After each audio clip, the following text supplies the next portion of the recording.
over.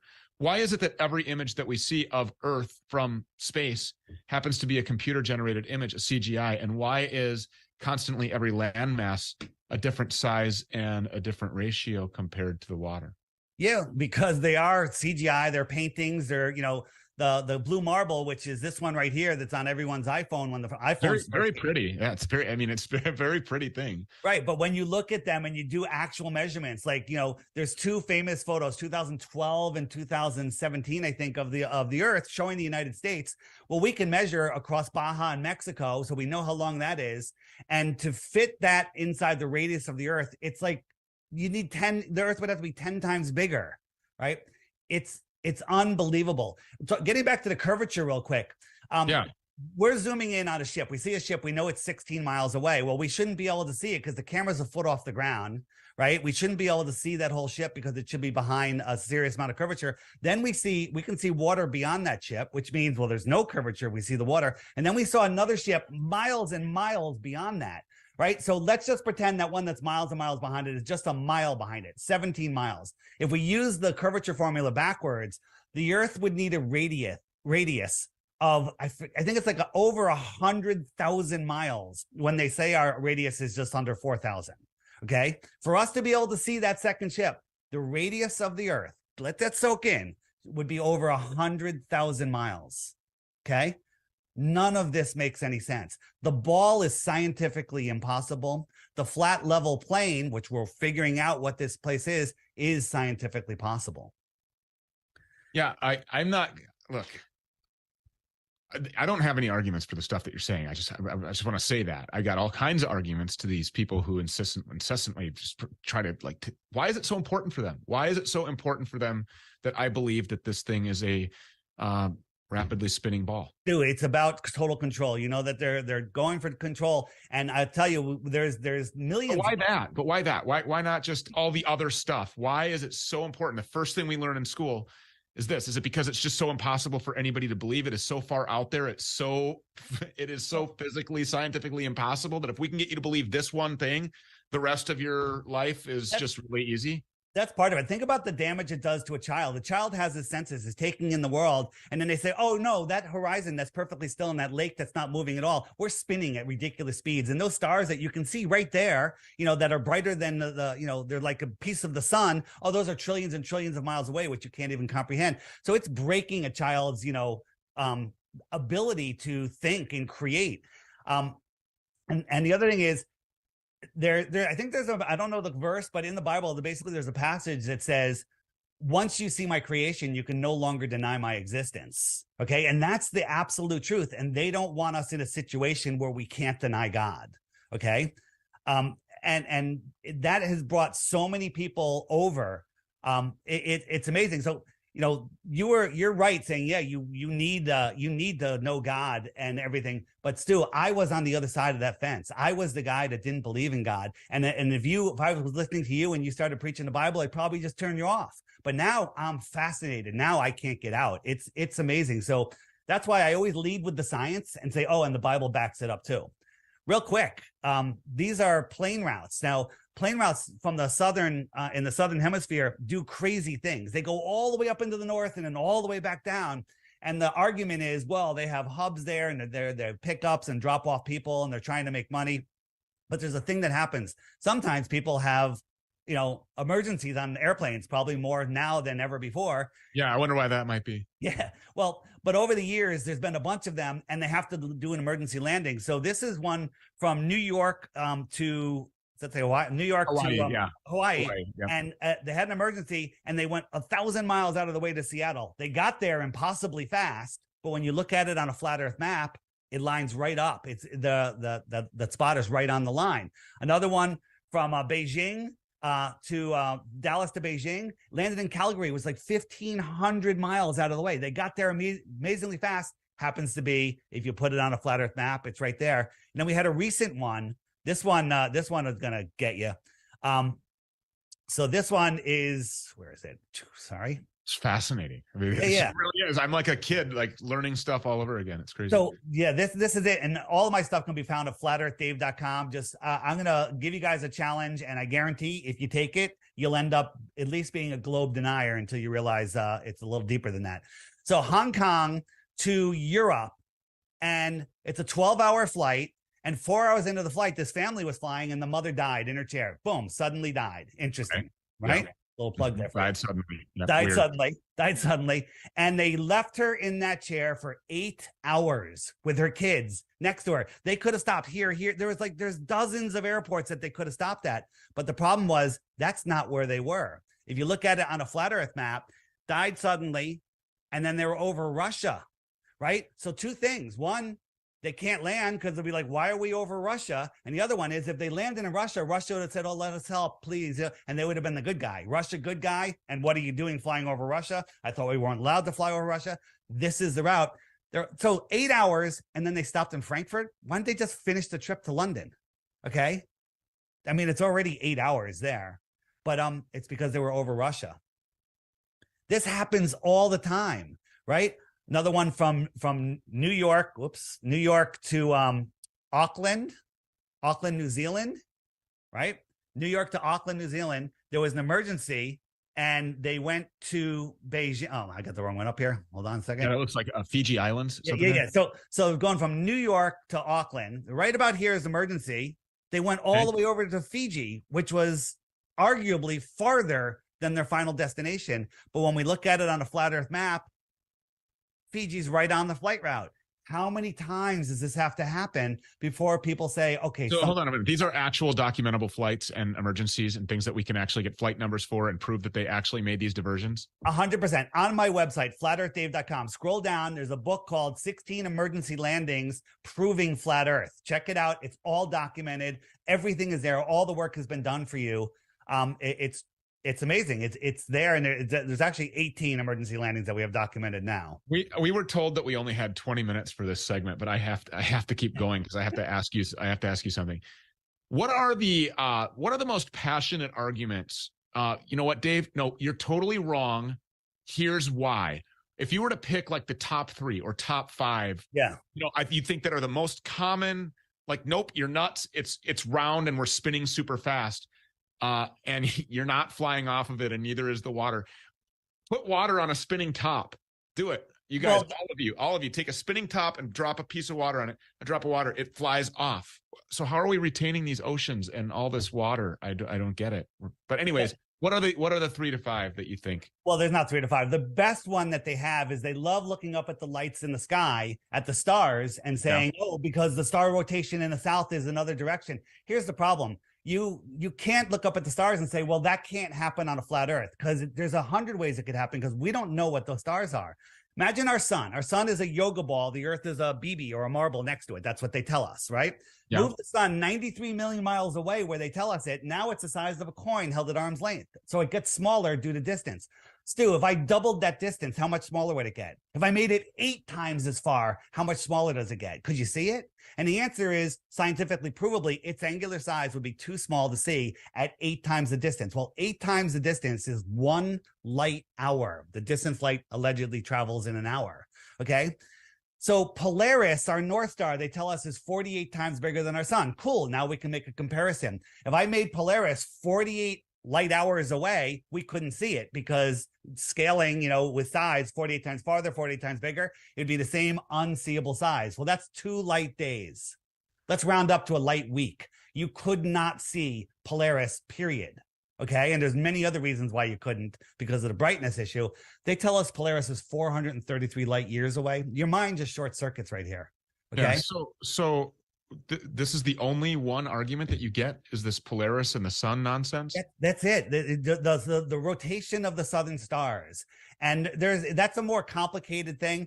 I have an app. It's called the Flat Earth Sun, Moon, and Zodiac Clock app. If you hit the frequently asked questions button, and then you hit the southern flight routes, or no, southern star rotation.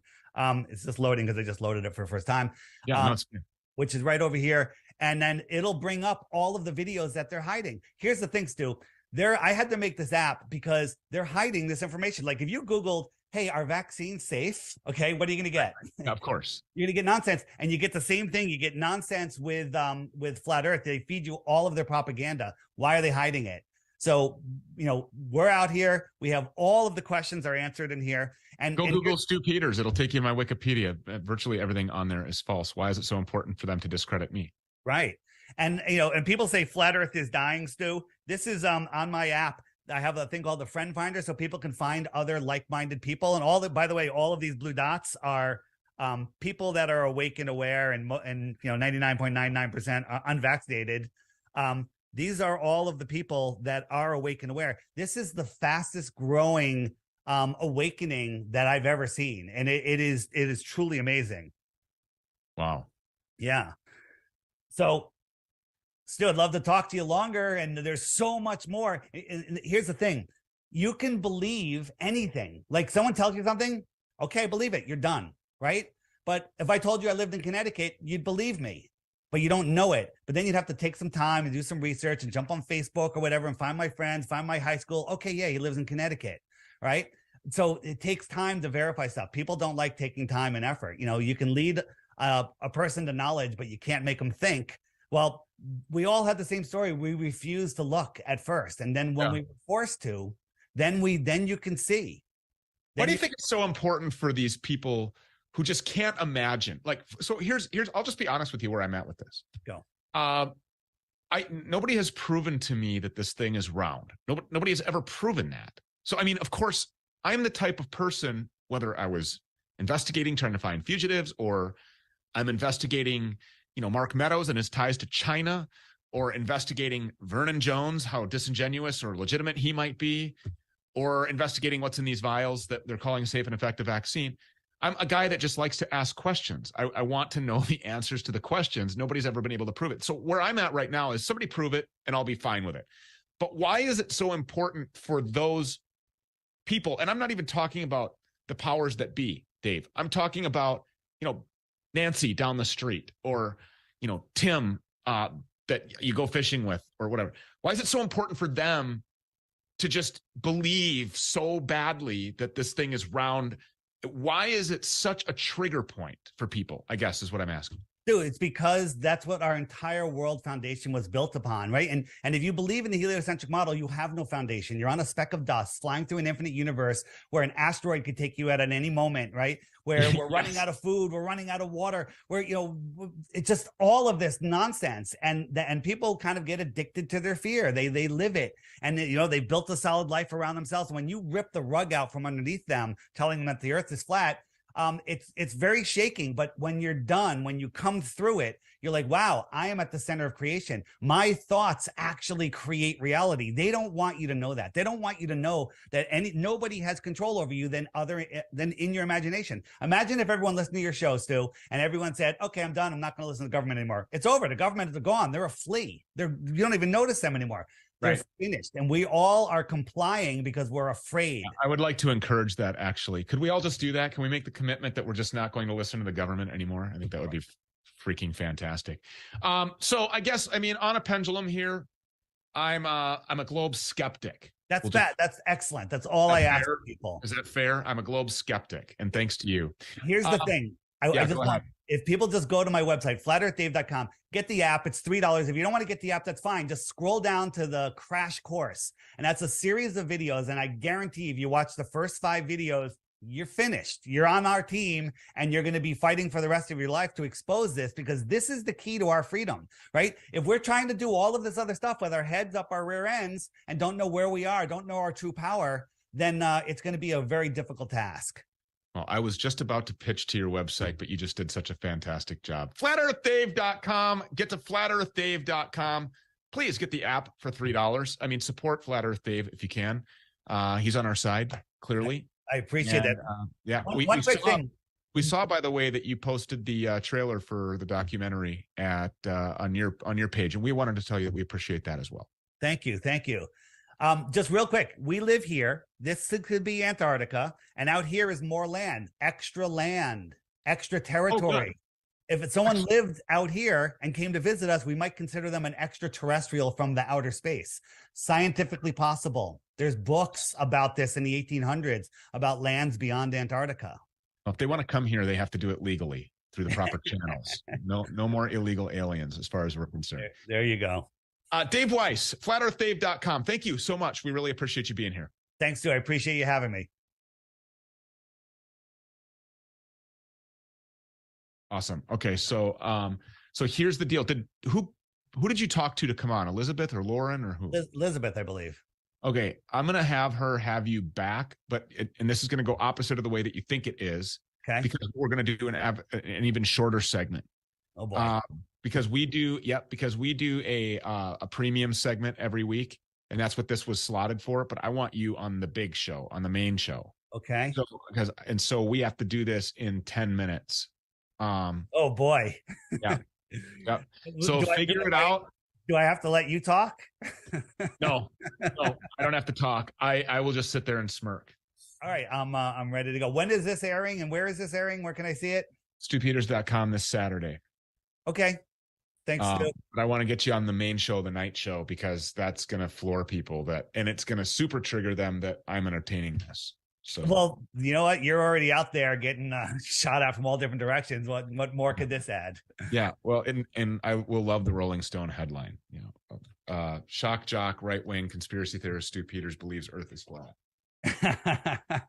Well, you know what, Stu? This is such an important topic, and it's shows like yours, with your platform, people need to come out, and I think they're going to start coming out. There's tons of people, famous people that are on Flat Earth that don't want us telling their names. I'm in this group on Telegram. There's lots of doctors, people that you've had on your show that are flat earthers. I know. Josh Yoder is a flat earther. He's a freaking American Airlines pilot. Yeah. Airplanes. I know. I asked, I gave the example of how I asked one pilot that told me I was freaking crazy, but there are plenty of pilots who said, yeah, it's flat. No one ever brings a globe into the cockpit and going, oh, let me see where we're going. Let me see where we're going. Yeah. Right? Can I show you one quick thing? It'll take 2 seconds. That'll be interesting. So there was a flight from Germany to Brazil, and they're flying at night. And so you're on top of a ball. You're going, so the stars that you see at the horizon when you take off should be at your zenith as you dive over the ball. Okay. This is what they saw. The stars were not rising up. This is what they should see. This is an animation. These stars here should be over your head when you get to Brazil. But in reality, they saw nothing like that at all. The stars just did their slow movement, and they weren't, as you're diving over the ball. Do you understand? The stars that are at your horizon should be over your head. Right. Yes. They're not moving at all. Look, this is the actual footage. These stars should be up here. Right. Right. But maybe the whole system is encapsulated in this lipid nanoparticle, and we're all just this big, actually. I'll send you a text, but I'm ready to schedule anytime you want. I could have it ready in 10 minutes from now. Oh, you could? Yeah, anytime you want. All right, I'll get you. I'm gonna tell her we want to get you on next week, because then we can say premium users were able to see my segment list this week was Flat Earth Dave, and because it went so ballistic, we had to have this conversation. So I'm gonna have it booked. I appreciate it. I'm gonna text her right now.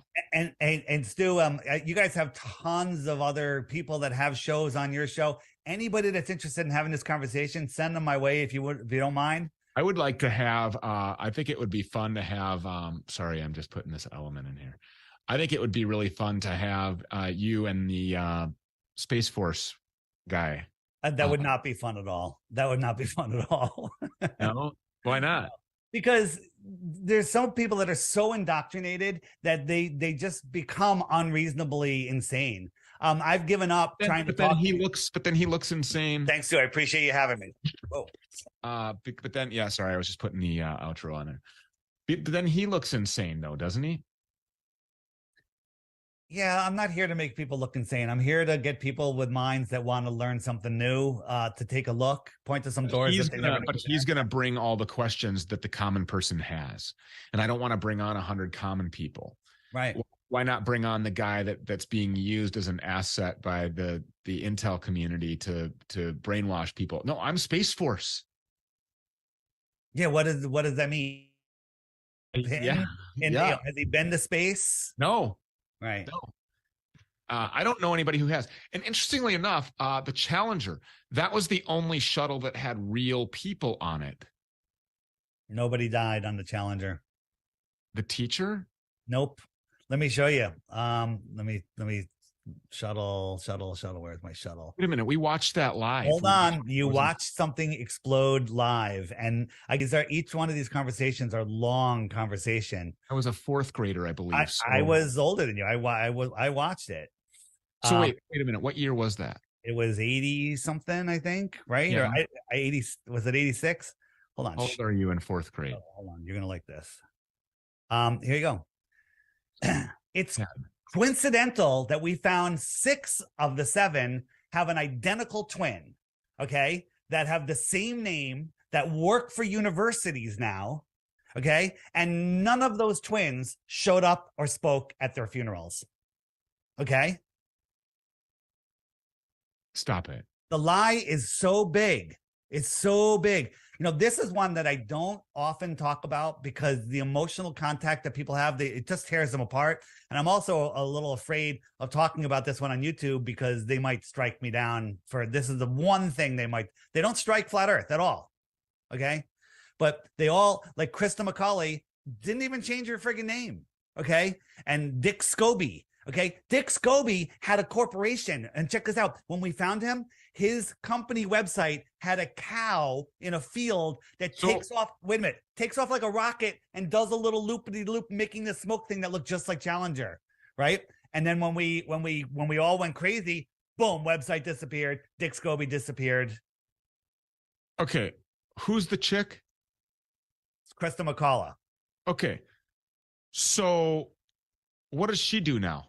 I think she works at Yale as a law professor, if I can remember that right, or it might be this one that works a law professor. Okay, and so, but look, for all intents and purposes, she's out there in broad daylight doing something, interacting with people, right? I mean, I don't know where she is. The last one I seen people contact was this guy and this woman. We have a video of this woman speaking at Yale and as a law professor, using her hands, using her glasses, and talking. And then we have her at the NASA conference as a younger person, talking. Same hand gestures, same dimple, same teeth, same voice, same everything. There's zero question that it's the same person, and they have the same name.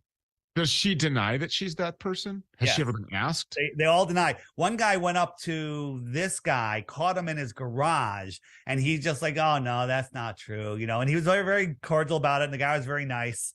But what are you going to say? Oh yeah, you got me. You got me. Yeah. You got me. Right.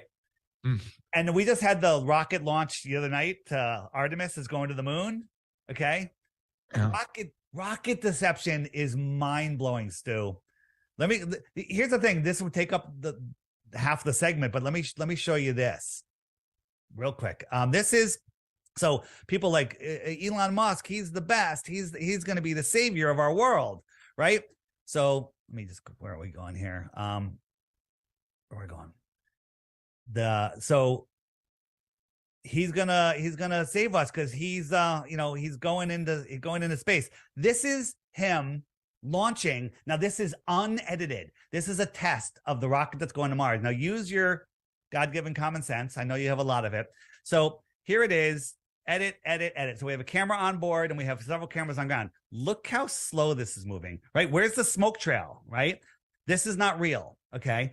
So this is what they show us. Now look, side angle, camera is not very high. Look, it's not very high. The engine's almost about to burn out. And then watch on board. Oh, we're up pretty high all of a sudden. And then side view again. Can't be very high. Now watch. The engine, no, it's up very high again. Engines are going to turn off. And now it's free falling. Now look, how high could this be with this camera angle? Look at this smoke. Watch the next edit. The smoke's going even slower. Ready? Edit. Edit, edit. Here it comes. Look at the smoke. This is supposedly tons, tens of tons, free falling. Okay. Oh, now look how high it is. This is their unedited live footage. Okay. Now watch. 3 of the engines are going to go on. It's going to turn upright. The camera is going to get right underneath it. 2 of the engines are going to burn out and it's going to land upright. Okay. Ready? Engines are going to come on. Magically, it's going to balance itself perfectly. Here it goes. Camera is going to edit, gets underneath it. Now watch, 2 of the 3 engines are going to burn out. Okay. 1, 2, right? Look at speeds by smoke, and it's going to land upright. Watch, a bunch of CGI smoke. There it is. And it's going to land upright, and people believe this. This alone tells you space is fake. Yeah. The stuff coming out of the bottom of the rocket where allegedly the engines are is fake. I mean, it's worse animation than on my kid's Xbox that I play all the time. But did you notice there was no smoke trail? That there's 2 types of launches NASA does. Some of them, they're launching something real, like the Artemis that launched in the middle of the night, 1:30 in the morning, you know, and it launched something with smoke and then left. Where does that thing end up? Bermuda Triangle. Bam, in the water. That's it. And it's not even a giant thing. It's small. You know, most of them are blimps, right? The external tank on the shuttle, on the shuttle when it fell back, it's a helium tank, Stu. Helium. Okay. Let me show you. So check this out. This is the external tank. This is giant. It's 20,000 pounds empty. So this is falling back to Earth. Does this look like it's falling or is it floating? Okay. It's going to get worse. I'm going to tell you something that's going to freak you out. But watch, in about 10 seconds, a little tissue is going to float by to give you a reference of how fast it's going. So this is being, do you see it? Yeah. Yes. So if you were in a helicopter filming this, it would be falling so fast it would be out of sight. It's supposedly going to burn up before it gets to those clouds and disintegrate. Okay. But this is being filmed out the window of the guys on the shuttle that are going 20,000 miles an hour into space up. And they're filming this from the window as this thing is still orbiting and keeping up with them as it's falling back to Earth. I'm sorry. If you can't see through that, I can't help you, is what I tell people. Wow. Amazing, right? I mean, I have a hard time filming out the window of my truck when I see a deer. Yeah. Running 30 miles per hour. 4 million pounds blowing around in the wind like it's a bouncy house. 4 million pounds, Stu, right? And check this out. SR-71, right? Why doesn't it have any paint on it? Because it gets so hot because of the friction that the paint would burn off. The thing gets so hot, it expands 6 inches when it's flying. It gets like over 500 degrees, okay? And it's pretty aerodynamic. This thing goes Mach 22, no, Mach 33, compared to this can only do Mach 3.2 or else it rips apart. Put it together. Put it together. Yeah. Right? All right. One more for you, just to blow your mind. Okay. The closest star is 25 trillion miles away. That's the closest one. The other ones are magnitudes farther. 25 trillion miles. That's 4.5 light years. 25 trillion miles. If you were traveling at a mile per second for a year, no, not for a year. I'm sorry. A mile per second for 1 trillion seconds. How long would that be? Sorry, my computer went off. If you were traveling at 1 mile every second, which no human has ever gone that fast, for 1 trillion seconds, how long will have you been traveling? 1 trillion miles. 1 trillion, no. Yeah, 1 trillion miles, but how much time is that at a mile per second? So how long is 1 trillion seconds is my question. Oh, I can't even do that math. 31,000 years. So if you're going at a mile per second for 31,000 years, you're 1/25th of the way to the closest star. Is your mind just short-circuiting? It makes no sense. Yeah. And so how long will it take for this thing to get to the moon? Oh, it's only 238,000 miles away. It takes a couple of days. It's going to go there. It's going to orbit the moon, and then somehow it's going to eject some mass to send it back to Earth, but there's nothing to eject. It's all, when you look at the official story and the stuff, you're like, no, just no, I'm sorry, no. So what is it going to send back to Earth? So Artemis, we had airplanes. I mean, we went to the moon. We went to the moon in the 60s and 70s, but Wait, we you know, lost that technology though. We've but we misplaced lost it. It's a painful that. process to build it back again. Yeah. Yeah. You've been listening. Yeah. I like the phone that the president used to contact the people on the moon. The corded phone. Yeah, absolutely. And when we look at the Artemis, check this out. This is the outside of Artemis. Imagine this PVC piping and squared off brackets on the side of a 747. Do you think that would be aerodynamic? Right? No, this no. thing is going 17,000 miles an hour within our atmosphere. Okay. It's absolute insanity. Insanity. Right. And you look, this is a close up of the bottom. Check this out. This thing is overinflated. This is a balloon. This is a blimp. Okay. This would be precision. This is going to take all of the thrust to lift up a couple million pounds. Absolute insanity. Absolute insanity. This is like, have you ever seen the video? I'm sure you have. All of the Afghans clinging on to the side of a United States Air Force cargo jet going down the runway at 160. Oh, that's so it's a balloon. It's a balloon. It's if a balloon. You look at the windows on that thing, they're paint. Yeah. They're not paint. I mean, they're just, it's a graphic. The whole thing is a blown up graphic. NASA controls all of the helium in the world. Did you know that? No, I did not know that. NASA owns all of the major helium companies in the world. And there's always a helium shortage because I don't think there's a helium shortage. They might be using it all up, but they just don't want us having access to rigid inflatables. They demonize hydrogen with the Hindenburg, and then they've made a helium shortage, so we can't have dirigibles. Because if we had a dirigible, we can go explore the outer lands for years on end without refueling. Just looking some of this stuff. I mean, this is, yeah. I gotta have. We got to put you on the main show. Let's see, where is this? Oh, I lost that email because I'm in a different email box, but I was going to send you some of the gaslighting, but I'm sure you've seen it all. I mean, I've seen it all. I've seen everything. You know what these people say and how they do it. All right, I got to go. I'm going to contact Lauren. I'm going to let her know to get you on the big show sometime next week. We'll do 10 minutes and we'll have a blast. 10 minutes. I love it. I appreciate it. Thank you, Stu. You got it. We'll see you. Keep doing the good work. Thanks. Thank you. I'll try. Bye.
offering is the truth.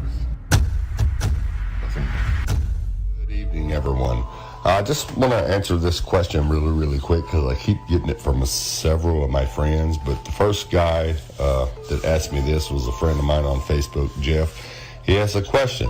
If the ice wall circles our entire flat plain, how can the elites possibly monitor every mile of the perimeter to keep anyone from getting access? Well, Jeff, and everybody else who's asking, that's really simple. I'm going to explain it to you guys really quick, okay? Check this out.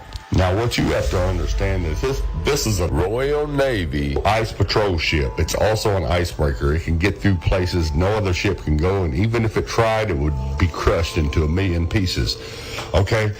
This ship is designed to cut through the ice and come and find you. Now, the only way that this Royal Navy ship is going to come looking for you in the ice is if you make it past 60th parallel. And at the 60th parallel, you will be turned around by just your average Navy warship, whether it's China, America, Russia, whatever country you are close to. When you get to the 60th parallel, that country's Navy is going to send a cruiser or a warship out to turn you around. They are the first line of defense. The final line of defense is this Royal Navy ship right here. Now, I'm just showing you one. I'm not going to take up a lot of time showing you each one of these icebreakers because there's an icebreaker for each territorial boundary of the 80th parallel, just as there's a warship for each territorial boundary of the 60th parallel. Okay, now let me help you understand that. On a so-called globe, this right here would be the 60th parallel south, and this is where the average Navy battleship will turn you around and tell you that you are in maritime waters. Okay, now that you understand that, on a so-called globe, this right here would be the 80th parallel south, which is basically the whole coast of what you have been taught to believe as the Antarctica. And this is where the Royal Navy icebreaker ship will track you down. Now let's have a look at the 80th parallel on a flat Earth map.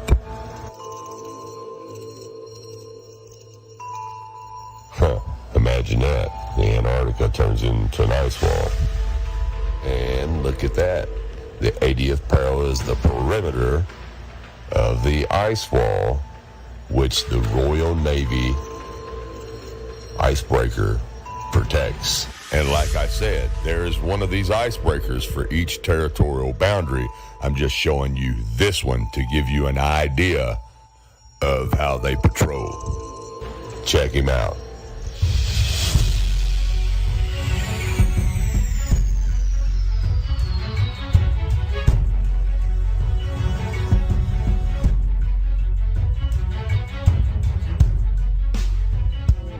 HMS Protector spends up to 330 days a year in the ice-packed seas of the South Atlantic and fulfills a unique support role. This ice patroller is equipped with 2 cranes capable of lifting up to 60 tons of supplies.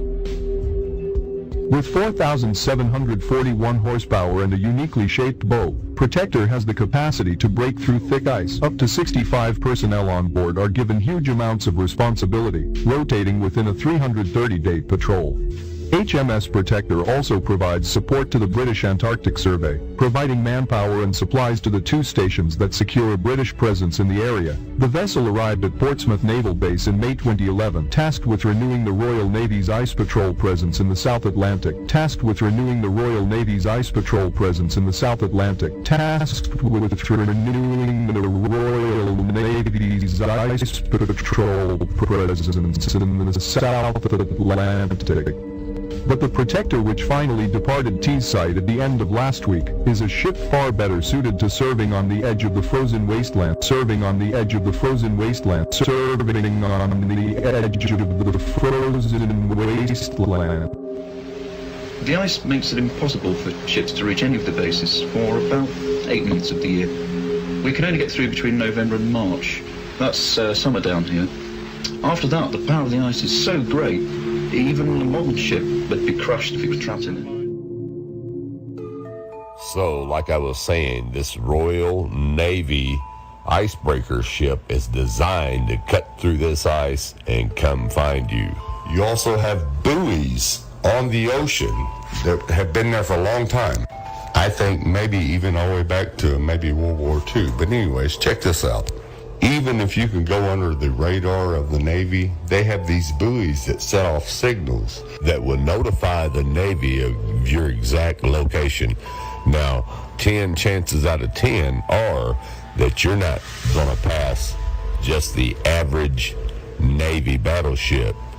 If you do, of course, then you have this Royal Navy icebreaker ship waiting on you. That's his job. That's what he does. Here is a Google diagram of how it works. Just simple towers. The buoys are like towers on the ocean because the ocean is flat. So they send a signal to each one. And as soon as that signal goes off, when the waves get just a little bit rough, they know exactly where you are. And if you've ever seen a Navy radar, you would know that. Look at it. It's a flat, round disc. Shows the whole Earth.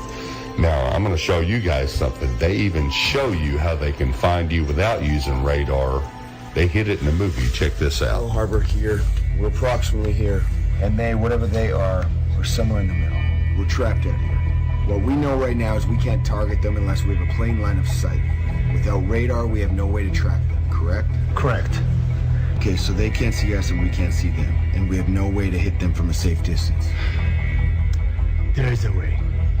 A way? A way of seeing them without seeing them. You're going to reference Art of War right now, aren't you? What are we supposed to do? Fight the enemy where they aren't? Move like water? My way is much more simple. We've been doing it to America for 20 years. Water displacement. How do you track water displacement? Tsunami buoys. Tsunami buoys.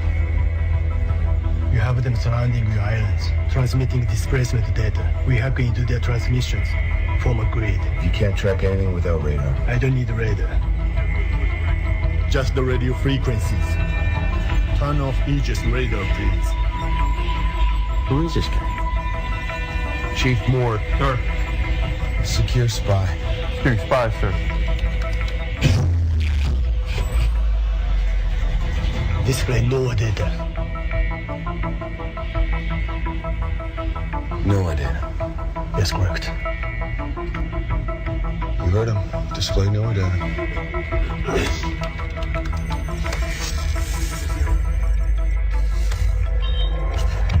The hell is that? It's a buoy. If it gets hit by a wave, it transmits a signal.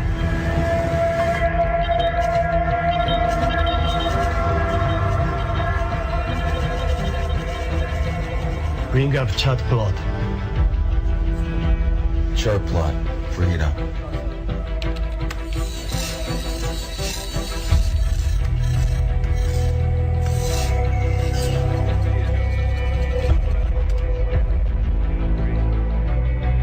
So we can track without radar. We would practice it as a contingency plan. Dirty, cheating, sneaky. Rough world. I like it. Captain.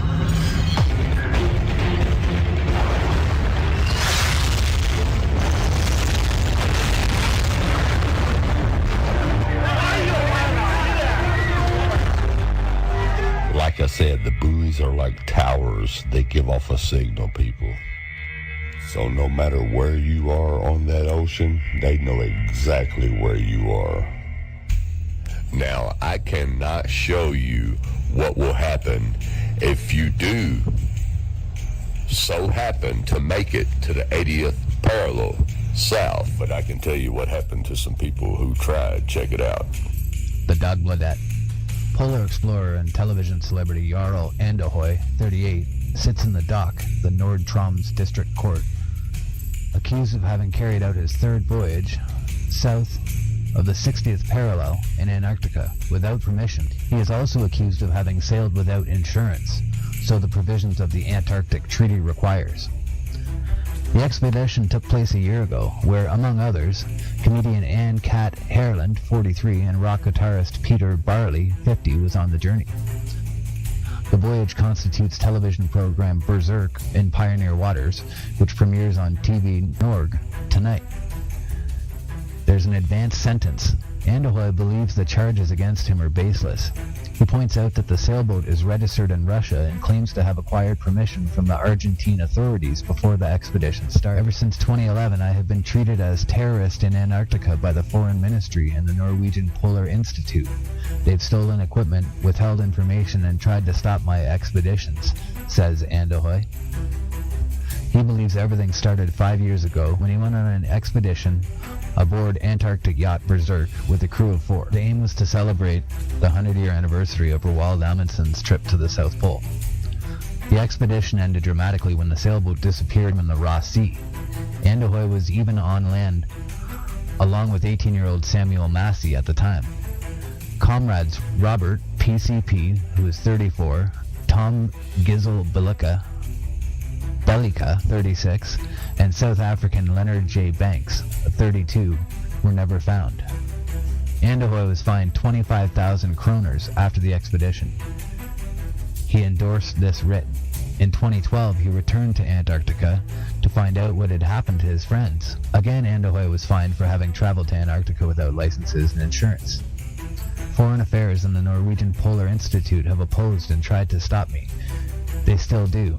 The entire input on this matter was that I had permission to sail, something I had said, Andahoy said, adding, "It will be exciting to see where they are now.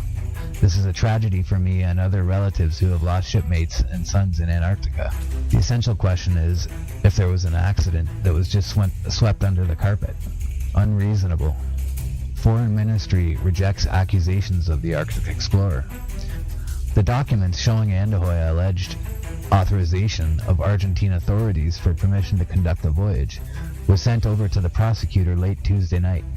They were assessed whether grounds for the examination. The reason is Andahoy complained that the dismissal was a violation of protection zone determination. The Berserk believed they died unnecessarily. 3 crew members, Robert, and 32, Tom, 34, and Leonard, 36, Antarctica on the Bezelschnitter and Horseshoe Bay, McMurdo Sound.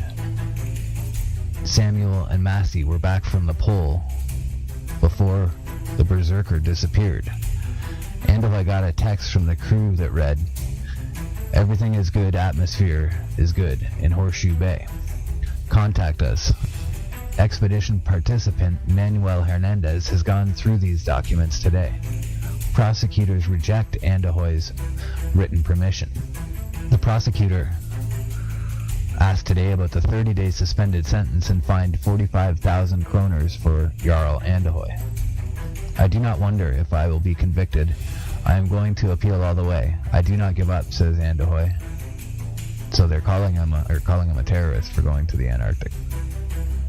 Okay, so as everyone can see, these are the things that will happen to you if you get caught somewhere between the 60th and the 80th parallel in maritime waters under the Antarctic Treaty.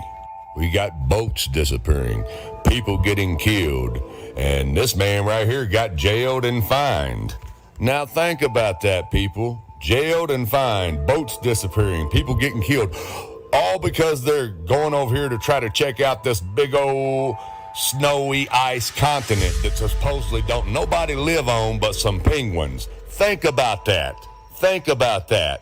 Now, I don't care whether you believe me or not. That's on you. I'm just telling you the facts. And I'll also leave a link to this story in the description. Anyways, let's move on. Now, let me show you what will happen if you make it to the 60th parallel south. And that is nowhere even near the ice wall. And these guys are nowhere near the 60th parallel. I'm just using this video as a demonstration to show you what happens when you enter maritime waters. And the 60th parallel is maritime waters, which falls under the Antarctic Treaty. Well, he will yield.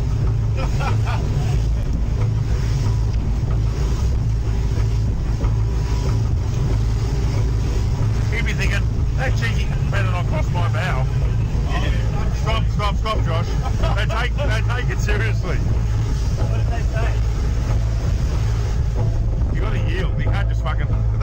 going to charge them? We don't know for sure. They did say so. No, they did. They come back last night. Yeah, fucking talk to them. Actually going around. He's turning. Stop. He's turning. He is actually turning. You said about the ship yesterday. No, he is turning. Fucking hell, what have we done now? It's turning, Josh. Just sit still. He's slowed down, has he? Yeah, he's really slowed down. Not that we were in trouble. What for? It's coming to us. He's coming to us. He's got the shits because... Oh,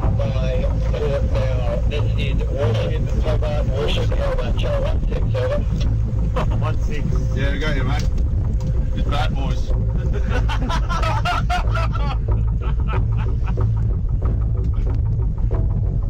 Come back. Gonna get channel 16.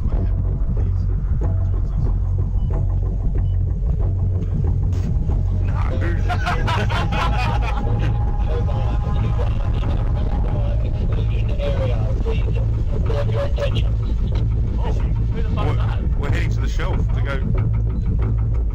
So we're heading out fishing. Heading out fishing. Oh, we're just heading out fishing. Get the dinghies out, boys.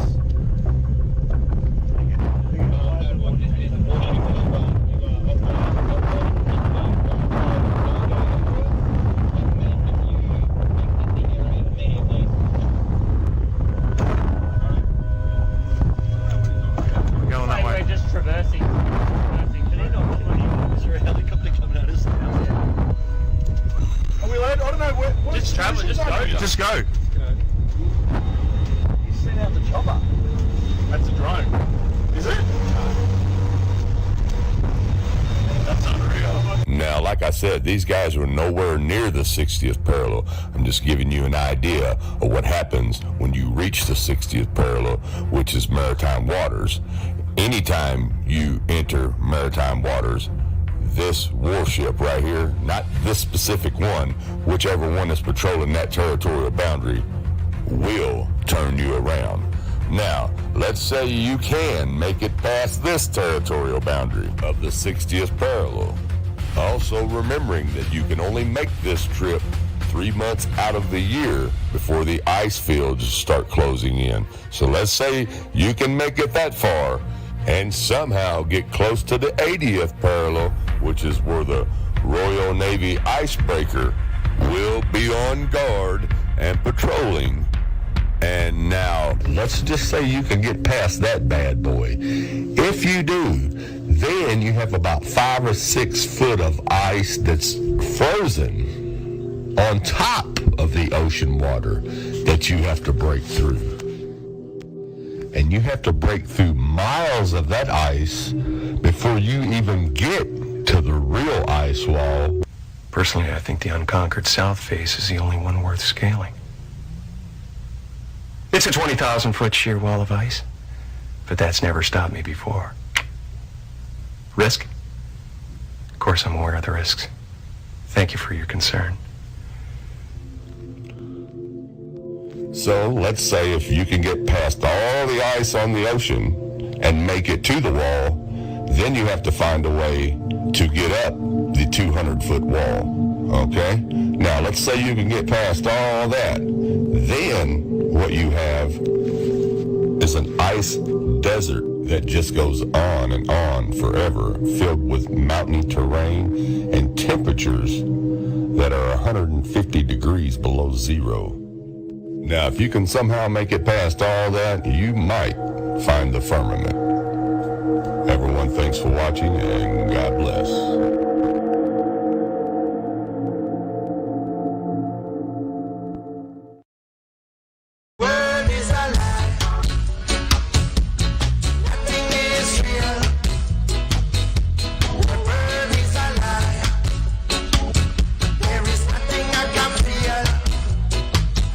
Presumptuous here. I can call you Buzz. Okay. That's a legal name. Passport, Okay. driver's license. And I am Uncle Coney tonight. Uncle Coney. Let's talk about this because this is fascinating. I remember very clearly, I think anybody who was alive at the time does. I remember my parents waking me up and we went down and we watched you guys land on the moon, No, which you was didn't. No, you didn't.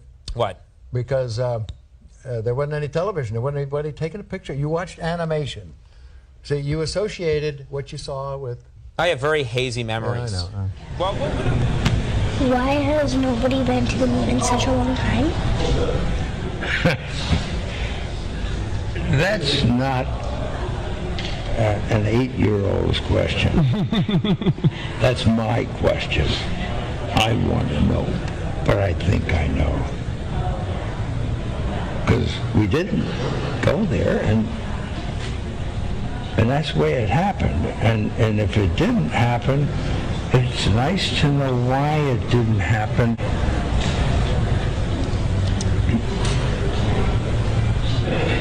Because there's no gravity. And I'm a diver, a scuba diver, and when you get down underneath the water, you're floating. Zoe, what do you say? Thank you. You are very, very welcome. I'm sorry, Jay. no, I'm sorry. I can see that how that would affect your Christmas. I made that whole thing up. What? I'm sorry. I guess I just wanted to seem interesting. I guess there's a real danger of that on this show. There's a pressure. Well, yeah, yes. people come out and they run out of anecdotes, you know, and they just start making stuff up. Yeah. Like that Neil Armstrong guy. Have you seen him on the talk shows? Neil Armstrong? You mean the first man to walk on the moon? Talk about a fish story. Yeah. Man, and they're buying it. Oh, yeah.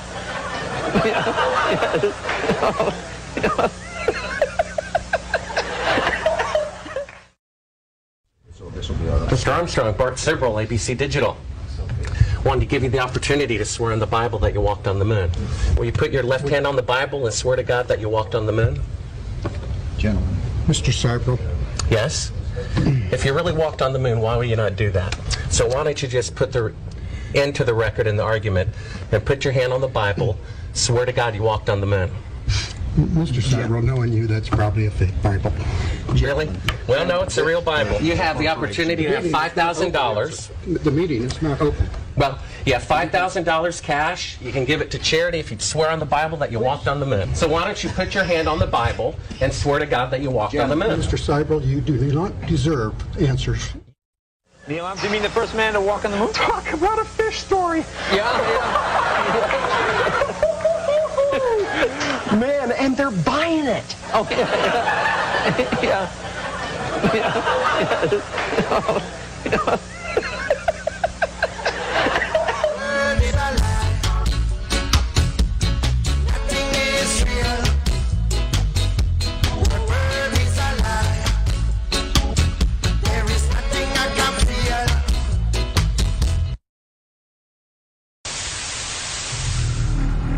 All I'm offering is the truth. Nothing more. Not a climate scientist, but you're a very distinguished scientist and astrophysicist. What do you think about when people say, look, this is not settled science, there are still questions? Chuck, got to get this off my chest, like now. Okay. Hopefully it's not like any chest hair. No, it's not. Okay, I'm not good. particularly hairy anyway, so that's not a thing. Okay. All right, so when people say they want to go into space, I want to go. what do they into space. typically mean by that? They mean I'm going to be an astronaut. I'm going into space, man. I'm going up there. I'm going up there. Up there, and generally they mean they want to go into orbit. All right, anyone who has that's ever not been what in they space. mean. They don't mean that. They want to go to space, man. Well, okay. If that's the case, do you know how many people have left low Earth orbit? Well, first of all, you are going to have to define low Earth orbit for me. Okay, sorry. Okay. Because I'll say it another way. All right, the Apollo astronauts. Okay, that left Earth. Right. To go to the moon. All right. Okay. And that's space. Okay, wait a minute. So there was Apollo 10, 11, 12, 10, 11, 12, 13, 14, 15, 16, 17. So 8 missions left Earth to go to the moon. Not all of them landed, right? As famously Apollo 13 didn't. And Apollo 10 was just a dry run for Apollo 11. But those are the only people who have ever left Earth for a destination. That's cool. Every other astronaut, hundreds of them, are called astronauts, and we still say they went into space. And what that means is they went into low Earth orbit. Oh, that's just awful. And so low Earth orbit is, in practice, where the space station is. It's about a couple of 100 miles up. So the distance from Earth's surface to the space station is less than the distance from New York City to Washington, D.C. Oh, God, why are you depressing me like I'm this? just trying to be honest about this. This is awful. Okay? So when people say to me, you want to go into space, and because somebody's got some orbital tourist thing, and I'm thinking, to me, space is the large-scale structure of the universe. Thank you. Not boldly going where hundreds have gone before, driving around the block, as low Earth orbit indicates.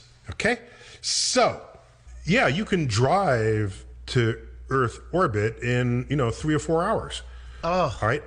If the road were pointing straight up. So NASA, when they say we are going into space, that's what they mean.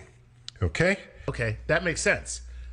That makes sense. So there's a distance for which that's it. And they rounded the number, so it's a nice clean number. It's 100 kilometers up, or about 62 miles. Damn. Okay? So is the space station space? Is that beyond that threshold? It's outside of that definitional layer. But it's still low Earth orbit. It's still LEO, low Earth orbit. All right. Listen, I can't find fault with anything you said. It kind of makes sense.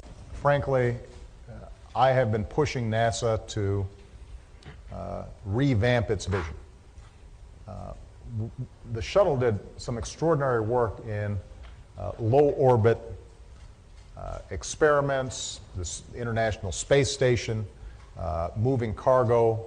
It was an extraordinary accomplishment, and we're very proud of the work that it did. But now what we need is that next technological breakthrough. We're still using the same models for space travel that we used with the Apollo program 30, 40 years ago. And so what we've said is, rather than keep on doing the same thing, let's invest in basic research around new technologies. I'd go to the moon in a nanosecond. The problem is we don't have the technology to do that anymore. We used to, but we destroyed that technology, and it's a painful process to build it back again. Now what we need is that next technological breakthrough. We're still using the same models for space travel that we used with the Apollo program. The problem is we don't have the technology to do that anymore. We used to. So you have NASA saying they don't have the technology to do that anymore. The technology that they used between 1963 and 1972, they don't have it anymore. But then you hear your ex-president say they're still using the same technology that they used between 1963 and 1972, which is their current excuse for not being able to go past low Earth orbit. Now keep that in mind. Previous program, we are setting a course with specific and achievable milestones. Early in the next decade, a set of crewed flights will test and prove the systems required for exploration beyond low Earth orbit. The technologies that we're testing out on Space Station are definitely helping us with our goals of going beyond low Earth orbit. Well, that's a great question. The plan that NASA has is to build a rocket called SLS, which is a heavy lift rocket. It's something that is much bigger than what we have today, and it will be able to launch the Orion capsule with humans on board, as well as landers or other components to destinations beyond Earth orbit. Right now, we only can fly in Earth orbit. That's the farthest that we can go, and this new system that we're building is going to allow us to go beyond and hopefully take humans into the solar system to explore. So the moon, Mars, asteroids, there's a lot of destinations that we could go to, and we're building these building block components in order to allow us to do that eventually. Nowadays, outer space is a given in everyone's mind. It's virtually in every movie, video game, comic book, novel, and even music and TV shows, causing mostly everyone to believe in outer space without question, even though they have never been there or... Did you know that we are told that a mere 536 people have been to space, with only 24 of them traveling beyond low Earth orbit? That's barely a drop in the bucket as far as the entirety of Earth's population is concerned. And one of the funniest things is that all 24 people that have supposedly been past low Earth orbit come from the Apollo missions that took place between 1963 and 1972. Now think about that. The only people that have been to space, and I say that in quote when I say space, are these 24 guys, and the last time they went was 1972, and they just all happen to be Freemasons. And let's have a look at their reaction when being asked about going past low Earth orbit. You're the one who said you walked on the moon when you didn't. Why don't you swear on the Bible that you walked on the moon? Please?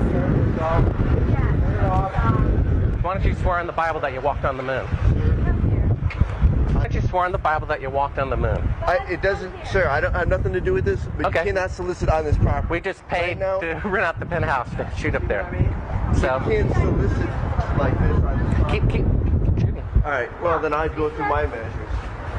Yeah. You got to keep shooting, man. Okay, well, you can put it on your shoulder. Don't be shy. Just come with me, Buzz. You really like it, don't you? Calling the kettle black, if I ever thought of it. Saying Will I you misrepresented get myself. away from me? You're a coward and a liar and a thief. You want me to knock you in the head? Well, I want you to swear to Get God away on the from me. Bible that you Get walked away on the from moon. me, okay? If you walked on the moon, we're given the opportunity to swear to God that you walked on the moon. I'm going to give you the opportunity to get the hell knocked out of you if you don't leave me alone. So why don't you just put the end to the record in the argument and put your hand on the Bible, swear to God you walked on the moon. Mr. Several, knowing you, that's probably a fake Bible. Owens. Bart Sibrel, ABC Digital. How are you? Good. I'm the gentleman who found the classified tape from your mission of you faking the window shot. Oh, asking you to swear in the Bible that you orbited the moon. Would you please go away? Well, if you really orbited the moon, why won't you swear in the Bible that you did so? I just don't understand why if you orbited the moon, you wouldn't have a problem about swearing to the Bible on it. Can you tell me why?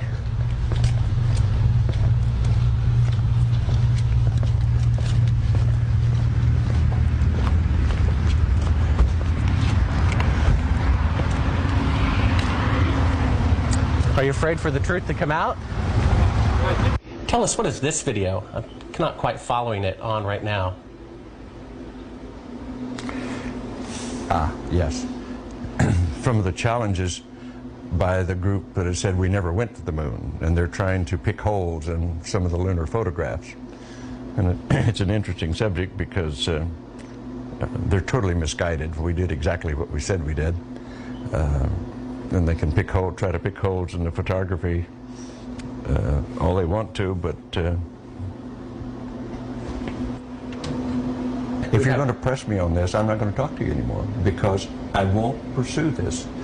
All of this attempt to say the Apollo programs were fake is just sheer nonsense, and you can talk till hell freezes over, and you're wrong. Okay? Well, would you affirm? I won't continue on this line. Would you swear on the Bible that you walked on the moon? You bet your sweet ass. Okay. Put your left hand on the Bible. Put your left hand on the Bible. Raise your right hand and say, I, Edgar Mitchell. I, Edgar Mitchell. Affirm. Affirm. Under penalty of eternal damnation. I don't believe in that, but penalty of eternal damnation. That I walked on the moon on Apollo 14. That I walked on the moon on Apollo 14. Well, you know, you're the first astronaut to do that. We asked 6 other astronauts to swear on the Bible, and they refused to do it. Okay, turn off the camera. Your interview is done. I've given you all the time I'm going to give you. Okie dokie. Good to meet you. I don't say it's a pleasure. Understand. Please get your ass out of my house. Okay. As an independent producer, Okay, we're heading out. doing that is against moral ethics. lying about going to the moon is a satanic lie of gigantic proportions. I don't hit people, but you're going to be on the deck unless you get... Well, I'm heading out. I appreciate it. And get the hell out of the Black House. You get a gun and shoot them at them before they get out of the office? We have a video camera running if you want to do it. Right. That would be great footage for us. See you later. In court, I hope. You want to call the CIA? Have them whacked. Now, you would think that these guys would be falling to their knees to swear on the Bible that they walked on the moon. You think it would be something they'd be proud of, but that's not their reaction. They're acting like criminals with something to hide, like someone who just got caught lying or cheating. But anyways, as I was saying, out of 7.8 billion people in the world, only these handful of people say they've been to space. And that's what your whole belief system lies upon. These 24 guys, what they say they've seen. Freemasons. And no one since then has been beyond low Earth orbit because they lost the technology to go back there. They never lost the technology. They never had it. And as long as they say they lost it, can't none of these new astronauts try to go there, and that's their excuse, so they never find out there's a firmament. You can't go anywhere beyond what they call low Earth orbit. And that is why every rocket or shuttle launch that you've ever seen in your life on TV always curves off because there's a firmament. There is no place to go. Bill, there's no big glass dome over the Earth. But Bill, there is no big glass dome over the Earth. Now, one thing I really want your generation to embrace is that the Earth is a closed system. We cannot leave the Earth. There's no place to go.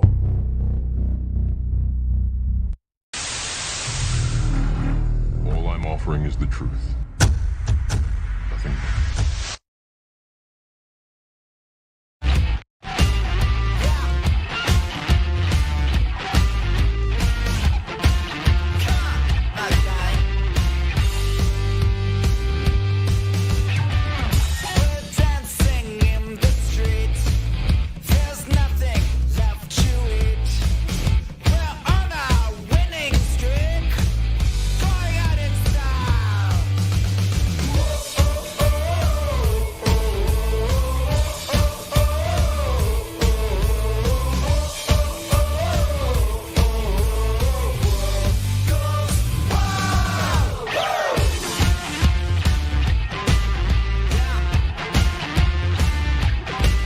Hey everybody, today we're debating Flat Earth versus Globe Earth, and we are starting right now with the Globe Earth side. Thanks so much for being with us. Planner Walk, the floor is all yours.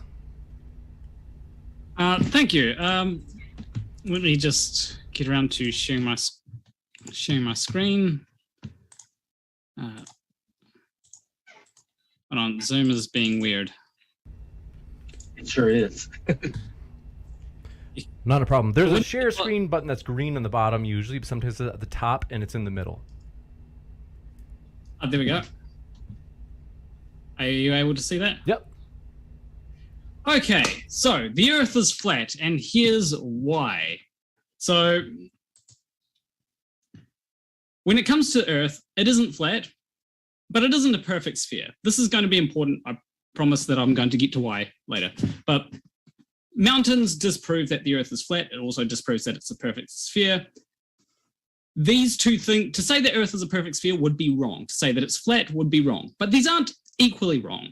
And it would be absurd to say that, well, because the Earth is neither flat nor a perfect sphere, it must be a donut. That would be absolutely ridiculous. And so flat Earth, I think, is this philosophy. It's about alternative ideas to absolutely everything. Flat Earth for a long time hasn't really been about any sort of evidence, even though it has tried in the past to be about evidence. Instead, it's about misunderstanding the globe model. You'll hear a lot of people will say, if the Earth was spinning at 1,000 miles an hour, then we'd all fly off. which is not actually what would happen. And if you were to try and present that as evidence for the Earth being flat, then that would not be evidence that the Earth was flat. Even if you are correct about the people flying off, that doesn't mean that the Earth is flat. That might just mean that the Earth is a globe and stationary.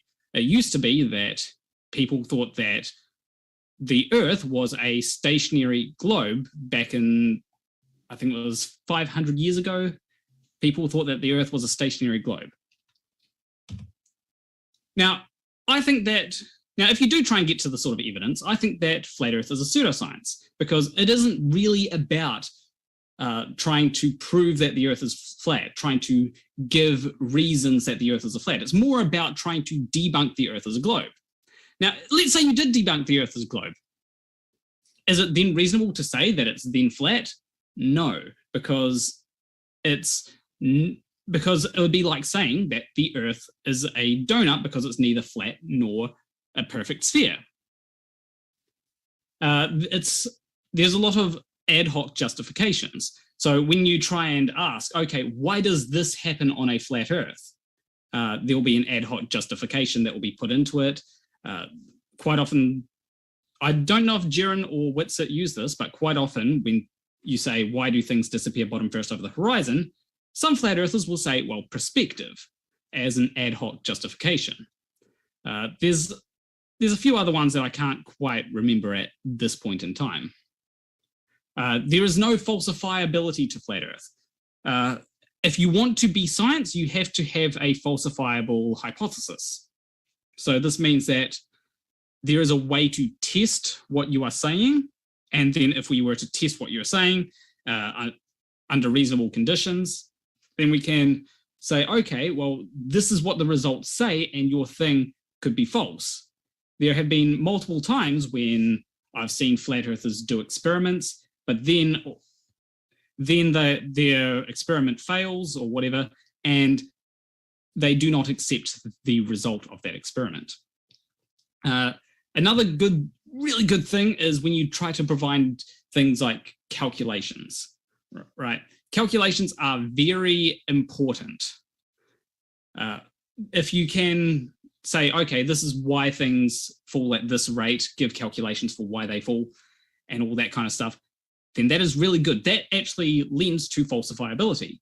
If your calculations are accurate, then testing it should be able to prove whether your calculations work or not. I haven't seen any sort of calculations that flat earthers say, okay, this is the calculation for things like relative density. Okay, so let's get to the evidence. I want to make this debate more about evidence rather than trying to say, okay, this is something that Einstein said or whatever. I want this to be about evidence. So this is a thing that a lot of flat earthers bring up, and it's called the black swan. And it is a image that shows the horizon being behind two platforms.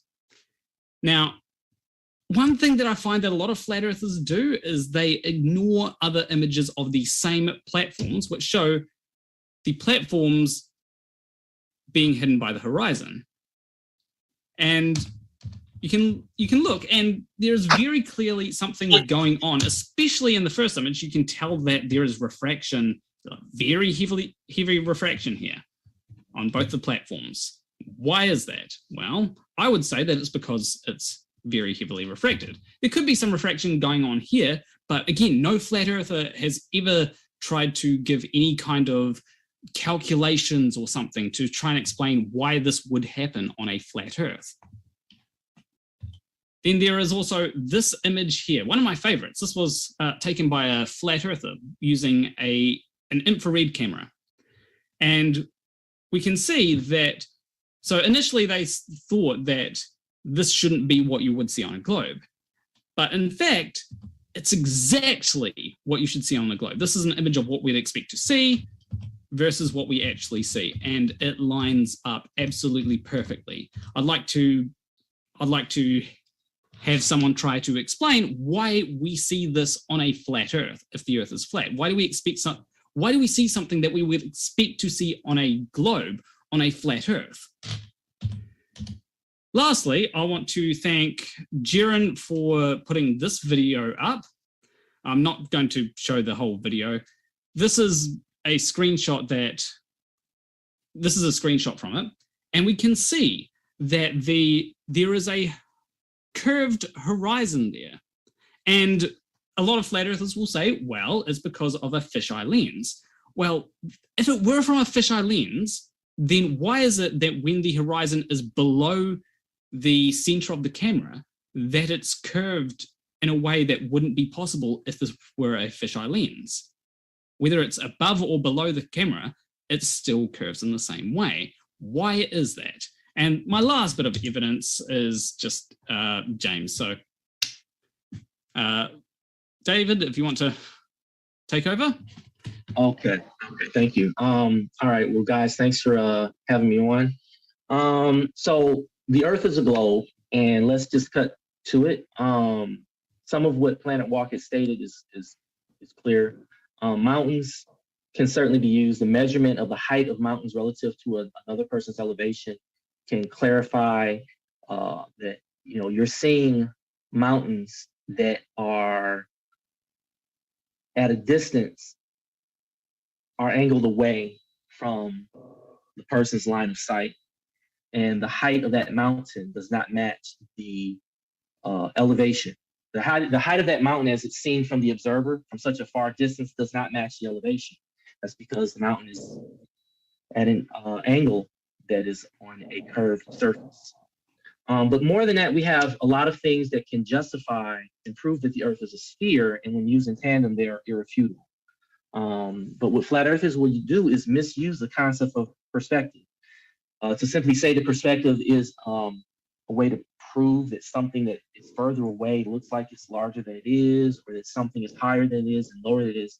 There is nothing measurable behind that explanation. And the lack of a measurable way of explaining one's position means that you do not understand the concept and that you are simply ad hocing it. A big problem is that flat earthers ignore the effect of gravity, but then try to explain the effect without acknowledging the fullness of that effect. So, things fall, they fall downward. There's a reason that those, objects fall downward. And outside of declaring that it is because it is, which means nothing, they will try to redefine the concept of gravity, essentially making it into a game of semantics, speaking about relative density or localized gravity or something else which can be easily clarified and therefore debunking their position. I've heard some very illogical fallacies, basically using the concept of logical fallacies, but incorrectly. There's the sense of a necessary antecedent to say that there has to be something to cover up the atmosphere so that the air around us has a container. That is not necessary. And the assuming that it is necessary is a logical fallacy.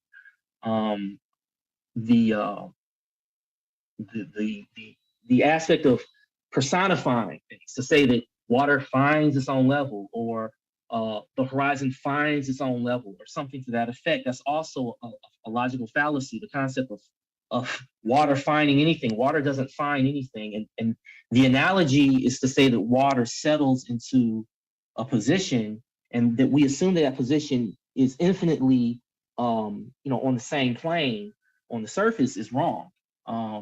There's no flat earther that has ever shown water along a plane, the surface of the water along a plane, and you can see that beyond a certain distance. And that distance is always less than what it would take to easily discern the surface of the Earth at 24,000 miles of circumference. Sometimes I hear some flat earthers use the concept of rearification to say that, we're speaking about concepts that are not really anchored in reality or physically tangible. That's not true. The issue is that we are comparing the scale of the Earth, which is 24,000 miles in circumference, and we're using measurements that are not, the flat earthers are using measurements and then trying to compare those measurements for shorter distances, and then making, extrapolating those shorter distances to say, oh, well, hey, it's flat from here to here. You don't see a measurement. You don't see a measurable curve. So you can't see a measurable curve further along the distance. That's absurd. And for me, one thing I noticed that is quite funny is how flat earthers will use a definition. They'll show a definition and the word has like 4 definitions, but they'll point to the definition of the 4 that justifies their position and say, oh yeah, what does the word level mean? Well, it means this. See, definition number 1 says it does, but definition number 2 does not. Definition number 2 speaks of something else, which applies to debunking their position. And then there are other things. I don't know if I've gone over my time, but I'll just stop there. Thank you very much for that opening from the globe side. We're going to kick it over to the flat earth side. Want to let you know, folks, if it's your first time here at Modern Day Debate, we are a neutral platform hosting debates on science, religion, and politics. We hope you feel welcome, no matter what walk of life you are from, globe earth, flat earth, you name it. Thrilled to have you here. And if you haven't seen it, as you can see at the bottom right of your screen, RN Raw and Perfect Dawa face off on whether or not there is evidence for Islam next weekend. You don't want to miss it. Hit that subscribe button so you don't miss it. And with that, thank you very much for being with us. Jwitzit and Jeranism, the floor is all yours. Jeranism. Thank you. Happy to be here, James. Thanks for having me. Awesome to finally get to debate here. Although I want to see Alex Stein here. So is he coming back soon? I hope so. It is Make soon. Sure. Good. I don't like debates a lot because I don't think that they're really fair when you're going against somebody who gets to use the entire body of science and call that fact. So you won't hear us really using that. We've got to actually battle uphill, which I think is a lot more difficult. And also pointing out that we are what scientific defines, which is being skeptical. So people who simply repeat what they're told, read out of a book, copy it, regurgitate it, those people are not being scientific. They're not being skeptical. What they're being is religious. So I find it hilarious that it seems that, you have a lot of projection from the other side, where if they were truly skeptical, they would look into things like we do. They would question Artemis and wonder if that's real. They would question the pictures of the Earth that take 25 minutes to upload on Himawari. They would be skeptical and not just say, no, if it's coming from our government or it's coming from NASA, it must be true. That is the complete opposite of being skeptical and therefore not scientific at all. When we say it's flat, we certainly never mean it's 2D. So if you hear that, you're taking it the wrong way. When we say flat, we just mean it's a level plane. And when we say level, yes, there's mountains, there's valleys, there's ridges, there's oceans. But everybody is standing upright. There is nobody antipodal to me. There is nobody antipodal to you. There's nobody underneath you standing upside down. That is simply a fabrication told by men who think very little of you. Somebody at the beginning said what we do is pseudoscience, when most of the theories that come out of cosmology, they come from theoretical physicists like Michio Kaku, who's been on record saying that nobody that he knows of in his field uses the so-called scientific method. Well, if you don't use the scientific method, but you are selling your product as science, that is the very definition of pseudoscience. So again, who's doing the pseudoscience here? Certainly not our side. That is the theoretical physics side. As far as you said, if we can debunk the globe, it doesn't mean that it's flat. Well, the thing about that is, again, the problem that we have is that when we bring you evidence that the Earth is not as we've been taught, your immediate question is always, well, how does the entire universe work then? As if that is an equal standing. We're not claiming that we know how everything works. We don't claim to know how the sun operates and what temperature it is when it comes out of the center and how long it takes to get to the coronal. We don't make those claims. It's you guys who have made those claims. And extraordinary claims require extraordinary evidence. So when you're going to tell people when they're 6 years old and 7 years old that they're spinning on a gigantic ball and that it's flying through space at ridiculous speeds and that it's never, it's got no impunity, nothing's getting in its way, nothing's causing it to deviate. It's just everything's just so perfect. And then you hear these speeds and they're ludicrous speeds like we're traveling right now. If you just close your eyes, you can feel it 1.2 million miles per hour as we fly through the vacuum of space. Again, we've got an atmosphere attached, which seems quite strange in the fact that atmosphere should have been gone long ago. It is adjacent to a vacuum, and the vacuum should equalize that pressure over time. However, that's not happening. They like to claim that it's gravity, but we've given a thought project, and actually somebody's working on it right now to actually do it, which clearly just debunks that. If you take a vacuum chamber, and let's say it's as big as the room that we're in, and we evacuate all the air, but in the center of the room, we have a box, like a shoebox size, and in that shoebox is air, and it's also sealed. So we evacuate the big room. All that's left is the box with the air in the middle. We electronically open that lid. What's going to happen to the air in that box? Of course, it's going to immediately fill the space. It's going to immediately disperse into that vacuum. If the globe theory was correct, then the gravity would clearly be strong enough to hold that small bit of air in that box because it's closest to the Earth. So that is disproves that whole idea right there. It is clear that we can't have an atmosphere next to a vacuum. As far as ad hoc justifications, we can go back and start with where I did with Edwin Hubble, and understanding that he looked out into the cosmos and saw everything moving away from us, and then said that it, does make it seem like we are the center of the universe, that we are central. However, he says that must be avoided at all costs. So anybody who is going to talk about philosophy, science is a philosophy. It is the philosophy that there is no God, there is no creator, that the smartest people here are the men who are here who can rewind sky clocks, and they can, the giant ball Earth that we're told that we're just like little fleas on this gigantic rock and we would never see curve because it's so, well, if that's the case, but then you also believe that these same men, these same little fleas on the Earth, they also learn to polish up their little glass lenses, and they put them in a tube, and they can magically now see back in time. And they can see, just by looking through the tube, 25 trillion miles, which of course is simply ludicrous. And you believe it, not but based on any evidence other than men have told you. Men that you believe in, men that you trust, it's man worship. Why would you ever believe anybody who told you could see 25 trillion miles? That is the closest star to the Earth, or if you don't count the sun, 25 trillion miles, they tell us. So I'm skeptical of that.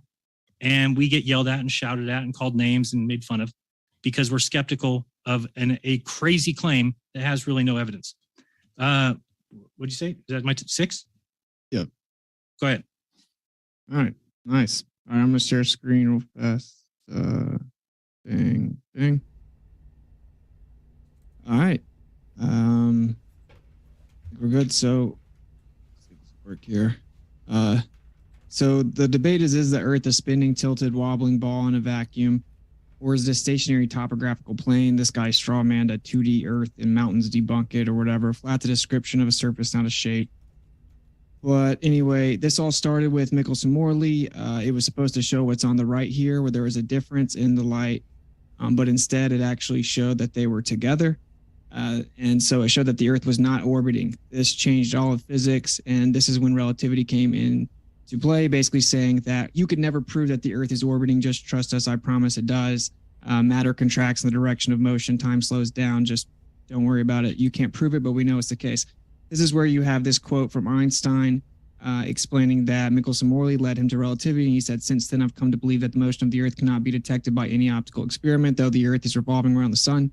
People get triggered and act like the fact he says, though the Earth is revolving around the sun, debunks our point and makes it stronger. We're saying he's admitting that even though he believes that, you can actually detect it with optical experiment. Here's his quote saying you can't do it with terrestrial experiment. Every attempt to ever do that is negative. That's why relativity says you could never prove it. Here is the Michelson-Morley type experiments being done many other times with much more precision since then, even in this century, in the last couple decades, much more precision, never detecting the orbit of the Earth. Here you go with the first radio transmission across the Atlantic Ocean, and this is from historychannel.com. You can see right here, it says that his disproving detractors told Marconi that he could not send the transmission 200 miles or more because it would be limited by the curvature of the Earth. He successfully sent it first attempt using line of sight 2,000 miles. After that, he ended up doing as far as 10,000 miles. Then they ad hoc came up with the idea of the ionosphere bouncing it down perfectly and making it land.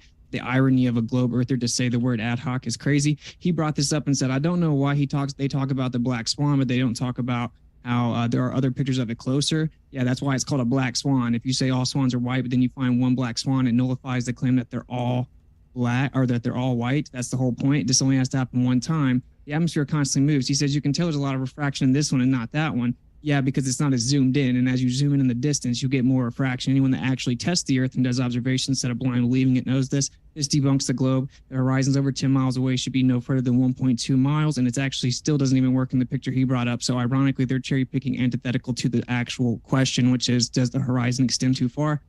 Here's another observation, 163 miles away from 1,000-foot observer height. There should be 10,296-foot hidden height. You can notice he didn't include any actual data whenever he made his claim. He just put a cartoon on there and said it's perfect.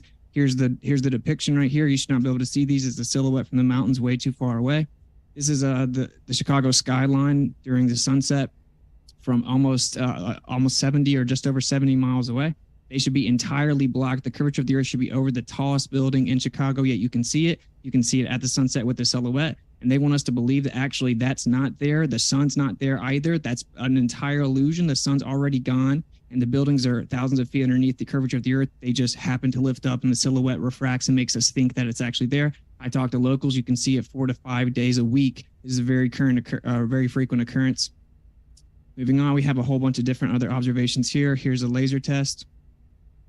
So we shoot laser at very low height over the top of flat water. You know, fluid dynamics is constantly in motion, attempting to seek its equilibrium. Just saying level means curved around the ball is called begging the question. It's not reality. This is from 16.42 miles away, and we see it too far away.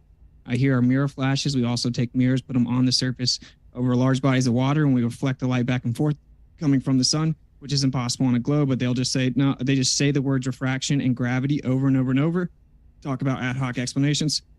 And then here we go with one of the big quote unquote debunks of flat Earth is the sunset. The sunset. Well, we have water vapor in the air. We know that here you're on side admitting that it acts as a lens of magnification. And then we show right here a depiction of the sun. And people say it should change in angular size, but as you can see, when it has magnification, it doesn't change in angular size, then it goes down and it disappears from the bottom up, even though it's up above a flat surface. I want everyone to pay attention here. They don't seem to understand it. He said there's no way. They just say perspective. You see the sun disappearing from the bottom up, but if you look at where it's at, it's actually still up above the table. Here's a depiction of, or here's an actual observation of the sun. This is beautiful. This is by Rakia Live. Shout out to him. And watch what the sun does here. Now, they claim that the sun is going, actually the sun's sitting still and we're falling back away from it and the curve of the Earth is blocking it. Of course, as you see right here, the sun is disappearing into the vanishing point of the sky up above the horizon. This proves to you the sun can disappear from the bottom up, completely void of physical obstruction. No glober has ever rebutted it. They can't. They just freak out. And then I'm just going to have to run through these, but here are the typical fallacies. I'll pull them up as they're used because it's important to understand you can't use fallacies constantly. Appeal to authority, credentials fallacy, saying that since I don't have credentials, my argument can't be true. Poisoning the well, which they did that, just discrediting us before we go. Ad hominem fallacies, which is personal insults as opposed to the attack. Texas sharpshooter fallacy, which is what they do with geodetic surveying, where they say, oh, look, we'll put the circle around where we shot on the wall and claim it was perfect and throw out everything that doesn't match our assumption. False dilemma fallacy or false dichotomy fallacy, where they say it has to be this way or nothing. Appeal to emotion, you will see a lot of that. Shifting the burden of proof because they're making the positive claim that everything's antithetical to observation, but they shift the burden onto us. You have an appeal from incredulity. They can't understand how the sunset would work on a flat Earth, therefore it can't be the case. You have argument ad populum. Everyone thinks that the Earth is a ball, so it has to be. Then they strawman our position. They divert away from our position with red herrings. Then you have affirming the consequent, begging the question. And of course, this is most important. Sophistry is the use of fallacious arguments, especially with the intention of deceiving. So hopefully we'll have a discussion today that will be fruitful, void of those fallacies, because they seem to be very popular in this discussion. And looking forward to it. Thank you very much for that opening as well. We're going to jump into open conversation and want to let you know, folks, if you happen to have a question, you can feel free to fire it into the old live chat. If you tag me with @ModernDayDebate, that's one way to ask a question, as well as if you do a super chat, we push those to the top of the list as we start reading them during the Q&A. With that, gentlemen, thank you very much. The floor is all yours. I'll just say real quick. So I was just going to say, Planner Rock, real quick, that Austin and I are both open to having conversations with people who believe in the globe. It's unfortunate that most of your compadres like to attack and make fun. They don't really want to have the conversation. It's kind of strange. I'm sure that there are a lot of people that want to have the conversation. Then let's have the conversation right now. So you guys brought your response. I want to address one of the things in a conversational manner so that we can put an end to that. Extraordinary claims have been met with extraordinary evidence. And the issue here is whether or not you recognize the evidence as being sufficient. When the evidence has been shown to you, you dismiss it or try to re-explain it, and that creates the very problem that you are saying we do. You're creating the very issue of having an honest conversation because you try to re-explain what is clearly evident.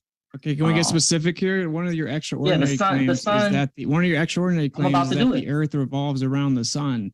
So do you have any extraordinary evidence? Do you have any extraordinary evidence? After I give you my example, then I will address you. So, for example, you spoke about the sun receding, back into the distance and retaining the same size. Well, the thing that contradicts that is that when I look at those tall buildings in the distance, and I get further away from those tall buildings, they get smaller. I don't see other objects anywhere around me, anywhere on Earth, where I go further away from them and they retain the same size. So there is no reason for me to look at that concept of the sun or the moon for that matter and say, oh, well, this has happened because of some lens effect, which quite literally contradicts your concept of refraction being a globe Earth debunk. So refraction works in a way to make the sun retain the same shape and size, no matter how far you are from it. But it doesn't. That's not the straw man, though. Yeah, you just straw man. And then that's a fallacy. Just address how what I'm saying is wrong. Okay, can I talk now? I'm done. You actually don't know what fallacy means. I would encourage you don't use it if you don't know what it means. I know what it means, and I stand by it. Define it. Define it. It means that you're trying to use a fallacy, an argument of a fallacy, to say that the person has a fallacy, as a reason to say that their argument is weak. Just because I may even engage in a fallacy does not mean that the argument itself is weak. So that is a waste of time. So address the issue. Okay, that's wrong. So if you use a fallacy for your argument, then your argument is logically fallacious and invalid. What fallacy means is the assumption that just because someone says something fallacious as their argument, that their conclusion is incorrect. Right. So you can say fallacious things and your conclusion be wrong, but your argument is wrong. I just said that. Your argument is wrong if it's fallacious. So you didn't understand it. I knew you didn't. I didn't understand, and you and I are just going to disagree. But let's get to the sun itself. I don't. Oh, do I need to pull the definition? I refuse. Listen, I refuse to yield on that. So we're not going to waste a whole hour doing it. So you're going to. I can laugh right along with you. Well, yeah, you're wrong. How the sun? No, you're wrong. Let's go ahead and address how the sun itself, out of all of the other objects that we have access to on Earth, can retain the same size no matter what the distance is for anyone on Earth, but everything else diminishes with size as you get further away. Please. Okay, so actually the sun does change angular size throughout the year in your own model even, and angular size does change throughout the day just very slightly. And it is because it's viewed through a greater distance of Atmos, and we also don't know the medium that the sun is in. You guys claim it's impossible for the sun to disappear bottom up. If the Earth is flat, I debunked that, showing a lensing effect would actually make it disappear from the bottom up. Okay, so you did not address my point. I literally did. No, you literally did not. I'm just over your head. Sorry, brother. No, you're not over my head. You're just being presumptuous. You want to keep going? I'm over your head. No, you're presumptuous. You want me to repeat it? No, I want you to listen. You want to listen? Okay, cool. So what you did was you gave an example of how the sun changes angular distance over a period of time from days to weeks to months over the course of a year, which was not my argument. I even said very clearly, everyone all over the world sees the sun as the same size, no matter how far away they are from it. That only speaks about distance. So I didn't specify a time frame. Yes, the sun will change by 5% size from August to January because of distance. Because of distance alone, and you may thank you for your concession. No, but that doesn't address what I said. You just said it wasn't because of distance. No, I did not. Listen again. Yeah, you did. I said that my argument had nothing to do with looking at the changes of the sun over time. I'm looking at the changes of the sun over distance from one observer to another. Yeah, no, you got to have the one observer to the other part, or else you're not getting my point. You didn't hear my rebuttal. Let me repeat it. I said it changes throughout the year. This guy's unbearable. I said it changes throughout the year and even throughout the day in your own model. That wasn't my original point, though. So you're just going to interrupt me the whole time? Hey, I do need to hold on one sec, just so there's not too much speaking over each other. Let's give it to Austin for maybe another minute, and then maybe even a minute and a half, and then we'll kick it back over to Dave or Planner Walk. Okay, so I explained that in your own model, even it changes angular size throughout the year and throughout the day based on even stellarium data. So you can say no, but you can just go look at stellarium, it changes. And then I explained that the reason we don't see it the same as we see more local objects is the sun would be significantly farther away. And in addition, we do not know the medium that the sun itself is encompassed within, or if there's a containment that would give us that lensing effect to a greater extent. What it shows is that it disproves your claim it's impossible for the sun to maintain angular size and disappear from the bottom up over a flat surface. It objectively can with the lensing effects. Okay, so what I stated had to do with the size of the sun being seen by different observers at the same time period. You knew this, and you're trying to redirect my argument, and that's a waste of our time. I'm not going to even call the fallacy because then we'll argue about what the fallacy is. So getting back to my original point, which is that the sun is the same size in the sky for all observers at any point in time. You know this. Now, you bring up some scientific measurement. Hold on, some scientific measurement that can be used to determine the angular size of the sun. And I wonder, what is the level of precision of that? It's certainly not optical, because if I'm twice as far away from one object than I am from another, it'll be about half the size that it is when I originally saw it. Your sun on your flat Earth models can be 3, 4, and 5 times away from one observer to another. Whatever other measuring standard that you're trying to use has nothing to do with my argument, and you can't address my argument. If I'm in Chile and I see the sun rise over my head and it sinks back down to the ground, like you say, right? That sun from your own arguments can't be more than 4,000 or 5,000 miles away, right? Then someone on the other side of the world sees the sun rising while I'm seeing it setting, and that person on your flat Earth model is 20 to 30,000 miles away. There is absolutely no difference in angular size between those two observers. So I have debunked your argument. So you clearly didn't listen to me, and I'm not going to go in circles with you again. I'm going to say it one more time, and then we're going to let the audience hear that you can't rebut it.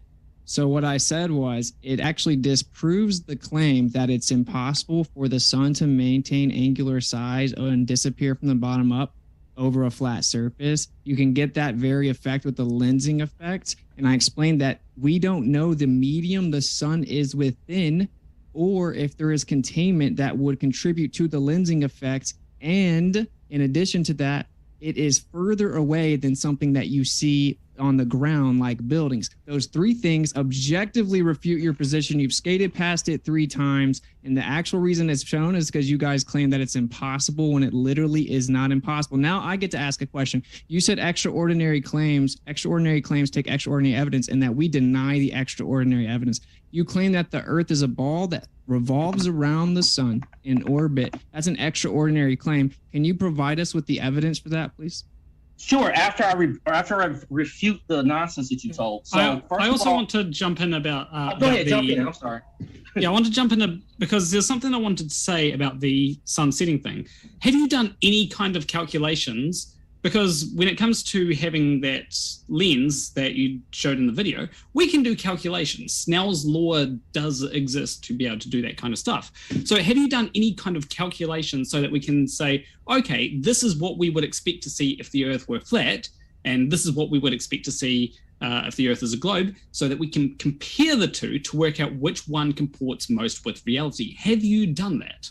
Your calculations came from making the observations and then making the model after you saw what happens. You have all that, and then you keep saying you didn't do anything, right? So just like Jaron said in his opener, you just think you have this confidence over here, like good evening. Model. Somebody around here? Explain how everything in the universe works, and you can't even do the math for your own model. So the answer is that you made the calculations after the fact, and we don't have to. That we see the observations, we have the same observations.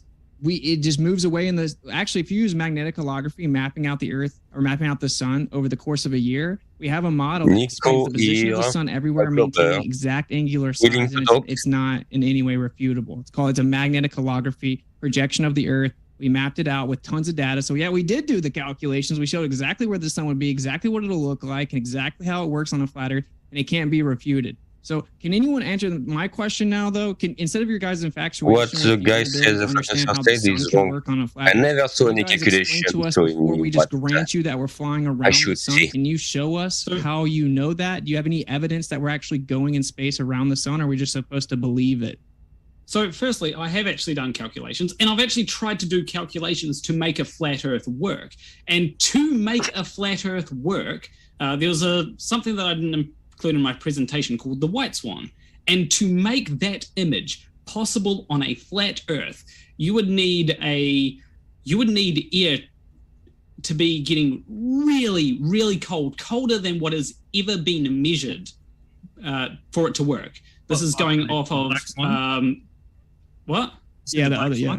The other this is the white swan. It was the image that turned Ranty from being a flat earther into a globe earther. Oh, the fake flat earther. That's so bad. Well, but easy as nobody. And I did calculations, and the only way that it would work on a flat Earth is if the air was like extremely cold, colder than what we've ever measured. Strawman fallacy. That's the only way that you can see something in the distance that's lower than something that's closer to you and taller? That's what you're saying? Well, that's the only way that image could actually be taken on a flat Earth. Well, do you have an alternate saying something with a explanation? strawman fallacy doesn't mean anything.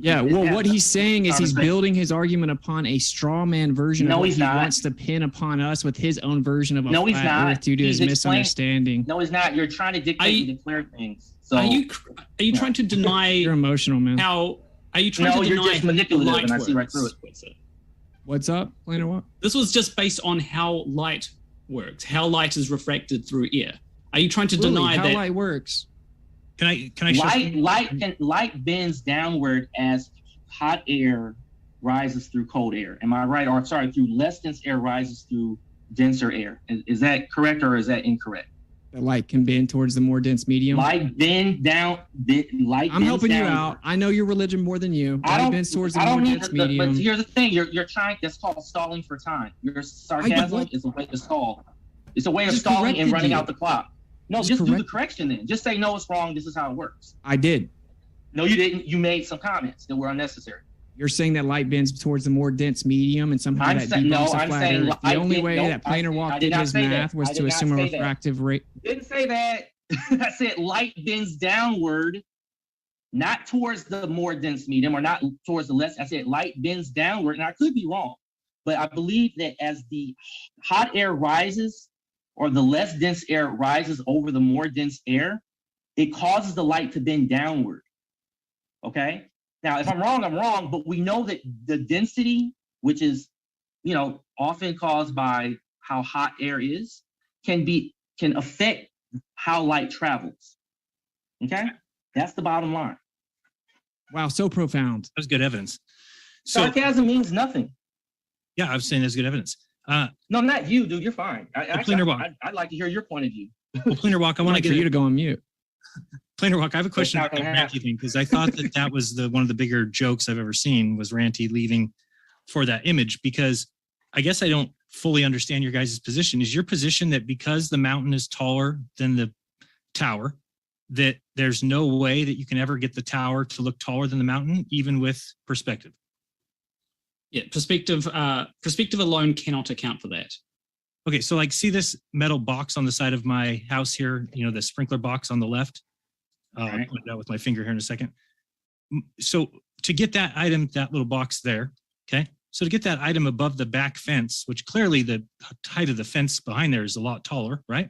But you just need to lower the camera, and all of a sudden that box now goes above that back fence. So how is that possible? If the back fence is clearly taller than that box, how did it fall behind there? Because I'm sorry, go ahead. So that we know the observer height, right? So this is just asking about observer height. We know the observer height. I believe the observer height was something like 6 feet in Ranty's image. Correct. So if we account for observer height, we know the observer height. Right. We account for perspective. You still need something like refraction in order to explain how the thing further back is lower than the. He asked you, why did it do it in this video? That's what he asked you. He changed the observer heights. Okay, so why? Explain how that makes it happen. Perspective. Because the less. Oh, it does. It is perspective. That's crazy. No, perspective. You're generalizing perspective too much. You're not explaining how it works in those different scenarios. When he changed the observer height, his line of sight is no longer on the same elevation as the object that he was looking at. So neither is the elevation. Neither in the observation we're talking about. No.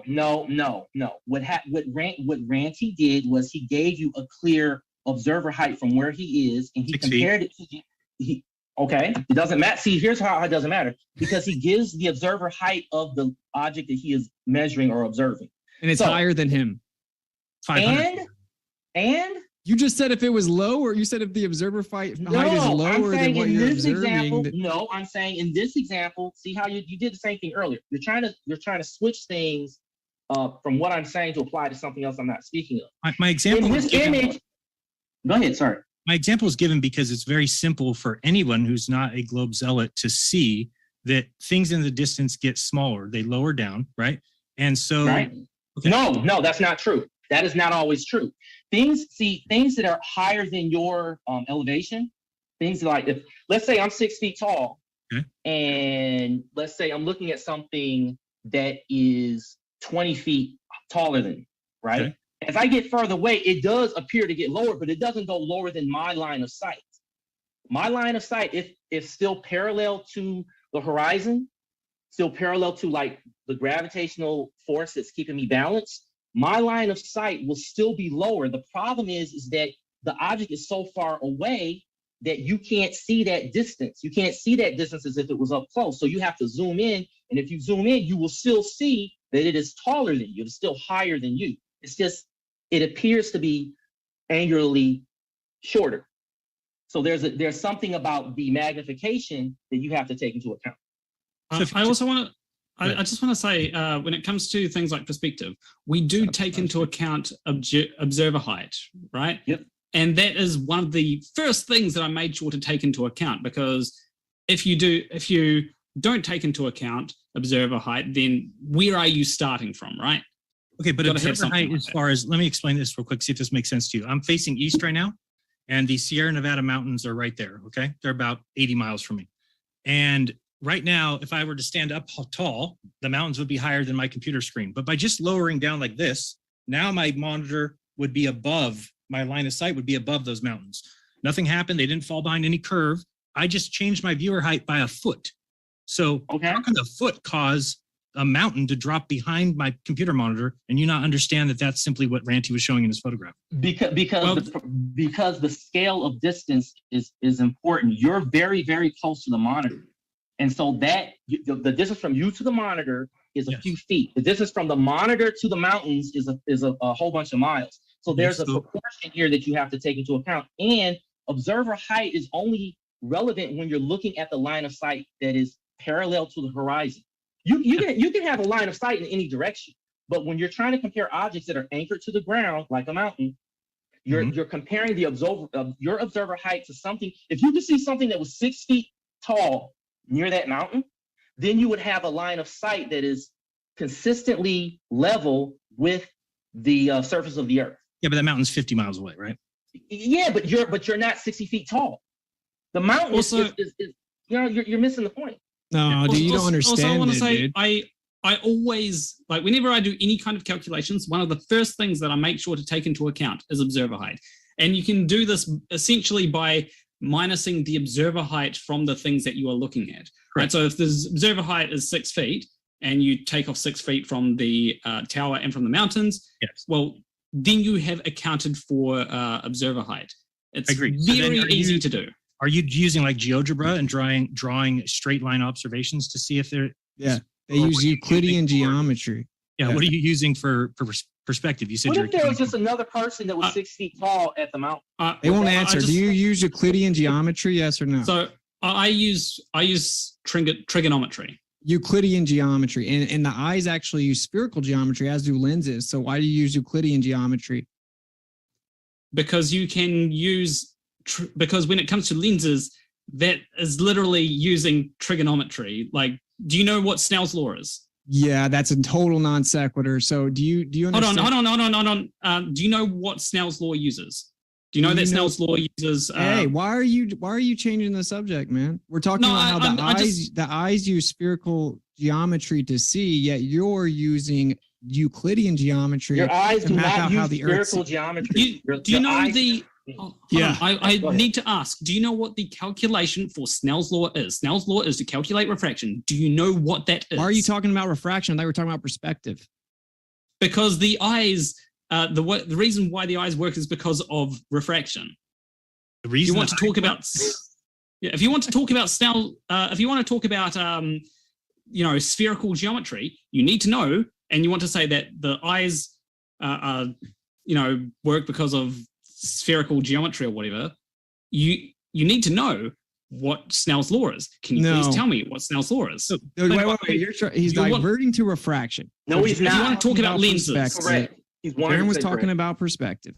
And then you started telling us what would or wouldn't happen due to perspective and that you did the math. So then he asked you what type of math you're using. And now you're diverting to Snell's law and refraction, which of course you have to use a differential equation for the Atmos anyway. We're talking about perspective. When you calculated the perspective, did you use Euclidean geometry or spherical geometry? I used trigonometry.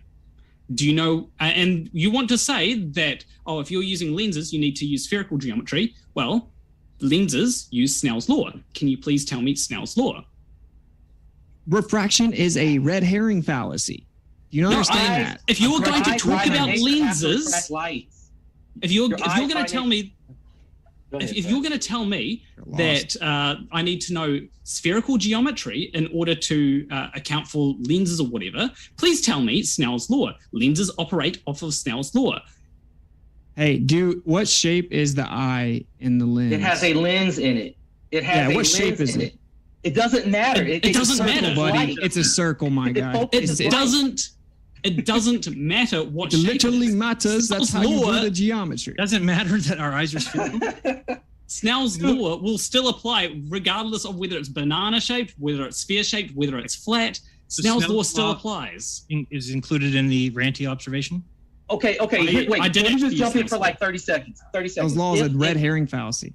Wait, let me just jump in. If refraction did not take into account, then the light would be always parallel, even if it went into your eye. You wouldn't be able to focus on anything. That's the point. Your eyes have to focus the light into a small part of your eye, in the back of your eye. Okay, that's the trigonometry, I believe, that planar walk is referring to, and that's something you have to understand. You have to. I actually just the light would just continue to be parallel, and you wouldn't have anything to focus on. You guys don't understand. I actually just want to make the point that Snell's law literally is just trigonometry. It's it's something like sine of sine 1 over sine 2. You use a differential equation for atmospheric refraction. You have to use a differential equation, which is calculus. Doesn't matter, man. Okay, so you use differential equation to account for what? Unknown functions and variables, right? No, for light coming in at different angles. Your line of sight is always right in front of you. Your line of sight is always right in front of you. It never changes. Here's the problem: when you're looking at something that is 6 feet away, you're 6 feet tall. Yeah, you need a my Lancer. I don't care. You got something. You guys are boring. 6 feet tall from far away. Your line of sight is on the same level. So if you raise your elevation, yes, that person is going to appear to be lower than you. But if you lower your elevation, that person is going to appear to be above you. But the further away you go, the less of an effect, the less clear that is because of the distance. And that I wanted to address that because you ignore that when you talk about your sun. You use a lens to make your point about the sun retaining the same, So you guys are never going to answer my question. We're going to sit for an hour. Hold on. I'm just doing my thing. So you got your sun with that lens, right? you only let that lens go like 5 feet away. Make that lens go 1,000 feet away. That thing is eventually going to get too small. If you went 1,000 feet away from Jaren's monitor, it'd still block the mountains. You don't understand anything. No, it doesn't. You no, said, it doesn't. You said teeny, tiny part every time you interrupt, you have impulse control issues. You're just lying, man. You have impulse control issues. I don't like liars. Hold on, so don't lie. just so we can hear 1% at a time. Okay, so first he said that Jaren was wrong, right, about him showing the observation outside of his house, which showed that as he goes lower, then what's taller in the distance will be below what's closer to him. And then he ended up admitting that that's what happens.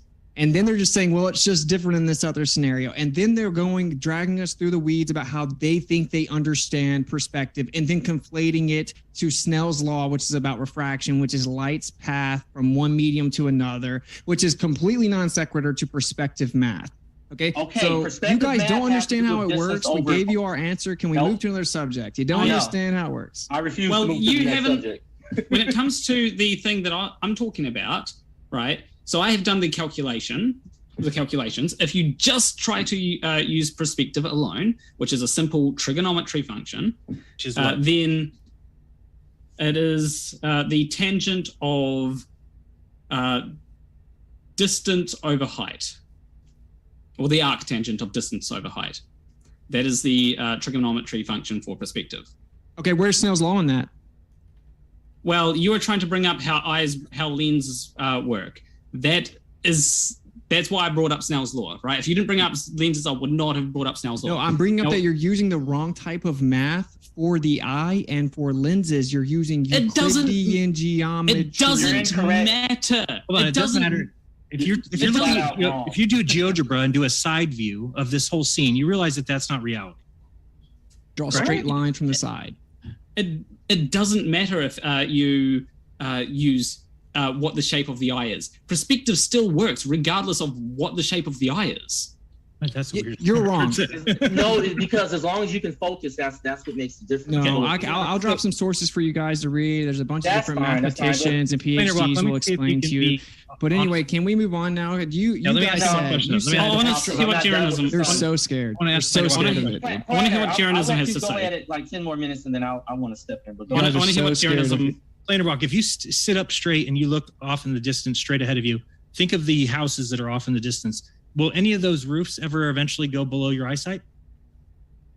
If I get high enough? No. Sitting right where you're sitting right now.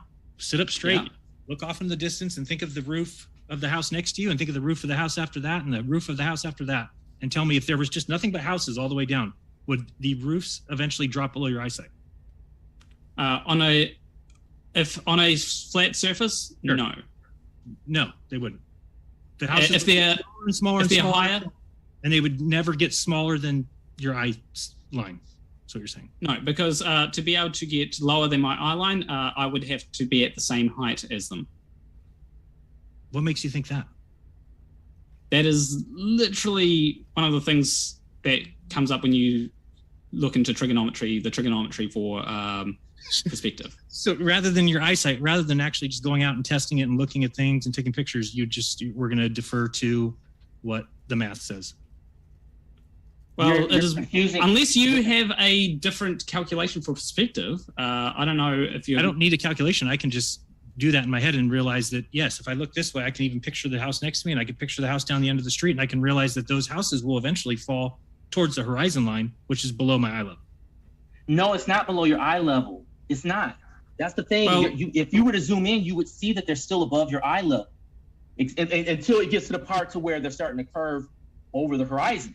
But when you look at the roofs of those houses, you can't see the bottom of those roofs. You'll never see the bottoms of those roofs. You're looking at the tops of the roofs and maybe the mid part of the roofs as you're looking towards them as they get further away, and you're presuming. Okay, let's make it simple though. Do they drop as they go away from you? Yeah, they do, but not on the flat plane. They just want to talk about this for 3 hours. They're scared to defend the.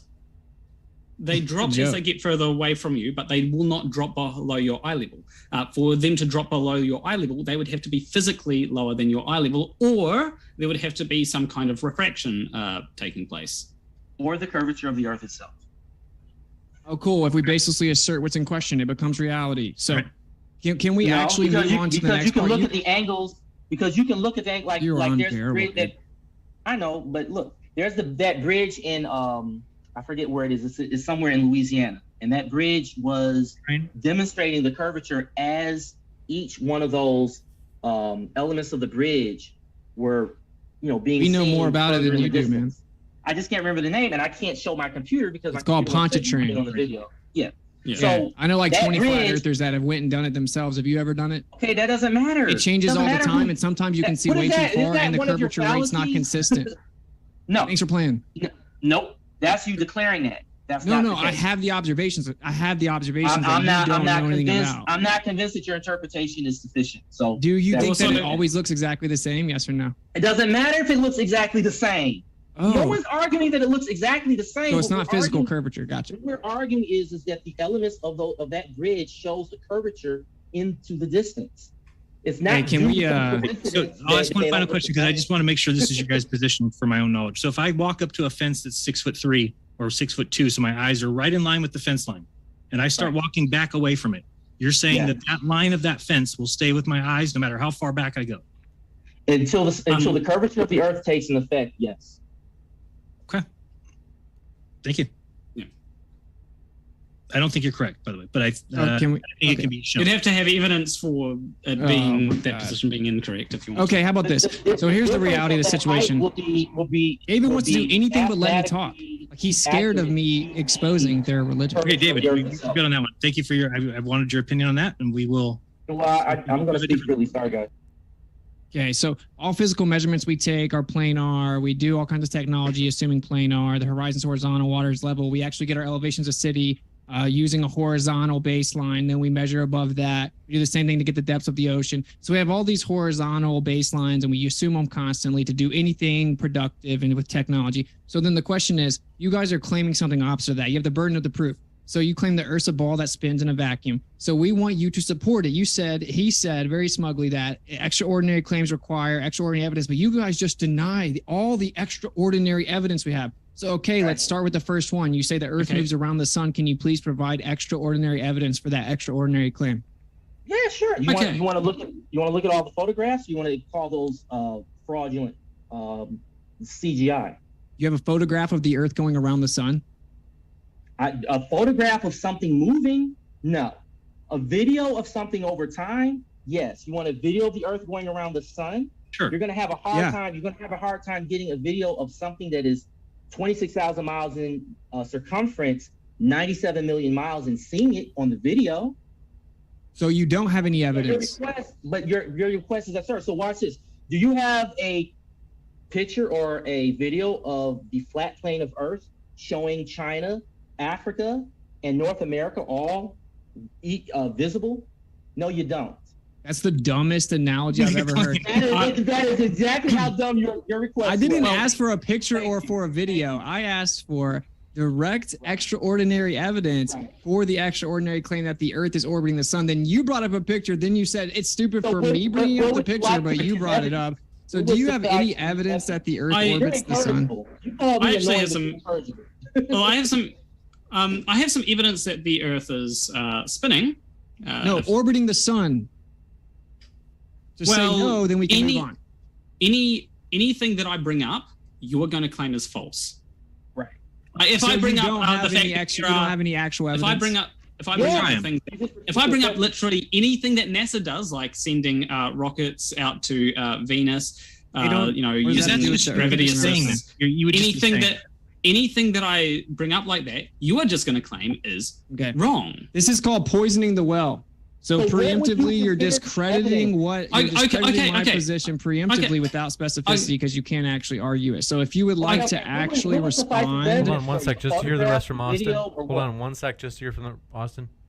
Do you have any actual empirical evidence that the Earth is orbiting the sun, or is it just a blind belief that you expect us to believe?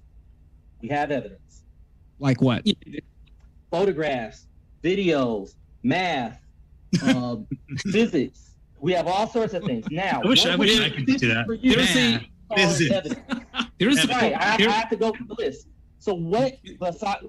Got your sarcasm done? Okay, now what would be sufficient for evidence? Because you won't accept photographs, you won't accept videos, you won't accept the science, and you won't accept the math. So what's left? Well, relativity says that you wouldn't be able to. Would you accept? Well, you wouldn't be able to determine which one was going around which. So I thought that you guys would you accept that? Would you accept? No, I wouldn't accept relativity. Okay, so then why are we having that conversation? No, I'm asking you. That's how you guys waste our time. You got look. I interrupt. But you guys had Planar Walk try to explain the math, and you refused to respect what he presented. Now you're changing the subject back away because you're scared. No, but you don't get to dictate the subject. You don't get to dictate that. That's not your show. So you don't know. So he's tapping out. You got one? No, I want to address something, and I've waited patient. Is you did not acknowledge that your lens effect or just change the subject. No, I'm not following your dictate. So stop dictating terms. Planar Walk, do you have an answer? Yeah, no, I'm not done. I'll presentation. So I want to address something that you guys have refused. We talked about it for 35 minutes, dude. No, you ignored it, and you do this. You keep dictating what happens instead of simply. You picked the first the discussion, dude. It doesn't matter. You never addressed it, so I want to get back to it. I'm sorry, Planar Walk. I want to know what happens. Just to be sure that Planar Walk gets to have some talking time too, Dave. Your son, feet and miles Dave, away. Are you pretending not to hear me? I just want to be sure that Planar Walk gets some time to talk too. I did, but I apologize. No, go ahead, guys. Yeah, so there is some evidence, but you're probably not going to accept it, but we'll see. So there is things like the planet. So to explain the planets going around to explain the path of the planets through the sky, you would call them wandering stars, I know. To explain them in any kind of geocentric way, you have to have, I can't remember the exact term, maybe someone else here remembers it. Retrograde? But they go, retrograde. That's the term that I was looking for. You need retrograde. If they're going around the sun, then that is far simpler. That just lines up way better. That is how people figured out that we were going around the sun and that the Earth is not the center of the universe. So you just conceded the reason people think that the Earth moves around the sun is because it was easier to do the math.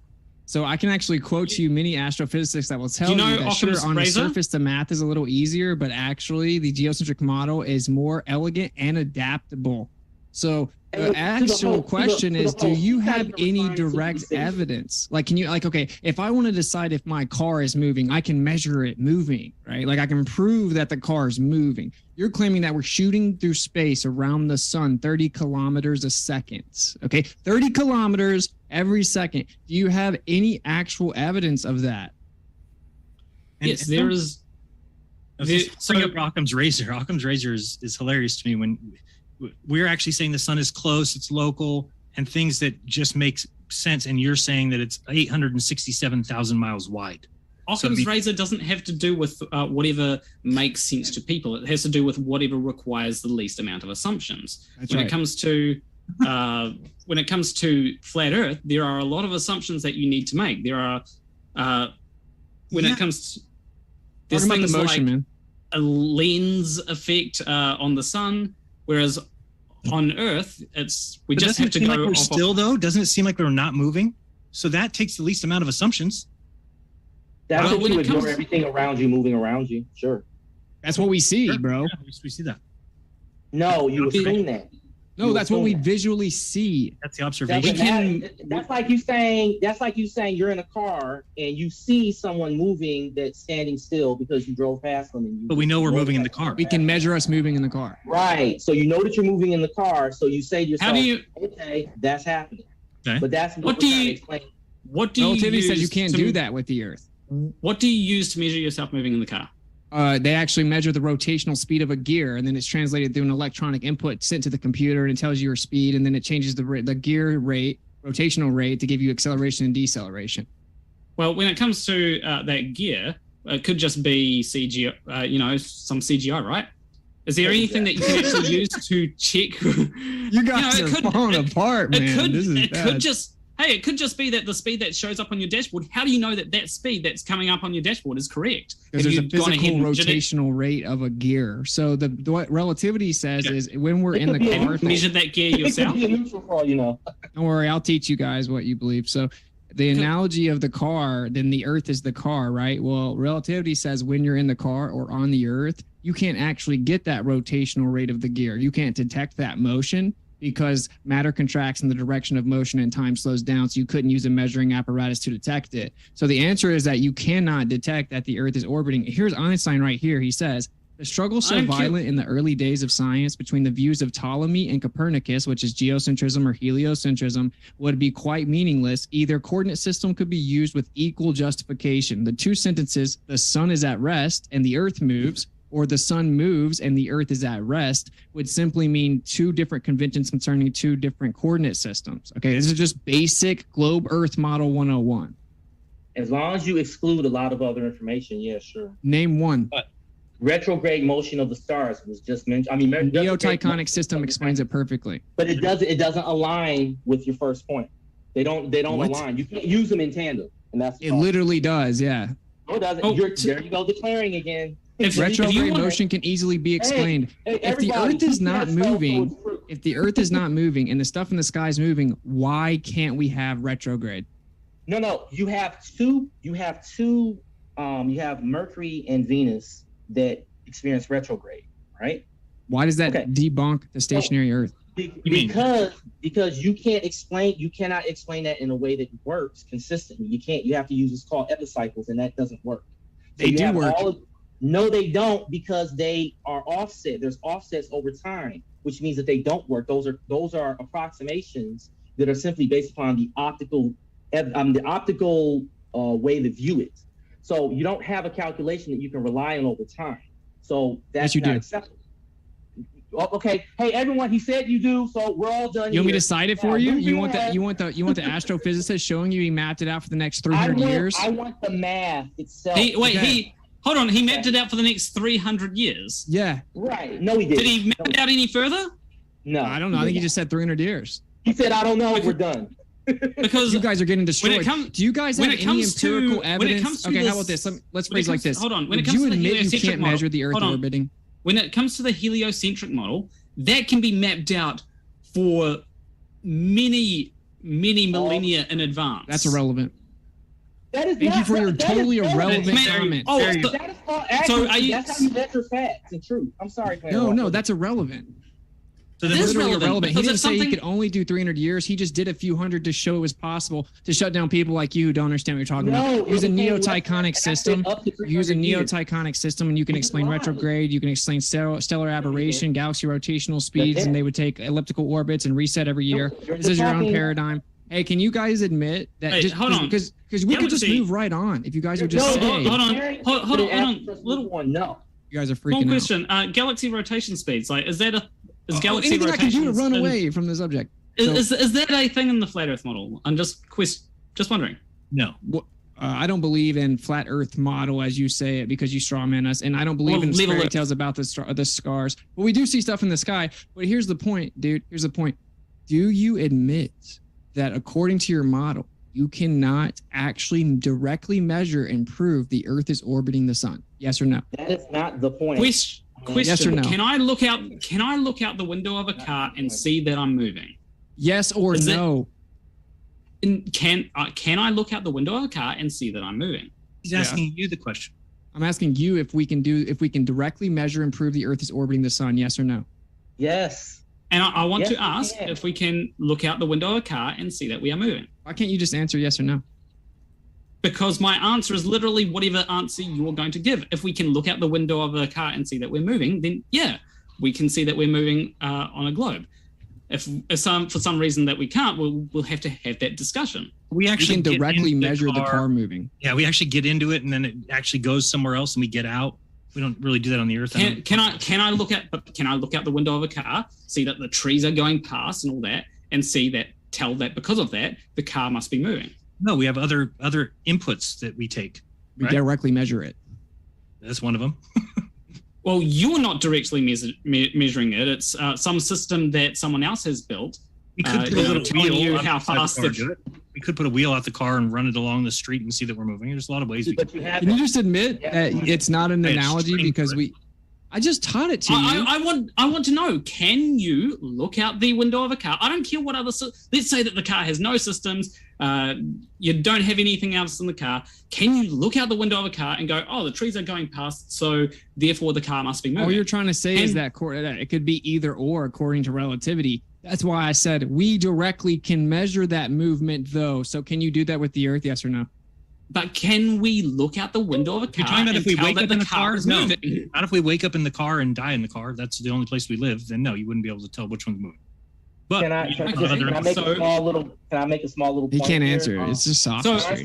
The concept of movement is based upon the concept of movement is based upon measuring the change in distance from some object, from some distant object. You declare that you're moving based upon whether or not the distance from an object that you are comparing your location to has changed. So out in the depths of space, you have the sun and you have these planets. You have the stars as a reference point because your position relative to the sun and to the stars and to the other planets changes. You are thus moving. Oh my gosh. Okay, so yeah, all you did was beg the question because I assume that the Earth is moving. Then when I look out and see that this, every time I start talking, you interrupt me, dude.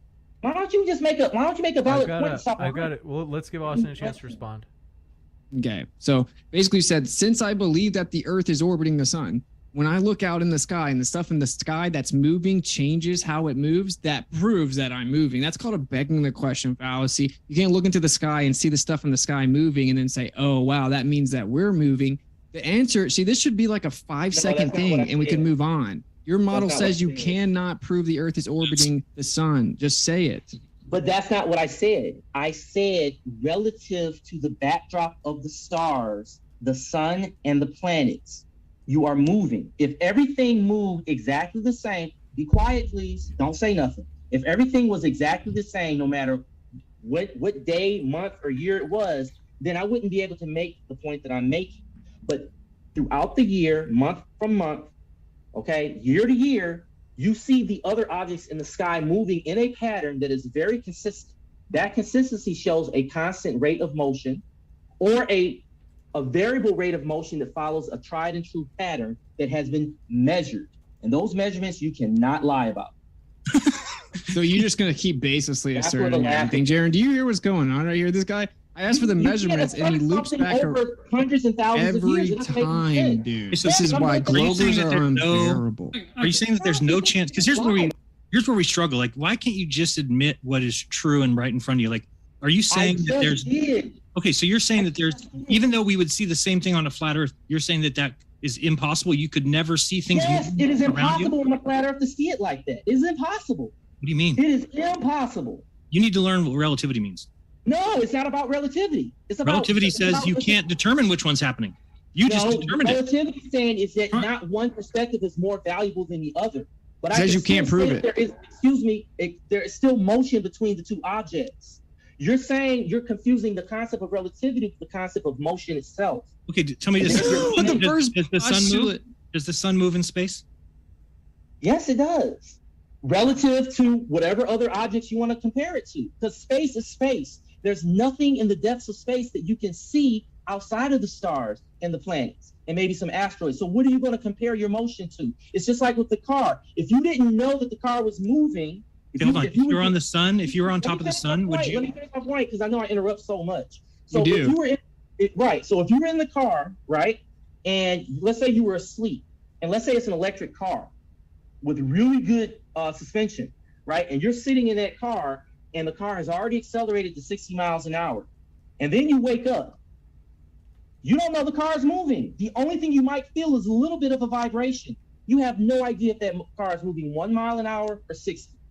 We already corrected that and said that we have actual physical measurement of the Earth, of the car moving. According to relativity, you can't ever get that actual measurement of the Earth moving. The reason relativity matters is because the mainstream model is that the Earth's a spinning ball going around a vacuum in space, and it's all because of relativity And the reason that this has to be what you believe is because it was the response to Michelson-Morley, which was over 10 times more precise than it needed to be and showed that the Earth wasn't orbiting. Well, it was. Well, Michelson-Morley was about eighth and not about whether the Earth was moving. But when it comes to that, you guys say that, but you're wrong. You're just repeating what you heard from other people. It's a script. Well, do you know anything about yes, Maxwell's equations? Do you know yes. Do you know what Maxwell's equations were supposed to imply? Yes. What did they imply? Yeah, it uses luminiferous ether as the background, and then the whole first like 2/3 of relativity is him transforming it via relativity. That's a non sequitur because that's a non sequitur.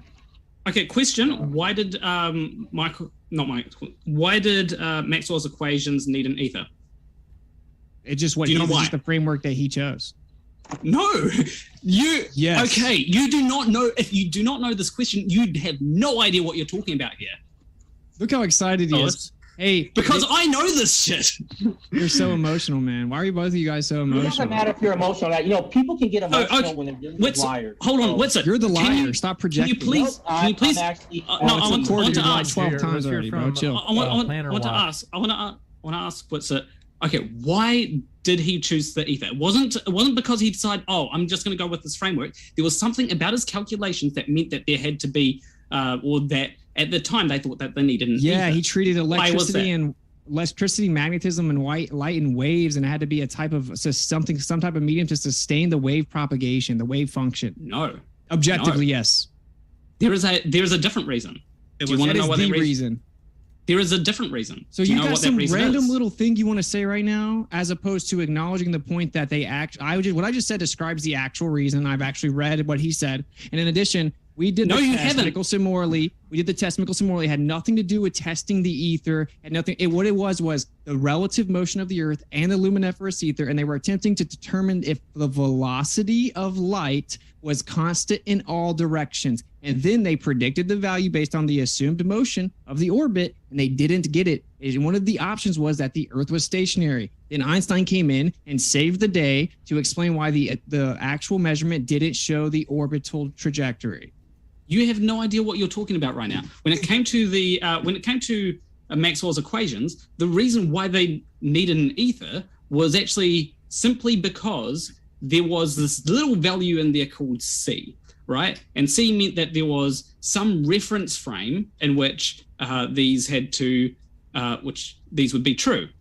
And so when it came to the Michelson-Morley, they're like, okay, well, if we do it this way and then this way, there's obviously we're going to be traveling through the objective reference frame at different speeds, and so we'll get different values. It could have been that the reference frame was moving along with the Earth or something, but it's not likely that will be happening the entire year round. So that's what they did. They checked it, and the reference frame. It was about light, bro. You don't even know what you're talking about. Bro. Yeah, and that was the speed of light. It was a test to see if there was a constant velocity of light, okay? And then they shot them perpendicular, not this way, then this way. They shot it perpendicular to each other. The light beam that was going against the assumed orbital motion of the Earth would have been behind the other beam. So you shot two beams, and they reconnect in the middle in a silvered mirror, and then they both go to the receiver on the other side. The one going against the motion of the Earth should have been behind the other light beam moving with the motion of the Earth. Okay, an interference, 1/5000th the width of a human hair. Okay, so, and you think back then they were able to measure that? Yes, literally. No. Yes, I'll read Einstein telling you that. You've never done any study. Einstein came about some decades later. Einstein was there when he did Michelson-Morley. He said that's what made him come up with special relativity in the first place. His experiment was 1885 to 1887. Okay, great. Good job. So, thank you. So Einstein's theory of relativity came some decades later. Yeah, I'm sorry, dude. I know that, dude. The reason that he came up with special relativity, you don't know anything about this, bro. The reason why he came up with relativity, the reason why he came up with relativity was because Michelson-Morley experiment showed that the Michelson-Morley experiment showed that the speed of light is constant regardless of any type of motion. And when it came to, but the thing that you didn't realize is that the Maxwell's equations assumed that there would be some constant reference frame, and that is why the Michelson-Morley experiment was trying to test for the ether. It was not testing for ether, planar walk.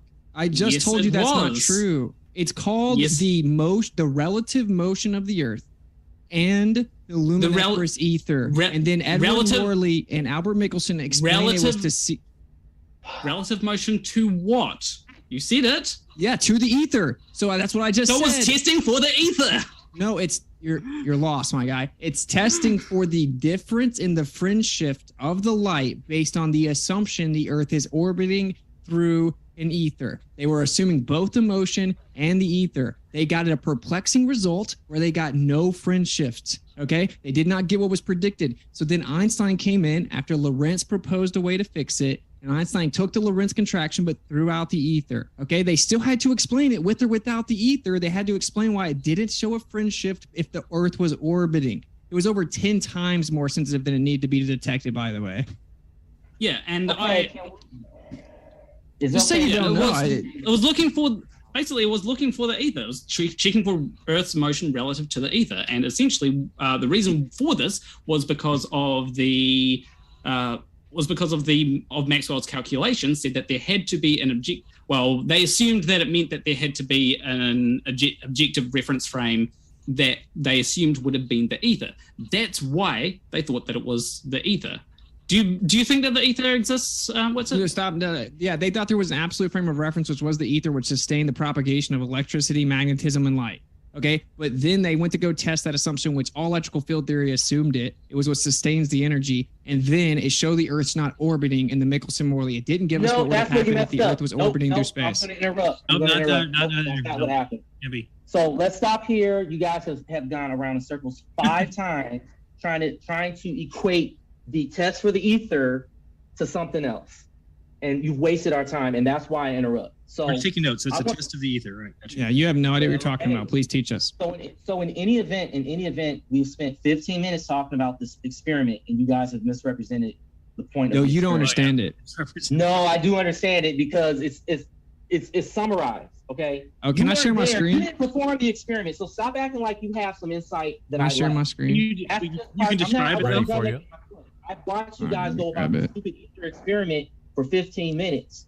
No one listening is going to be swayed by all of this. No one can read that text on the screen and process it in 5 to 10 minutes. Okay. So this is a pointless exercise, and you know it. And that's part of what I'm trying to get across about flat earthers. You cannot have an honest argument. You cannot make an honest conversation with you guys because this is how you guys operate.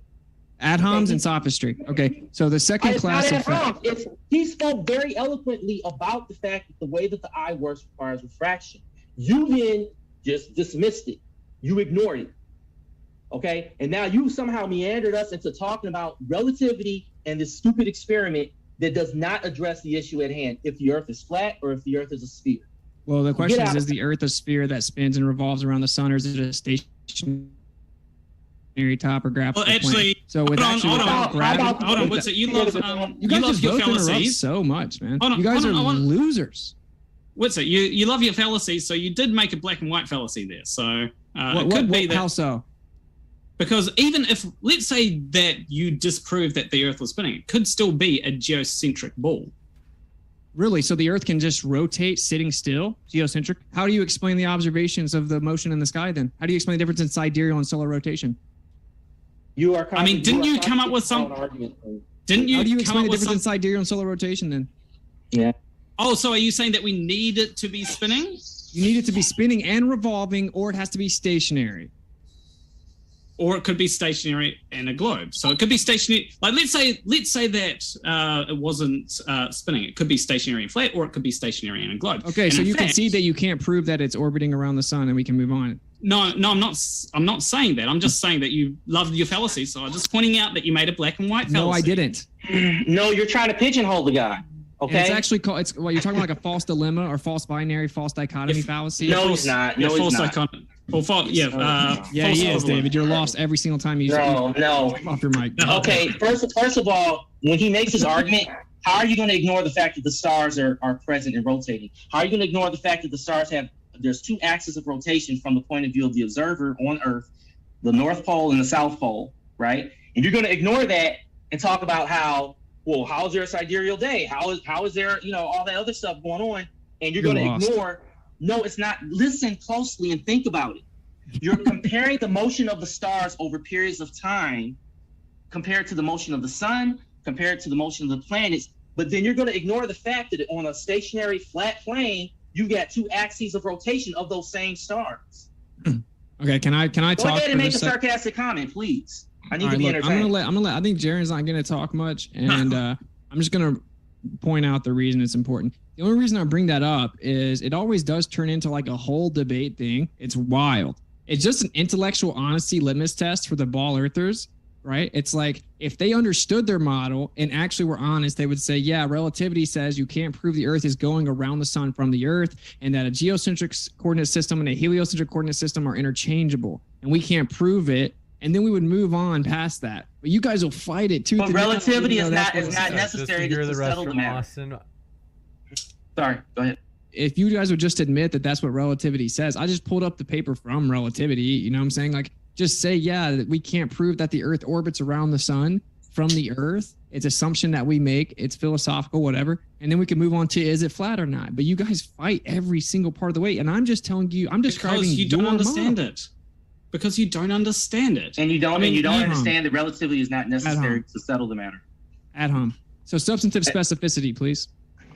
I mean, if I were to say that, the Earth, like I gave them an example at the start of the debate. If I were to say that the Earth is not flat because there are mountains, right? You would rightly call me out on that, right? You'd say, well, that's not what we mean by flat Earth. But if I were to just continue and say, yeah, well, there are mountains, so therefore it's not flat, and you're wrong, then would be having a pointless discussion because I'd be operating on false knowledge. Right. I'm not. You agree with that? Yeah, we'd be. Well, this is what you're doing with relativity. No, you don't fully understand relativity, and you're using bits that you've cherry picked from it to try and say, well, relativity says this. You're projecting because you don't understand it, and I bet you money you can't name one thing I cherry picked. Winston, why did you just did that? You just did it. He gave an eloquent response, and you're not addressing it. You're I am saying, literally specifically addressing it. No, you're not. Yes, you are saying about optical results when it comes to relativity. Yeah. And that's more in reference to things like the Michelson-Morley experiment. Now, if you were to take the solar system, right, and take all the planets in the solar system and map out their motion, we can see that it works far more eloquently if we are in a heliocentric solar system compared to if we were in a geocentric solar system. That's incorrect. Actually, it's more adaptable and more elegant if it's geocentric. Just on the surface math is simpler for the heliocentric model. It's not just the optical experiment. I just showed you in the actual presentation, bro. He also says terrestrial experiments. Well, why would we can just move on because you guys never concede anything. I just wanted the audience to see that you guys constantly have to lie. Why would planets revolve back and forward in that? Around the sun. In the heliocentric one, they simply just go around the sun. That's a very simple motion. They do the same thing. They can do the same thing in a geocentric model, yeah. Wait a minute. Hold on. You said they go around the sun in the geocentric model, yes? That is one version of a geocentric model, yeah. Oh, okay, that's one version of a geocentric model. But your version of a geocentric model requires the Earth to be flat. Yes? Okay. So then we're left with a very simple question for you. What is the range of the distance that the sun is from the Earth? Just give me a range. I didn't say you have to. I asked you a question. We don't know. Yeah. Okay. We don't even claim it's material. No. Listen to the question and don't do your routine. Is it 93 million miles away, or you're not sure? No. Okay. Is it right? So you know it's not 93 million miles away. So you have a range that you use. So what is the upper and lower limit? If it was a physical item, it'd probably be about the radius of the Earth, 3959 miles. Okay. So then that's what it measures. Got you. We're not even claiming it is a physical material object. I don't think it is. Okay, Either. that's fine. The moon. That's fine. Also The not a moon physical material object. That doesn't make any sense. All There's right, certain so- features on the hold moon on. that fit the definition of a physical spherical object. I have a video of someone seeing Mars through the moon. So if Mars and all that are going around the sun and it's not a physical object, how are they going around the sun? It just seems What like are they a going gigantic around? holographic light show. And it could also be cymatic patterns like sonoluminescence. Nope. Gigantic vibrational resonance and sonoluminescence. That's not how sonoluminescence works. any- Sonoluminescence relies on Do sound. you have any to evidence of generate any of the light stuff that you from- believe, or from do you just liquid. want to critique? Well, do you have Yes. any evidence? So I have the more difference evidence is- that it's a there you physical go. object than it being a holographic I'm projection. going to say one more thing. The difference is we're saying we don't make claims about that. We're not making claims that we can't actually verify, and we would say, well, what do you think it is? So then we speculate, and then you're like, prove it, which is dishonest. And then you guys make definitive claims about it, and then can't prove any of it, and don't even want to actually address what your claim is. So I think that we should let. Okay, Dan so talk you're some. left with an I don't know, and we're left with here's what works. That's the difference. Your model Well, says we don't know what the- 96% works of the doesn't mean universe it's is. true, So- right? So if they lied to us and gave us something that works, but it's a lie, you're okay with that. You're that's all you. Lies don't work like that. Yeah, they can. That's not how a They lie can. works. No, a lie. What makes a lie is an inconsistency with the facts. That's why it's a lie. Like dark matter and dark energy. Right. No, we're not talking. But we're not having a conversation about dark matter or dark energy. No, means that your claim the universe is a conversation. lie doesn't work with the Dude, facts. No, that has nothing to do with our conversation. See, you And got wave dismissal. caught. And wave No, dismissal. you got caught. No, you're trying to change the subject, and I'm changing it back. You got caught. If I told you every day, if I told you every day, if I told you every day that I was Give filling you an opportunity to go into the Q&A. Well, if I told you every day I was filling your gas tank with milk and your car was running, I mean, it's a lie, but your car would still run every day. I just wouldn't be filling it with milk. But milk doesn't allow cars to run every day. That's the point. Shit. That's the point. But That's does his the car point. run? Even though I told that lie. No, you don't understand. You don't understand. You don't understand. So we know what milk is. Milk comes from cows and from Thank you. goats. Where's this going? Right. So what are you talking about? What's I said, dark I matter? lied to you. You're talking about an absurdity, not You said even lies just a lie. don't You're work. just talking about an You said- absurdity. You said lies don't work. Lies can work for. No, they years, don't, dude. No, they don't. Yeah. Yeah, it looks But like that's if your because we have girlfriend lied to information. you If and The, your the girlfriend thing lied to you and about said that lies she is that the thing about lies is if I were to take the milk and drink it, I would die. is so dumb. So it doesn't No, work. You're not missing the point. If Planar Walk's name was Henry, he could be lying this whole time, and we would just never know that's his real name. It's still he still can operate, still go through. Right, things. but if you were, but if you, were, You don't actually know my real name either. See, well, there you go. Right. That's irrelevant, But though. You if- see but his if- point. but You're missing the point, though. No, You're trying no, not to see the point. He's a contrary. No, what you're doing is you're ignoring how to make it work.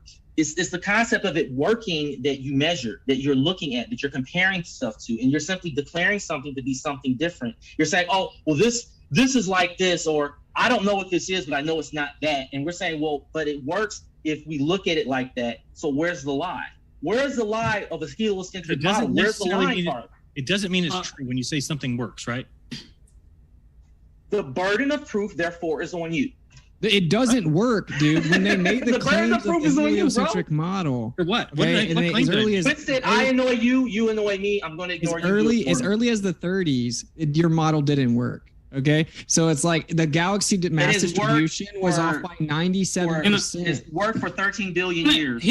Here is a funny my thing God. about dark matter. Let me right? give So- an example. You have something that bends. You call it space time. Dark matter. Here we go. You say talking about space time. I just said that you have a physical thing that you think bends and adjusts with. No, there's something that we can measure, that scientists can measure, that can declare what the not declare that can show the rate of curvature. The rate of curvature follows a workable scientific model that you can't dispute. But there's nothing what there you're to saying curve, right? is you can't physically see it yourself right now in this debate, so No you're one going to can. dismiss it as a lie. It would be No, like some people It would be can. like Some it would people be see like the us. space time. Well, Okay. this would be like asking what is magnetism, and if someone were to describe it as a moving charge, it's like, okay, well, what is actually moving there to move the objects? That is one way you could describe it. Whether that's actually what is happening or not, it's a little bit unsure. That's Because we totally can't- it different. You works. can physically manipulate a magnet, and the magnetic field can have physical interactions. It has nothing to do with space and time, two conceptual abstractions, bending and warping. That's False. totally non sequitur, dude. That has False. nothing to do with it. False. False. What are you yelling false at? Maybe. I'm saying is that your notion that magnetism has nothing to do with space and time. It's What not are you talking analogous. about, guys? Well, See, the thing if is, we you talk don't about know. You don't know. space-time- Go ahead. Go ahead. If we talk about space-time, right, the bending of space-time, we could talk about magnetism as the bending of the magnetic field, right? That would be one way to describe it. Whether that's actually what is going on when you get really deep down to it, you don't really know, but it's a good way to describe it. But I did want to point out something when it comes to dark matter, because there's something actually very interesting that I find because they are searching to see if they can find any kind of dark matter. One of the best hypotheses at the moment is we do these things where we measure use really sensitive equipment. Now, in one place in the Northern Hemisphere, there's this underground lab that's been built, and for half the year they actually have detections running high, and for the other half of the year they have it running low. They're not sure whether this is a seasonal thing, right? But it could, if it turns out that it's not a seasonal thing, because they're doing something in Australia doing the same experiment, then that would be a measurement of dark matter. This would prove that the Earth is going around the sun. What? Wow. Dude, what is dark matter if you're measuring it? What is it? So any reading on your detector would be dark matter. It's a seasonal. I'm not sure. I think it's something to do with neutrinos. What is one of the possible explanations? Something to do with neutrinos. That's incorrect. Dark energy. What does this have to do with the shape of the Earth? Well, this is a direct rebuttal to your claim that lies don't work, because then the facts will show that they're not true. And ironically, that's what happens to the heliocentric model constantly. Demonstrate that you have about dark matter, please. You have an eclipse that happens where the sun and the moon are above the Earth, and then you say, "Oh, well, the facts debunk it," but no, there must be an explanation. Michelson-Morley I asked you to demonstrate what does dark matter have to do with the observations of the sky show that the math doesn't work out with your assumption of relativity in the universe, and you're like, oh, that must mean something else is happening. So the truth is, all kinds of evidence constantly contradicts your model. And in science, you have an hypothesis, and if the evidence contradicts the hypothesis, you throw it out. But what you guys do is you take your hypothesis and then start adding to it little band-aids of I don't knows. There must be something else. Well, here's the thing. If we went strictly off of that, evidence contradicts what you're saying, so therefore we throw it out. We must throw out the entirety of flat Earth because the evidence contradicts it. What it is we use what works best, right? We know that there are some errors with certain things, like there are errors with, or there are some things that don't work with relativity. I'll freely admit that. But it is what works best. Okay. It is the best way to currently explain the universe. No, then to call what the thing you're talking about to be true would be a problem, right? If it's just what works best at the time, that's not really true. It's not really a fact. It's just kind of right, but it works far better than the Earth. So it's like you saying this is not a sphere, this is flat because of relativity. And relativity doesn't work. That's the logic you're using. You've had 300 or 400 years to build your and we've succeeded. Religion. Good for you. And we've succeeded. You didn't do anything. Stop using the pronoun we. You didn't do anything, dude. And don't say you. Don't say you had 400 years. Yeah, your religion. Then we have succeeded. So then you're absorbing your own religion. That's a good step. That's fine. It works. It works. Great opportunity. That's all that matters is it works. We don't want to go too long. We're going to get these guys out of here. So we're going to jump into the Q&A, folks. These guys have got busy nights, so we're going to jump right into it. Thank you very much for your first question. Want to remind you, all of our guests are linked in the description. So if you haven't already, check out those links. You can open a second tab while you're still watching this debate so you can hear the questions, and then you can see their content immediately after. Kingo44 says, dielectric plane, domain block wall, Gaussian surfaces, electric gradients, relativity, quantum, Lorentz, contraction, electric potential. All right, I'm reading here, David, please. It says electric potential that's orders of magnitude stronger than gravity. Whitsitt, please use the above to explain a sunset. Ding. That's what they say.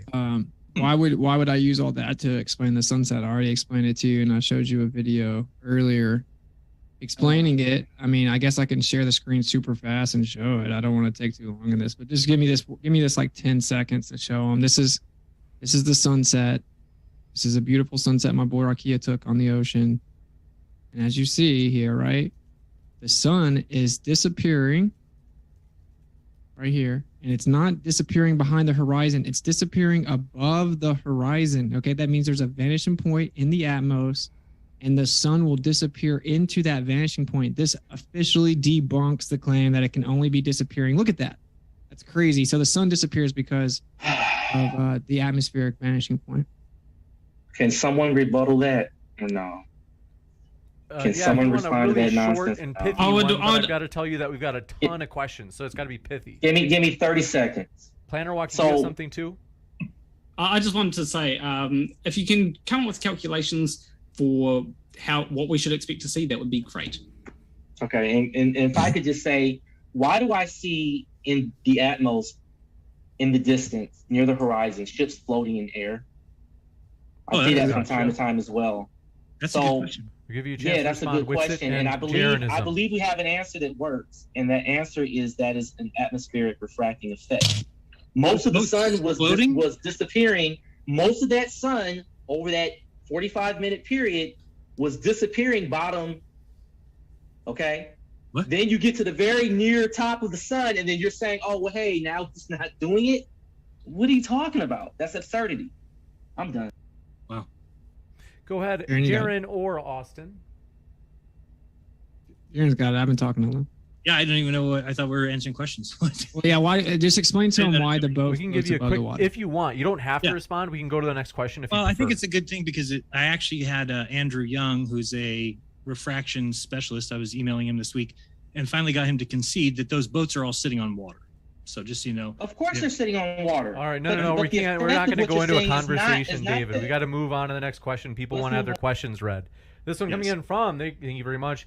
Magellan says, hi, James, appreciate that. Carney Karn says, Whitsitt will misuse Einstein a lot in this debate. Can you ask him what shape Einstein thought the Earth was and why that's not a problem for him? Because that's called an all or nothing fallacy, right? So if I can invoke a hostile witness to have to correct the Globers because they don't understand their own belief, I have to show them what relativity says. Then they say, no, that's not what it means. So then I have to go pull up Einstein, pull up his quotes, pull them up in context. I didn't take them out of context. It's completely in context. I have to show them what it means so that we can actually begin to have a discussion about their belief. The vast majority of people don't actually understand the heliocentric model and the idea that you could never prove the Earth orbits is what they believe. So I have to teach it to them. Why? I just want to ask, what do you know why the shape of the Earth being round wasn't a problem for Einstein? What was his reasoning? I don't care. This one that was debunking yourself. Seems like you weren't listening to what I just did and said. It seems like you just brought up a non sequitur. So we're going to move on now. This one from the Batman says, time for a major flat smack of the Globies again. Okay, gotcha. This one from Magellan says, Whitsitt will cherry pick and misunderstand Einstein. I just read that. This one from... I never cherry picked that. They just keep saying it. They're did goofy. I read that? Yeah, you did. It was like almost duplicate. Just a script. They just repeat script. So I can tell you what all the super chats are going to say. Misuse Einstein. This one was a different one. They said, and focus on minutia while falsely claiming endless fallacies from the other side. If the other side's using endless fallacies, then it's not really my fault if I have to call them out. I mean, you can misuse fallacies. I did it once. Name one time I did. Name one time I did. You misused strawman so many times. No, I didn't. You kept strawmanning a flat Earth. And you claimed that a fallacy is sufficient to debunk the argument. I literally said I said it debunks the argument, not the conclusion. Right, and sometimes it's not because you're misusing them. So if the argument's fallacious, Catch-22. It debunks the validity of the argument, but not necessarily the conclusion. That's what fallacy means. Hey, host, I know I can't respond, so let me not waste our time. Don't worry, you don't get it. Don't worry about it. No, I get it. Appreciate your question. Carney Karn says, if Whitsitt said, quote, all or nothing fallacy, what he is doing is selecting the parts that work for him and ignoring the rest. That is cherry-picking fallacy. Dude, you know what's funny is no, I'm not ignoring anything. It means the same. Cherry picking's like if you read it in context, it would mean something different. They act like I can't use citations. This is the level of 2022 Globers. They're so remedial that they're acting like I have to either show you the entire 400-page novel every time I bring it up, or I can't bring out a citation. That's not how citations work. In context, it means exactly what I said that it means. It's not cherry picking or quote mining. Try again. This one coming in from Why don't you just pick the parts that are relevant? Kano044 says, question for the flat folk. Can you please explain how the super Kamiokande detector in Japan took a photo of the sun through the earth? Or is it part of the conspiracy? They claim that some detector underneath the surface of the earth looked at neutrinos all the way down their feet through from the other side and made an image. And these people actually believe it's like proof the earth's a ball and that the sun's on the other side of the ball. I believe it. Yeah, this one totally legit. Coming in from Shrick says Earth rotates, centripetal forces act on you. If you weighed 200 pounds at a pole, you'd be 199 pounds at the equator.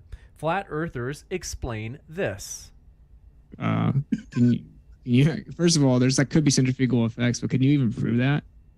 You guys just say things? Thanks for this. Is that not pretty much what you do? Just say things. If you can just say things and it becomes true. You haven't been to either pole. What are you talking about? I mean, you can also... I actually have seen, I think it was Wolfie, measured the weight of certain objects at different, I forget whether it's latitudes or longitudes, but it came up as different weights that was consistent with what you'd expect to see if there was centrifugal force acting. It'd have to be latitude, right? Like you guys don't understand your model. But anyway. I just get confused between different words sometimes. Okay. Coming in from Tim Pryor says you proved curvature and track that International Space Station. You crack me up. Yes, he's talking to me. Because these guys believe that they ask for every bit of evidence, right? They ask for the humidity, the temperature, what's the refraction. Unless you're in a movie that's a hit piece, clearly, and you say the words interesting, that is sufficient evidence for these guys to run around saying that I proved globe. So that's funny. But what's the other thing he said? I saw the ISS. Yes. If anybody can go do that, you can pull up ISS Transit Finder and you can watch the little TIE fighter go by the moon or sun at the time it says it will go by the moon or sun. I just want to ask, this is not a jab at you, Jaron, but isn't your catchphrase interesting? From watching some of your shows, I'm pretty sure your catchphrase has always been, yeah.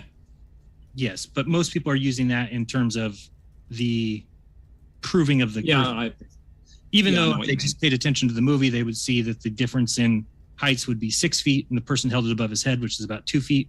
And it's not, the evidence is actually leaning towards flat than curved, but I wouldn't claim that because the evidence was right in the middle. The observation showed us the middle result. But closer to flat. And then he said interesting. And now they say he proved the curve. Think about how dumb that is. And especially because the movie didn't show you that we tried to see it at 23 feet and didn't see it. They cut that out of the movie, and they cut everything that happened after that. So, I mean, people should be asking the question like, wait a second, if Jaron proved globe right there and there was 25 people there, the great scene would have been what happens next? What's the scene after that where I say interesting and then everybody comes over and says, what happened? Oh man, we just saw the globe. It's globe proof. None of that happened because we were just in the middle of a bunch of observations. And at the end of that night, everybody said, no, nothing was proven here. So how does that work on a flat Earth? What does? Okay, we're done. All right, next question. This one coming in. Want to remind you folks, if you haven't hit like, it's a way to support our neutral platform. We appreciate that. And this one coming in from Kano44. Question for the flats. Flat earthers always say that water is flat. So the quote-unquote swell of the century in Nazir 2020 produced massive curved waves showing forces can curve water. So can they explain that? Yes, forces can curve water temporarily, and then what happens after the water's done curving? It goes back to its level. Yeah, like the immensity of the oceans bending around convex on the exterior of a sphere spinning in a vacuum is insane. You can't show that ever happening. So that's not even really relevant to adhering to the exterior of a surface of a sphere that spins. You're monologuing. This one from That was less than 10 seconds. Shriek says, Jaron, those quotes were cherry picked. It's dishonest. What quotes? I don't know. That's all they say. No, we don't actually cherry pick. That Globers just use scripts. Right. They just have scripts. They're like it's like a cult effect. So you can go look into the quote from Edwin Hubble. You can look into the quote from George Ellis, right, who says that a lot of cosmology is trying to hide that. What are they trying to hide? The fact that they choose their models based on philosophical criteria, and that he could construct a universe for you with the Earth at its center, and you could not disprove him. And he's a mainstream physicist. So where's the quote where he says the Earth is flat? That's called all or nothing fallacy. Try to write it down. I want to know where the means. quote is that he says the Earth is flat. When you keep on using fallacies, you look dumb. Okay, whatever.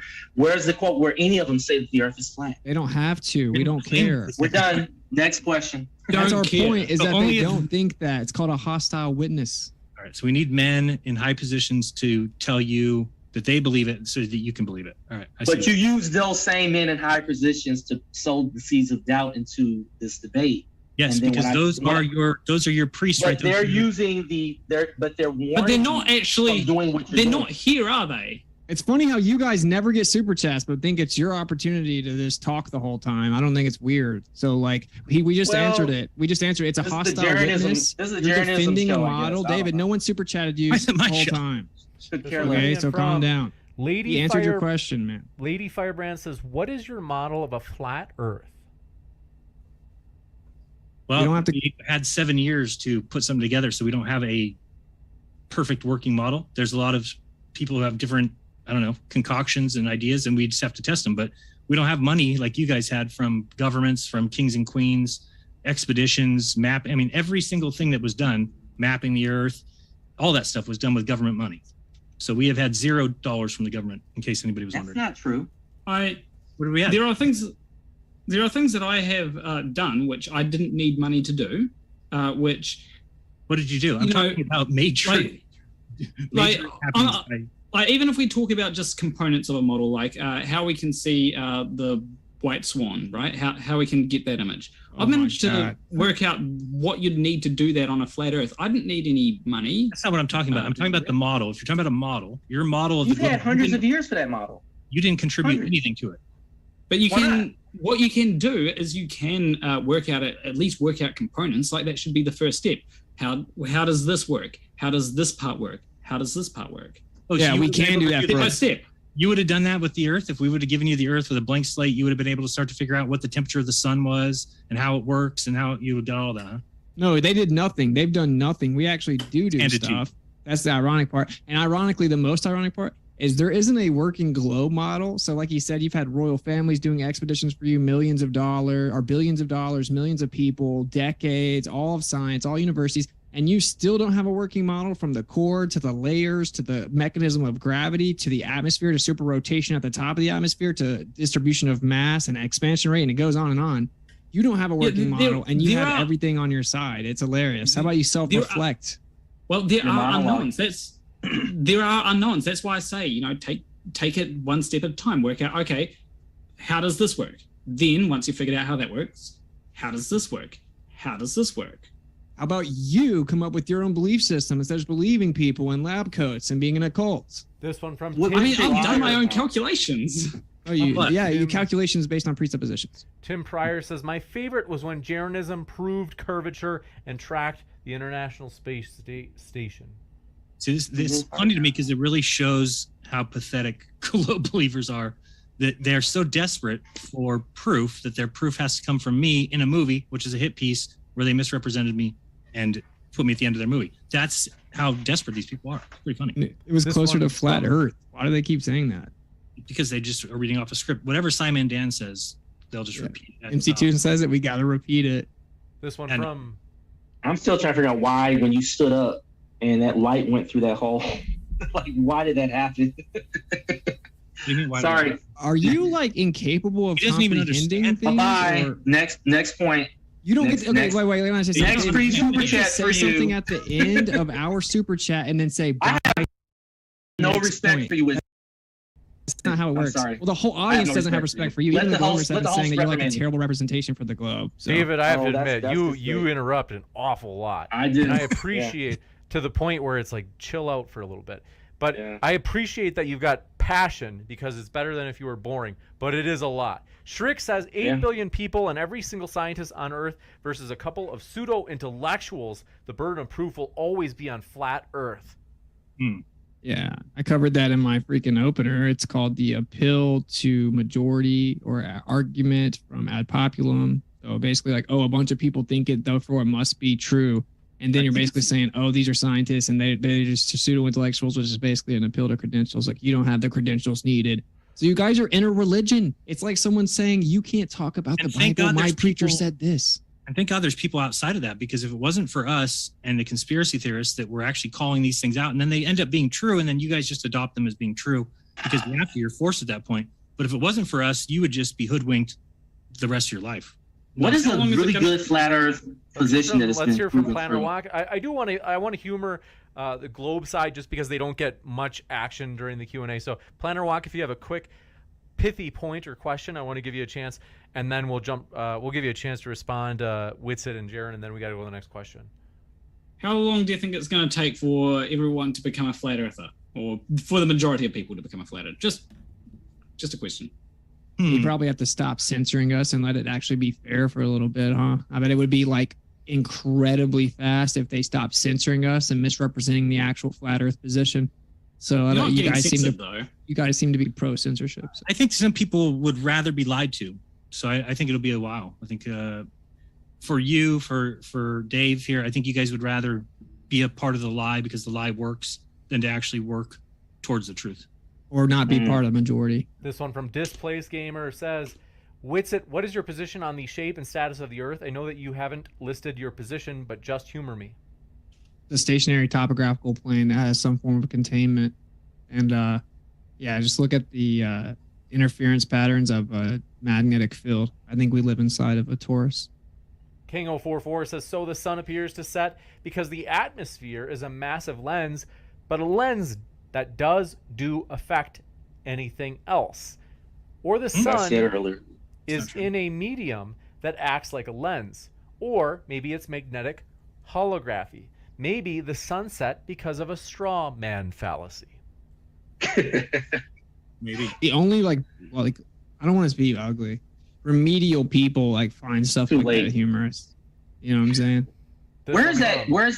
This one from Why is it your turn to talk? Says we're going to move to the next one. Magellan says Whitsitt doesn't know what fallacies are. I literally do. I every single time I said a fallacy, if you go look it up, I literally listed them. I knew I should have just covered that, Jaron. I knew I should have just covered the fallacies because all they use is fallacies, and it forces me to call them out. And then they just scream about it. They're just like, no, you don't know. Dude, every time I said it, it was a fallacy, and I probably only called out about 10% of them. Right. So, yeah, I do know what they are, hence me not using them and hence me having to correct their fallacies constantly. So, hey, Whitsitt, I will say I do appreciate that you didn't just do that, because one of the things that I was wondering is if you're going to bring evidence, right? And I wanted this discussion to be more evidence-based. So I do appreciate the attempt at evidence in your opening. I brought way more evidence than both of you guys. What evidence did you bring? Did you not see my presentation? Was my presentation just over your head, or? And you explained the sunset in a way that was inconsistent. So how's that evidence? I showed you long distance observations, laser, mirror flashes, radio transmissions over 10,000 miles. You just hand wave dismissed them. No, you did not. Keep on saying I bring no president. You keep saying I'm sorry. I'm interrupting. You keep saying I brought no evidence because that's the super chat. Because that's the globe Earth script. When you talk about a model, next super chat. Well, just real quick, when you guys talk about a model that's not debunkable, or it's what do you call it, not falsifiable, wouldn't that be the case of the globe Earth? Because if we're seeing mirror flashes that are going over 30, 40-foot humps of water, and you're just able to say that that's refraction happening, do you understand that it's actually not our model that's not undebunkable? Well, when it comes to that, you'd have to take more measurements than just just these observations. Like temperature readings would be a good start, and then compare it to what you'd expect to see on a flat Earth compared to what you'd expect to see on a globe Earth.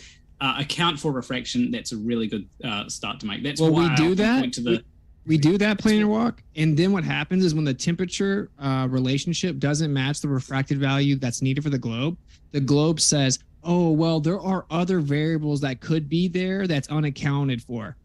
So yeah, you guys like to pretend, oh, all you have to do is look at the temperature and do the refraction equation we know perfectly. Well, Andrew Thomas Young will tell you, we actually don't know tons of variables. All you do is do the math and assume it. Your model is unfalsifiable to such an extent, you will say that something can refract all the way around the globe back to you. Well, so that's why you need that is why you need a model, because if you don't have a model of how things would work if the Earth were flat, then it's hard to say, well, what are we comparing this to? What is Why this? do I need a model if I'm going to do my observation at the canal?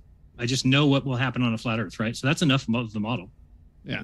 Well, you need to know things like refraction. You need to know things like refraction as well.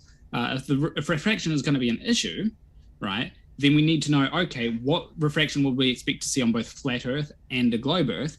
And then we take measurements like temperature readings and all that kind of stuff, and then we work it out. Okay. And then we work out, okay, which is this observation closest to? You need all those things when things prove flat. But if I say interesting, do you think that's sufficient evidence of proving curve? Oh yeah, I think that there should be things like the temperature things there as well. Can I ask a question? When you ignore refraction and you recognize. Does anybody know what's wrong with the way they're presenting their argument against flat Earth?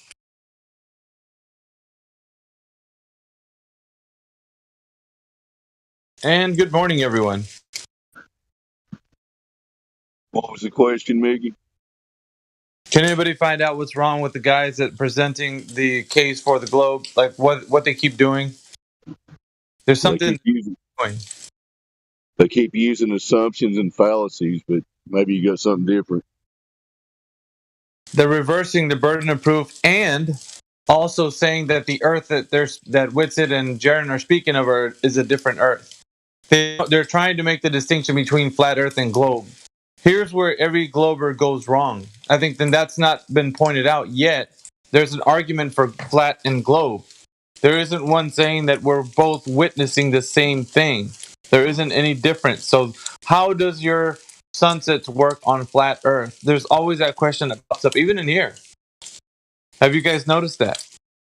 You see what I mean, Dave? Like, people keep asking these questions as in there's another Earth we're speaking of. They're not saying, this is the same Earth we're looking at. So how does your flat Earth work? Your flat Earth, they're giving it a kind of a connotation as in we're speaking of another Earth. Do you guys catch that? I hear you. It's like it's subtle. I always say it's globe versus reality. It's not, we don't have something that we're postulating for. We're just trying to point out reality. But go ahead. Yeah, that's kind of the thing here with these guys and many more people that advocate for the globe. But they're in the same vein as these ones. The reason why those kind of debates don't go over well is because there's two positions and there isn't. There's only one. There's only the truth. So they're going to keep using their fallacies over and over again. Which is why I'm usually pointing them out and I don't entertain them when they come in here. Or I actually say, you guys we're speaking of the same Earth. There isn't another Earth that we're speaking of. So when you look up at your night sky and you're seeing things happen, we also see that. There isn't any difference. There's no differentiation from like what the Earth you're seeing and the one I'm telling you about. It is the same Earth.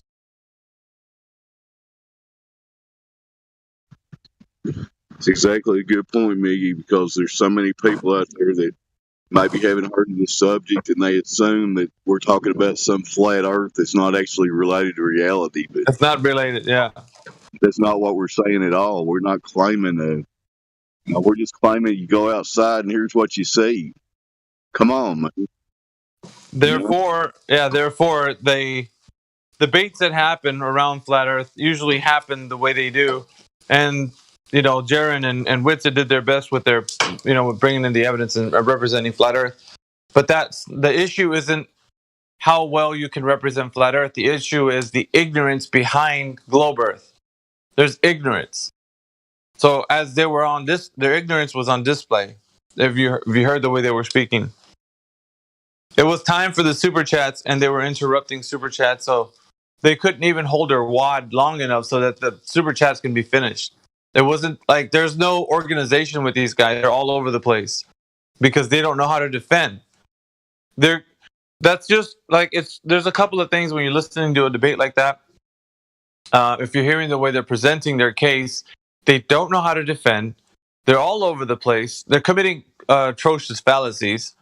And on top of that, they're thinking you're speaking like of another Earth. And they're representing the globe as if it's the way to go, but the flat Earth is another Earth you're speaking of. They don't know that there's only one truth, but they are on the wrong side of that. So they need to be corrected on that every time. Like if you engage with them. So the reason why this forum exists is so that we can talk about how to address these things intellectually without having to fall into the pit of arguing with somebody from a standpoint of a specific side. It's not about the side. It's not about you not being able to eloquently represent flat Earth. It's about their ignorance. They don't understand. So educating them is most important, right? The first step, you have to address their ignorance. Don't go into flat Earth topics yet. You have to address that they don't understand. Once you at least got to a point where they can agree that they don't know, then you can start going. I'm always talking about this. It's important because you'll get the debate style tactics like they start to use. Well, what Earth are you speaking of? How come you don't have a model? Where's your map? Like, there's a lot of questions that arise from, like, why isn't there flat Earth, subject matter like that we can actually go and study and things like this? They don't know that the reality that they see, that's what it is. They're just told it's a globe.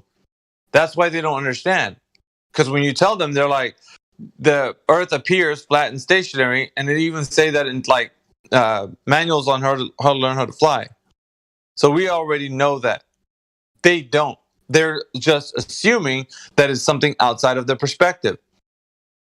So that's what when you say, well, we don't feel any emotion. Well, it's like a train going really like smooth on a track where you don't feel anything. Well, duh.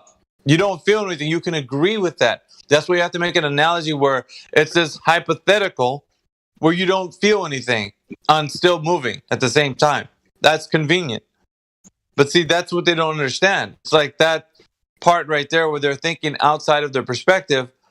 That thing that takes them outside of the perspective, that's the imagination part.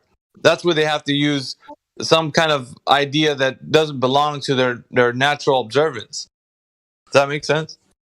Yeah, I think you're doing a good job pointing out the crux of this problem with people with the globe mindset is they've already assuming that the globe has been established as what reality is, and it's not even close to the case we know this.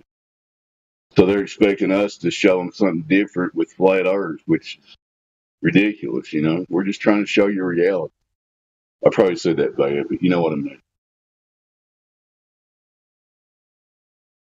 I've been saying that time and again here because I know the importance of it. I know the importance of us pointing out these kind of like idiotic ways to present our case. Because it is. Like when we start to get blue in the face because we're trying to see our point, then we're not representing flat Earth. I think we're representing ourselves trying to make a case for flat Earth. I kind of feel like the truth is self-evident. It just is what it is. So that when we stand next to them on a beach, we're gonna be asking them, "What do you see?" At the same time, we'll tell them what we see, and anybody else that stands next to it. So it's self-evident. We don't have to argue about it. That is what it is. We both see the same thing. We're not seeing two different Earths. I'm not seeing flat Earth, and you're seeing globe Earth. You don't see anything but what we see. It's collectively what everyone sees. Either we agree or you're just crazy. That's it. One truth. They kind of want entertainment. It's like they want to be entertained like NASA entertains them, but they're not going to get that from us because we're just telling them the truth, like being objective about reality. But they're expecting that kind of entertainment, the same kind that they get from NASA and these other,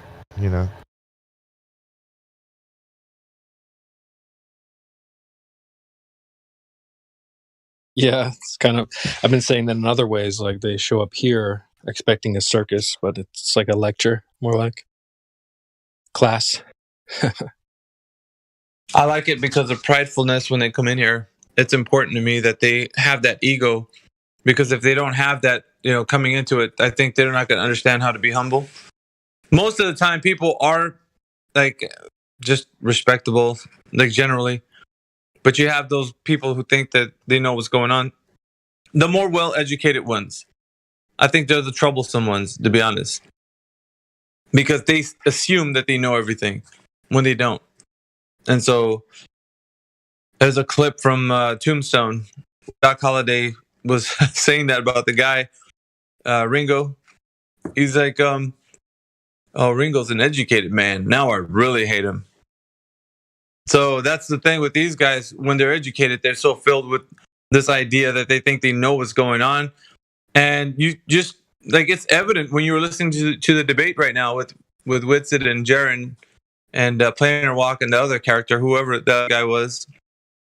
They're really ignorant about things. They don't say anything thoroughly. They're just like, well, if you had some evidence, then you would have a case. It's like, well, you're not very specific. Thank you for, and they're interrupting the super chats. Like, it's awful, the mannerisms of these guys, right? And that's usually the case. Their mannerisms suck. They don't know how to debate, and they don't know how to like hold their wad. Wait till the question's being asked, and to whom it's asked to, and let the person respond. It's not a back and forth. It's just time for super chats.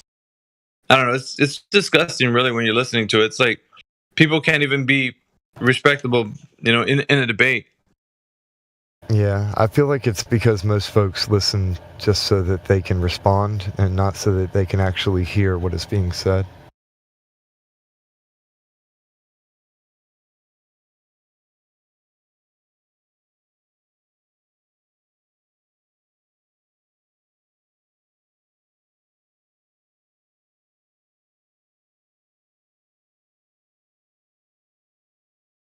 I like to say good morning to everybody. CB, Chris V, what's up, guys?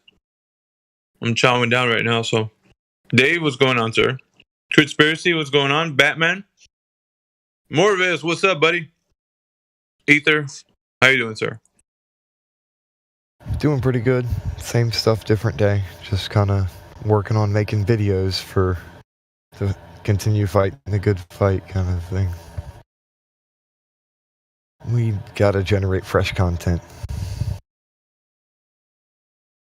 Well, we're always here. If you have friends, family that want to know about Flat Earth, bring them in here. Yeah, for sure. I want this forum, people ready to go, and at the drop of a hat, we'd be able to have a discussion with anyone. But go ahead. My wife is already on the level with everything, and so is my mother. And my children know about this stuff. We've already talked to I don't really talk to too many people, though, and most people just don't care. Same stuff, same problem everybody else experiences. I have been trying to get them to join Discord, though. Like, my wife joined, but she doesn't really come in here, and I'm like, join the chat, come hang out.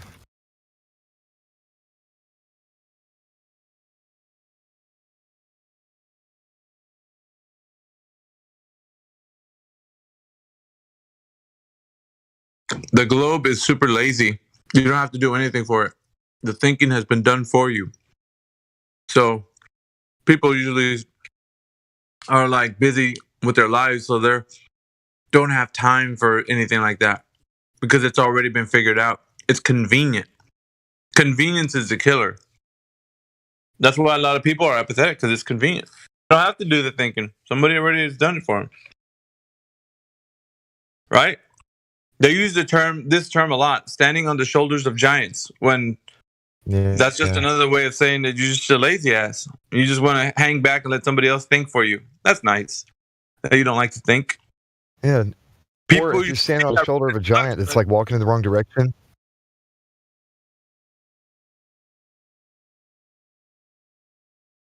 They're really standing on his shoulders of invisible midgets. They think it's giants. You know what I mean? Well, even if you think you're standing on the shoulders of giants, you still can't see curvature from up there. So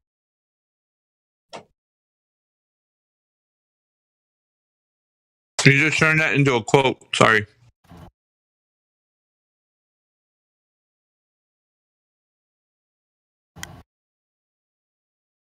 I hear Mickey's point about the convenience. All people think, the average glober thinks 5 minutes on Google and you confirm the globe and these flat earthers are stupid and they're done with it. You know? That's how they think. And how can you blame them? I mean, that's all they teach you. It's kind of like the Truman Show where they're like, oh, you're too late. It's already all been discovered. I just posted right here. If one is standing on the shoulder of a Nephilim who's walking in the wrong direction, they're taking giant steps away from the truth.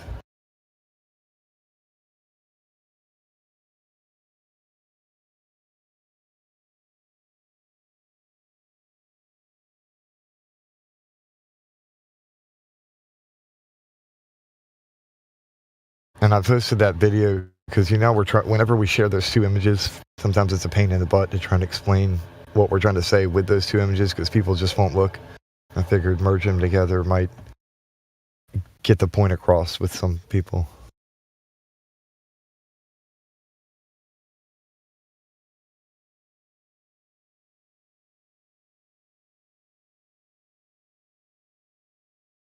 Oh, I see. It hasn't sent yet. It's still loading.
Anybody know on here? I don't see anybody right now. Usual suspects. Y'all continue. Earth never was and continues to not be a spinning globe. Prove me wrong.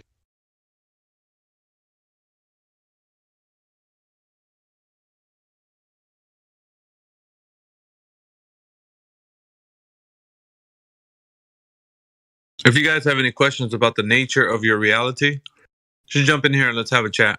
If you're listening right now on the YouTube live stream, I think it's great if you come in here with some questions about it. I think we do want to talk to you because of the fact that you might be confused, which is the case for most people.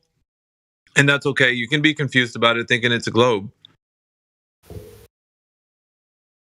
But when you're actually thinking about something outside of what your perspective is, what you see, then that's where the confusion happens, because we don't see anything other than what we see. That sounds redundant, but it's the truth.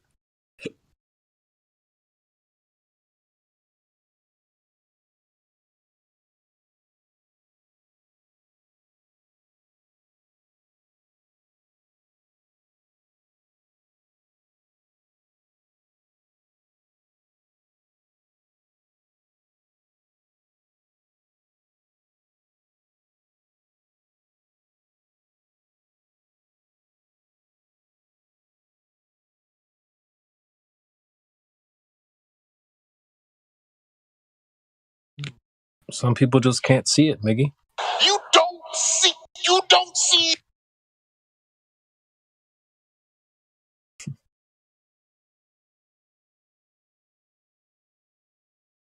What's Neil trying to tell us there, CB? You don't see the curvature of the Earth. You just don't. That stuff is flat. You just don't.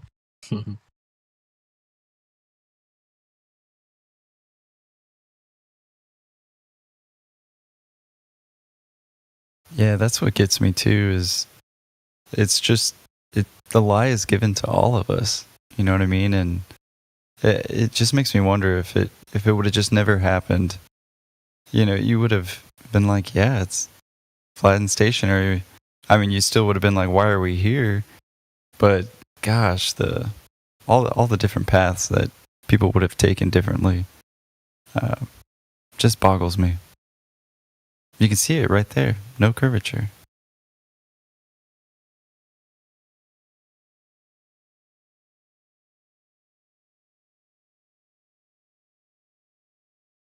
Just getting hung up on that authority.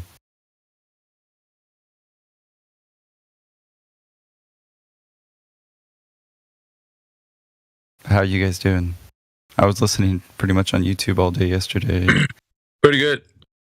I came in here at 2:00 in the morning because that's my shift when it ends. Oh, nice. I was like washing dishes and I was listening, and there was a strange conversation happening, man.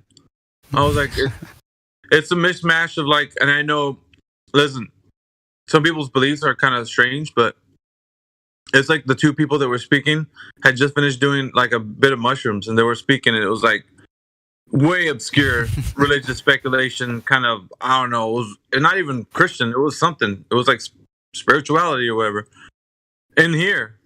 And I said, excuse me guys, but this is an intellectual forum. If you want to have a religious chat that in that manner, you can go ahead and go to another channel. I was like, this isn't the place for that. I want to make people aware. They're not aware. I don't think they're aware of the platform. So, and they're like they were questioning who I was. I was just click on my name, man. Like, you don't have to go very far to know that this forum, it will always be upheld as an intellectual platform. Strange conversation happening, man. I was like, it's a mismatch. Yeah, like, I bet you're mute. It's like the two people that were speaking had just been mushrooms, and they were speaking, and it was like, what a delay. Hey, Agave, I don't know, maybe he's probably watching on the YouTube watch page. But yeah, I left about midnight last night. I think it was Indio and Agave talking, and it was pretty good. But yeah, I didn't know it got so weird. Well, the reason why I say this is because it doesn't matter who you are, even if it has Flat Earth on your name tag, you will get called. You'll be pulled to the side if you are not using this forum for what it's intended for. And of course, we get into speculations. We press with speculation. We say that, or if we're going to get into another discussion, if we're just hanging out, that's fine. But we're awaiting conversation. We have a purpose for being in here. We're not just in here just to willy-nilly. Absolutely. Yeah. We're here for the next conversation. So if somebody pops into the chat and we're having a sidebar conversation, it's time to stop speaking about our whatever and start talking about Flat Earth again. Always. It's important for all of us. And we're trying to reach as many people as we can. We're only going to reach so many, but the platform is the way it is, so we can do that. It's there for you. So, yeah, I'm addressing at the moment the conversation that was taking place with the debate that Whitsitt and Jeranism had with Planar Walk and the other guy's name that was in the debate with them. Everybody know? Anyway, I guess the point was that they're using fallacious reasoning, and all I know is the reason I go here. Sorry. That's okay, Dave. We're going to stay in the same vein as using this place as an academy. So in order for people to learn what it is, what it means to speak about Flat Earth, what is the first step that they need to learn before they do that? I just mentioned that right before I was talking with Dave about it. What is the first thing that they have to acknowledge before you go into a topic about Flat Earth? The Earth itself isn't something. We're not talking about some other Earth that we're just inventing in our brains. Like, it's just the Earth. Well, yeah, it's the ignorance that they have for the globe. So they have ignorance about it. They don't even know. They'll say things like, well, how do you know? One word answers. Science. No. You can't just say that. I'm going to be like, oh, that guy's, he's a real deep thinker there. I mean, he's really thought about that. No, he hasn't. That's just the way they've been conditioned. And then exposing that, I think, will start to be able to, they'll see their own ignorance. And I think we have to address these things, these faulty reasonings with these guys, because they don't know that they're wrong. So in order for us to get to a place where we're talking about flat Earth, we need to point out their ignorance, and that's a step one, right? So usually with the 3 questions that I had with them, right, that usually points that out. But you can use it any way that you think you can to get them to agree that they don't know what they're saying. So we're talking about things of how to address these guys, and I think everybody, really realizes that you can't just start talking about Coriolis or how gravity works, whether Newtonian or Einsteinian. It doesn't matter what you say. It only matters that you're pointing out their ignorance. They don't know that they're wrong. They think they're right, and so what they're asking is, okay, I'm right. Now I'm asking for you to present your case, which is flat Earth.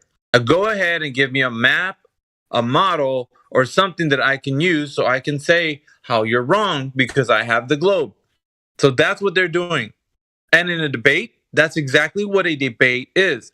I have my points, you have your points, we're going to present it in front of an audience, and then the audience is going to decide. And so that's the wrong thing that we've been doing. We've been debating flat Earth, and it's not a debate.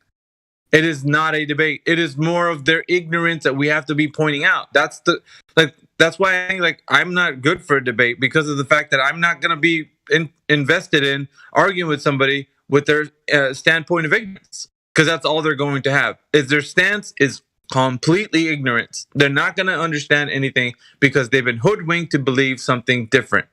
So that is the thing that we need to be more aware of in these conversations with these guys. So as I'm speaking right now, you guys can see when you have a conversation with these guys, what is the first thing they do? Well, you guys don't have a map or a model, or they'll do the burden of proof reversal fallacy. Doesn't matter who they are. Okay, for example, CB was mentioning the 8 inches per mile squared, and it got turned back around to him well, that's your 8 inches per, 70% of the Earth was covered in water. I think Dean was the one that came in and told him that it was his claim. But see how convenient it is, because their ignorance is so tough that they won't even see that none of the things that we're telling them about their globe is because we said it. It's always they're addressing us like that's our burden of proof. We have to provide evidence to them. It's we didn't do that. That's how it came packaged to us. The idea about the 70% of Earth covered in water was a package deal from the globe. That's how it got represented to us. That's why we're repeating it back to them. But they don't realize that ignorance is oh, you said it. No, we didn't say it. That's your ignorance. So address Dean and any other kind of person of the like. But we do want to have the conversation because of the fact that you don't know, if you think the Earth is a globe, that you're standing in ignorance at the moment, and you are. When we ask you what are the stars, you say it's plasma. We ask you how you know. Well, science. And that was one of the rebuttals that we had in this forum. That's what they answered to me. It's plasma. How do you know? Well, it's science. Isn't that ignorance to you? Doesn't it sound ridiculous for somebody to say something like that? Of course it does. Why would somebody just point to something and already declare what it is? It's because they're ignorant. And what do they say about ignorance? It's bliss. It's bliss, because you don't have to do any of the thinking. Some other jerk had told you an idea and you're just running with it without any investigation whatsoever. You don't know anything about the topic. You're just well, some guy from Egypt 10,000 years ago figured it out. You don't even know about the things that you tell us of the rhetoric, of the actual, what the mainstream rhetoric says. You come in here spouting nonsense and thinking that you're smart, and you're not. Stop using formulas. You don't know what you're saying. Come in here and actually speak something that you can relate to truth about, which is something that's self-evident. Maybe get somewhere. But this idea that you start, we're looking at the mass times the volume. You don't know what you're saying. Because when we ask you to point it out, what do you mean? Well, it's what it says right there. Of course, because that's all you use is ignorance. You don't know any of the topics you're saying.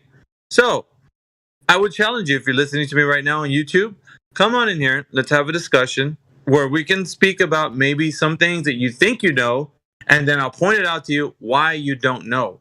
And that would be important for you. Because right now, if you think the Earth is a globe, you are in ignorance, my friend. You don't know the reality that you are in. Anyways, I'll kick it back to you guys. What do you think?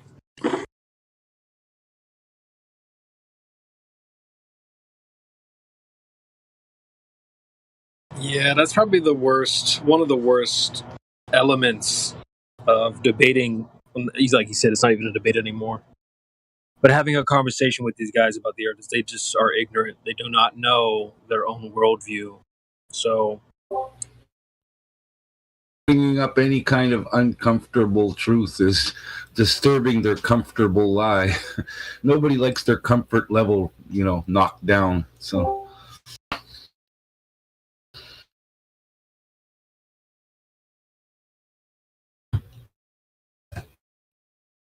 things were so much better when I was just comfortable and happy, believing I was on the ball. Yeah, I was mentioning before, it's convenience. It's so convenient just not to think anymore. So that's when they have like debates or challenges, and why won't you debate me, man? Because there's nothing to debate. What am I going to debate with you about? Something you don't have no knowledge on, and they're talking about all these. It's crazy because you're listening to them too on this side when they're bringing in these formulas. Well, you don't know how math works. It's like, well, you don't know how reality works. So I could say that. Like when we were standing at the beach, you're thinking that something else is happening other than what we're seeing. That's interesting, right? Why do I have to debate with you about something that everybody knows is true? That's ridiculous. Ask them a simple math question. When they ask something dumb like that, I usually throw them a math question. What's 3 times 3 times 3?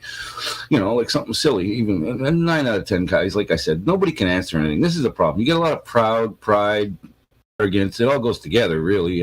But because you've been conditioned or indoctrinated or just remembered really well what you were taught, it's suddenly the answer. But I can say this.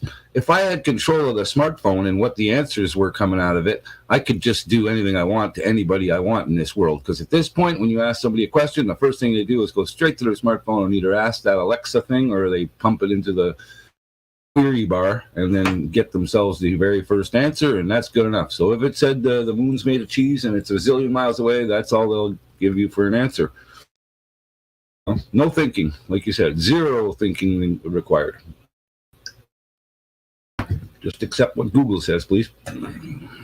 No, Wikipedia. It's either way. Yeah, that's one of the most. Anybody looks into that a little deeper will find out that when you see who's behind the keyboards of Wikipedia, you won't question why there's a lie in there. A bunch of misinfo.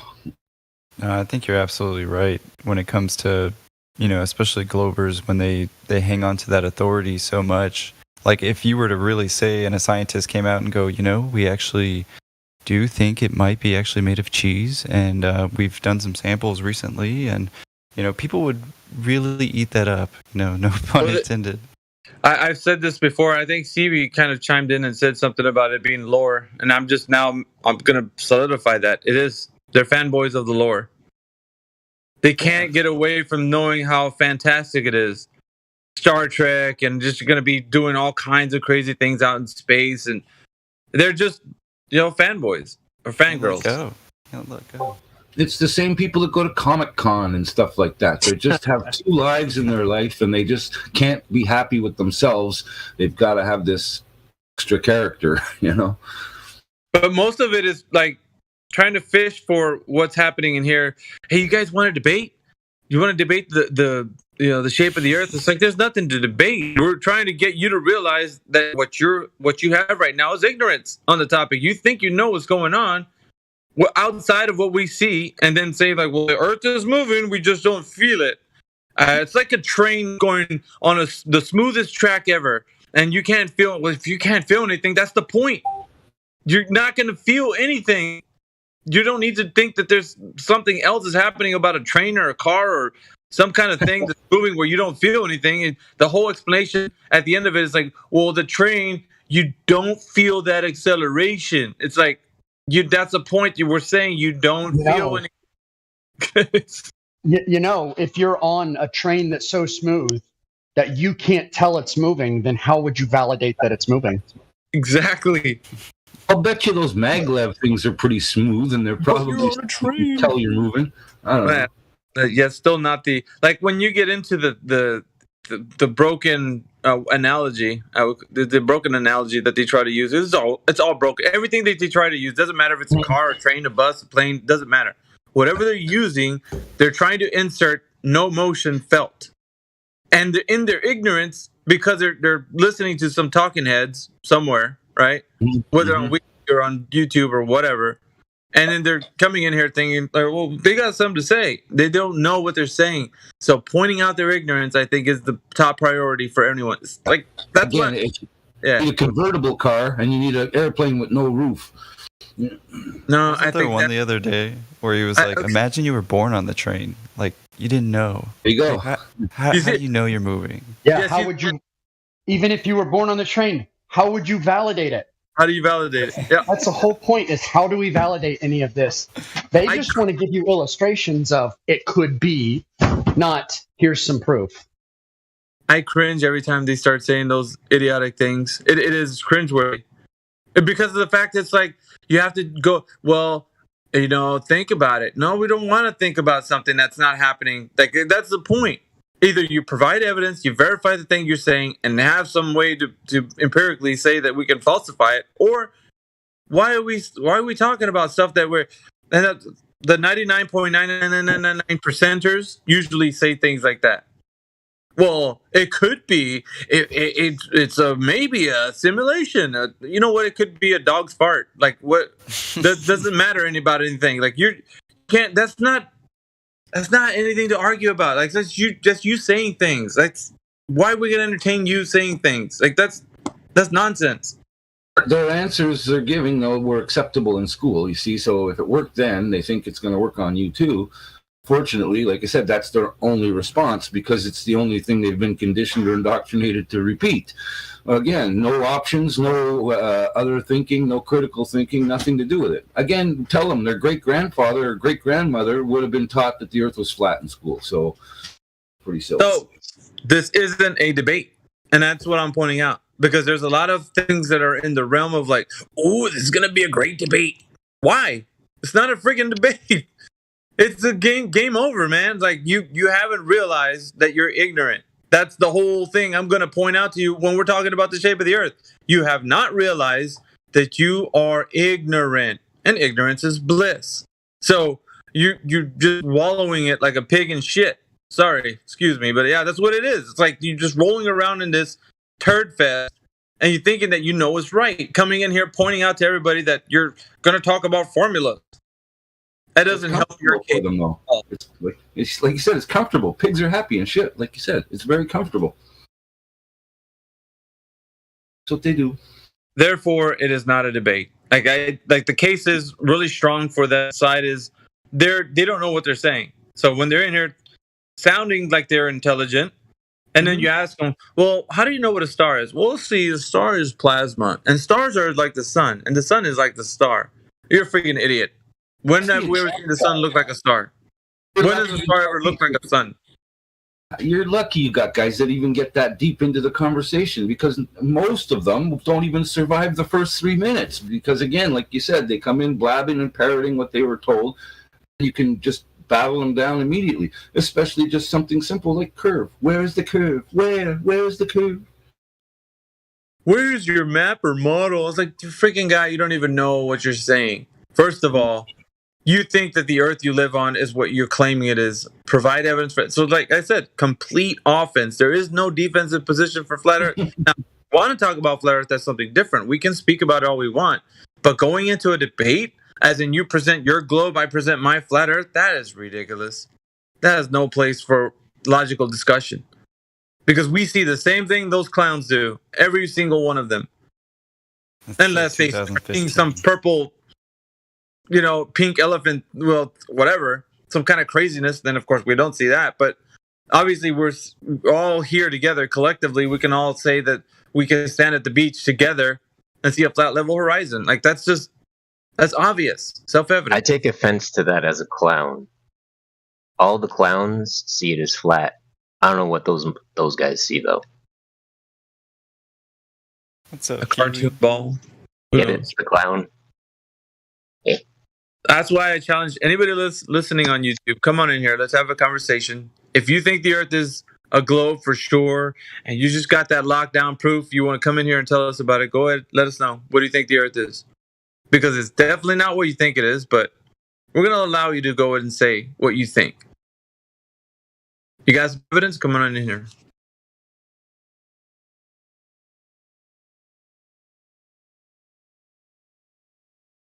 Say it with your chest. It's good to see Mimas in there. What's up, Mimas?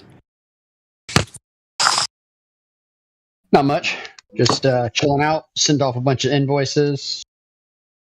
Kind of don't have anything going on today. You have like you get like a few days off for the holidays or what? I don't really take off or on. I'm just on whenever I'm on. Oh. My schedule's really flexible. So if I want to work, I work. If I don't, I don't. The weather hasn't been all that best. Been kind of up in the north, anyways. I'm up in Iowa. Oh yeah. Snowy, sleet. Well, yeah, weather's been kind of terrible. Sucks. I'm driving home, slipping and sliding on the sheets of ice, black ice. It's crazy. Isn't that an AC/DC album? Black Ice? Black Ice? I don't know. Could be. I think it is. I'm pretty sure it is.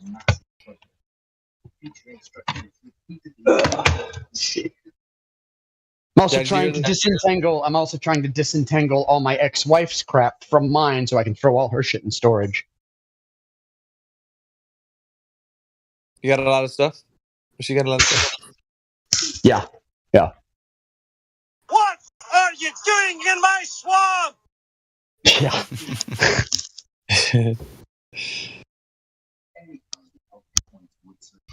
And I've got the Ancient Apocalypse going in the background while I do it.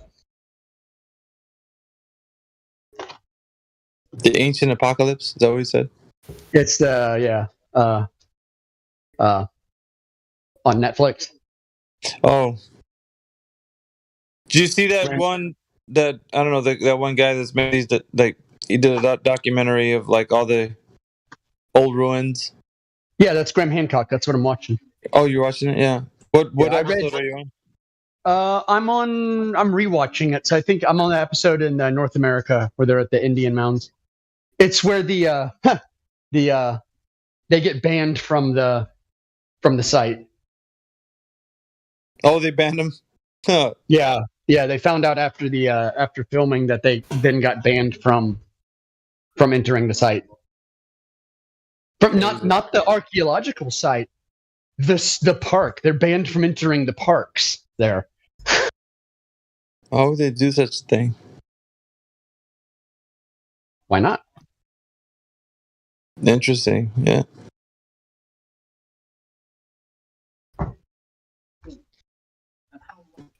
Guess you can't even ask questions or like film or anything. Yeah.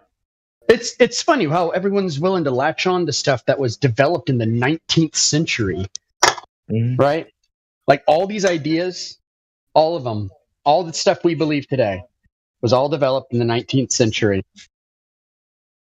Like before we had any real understanding of the natural world or understanding of anything or like genuine knowledge of like the ancient world. All of these theories were developed in the 19th century.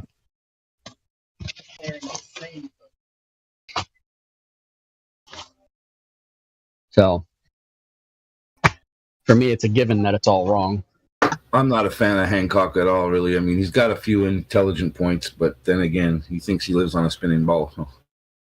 Yeah, but we always look at like the stuff that's being presented with the critical mind. We don't ever just like, oh, I like this guy. He's got something good. It's not that. Eat the meat, spit out the bones. Yep. Anything we look at, doesn't matter what it is. Strays off of his expertise, though, and he gets into, I call, not respecting someone else's work, if you will. You know what I mean? Like, if he wants to talk about his specific topic, fine. But then when he wants to speculate himself or sort of have his own opinions on something, he's trampling on other people's findings. So, well, I mean, he's entitled to his opinions, and I would say trampling. It's not like he has a position of authority to do any trampling. Oh, but it's It's like like one of that's those what- pompous people that's what that just talks in such a manner like he's always right. You know what I mean? Like that's. Well, I mean, he caveats everything with the idea that it is that a lot of it's speculation. He does caveat. Yeah, I heard him say that.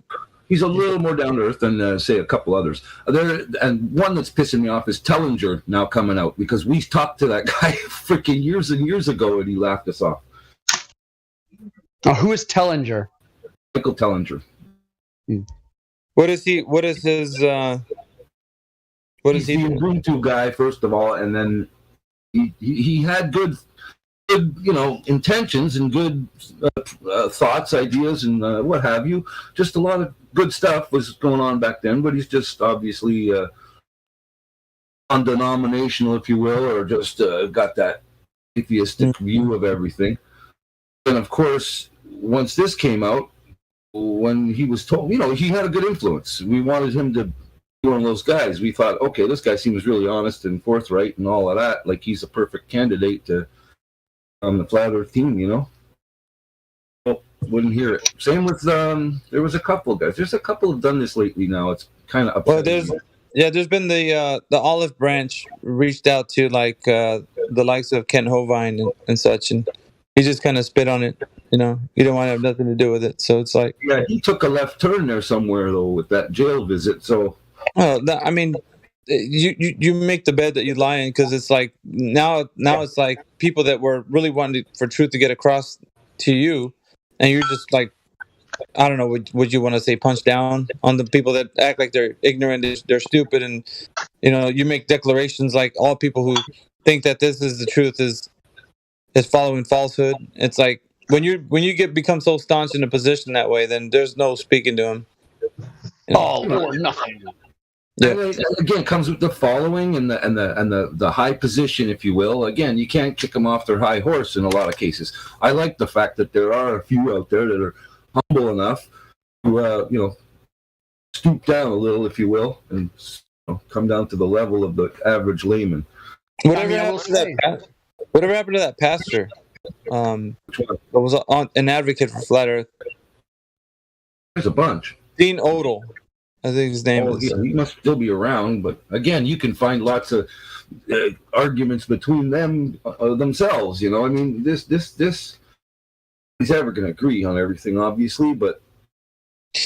Well, I don't know if the people that get into Flat Earth stay relevant. I think most of the time what happens is people join in the discussion and then they run rampant with like different ideas of what they think Flat Earth is mixed in with what it's like. And that's why like coming into this forum, a lot of people that have Flat Earth tag aren't just Flat Earthers. They're like they're still in cognitive and all that residual baggage from their ideas of like, well, they were lied about the globe. Now they're gonna like know the truth. So all the truth, everything that they hear is gonna be, yeah, that's a possibility. No, it's not. So it's like you can't do that. Like this isn't the like. Well, yeah, you're a flat earther. Cool, bro. Let's think that the Earth we have a map of the moon, like on the whole Earth, like that. These ideas, right? Like you can't do that.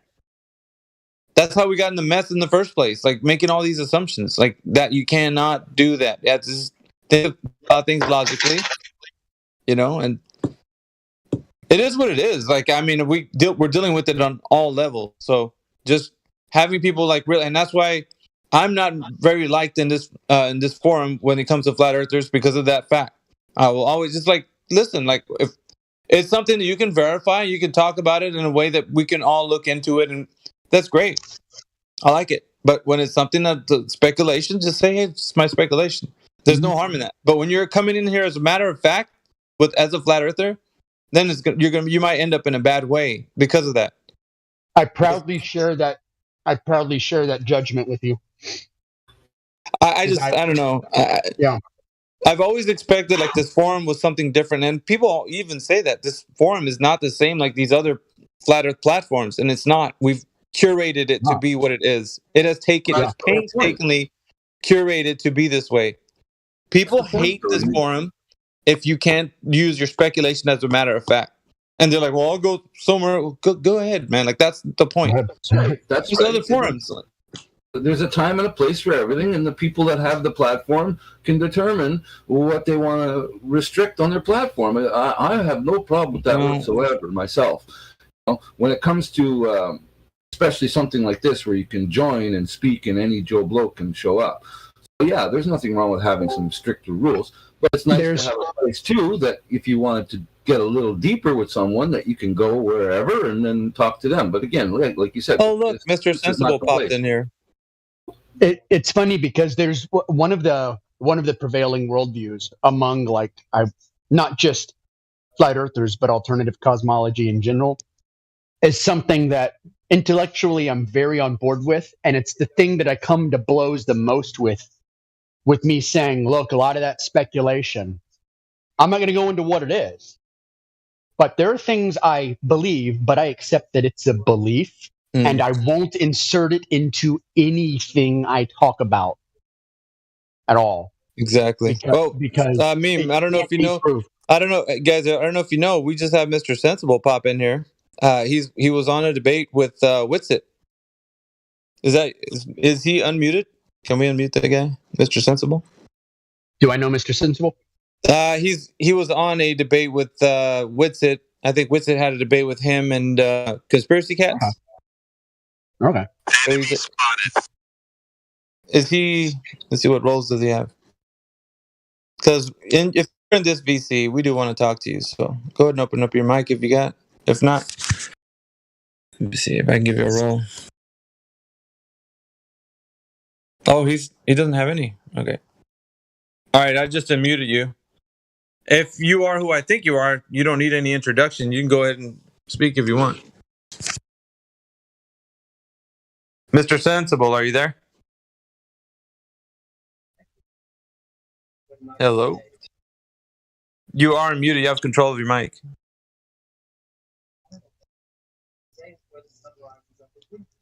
All right, then keep your secrets.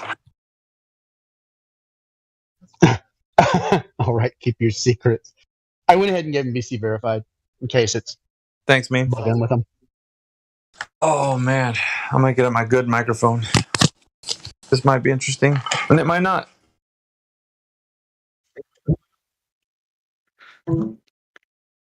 Mr. Sensible, are you there? You could bring him back. You hear me? Yeah, we can hear you now. Yeah, I've got some issues trying to get my setup working. My screen's not working. You guys carry on. I'll jump in a few minutes if that's all right. That's all right. Okay, cool.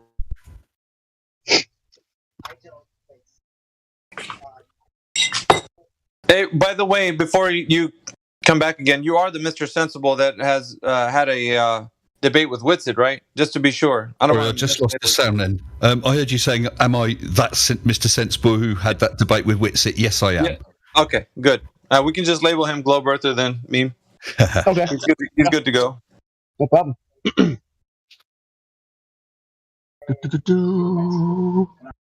Manage.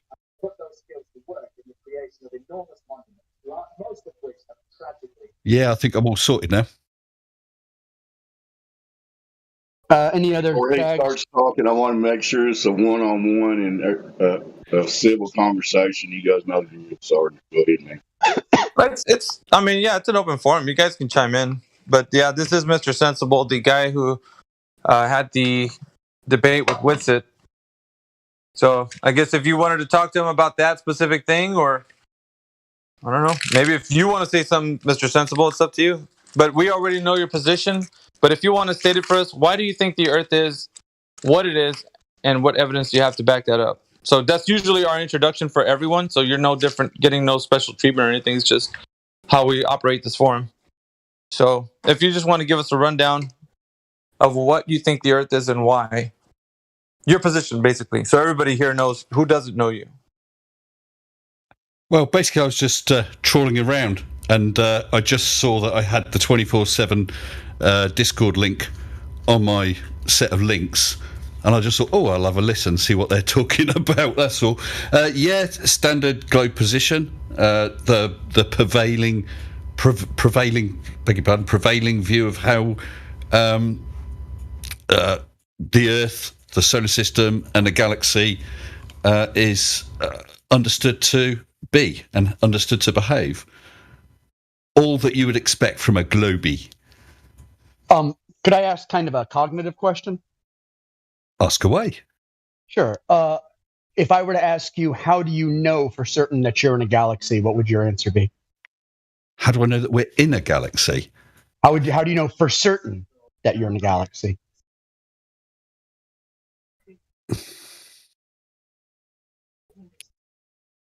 Well, we can see the what do you call it? The Milky Way, which is looking across the cross section, the flat cross section of the galaxy, and we can see all the other galaxies. Stars that we can see are all in galaxies. I didn't realise that was contentious at all. Well, I mean, you're talking about the Great Rift, right?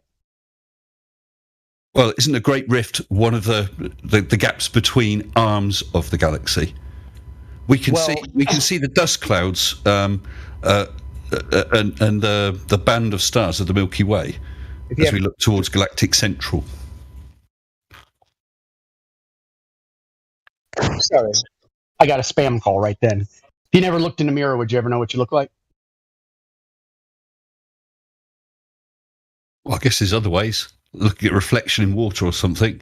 Well, I mean, if you didn't have but you can see all the other people. You could feel your face, and you know that you're going to generally look the same. You can see that everyone has subtle differences, or differences to a greater or lesser extent. But you're going to feel you've got a nose, a mouth, a chin, ears, and so on. Don't you have to first assume that you're in a galaxy to say that you look like the other galaxies? I guess so. Why would you? Why? I mean, the alternative. No. I mean, it's just a nice chat. I know you're not having a go. That's fine. But to assume otherwise would be to assume that we're different than all the other solar systems, that we're special in some way. Okay. I just wanted to get your viewpoint on it. Hey, Mr. Sensible, do you think that we have to imply, or implore, I should say, leaps of logic when we think about the Earth being a globe? Do we have to? Do we have to take leaps of logic? Did you say? Yes, to implore that the Earth is a globe. No, I don't think so. When we look at the other planets in the solar system, we can see that they're all spheres. I can understand if you were sort of created. This is day one. You walk out. A good starting place would be it's a flat surface. That would be a reasonable first assumption until you investigate further. I wonder if CB, if you have that clip of Michio Kaku, just for Mr. Sensible's sake. I don't know if he's heard science, this or not. we always say that you make observations, you have a theory, you go make more observations, and it's a very, very tedious process. Wrong. Nobody that I know of in my field uses the so-called scientific method. In our field, it's by the seat of your pants. It's leaps of logic. It's guesswork. Sorry, what field is this? Oh, Michio Kaku. You don't know who he is? Is he something? Is that him you were playing? Sorry, that was it. I thought that was someone else on the in the Discord talking. No, that's Michio Kaku. Michio Kaku, yeah. Yeah, he's a cosmologist, isn't he? Well, yeah, and astrophysicist. He's well known. Yeah. No, I know of him. But I wouldn't say he's somebody to take lightly in the community of people speaking about what like the cosmos is. So he's not somebody to be discredited, is what I would say. He is somebody well within the realm of a respectable, credited person to say he's a science communicator. Let's say. Yeah. Oh, okay. Well, that being the case, he's also saying what it is, how they think about the universe and such. So from this coming from just like, hey man, this is what this guy is saying. What do you think about it? Because obviously it sounded like at the beginning when I asked you the question, you said something opposite to what Michio Kaku said, which sounds like you're in disagreement with him. You can't be in agreement with him because you already stated that you're not. So I just want to make sure that the audience that we have understands that the position you have from the position he has, and let's say, I don't know what credentials you have, or if you have any, or if you don't. But the thing is, you're saying one thing, he's saying another. and that's interesting, right? I mean, not Sorry. if you don't think it isn't. Well, I mean, if he's talking about cosmology, that they can't use the scientific method like you can with, I don't know, chemistry, and you can mix certain chemicals, heat them, do whatever, try it again and again and again, repeat it like that. But they come up with thoughts and then look for evidence to try and support them, but it's not that sort of science. They can't carry out those sort of reproducible experiments. What sort of science is that, though? I'm trying to figure out what sort of science is where you implore thoughts in your. It's just like guesswork. It's what he said, right? Any science starts off with a guess, though, doesn't it?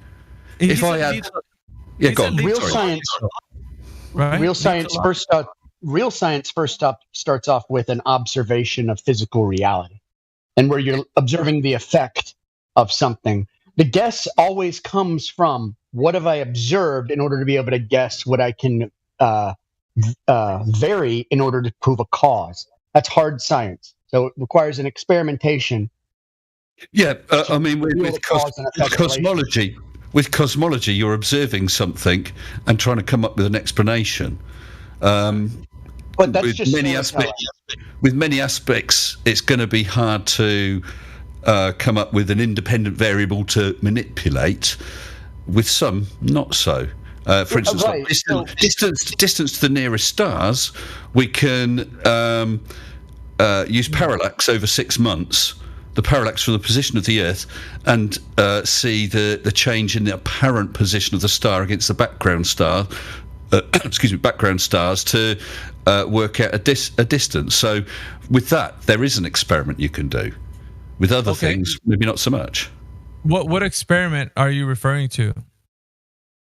Well, I'm saying with some of the nearest stars, to work out the distance to them, if you take an image of those star, let's say in January, and you can see it against the background and surrounding stars, you look at the same star 6 months later, it will have apparently moved against that background of stars. You formed a triangle with the baseline being the orbit of the Earth. So what you're saying is the stars move. Stars do move. Whoa, wait. Baseline with how the Earth moves? Is that what you said? Because at the end of that, you said the baseline is that the Earth moves. Is that correct? Like I'm just we've moved 6 months around our orbit, so from one side of the sun through to the other side of the sun. So that's half the orbit around. So if you drew a line between the two positions through the sun, that's the base of your triangle. Looking at the star, it is the peak of the triangle. But looking along those two viewpoints, you can see its apparent position has shifted against the background stars. All right, just like holding your finger in front of your face and closing one eye and then the other eye. Yeah, parallax. Parallax. We are fully aware of parallax. But for those who don't know what parallax is, maybe you just want to go into that a little bit before I even I don't want to address it yet because maybe parallax is alien to people at the moment. But if you want to tell them what parallax is and why you're using it in this context, that would be great. Well, take an example. If you stood looking at a tree with a range of mountains off in the distance, you can see that tree, let's say, is dead in line with the peak of one of those mountains. You move a distance to the left or the right, look at that tree again, it will no longer be lined up with the peak of that mountain. That is parallax. Simple as that. Pretty easy to grasp onto if you guys don't know what parallax is, but just for your sake, I wanted him to just kind of explain why he thinks parallax is relevant to this specific topic. And also to get into in my example, the star that we're looking at is that tree. Our baseline, our two positions are the position of the Earth in January, the position of the Earth in June, and that star is no longer lined up with the same background stars it was, just like the tree is no longer lined up with the peak of that mountain. It's like so simple trigonometry, then you can calculate the distance. Right. So simple trigonometry. But before we get into because I do want to talk about that a little bit. Andy, Hold My Beer is here. He was listening to a debate that you had with Whitsitt, and he was on edge as to how come, somebody was so blatantly ignorant to the fact that the Earth isn't what they're the saying it is, right? Being that it's a globe that it shouldn't be, right? So like he's taken a very staunch position, and you just made him more dug into the fact that he now is solidified as someone who's going to now bring forth the case for flat Earth. But my thing is this, right? Because I know that, and I'm just saying that because I'm saying hello to Andy, who came in here pretty fired up because of the fact that he was listening to you and was it Conspiracy Cats? I would say it was myself and Conspiracy Cats. But what is it that's got Andy? What's it that's got Andy fired up then? I'll let Andy speak. Andy, before we get into Mr. Sensible's kind of discussion of the cosmos, I wanted you to just kind of, if you had a little piece here to say about why you felt that conversation went in a bad way while you're listening to it. Can kind of give him a little bit of like what we hear on the critiquing side of like what you thought was going on with that. I'm putting Andy on the spot here, guys. You don't have to chime in if you don't want, though, but it's up to you. No, it's all good. It's all good. I just woke up though, guys. So, yeah, give me a sec. I need at least 10 cups of tea. Yeah, no, I watched that debate and I just got annoyed because it seemed like one side were lying quite a lot, and especially this Kat's character. I don't know.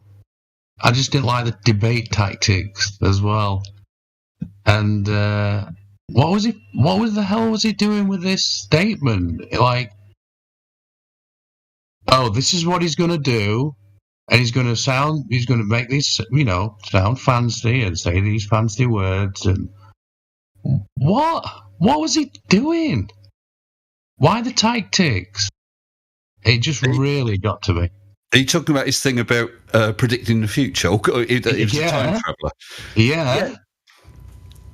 Well, I think it was fun. It was pointing out. Fun? Yeah.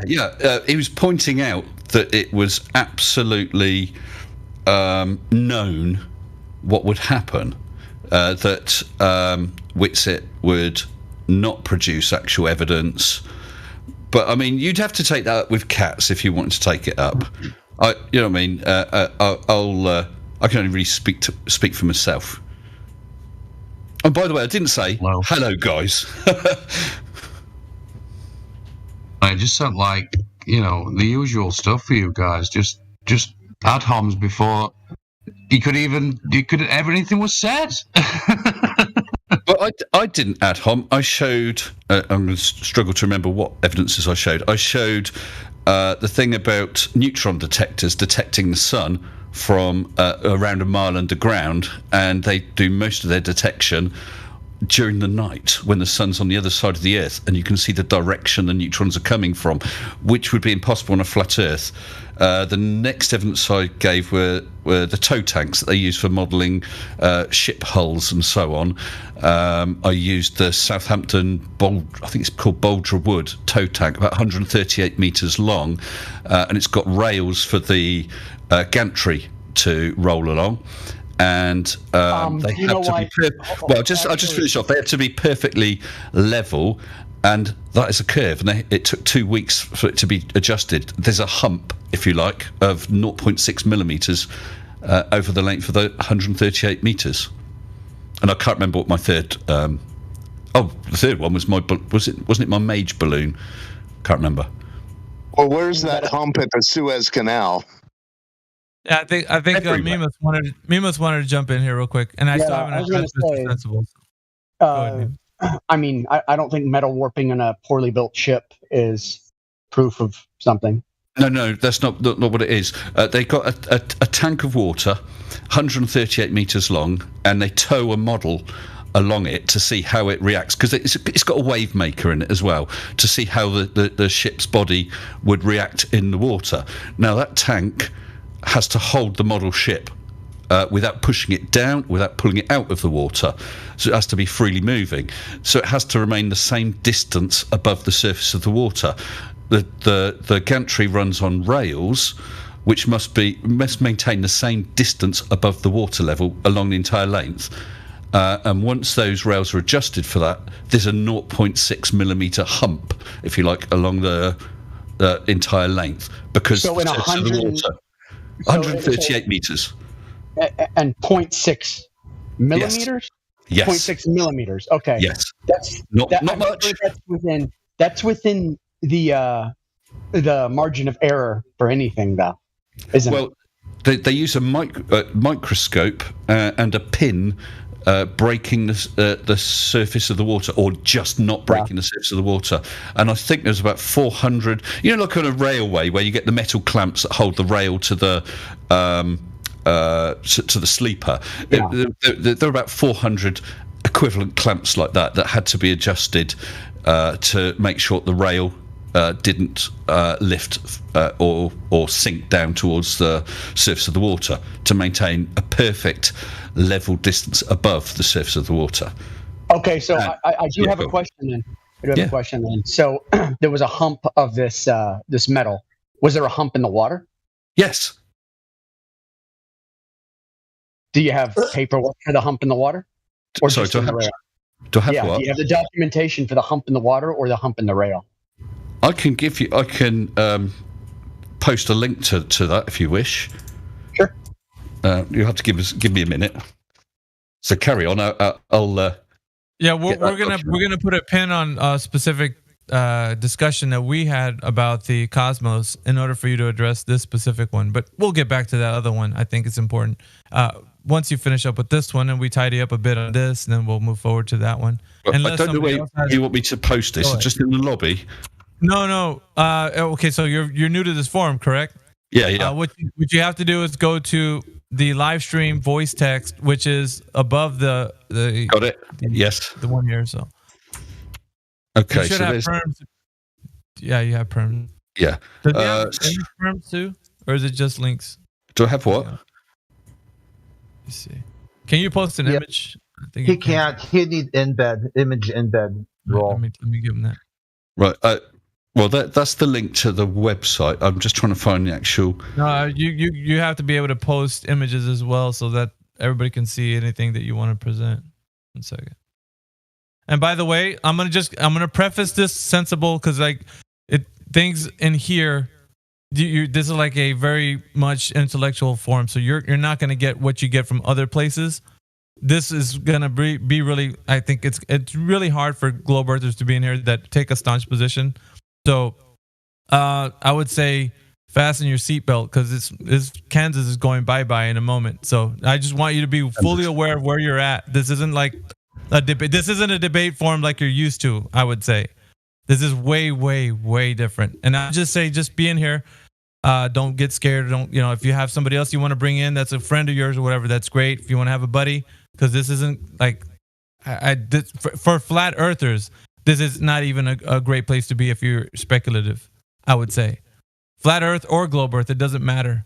Like, this is an intellectual forum, so you will be called out on a lot of stuff if you don't have any evidence. So we're going to get down to the nuts and bolts of why you think what you think, the psychology behind it, and all the things that are good for us to know when we investigate. So that's one of the... I just want to preface it with that. So that's what this forum is. Just to be fully aware. And we're going to address each point, make sure each point is thorough. We're not going to go skip off and scattergun you with a bunch of questions.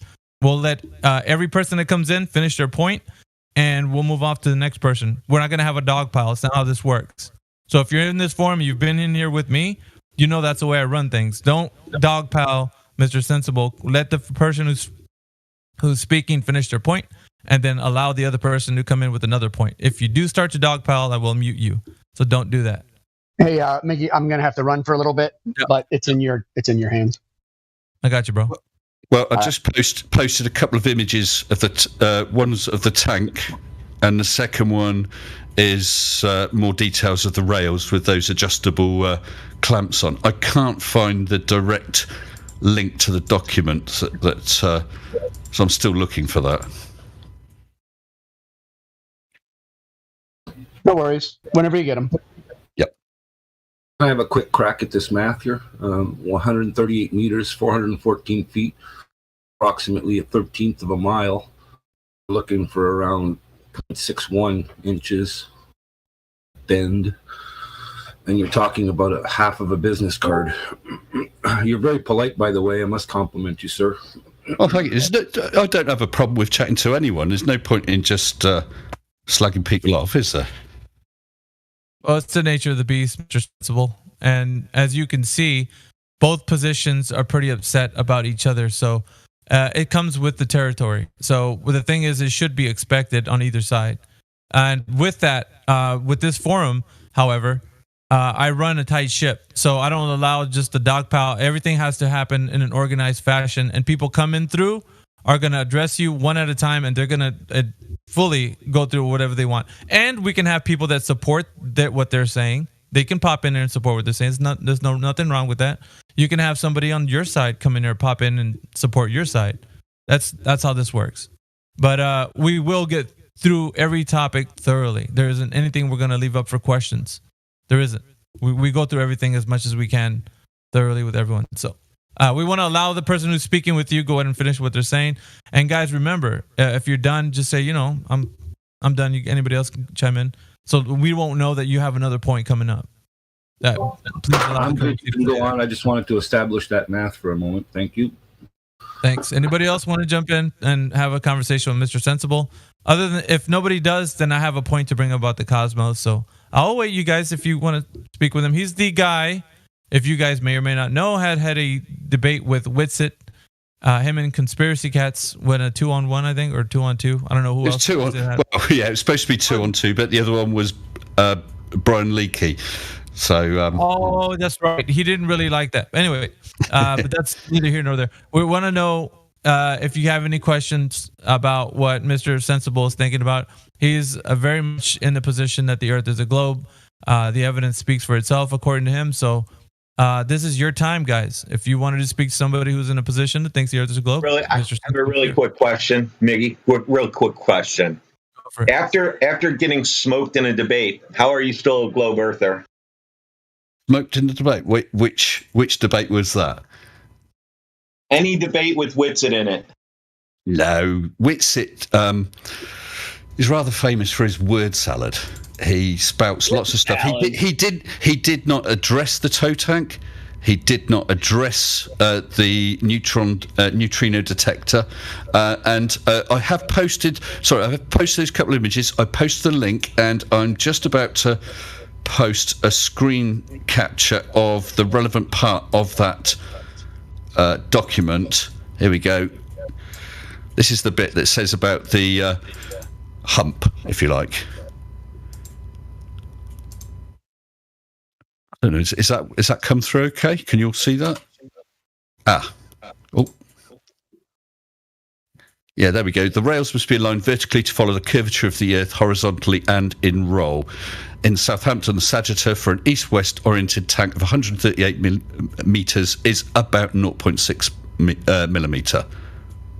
And the top faces of the rails must be level, that's to the surface of the water, within 0.1 millimetre over their length. So that's where I got the figures from Southampton University, okay? Do you have any idea of... So you're saying this university says that the water is bending? Yes, they got the rails. The rails could be adjusted slightly up, slightly down, based on those red sole plates that are in the images that I posted above. And to maintain a perfect height above the surface of the water. Once you have that, so they're all at the top of the rail along its entire length is exactly to within 0.1 millimetre, the same height above the surface of the water, then that rail has a curve of about 0.6 millimetres over its entire length. So we really can't use the rail. What are the rails used for? That kind of proves that the water is flat, though. The rails are used for that gantry. Can you not see the gantry? I know, but the rails are kind of irrelevant because they're built, right? They're not what's level. Yes, they are. That's an instrumental error. That's user error. They build the concrete walls of the tank, obviously as level as they can. They actually let it settle, I think, for a number of months. And then with all those red sole plates, the rails are mounted. Now, of course, just mounting them is not going to be that accurate. They are then adjusted to make sure they maintain the same level above the surface of the water. Right. So they follow the surface of the water. So if the water was absolutely flat, then the rail would be absolutely flat. So Since they measured up water- from the surface. They measured up from the surface of the water, and you're talking Yeah. about a 0.6 of a millimeter variance. Yes. Okay. They used what a did they use to microscope. measure up? They used a microscope showing a needle pressing against the surface tension of the water. Right. So when I go to a machine shop and have them bore out a motor and they have an error, that never happens. Thank you. I'm a machinist. How have you? How also I know? a machinist. How have you taken into the mechanical variables? How have you excluded them? How have you accounted for them? How do you exclude metal expanding and contracting under stress and heat? When they did that, they could not, and in fact, it says in this document that I linked to, they couldn't even use a laser because of refraction. That's how accurate they had to be. So they're going to use accurate instrumentation. It was had to be the same person had to make the adjustments along the entire length, so that he would be making exactly the same adjustment. Because if they change to someone else, they'll see it slightly differently. So how would you account for his error then? Well, I mean, you can read the document. I mean, that's the information I have. They used a microscope and a needle against the surface of the water I know that. and adjusted it so it's the same at I know every that. sole plate. I've done the geodetic robotic systems because I do surveying and stuff. This is not perfect equipment. Oh no! And it even says they're allowing for an error of 0.1 millimeters. Remember, they're looking through a microscope when they do it, but 0.1 millimeters. They can't get more accurate than that. Yeah, but that doesn't mean they're nailing it. Well, they're within 0.1, and that ends up giving you a curve of 0.6 over the 138 meters. 0.6 sounds like they were off somewhere. Yeah, it sounds like they were off. That sounds like user error to me. Well, you'll have to take that up with the university. This isn't me making a claim. This is a university. Know, isn't there a better claim, like you have a natural body of water that you can look over and shouldn't see buildings on the other side or something? Something a little more than this very small margin of error. Right. Well, we always hear about the whole thing about ships disappearing or wind turbines getting sort of chopped off, or Chicago skyline and things like that, which is all out in the natural environment. You've got temperature variations, you've got air density variations, and so on. Mm-hmm. Here is another example to illustrate the same thing. The tanks are actually built and have to allow for the curvature of the Earth. Well, thus demonstrating that they don't have to allow for the curvature of the Earth at all. Well, they're allowing for the curvature of the water caused by because the surface of the water is following the gravitational equipotential, i.e., maintaining the same distance from the centre of the Earth. Here, let's look at this document. Yeah, please do. Yeah. I've got it in front of me as well. Can you? It's not very long, by the way. Can you find the part where they accounted for the gravitational pull? Well, that screen capture I gave is on page 3 of the document. You just post the whole document, just a link to it. That'd be fine. I did, didn't I? Let me try it again. No, you posted a link to the website. Oh, there's the document.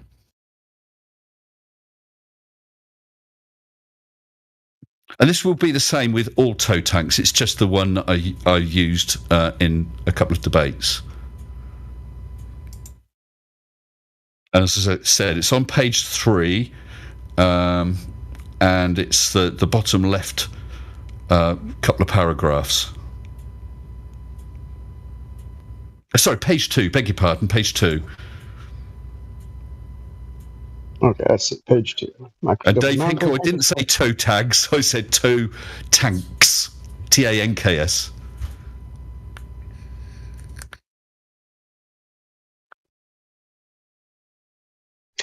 The Australian Maritime College tank staff measured deflections of up to 1.2 millimeters in the rail alignment within 12 months of filling the tank. Sounds like the concrete expanded. Yeah. Because, I this is indoors. I mean, it's not going to be massive, massive variations in temperature. Sorry, Concrete. I've done infrastructure concrete for many years for cities and the military. I've done military projects and infrastructure projects, and I've done surveying for them. I know what I'm talking about here. Concrete expands and contracts. It doesn't matter. Of course it does. Of course it does. That's why you have expansion joints in long runs of concrete, of course. Exactly. You just said it. Expansion joints. Yeah, expansion joint. And they're there because it flexes and expands and contracts. Even 5 years after you build a building, it can change. Now, it's a microscopic change almost. You wouldn't be able to see it with your eye. But it says right here that one of the tanks they filled had a 1.2 millimeter variance, which is over double. Hold on. What are you looking at? I'm looking at page 2 where it says the staff measured deflections of up to 1.2 millimeters in the rail alignment within 12 months of filling the tank. Concrete. Is that the concrete should be allowed to settle? Yes.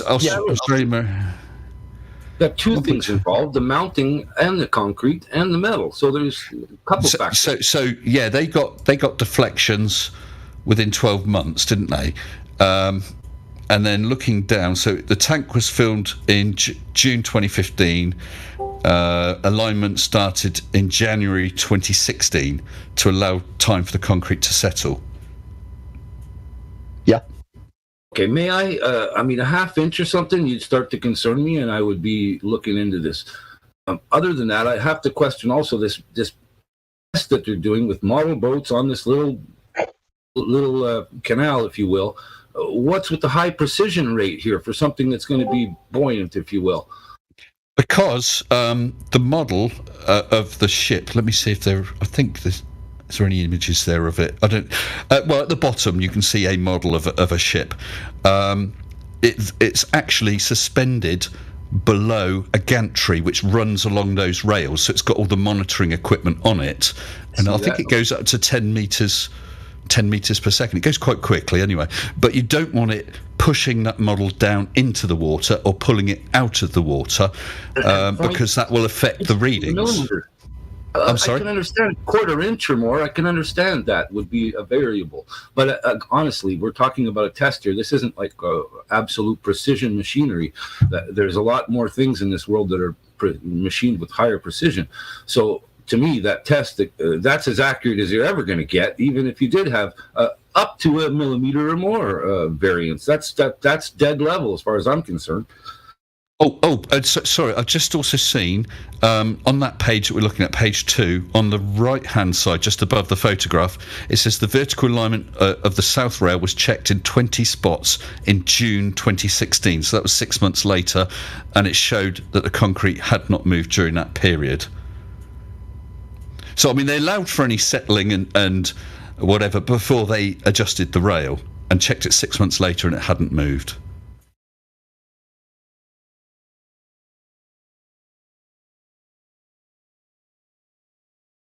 Sorry, guys, I'm speechless. Go ahead. To me, that's level, dude. Yes, it is level. It is level, and level is a curve. Absolutely. Wow. At least we got you saying that on boys. You say it with such gusto. Again, I'm gonna have to go find this fellow I used to know that was into the construction equipment and level was a high-end guy. Level as defined by academics is not real level, because those of us who build things know what level actually is. What size things do you build? I did a 1.5 million square foot warehouse for the military. They never accounted for anything. They never account for anything. Linear lines every direction.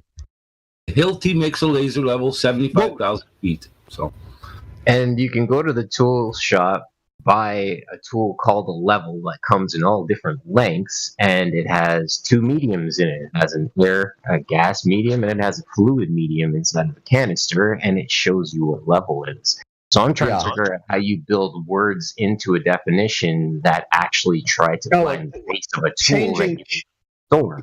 Because in recent history, they've tried to change the definition of level because of this argument. That's not an excuse for the fact that level has always meant Right, level. and my point is, no matter how many words and word salad you can throw at me trying to tell me that curved is built into the definition of level, I'm going to tell you I'm going to go buy a tool called a level with a capital L, and I'll smack you over the head with it, because there's no amount of words that you can do to cover up the observation of a level with a tool called a level. Like, that's a bullshit. Right. If you're talking about talking about a spirit level or a laser level, something No, I'm like that. talking about a level. Capital Level. If I'm going to build a deck, if I'm going to hang a TV, if I'm going to interact with the surface to ascertain whether or not it's level and make sure that the stuff I'm building is level, I'm going to use a level. Right? but Now, on you're not going to appeal to the definition that they've revised recently to tell me that there's curve built into your idea of level. That's bullshit and a fallacy on its face. No. Yes, Level yes, it is the same distance above. So if the surface is curving, if you took Hold on. Do you have validation? Do you have validation of a curving surface, though? Do you have validation? of a curving surface? I'm giving an explanation of what I mean by level. If let's say you had a very large sphere. Hold on, I'm stopping you because we already know that definition because we hear it all the time. No, that is not. Yeah, what but it's not. About. We are diametrically opposed to that interpretation of what level is. That's So not level. if you're just talking, the point with hold on a second here. The point with everything that's being unfalsifiable. If you hold on now. If you claim that level and curved are the same thing, and you're just measuring up from two spots, so level will always look curved, that's unfalsifiable. That is literally unfalsifiable. We can actually no, it isn't. No, it is no, it isn't. unfalsifiable. What you're talking about is horizontal. How would you falsify it? What you're talking about is horizontal, as in 90 degrees from plumb. 90 degrees perpendicular to plumb. Yes. Yeah. So if I dropped a plumb line, 90 degrees from that is horizontal. If I was hanging a TV or something that you suggested a little while ago, then yeah, you'd use a spirit level or whatever, because you don't have to take curve into account over that short distance. Yeah, if and over a distance away, a long distance away, you take another plumb, that will not be parallel to the first plumb. So you think if you go to a still lake and you put your theodolite up and you're measuring 500 foot across it and you have identical measurements, there's no curvature? Or is the level of that plumb perpendicular straight line that you're running parallel over the lake, is that curving around the lake too? It's the perpendicular to plumb is in effect a tangent, isn't it? So if you're on two sides, if you're on two sides of a lake, I think you said 500 meters across, drop two plumbs, and at each one you had a 90 degree horizontal to those two plumbs, then they wouldn't be parallel to each other. They would be. No, but no, they wouldn't. And they will be. And that's why I forget the exact term, but reality. It's not not in the drawing in your head. No, I am talking about reality. Have you ever seen The Main Surveyor? I forget the term. I've been on a lake. I'm not delusional enough to think that the water's curving all around me. Have you ever been out on a lake? Well, that tow tank that I just showed was 138 meters. No, let me finish. I'm responding to your point. That tow tank was 138 meters, and it had a 0.6 millimeter height. So over 500 meters, you're only going to have a couple of millimeters. So no, you're not going to see it with the naked eye. How much? Hold on. How much is not 0.6 millimeter? How much just over half a millimeter. Half a millimeter. Yes. Half a millimeter. Yes. Do you have any idea how small that is? Yeah. You get two of them in a millimeter. Okay. Now, if you're talking about a 500 meter lake, you can imagine that it's going to be, about 4 times that. So about a couple mil. Hold on. How many millimeters? How many millimeters are in an inch? Because we should have 2 inches of curve on that. How many millimeters are in an inch? It's 2.4. Yes.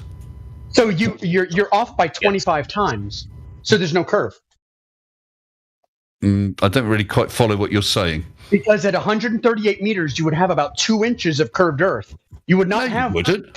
Yes, you would. Sorry, 2 inches at 138 meters. I'll stop you there. It's 0.615, and if you want to go with your Sagitta, you can half that if you like. But either way, it's either 5/8 of an inch or half of that. 5/8 of an inch. I'm sorry. Yeah, that's still way more than a millimeter, isn't it? Well, over 138 meters. You're saying that the globe theory, if you like, would predict over half an inch of curve. Yes. Yeah, that's the wrong. exact calculation. that's not pretty wrong. much. I'm sure that's wrong. Give him half for a Sagitta. It's still half of 5/8. Go ahead.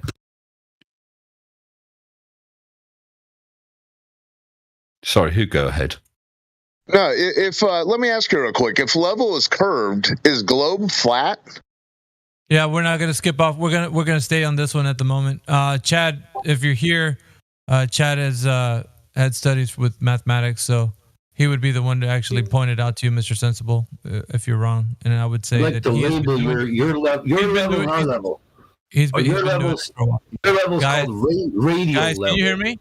When I'm talking right now, yeah, just allow me to finish because I'm addressing what Mr. Sensible is bringing up here in this forum. So, Chad, are you there?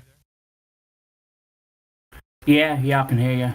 All right, Mr. Sensible, if you may or may not know, he's a person who does debates with Flat Earth. So he's done one with Witsit.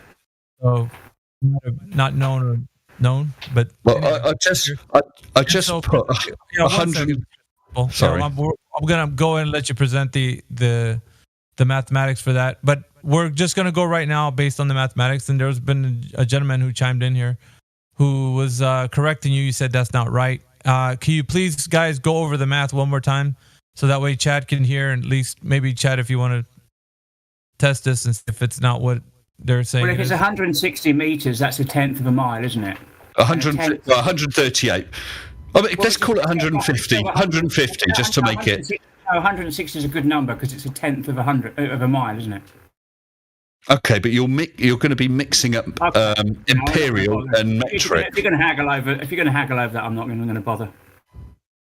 Well, no, there's a big difference between imperial and metric.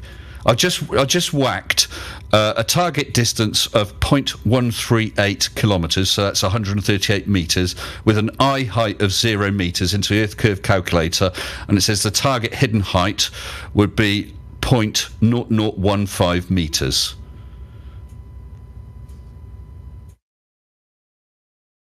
That's using the Earth Curve calculator at GitHub.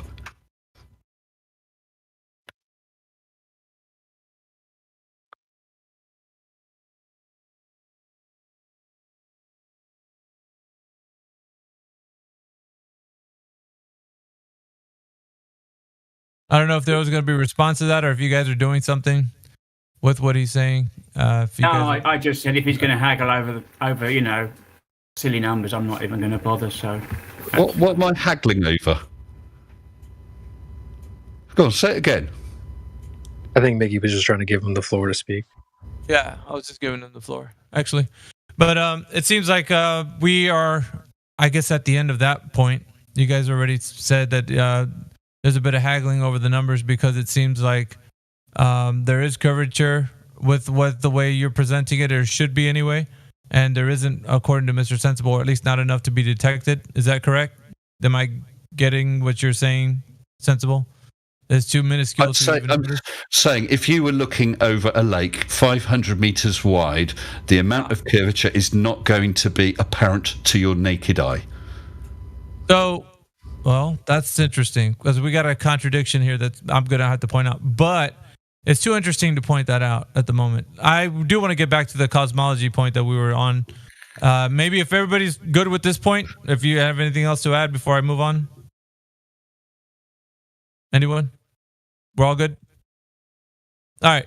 So going back to the cosmology point you brought up, I told you that it takes leaps of logic according to some astrophysicists, including Michio Kaku, and there was a sound clip of actually him saying so. So it wasn't just me telling you that that's what he said. He actually said that, and I'm pointing it out. Yeah. which is important, right? Because there's a lot of people that actually look up to science communicators such as him. Therefore, I said, he said leaps of logic, and that's a way that it works for him. You disagreed, however. You said it was actual, we can know things, and he didn't say that. So we can know some things, other things we can't know for sure. Okay, I'm going to take us out of the realm of vagueness, which is kind of like what your rebuttal was at. So know some things and not know some things. Okay, so let's put things into the realm of what we know, and I'm going to go ahead and allow you to tell us what give us a few examples, if not one, of what we can know from the cosmology side of things. Go ahead. Well, this is not any field I'm a specialist in, but we know certain things, like we know the constituent elements of stars using spectroscopy. Sorry, I struggle saying the word spectroscopy. No, go ahead. Spectroscopy, for sure.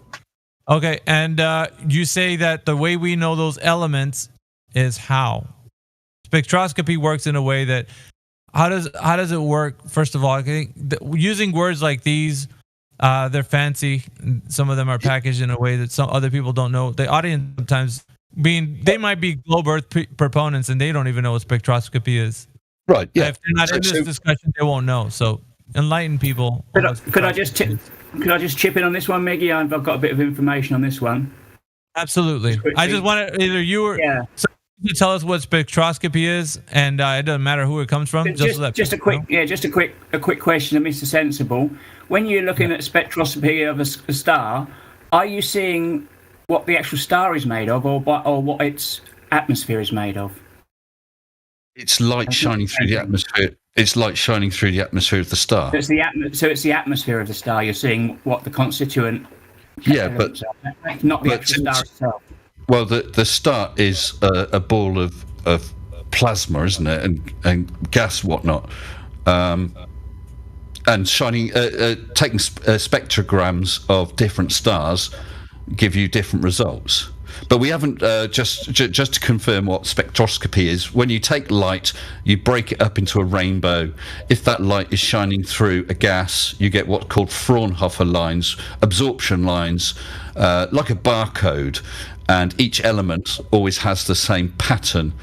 So therefore, if you're looking at the light coming from a star, you examine the pattern, the barcodes, if you like, and therefore you can determine what the constituent elements are.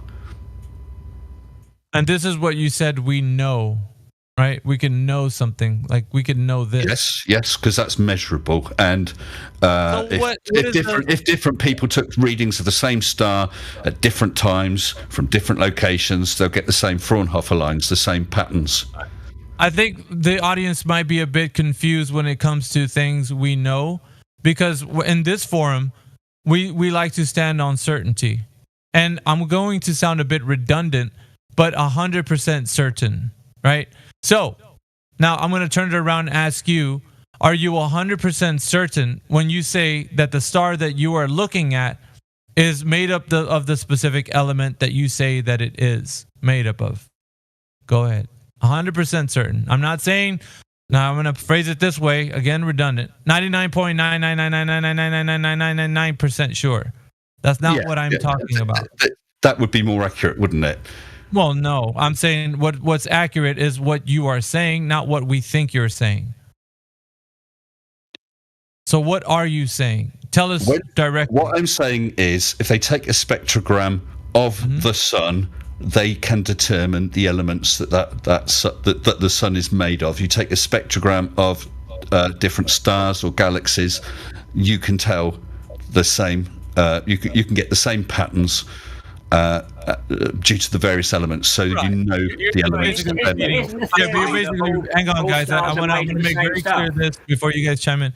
I want to make this very clear before you chime in, because we get this a lot. So in this forum, you're going to have to tell us, and it sounds redundant, but you have to tell us what percentage that you know that you're certain that element is what you're claiming it is. Now, is it, I'm going to give you two options because it sounds like you agreed with it, 99.99999999999%, or is it 100% sure? Which is, without a shadow of a doubt, all certainty, for sure, it is the element that you're saying. Which one of those two is it? You'd have to go for the 99.99999 to be honest, because there could always in science, there's a possibility of something else that you're unaware of. All right. That is science, isn't it? Which is why the strongest thing is a theory. Because it could always be overturned. However, It has nothing to do with you, Mr. Sensible, but everybody in here who comes in and says that, I would say they are not certain and they do not know, because it could be, right? What we're doing here is we're analyzing the fact that the people that are saying these things are not sure. So, and you saying that that's the way science works solidifies the understanding that you don't know, because it could be, right, something else, subjective. It could be. That's true. That is true across all of science. That's true across all of science. If I take a hammer, I hold it in front of me and drop it or let go of it, it falls to the ground.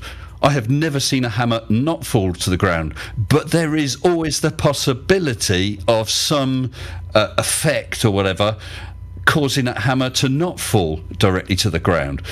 Science, the strongest, as I said, the strongest position you can have is to have a theory made up of facts, but it's always a theory because it could be overturned. We've had theories that have been overturned. Subjective. So what we understand now from your perspective of what science is basically not knowing things and just guessing. It's guesswork. It's not guesswork. Oh, it's guesswork, 100%, Mr. Sensible.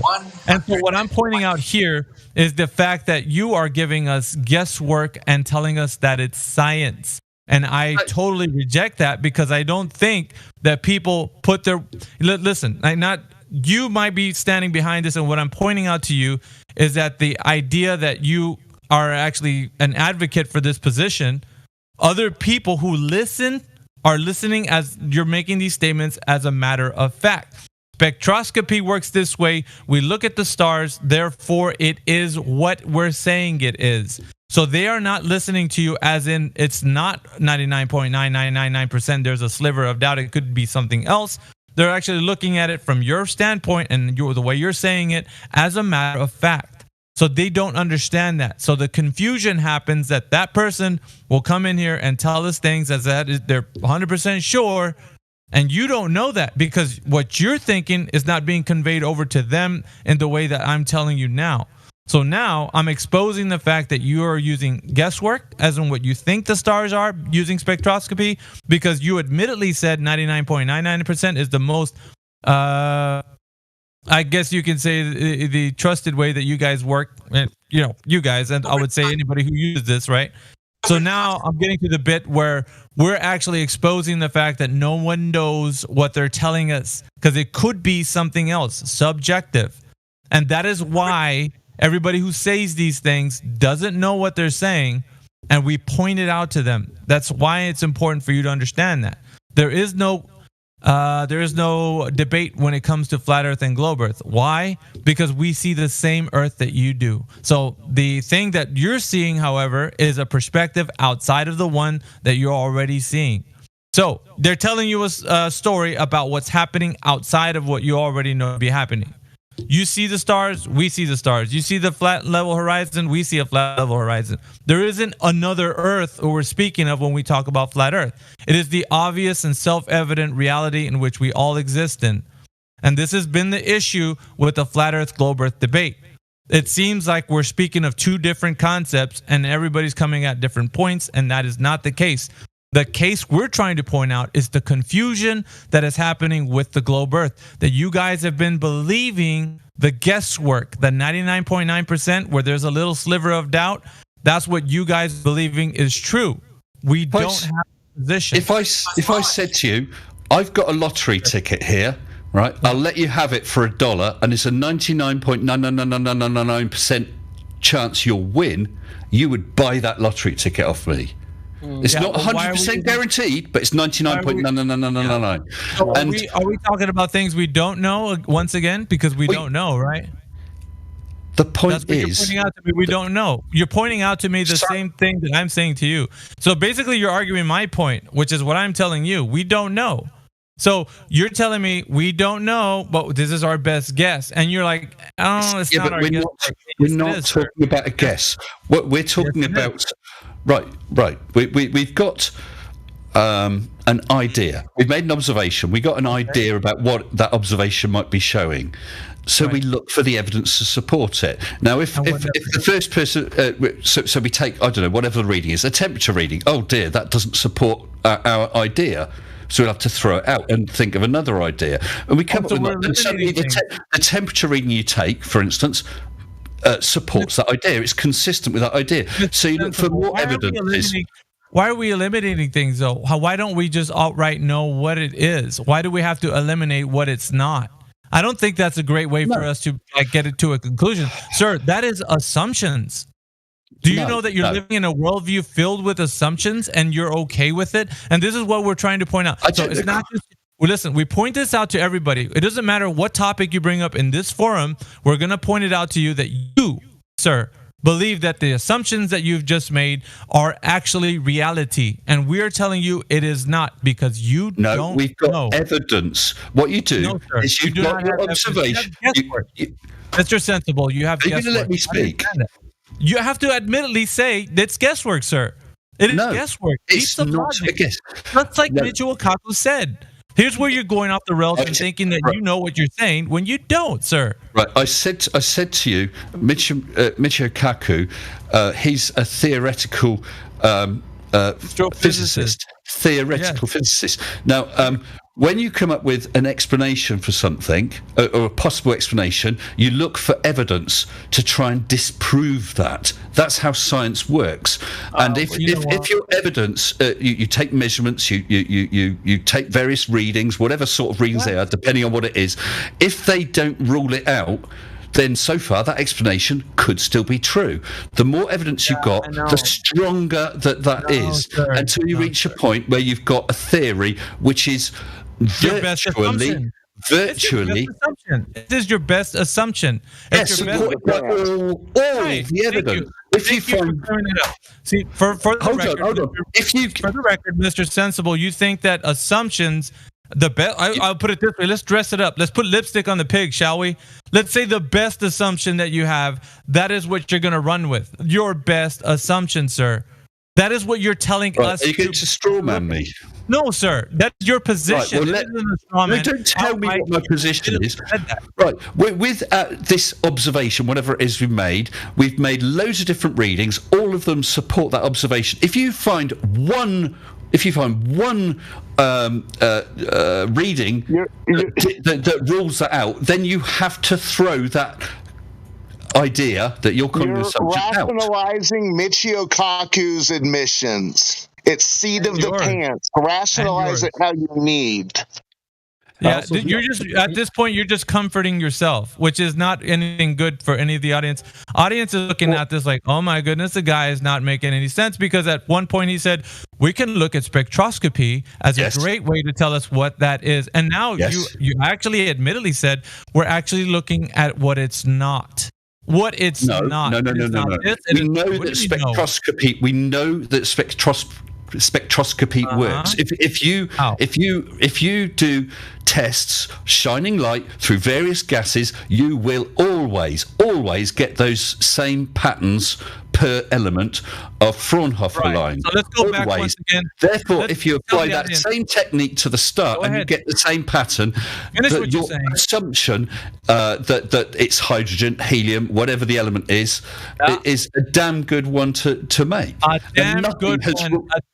A damn good one isn't knowing for sure, Mr. Sensible. Once again, no, it's for knowing 99.99999% sure. Audience, let the audience decide, because right now they're hearing you say that. I didn't say that. So now you're telling them how you don't know, and I'm just exposing the fact that you don't know.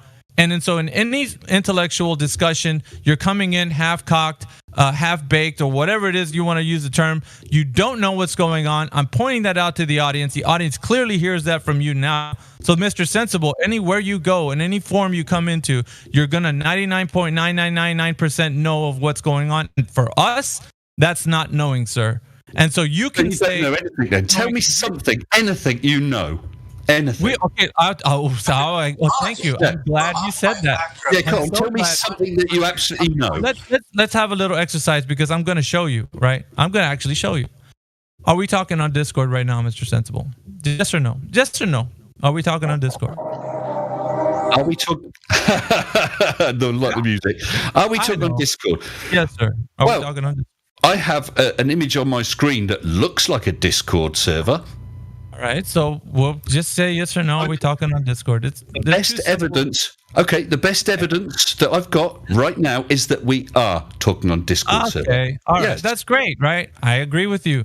That we're getting somewhere, right? All right, so let's go to the second follow-up question, which is only two. There's nothing really big. Are you 100% sure you're talking on Discord? I know that's redundant, but please answer the question. Am I 100% sure? No. There you go. Audience, that is it. Mr. Sensible, your goose is cooked. You do not know about reality because you don't know your own reality, sir. I 100% know that you and I are talking on Discord because it is the platform that we are using. Okay. Here's a counter example. You go to kindly make a donation to my Patreon. I send you a link, okay, and you send me some money. Are you 100% sure that's going to me? It could be some scam link you've got. It looks like my Patreon or your bank account, but that's how people fall victim to scams because something that looks like something isn't necessarily it. Mr. Sensible, your Patreon link is actually a scam link, dude. The obvious one. Anyway, but that's beside the point. Listen, this is Discord. We're talking on the platform. You agreed at that much point, but see, the breakdown for you is reality. So for us, if we can't know our own reality, then we're not going to listen to talking heads who are telling us that they think they know what's going on with whatever they're saying with only a 99.99% chance. Because, sir, when it comes down to it, you wouldn't bet your life on that 99.99% at all. So none of the things absolutely you would. Have you ever been in the car? It's ridiculous. Have you ever been? No. You've been in the car, haven't you? When you drive in your car from A to B.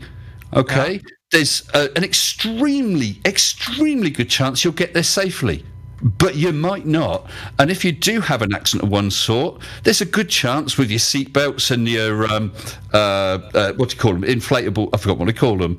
The inflatable things that come up. There's extremely good airbags. Yeah. But there is the chance you could die. Yeah, here's the thing though. You're pointing out things that we may not know or may know, but the thing that I'm pointing out to you is the things that we know. All right, I'll say I always get redundant because I hate it when I do. We know what we know. We don't know what we don't know. It's stupid, right? But I have to say it that way. Anyways, we know what we know. We don't know what we don't know. So when you tell us things that you don't know, assuming things and saying it like you know, then it sounds ridiculous to us. This is an intellectual forum. If you're not able to stand on all 10 toes and declare how you're 100% sure of what you're saying, I'm going to hand wave dismiss it and say you're just full of crap. You're just saying things because it sounds nice, because Joe Blow told you, whoever Joe Blow is. I don't care if he's a professor or the guy down the street. Doesn't matter to me. Whatever you are coming in here telling us in an intellectual forum that you know, and we're going to put it to the test, and you say, well, I'm not really sure. I think it is. It's the best guess, right? Damn good one, as you put it. And then it turns out that you don't know. So, ladies and gentlemen, Mr. Sensible hasn't a grip on reality because he's not sure ever. And there it is, sir. Science has to be, by definition, science has to be falsifiable. Every single aspect of science has to be falsifiable, which means it could be wrong. Now, that may be a vanishingly small chance, but it's you're always a taking it out of the possibility. realm of science, sir. You're taking it out of the realm of science. This That is not even is science science. we're talking about. No, sir. We're talking about the most obvious, the self-evident things. I could put it to you this way, not even Discord. I don't even have to know this. I want you to prove it to yourself. What are you doing right now? Are you standing up, sitting down, laying down? What are you doing right now? Just tell me what you're doing. That's simple as that.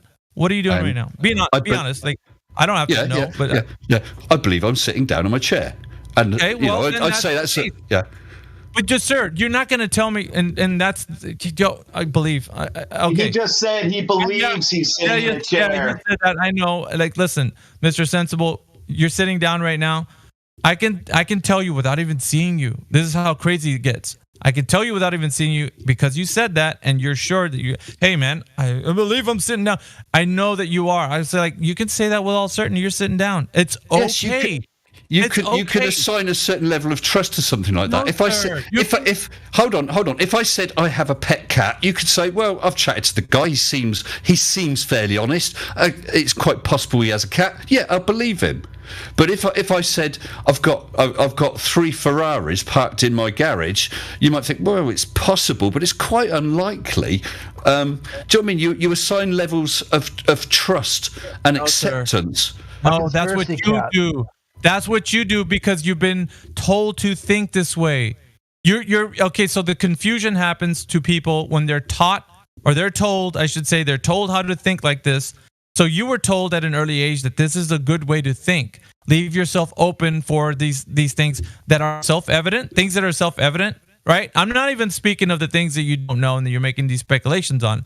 What I'm saying are the things that are self-evident, sir. This is outside of the realm of you just being able to be like, hey, let's science this shit. And I'm not saying that. What I'm saying is, if you're saying you're sitting down, standing up, talking on Discord, whatever it is that you're doing, you're not even sure of that. So you're confused. So therefore, I'm going to attribute the word confused to everything you say, because there's nothing you're going to say that's going to be like, oh, wow, that's great. You actually know something, because you don't. So therefore, you don't know anything, and I can say that with all assurance because you've demonstrated that to us here in this chat and anywhere else you go. Whatever platform you say, I want to debate flat earthers, it's not going to happen because there is no debate, because you don't know anything. You're in a state of confusion, sir, and until you realize that, you won't come out of it. You're going to keep spinning your wheels and comforting yourself and saying, well, damn, I could be damn well assured that 99.9% is good. It's not going to get there for you. You'll never know. Ever, ever, ever. And that's not how science works. That's how you perceive science to work. And this forum will reject that all the time, because everybody in here will say, I know that I'm sitting down. I'm 100% sure that I'm sitting down right now. What else is it? Like, you can't do that to yourself. You're so unsure about yourself. You're very confused. And I can see why, because you're taught to think this way. You're told, somebody told you somewhere. So there's a lot of confusion with you people who are in a staunch position who think the earth is a globe, because outside of your perception, something's happening and you just can't be sure what it could be. So you have to leave yourself open for doubt. And so that's where that comes in, that argument that you have that you don't know everything. And it's just it's a crooked philosophy, man. You've been sold. You've been science.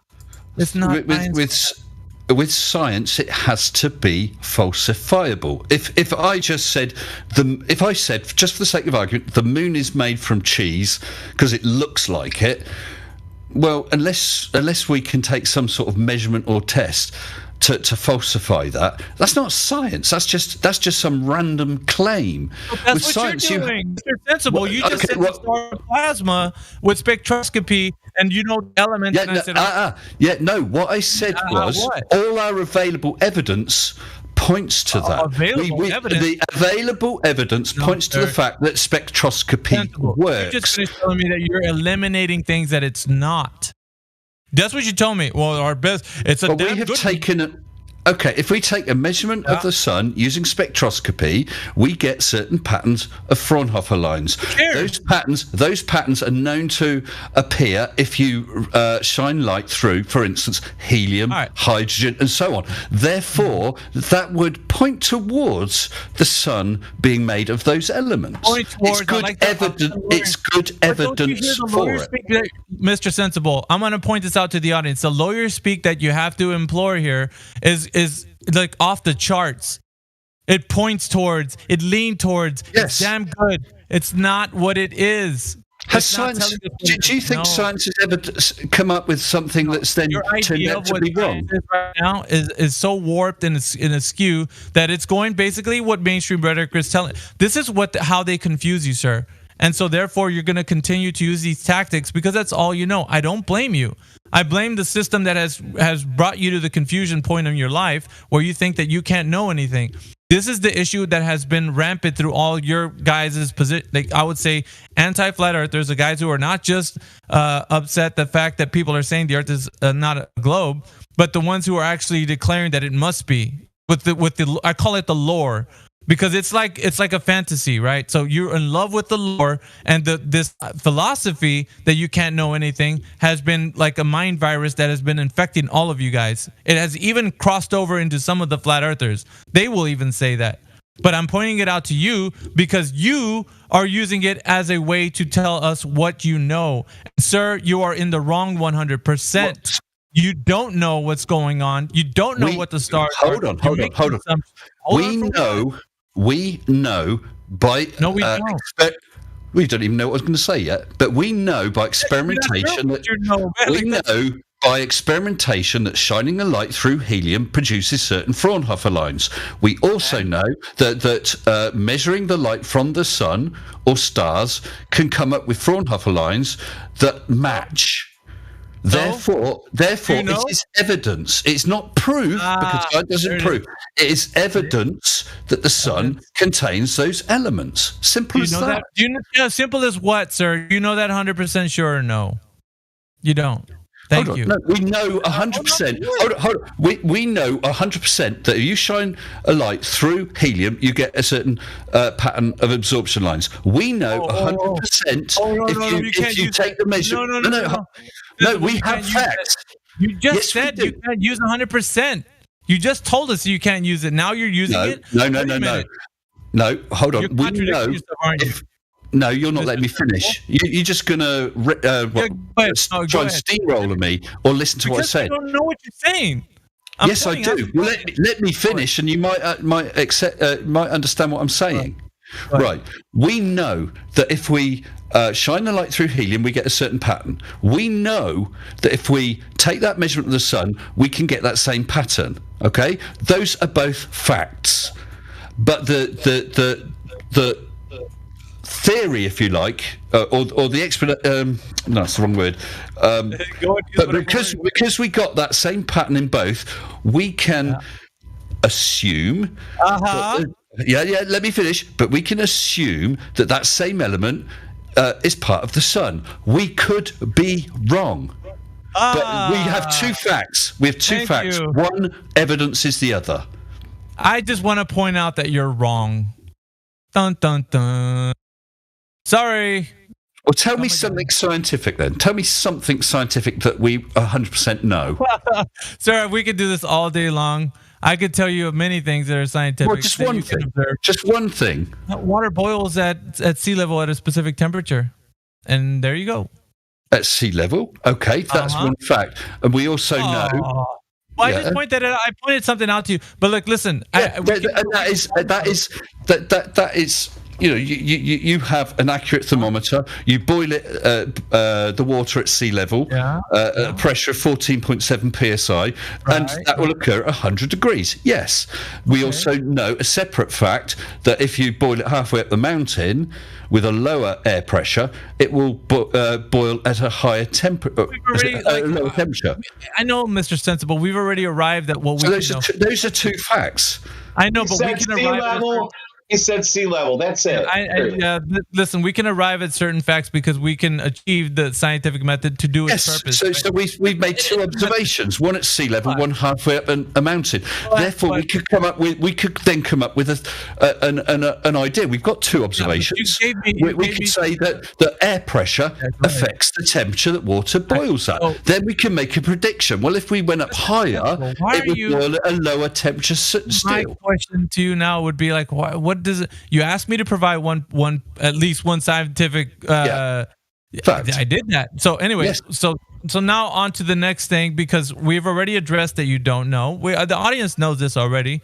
We know that you're coming in here with this confusion state of mind. So I'm not for confused. us, sir, you're supremely confused, because to us, you're pointing to things and saying that are damn good evidence for. Lawyer speak. There's a lot of this lawyer speak that people don't pick up on because they don't hear you saying that. So what I'm doing is I'm exposing the fact that there is no debate for flat Earth and globe Earth, because there's only one truth. The Earth that's presenting itself to you and me is the same Earth that we're speaking of. There isn't any dichotomy. It's a false dichotomy. It's only the Earth and what you've been taught what to believe that it is. So it's basically a belief system that you were born into. We all were. We have a shed load of independent evidences from Eratosthenes. Mr. Sensible, didn't we cover that? We just covered that. That you said that it's a damn good guess. It's evidence is just leaning towards Mr. Sensible. Yeah. Okay. We step out of our house for the first time. You and I. Okay. We both look, and you say, "Oh, I think the Earth is flat," and I say, "Oh, I think the Earth is curved." Then we look for evidence. So the various evidence is like 2 points of stellar rotation, like sunsets, like ships disappearing over the horizon, like sending up a weather balloon and filming the fricking curve of the Earth.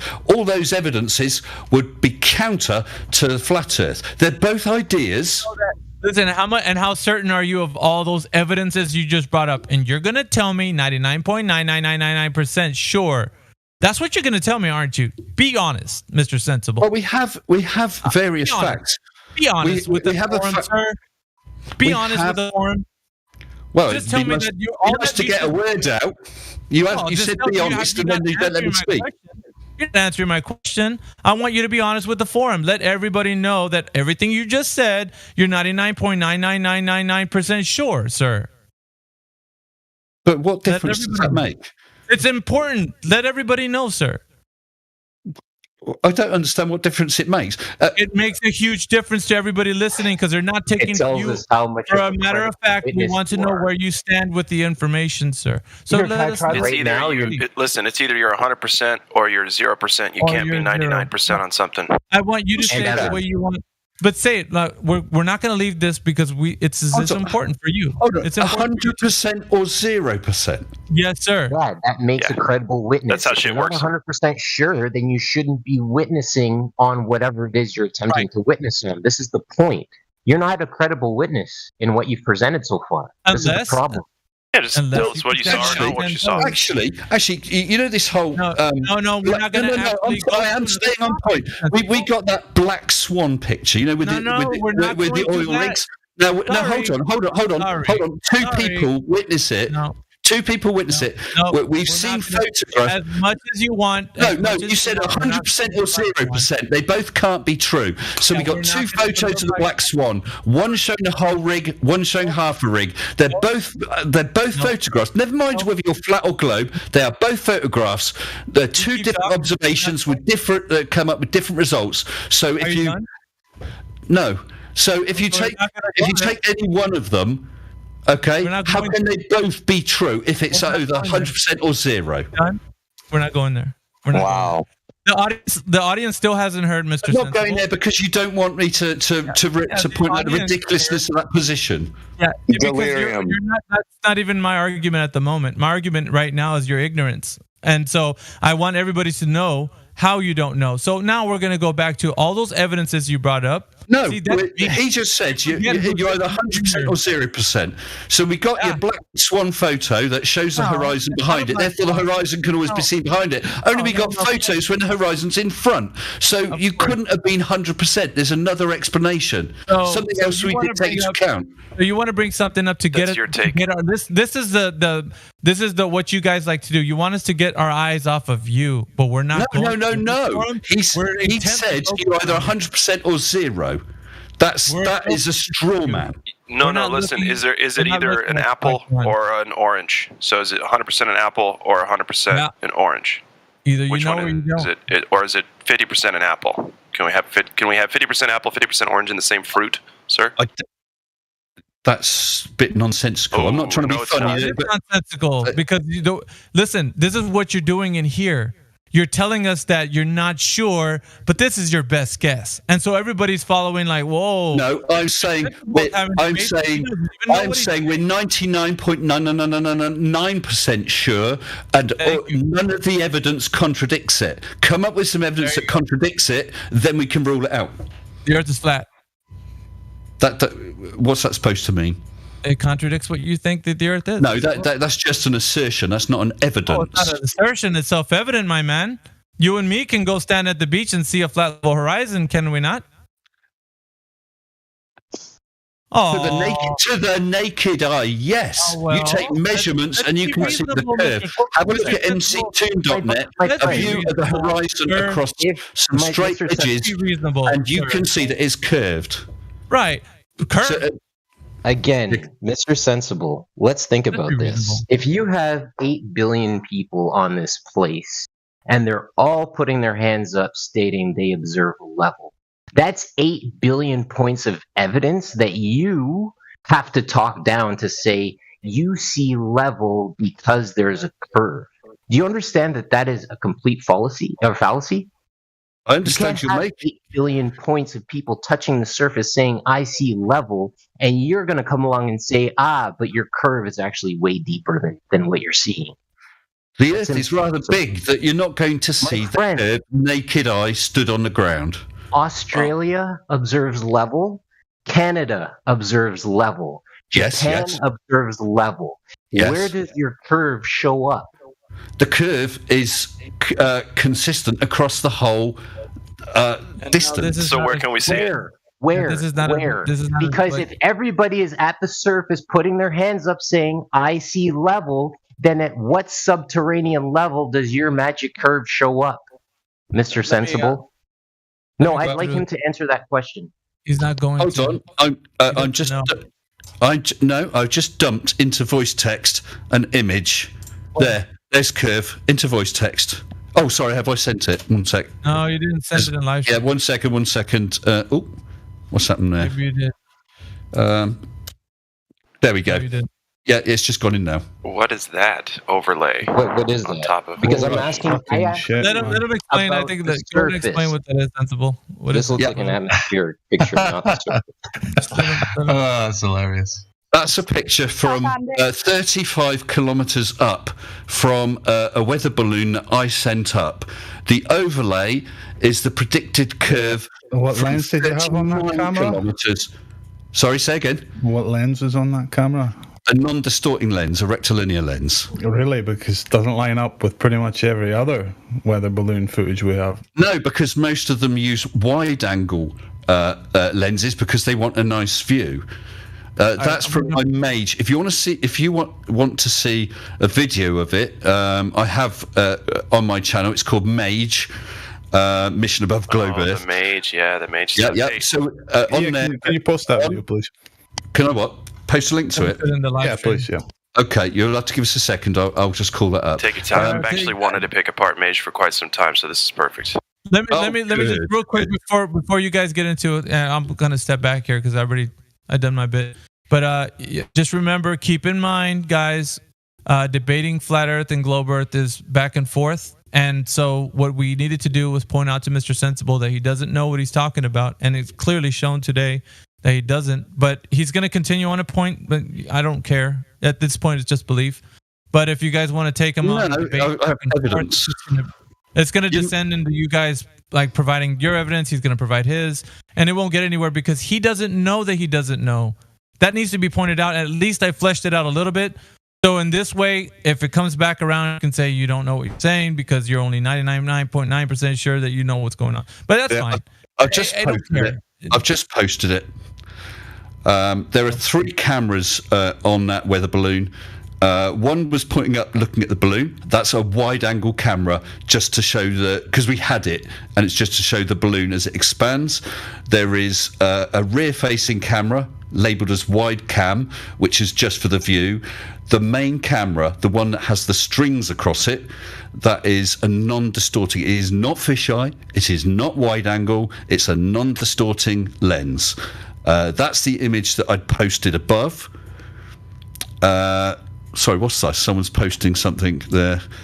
And it shows curve. I drew the horizon for you in a green line, and I don't got a curve. Uh-oh. Hold on 1 second, I've got a phone going. Well, luckily for Mr. Sensible, level is curved. That's the guy calling that said, hey, don't be presenting that as a curve. A bit shortly. Yep. Sorry, guys, I missed what you said. Say again. I said, luckily for you, level is curved. Right, well, you can see the 2 lines, the yellowish one and the darker one. Those are taut strings. They're spring-loaded or spring-taut strings. So you've got the secret picture of the globe we've all been looking up for, and you're complaining about bendy oil cranes. And you need to remember, anytime you reference those oil cranes, the actual geometric horizon of the Earth, if it were a 39, 59-mile radius spheroid, would be in front of both of those oil rigs. They would be behind the curve. I think you've made it clear that you don't quite even understand. Oh, I understand. How little the Earth actually is. There are plenty of images with those oil rigs partly behind the curve, hidden behind the horizon. You must have wax in your ears. What I said was, if the Earth were the spheroid they're claiming it is, the geometric horizon would be in front of both of those oil rigs. Yes, and you have always a level of refraction, which and if you stand in the fog, you can't see your hand in front of your face. Well, anyway, you were jumping away from the subject, which was my Mage photograph, which shows a curved horizon from a view of 35 kilometers. Oh, let me guess. You believe the moon landing propaganda? Oh my God! Yes, I believe we went to the moon. Yes. Oh my God! All the available evidence points to it. And hell, it was in the middle of a space race. If it wasn't true, the Russians would have called them out. Fake space race, but yeah. Oh my goodness! Got off and got out of high school. No wonder you believe all that shit. It still boils down guys, just to give you a heads up, just off topic a second, I'm going to have to go in about 2 minutes, okay? Yeah, so I go guess ahead. you would. Yeah, because that was my wife just calling me. I've got to go in a minute. Okay, well then leave. Come back when you're 100% sure, and that way anything. If you're 100% sure on anything, let us know. That way, at least you've convinced yourself first before you try to convince. Because right now you're just bullshitting. You haven't convinced yourself. Propaganda that's I've shown you. Are you 100% sure you're married? I've just shown a photograph taken from a still from a video footage taken from a height of 35, just over 35 kilometers. You've got the 2 straight lines and a curved horizon, which is curved. Right. So just come back. Hey, listen, man. Come back whenever you feel frosty and you want to talk to us about what you don't know. Once again, it's great. Very funny. I'm just saying, man. Like we just pointed out that you don't know. Someone's playing Neil deGrasse Tyson. Yeah, that's a guy, and he was wrong about that. And if there is also a clip of Felix Baumgartner. Are you sure he's a guy? Are you there sure is he's a clip. a guy? 99.9. If you're not going to let me speak, guys. If you're not going to let me speak. Are you 99.9% sure you're alive or 100% sure you're alive? Yeah, when you can plant a flag and you've convinced yourself, you are sure that there's no doubt in your mind that what you're saying is true, then at least people will say, well, he's convinced himself. Now let's explore what he's talking about. Convinced. But I am honest enough to allow for the possibility, unlike you guys, that I could be wrong. You won't read evidence. You won't. We're the only people in here that have changed our minds. Delusion. Is it possible that I could come up with some evidence, something that would make you think, do you know what? He's right. The Earth's a ball. Nope. Prove to me Santa Claus He said exists? no because you're 100% sure it's flat. Yes, we're Okay. sure. Which means by definition, you're not scientific about this. Oh, and not honest Your about it. definition of science is wrong then. So yeah, Whatever. Anyway, guys, listen. What I will say is this has been a polite and interesting chat. I am going to have to go, so I'll thank you for the chat. Return whenever you want. Yeah, this is an open forum, so just come back whenever you want. Yeah, man. Okay, and also for the sake of openness, I have been recording the voices, and I may release this as a video unless you have any particular objections. No. You do whatever you want, man. Yeah, man. Let it rip. Yeah, knock It's yourself out. already Let's have people hear this because real ones will know. So. No, you do what you do. Point out what you want to point out. It's all good. I don't care. Okay, lovely. Thank you very much. Good night. Later. Take care. Bye bye. Very funny. I've already stopped recording. Bye bye. Yeah, don't put that in your recording. Liquid 100% flat smacked. Yeah, whatever. Okay. Yeah, he flat Do you know, guys, I probably will come back again sometime because what I haven't got is just loads of abuse from you guys. Just so I haven't abused you, so that's good. Yeah. Just bring some measurements, please. Let us know when you're. Yeah, well, I did. I brought Mage. But anyway, look, I really have to go. Really have to go, guys. Mage is not the right measure. Are you 100% sure about this abuse thing? Yeah. Are you 100% sure you're recording? Yeah, are you 100% sure of abuse? Am I 100% sure recording? I tell you what, that shows you. I came into a Discord. I came into a Discord one time, recorded a whole conversation, and then found out I hadn't pressed record. So I thought I had. I was wrong. I have this time, I hope. You spend that long around flat earthers and didn't get paid for it. Man. Must be terrible. Right, I'm going. See you again, guys. Bye bye. You do forget. Take care. We are on YouTube. Yeah, they don't know this. Always catch it there. They don't really understand what we're even doing. They heard that there's flat earthers. They got a live stream. It's being recorded. It's Helio Skeptic is doing the YouTube channel, and they don't even hear any of that. All they heard was, "This guy thinks my balloon isn't 100%."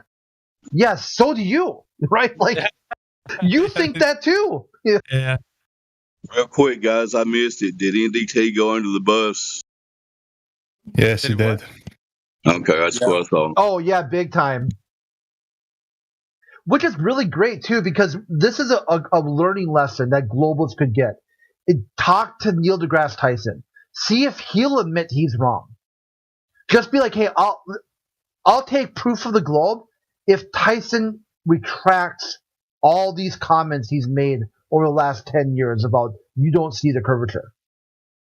If you want to, you globalists, get an interview with them, say you believe the globe, you've been talking to flat earthers, and all you need from him is to just retract something he said. Let it be the football claim, let it be flying cars, chickens don't lay eggs or whatever. All the crazy things he's said over the years. Have him retract just one thing. I go, he won't do it.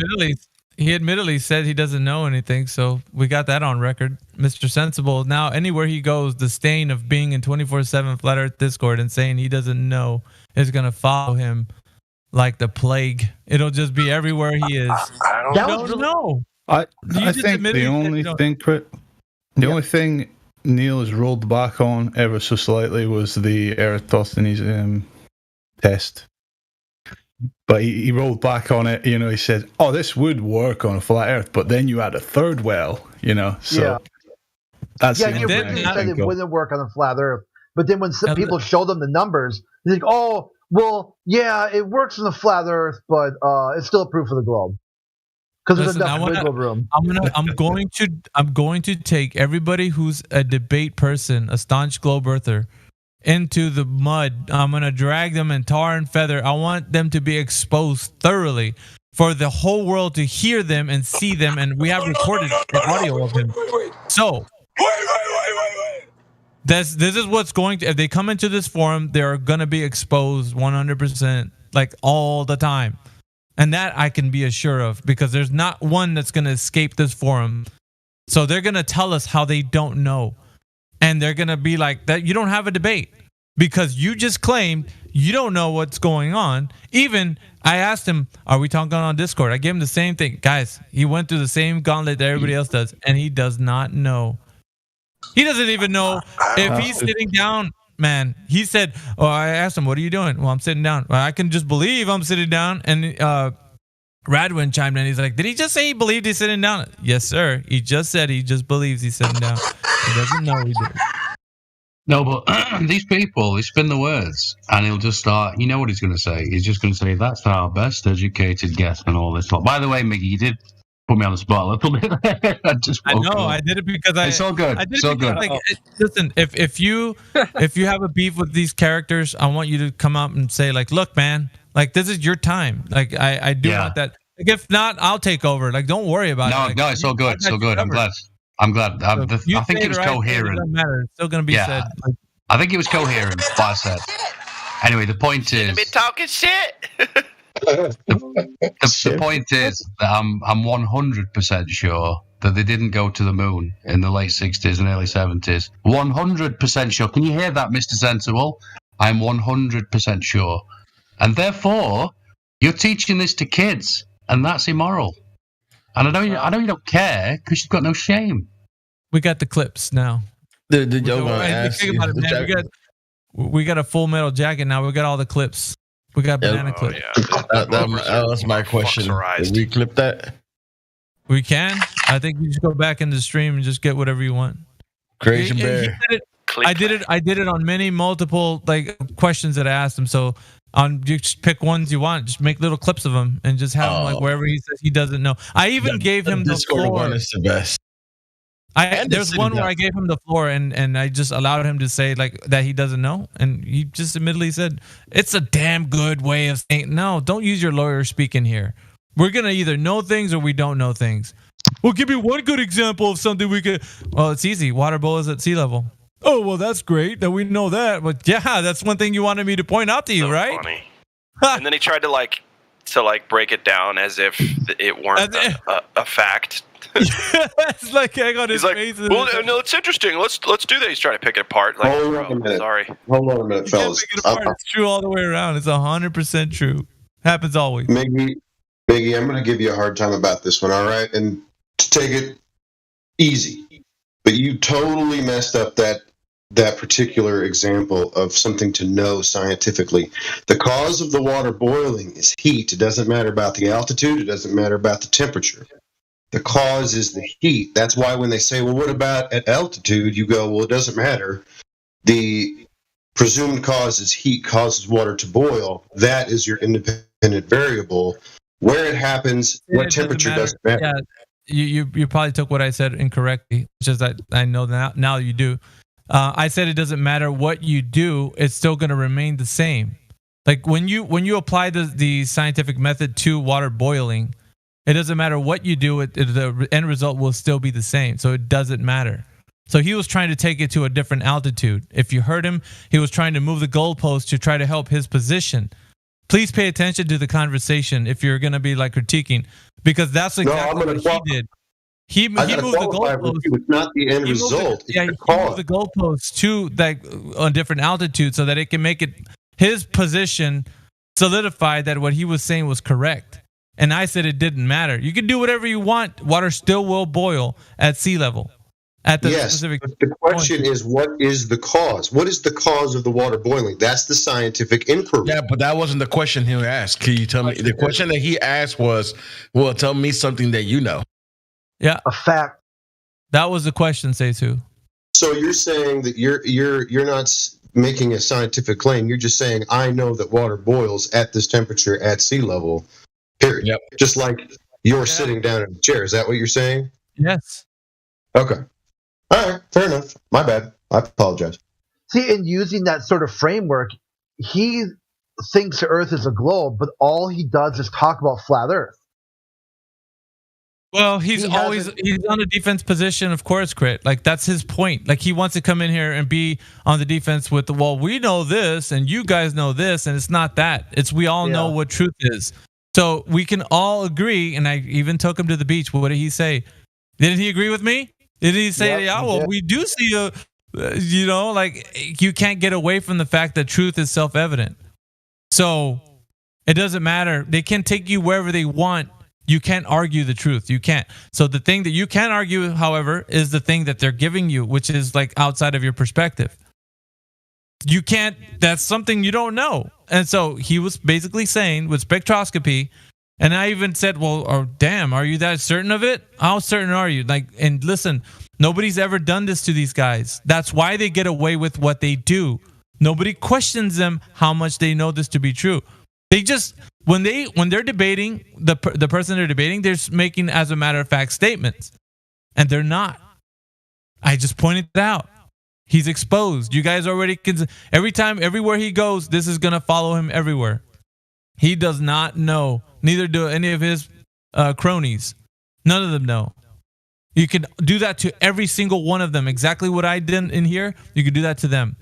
They do not know what they're speaking of, and they'll continue to keep spinning everybody's wheels. If you want to talk about images and pictures and whatever, they're going to be like, well, you got your images, here are mine. They do not know themselves. So you're speaking to somebody who does not know. How would you argue with somebody that ignorant? That is my question to you guys. It is not a debate. That's why I'm trying to take it out of the realm of debate. It is a complete offensive position that we have. The truth is the truth. It shouldn't be debated. It's either you know or you don't. It's just that simple. Correct. Wait one second. And considering he's a liar. He makes money from lying.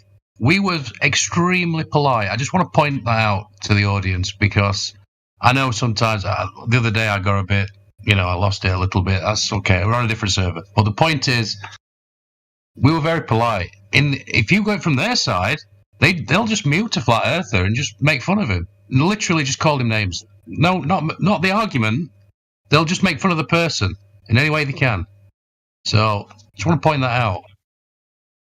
It's more the argument that I want to actually expose to him, that these illogical statements that he's making are being put forth as a specific topic to even talk about. And when you have no knowledge of the thing, and I was even talking about that previous to his arrival. Because I know some of these characters, but some of them I don't know. But like him, I already knew he was on a debate forum, so I knew that he had a position. And it's like, okay, you have a position, but how well do you know your position that you're representing? Because that's another thing. If you don't have a position that you know you're representing well, then it's not going to go well for you in here. Although you can debate him on topics and say, like, I got an image, you got your image, and whatever, draw lines, and like that to me is like, he's just going to have his rebuttal to it. He'll probably say, no, you didn't do it right or something. Something's going to come up, and then you're going to argue with him. Yes, I did it on this program, and like, it's not going to go anywhere.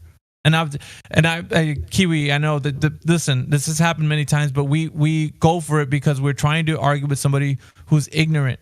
And you're not going to move a position on somebody who's ignorant because their position is, I don't care how level you think you're saying it is in Australia and wherever else, it's still going to be curved to me. Oh, yeah. So it's I mean, Miggy, my friend, I believe me, when we revisited the definition of level in the past and we've talked about it and whatnot, it's one of those things for me that I, for myself, hold on to because it's so relevant. And I realize for sure that, but it makes sense to us. Hold on, let me just finish with this part and say that from our microscopic perspective in their world, so to speak, they will attempt to take that away from us by saying we're too small, right? But again, I will always come back to the fact that anybody interacting with the surface has to observe that, but it's all good, man. I totally understand the aspect of what they have for it. Go ahead, sorry. Because of the fact that word is to them means something different. That's why I always bring that up.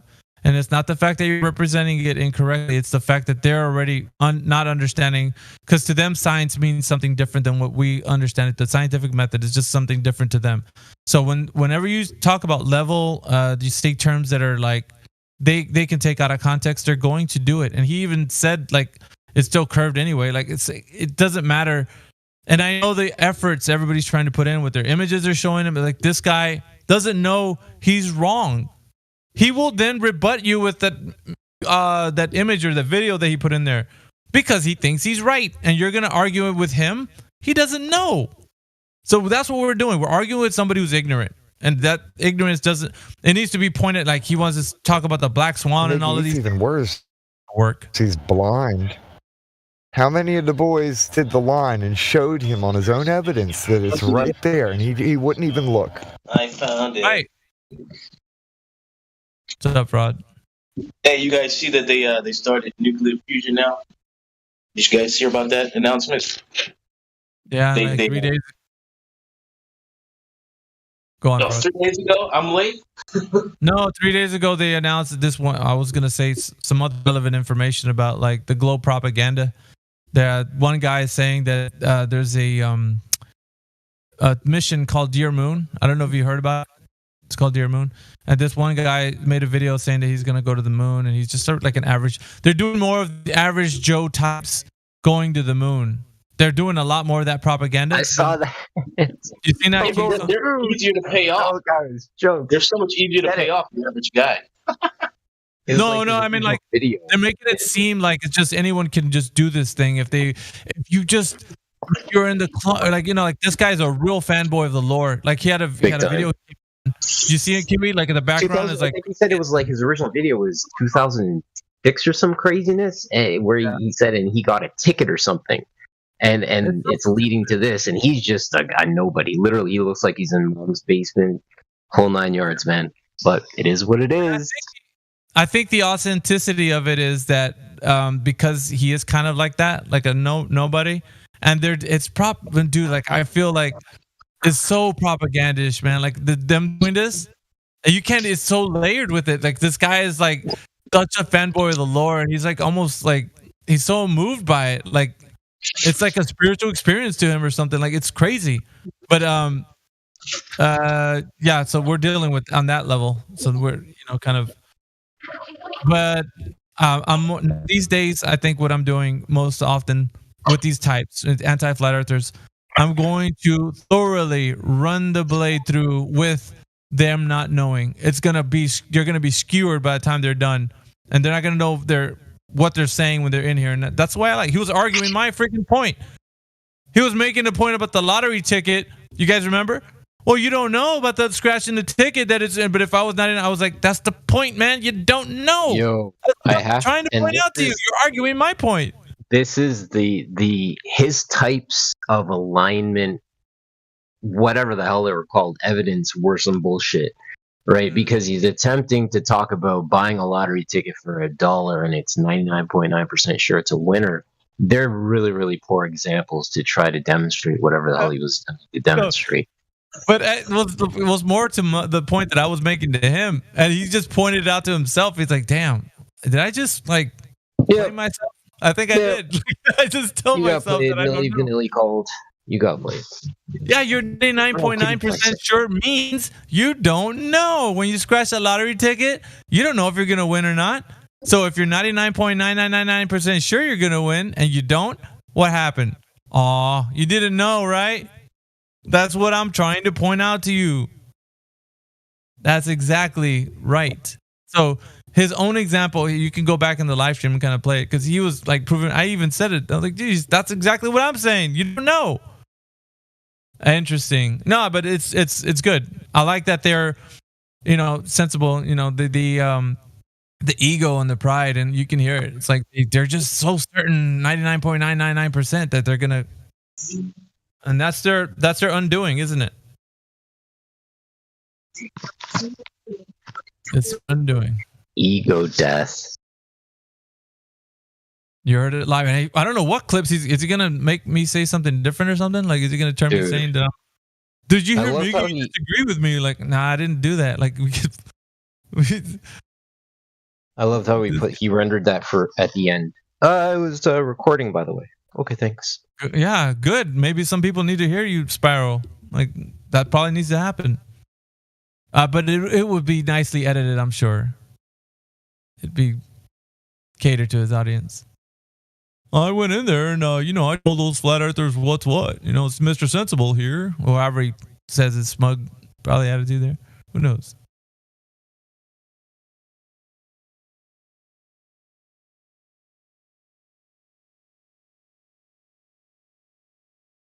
Sorry, I really wanted, man, Andy, if you had your cup of tea or something, man, you would have probably came in a little bit fired up, but.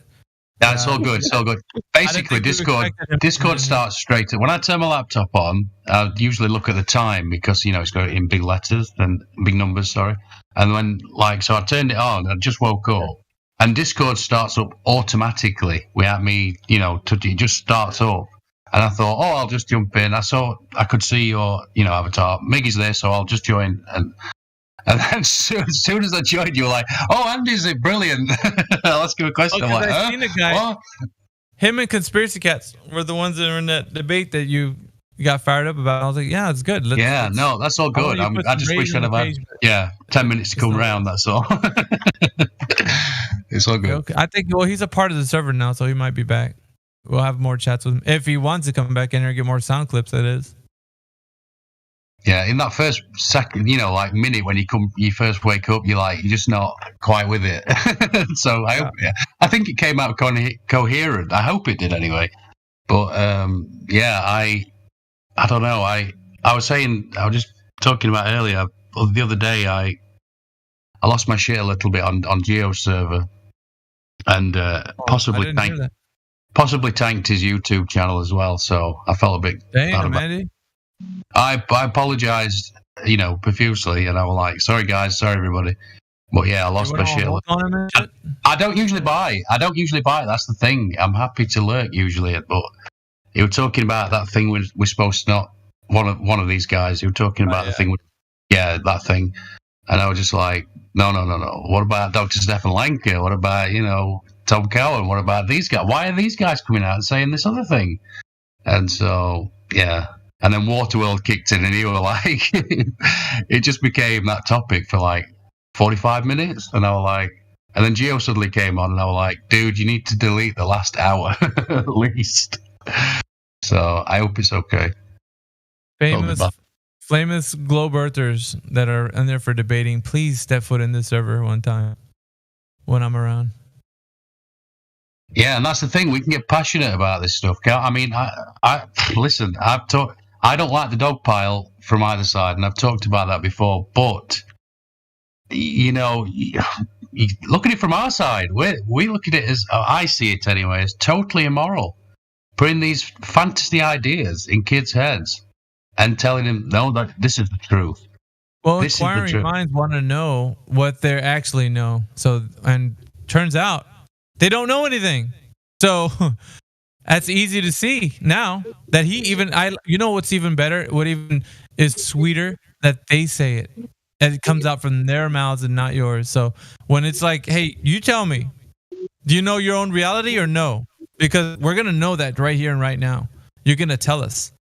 And so that's the thing. When you come out and you're in this debate forum, this idea of the flat earth and globe earth, and you now not know what you're saying, how is anybody going to debate you about anything and take it seriously?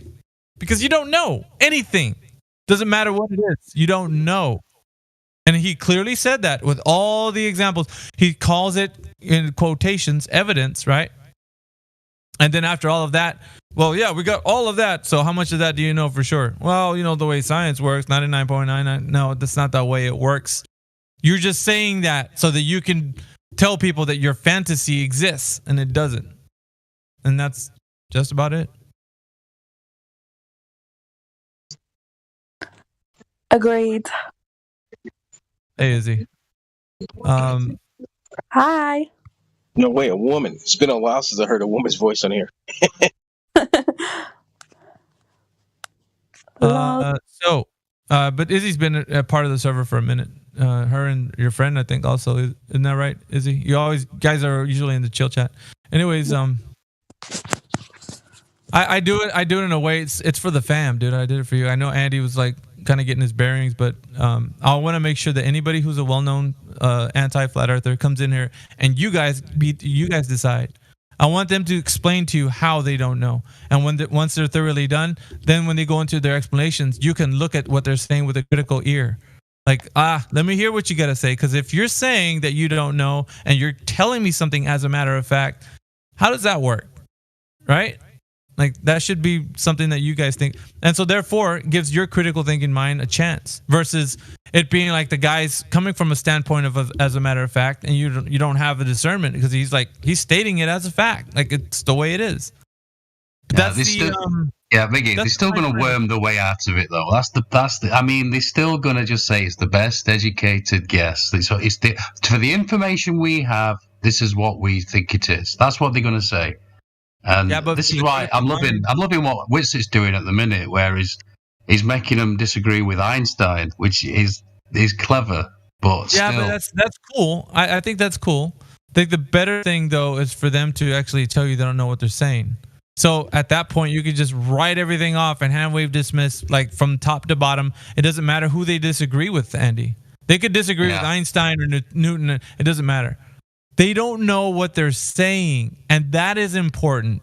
Like, if you're taking what I'm telling you guys right now and not like saying like that's important, this is paramount, guys. These guys don't know what they're saying. These staunch anti flat earthers, they're taking a position against flat earth, and they don't know what they're saying.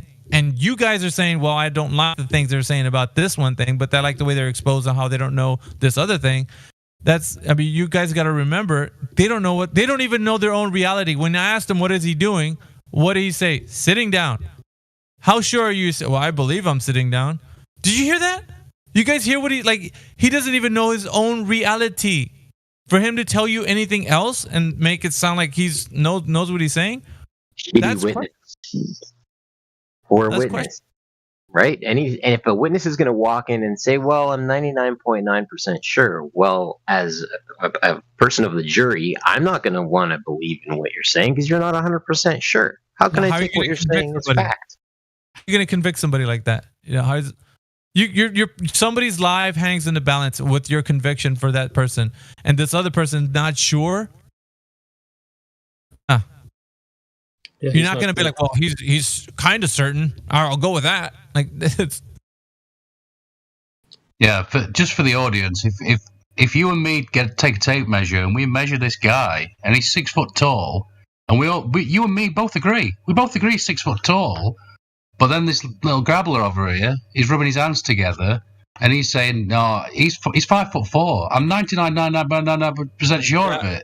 Who are we going to believe? Well, I mean, are you going to believe yourself? That's what the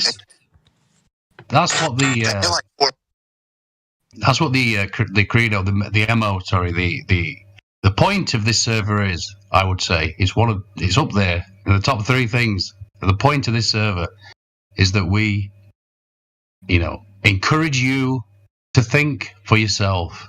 That's up there. Wouldn't you agree, Miggy? Top 2. Expose their ignorance of globe.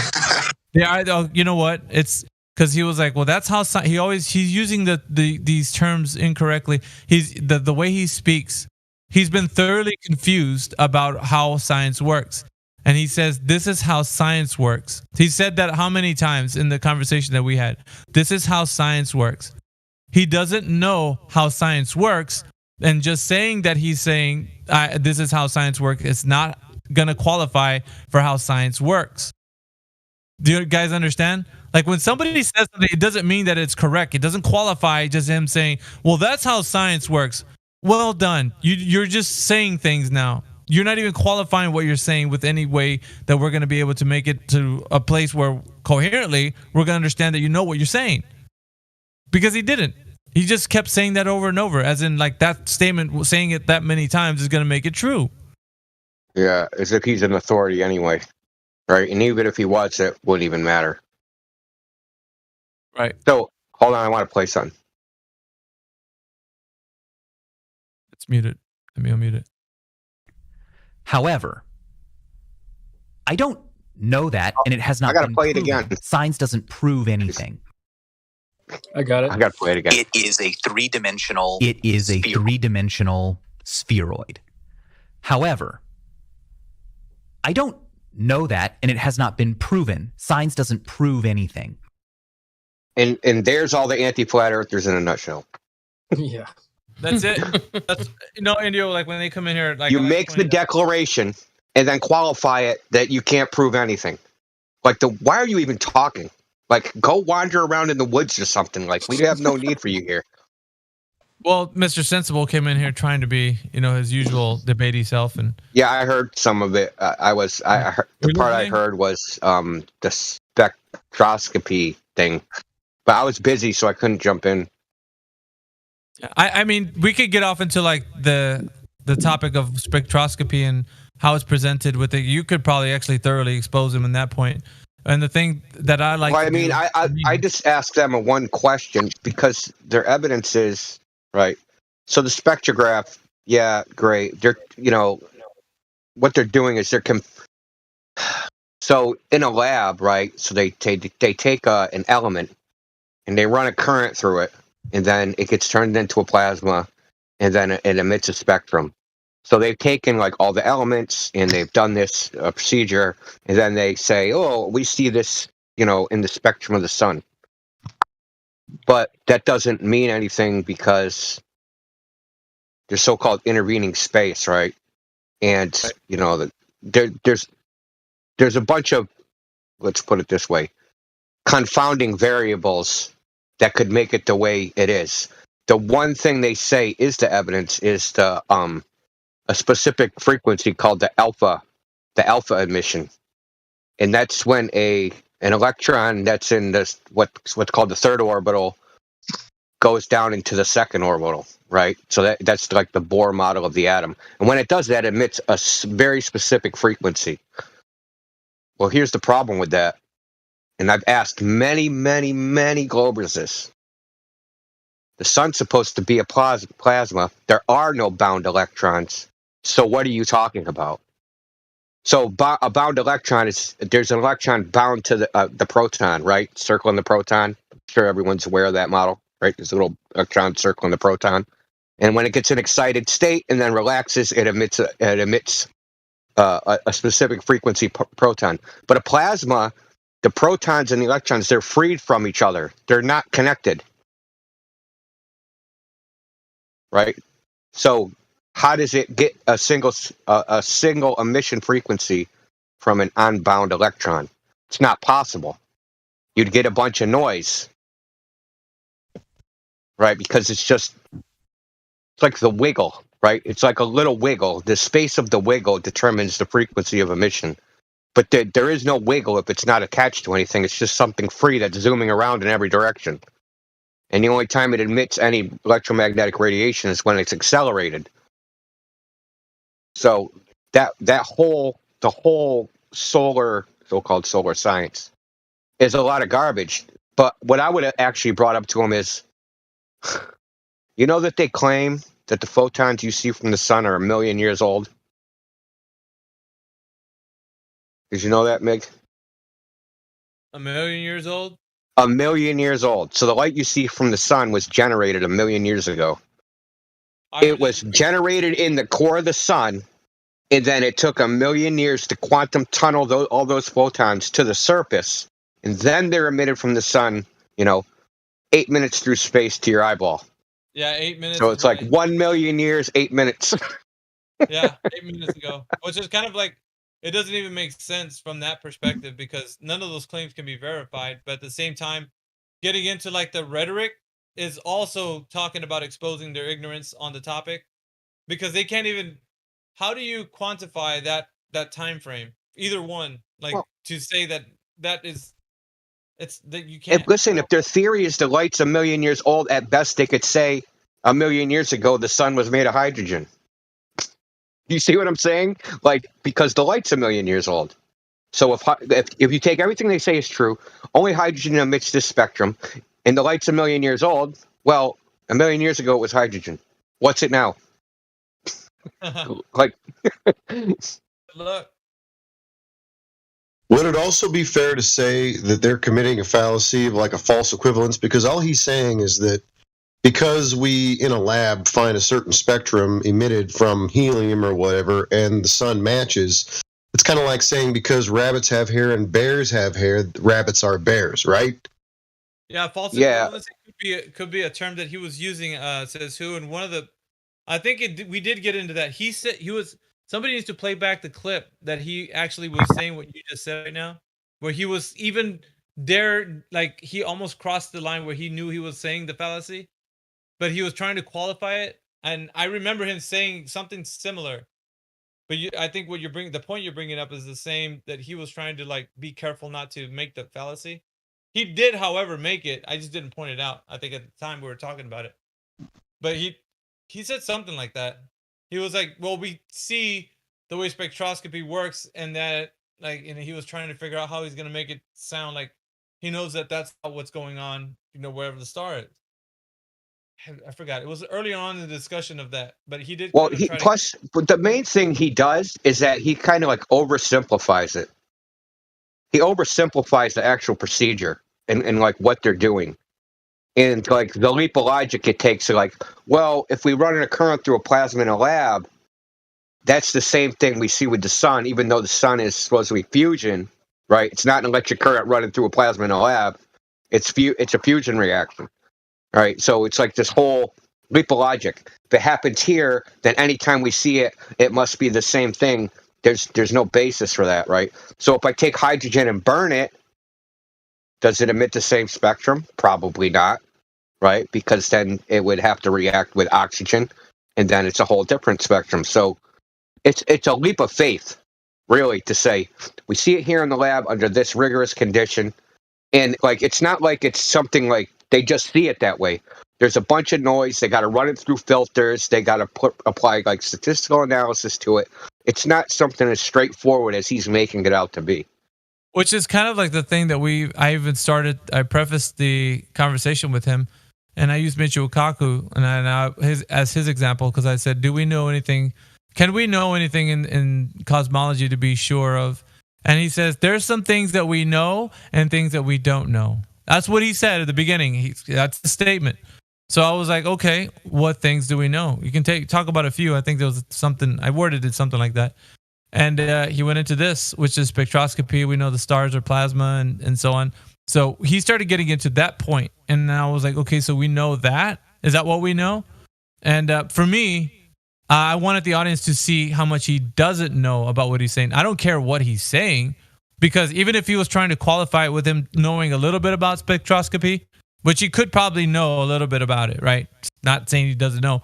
But what he doesn't know is how sure he is that is what's going on, where that, what he's claiming is. So the claim. Well, there's the thing. There's confounding variables, right?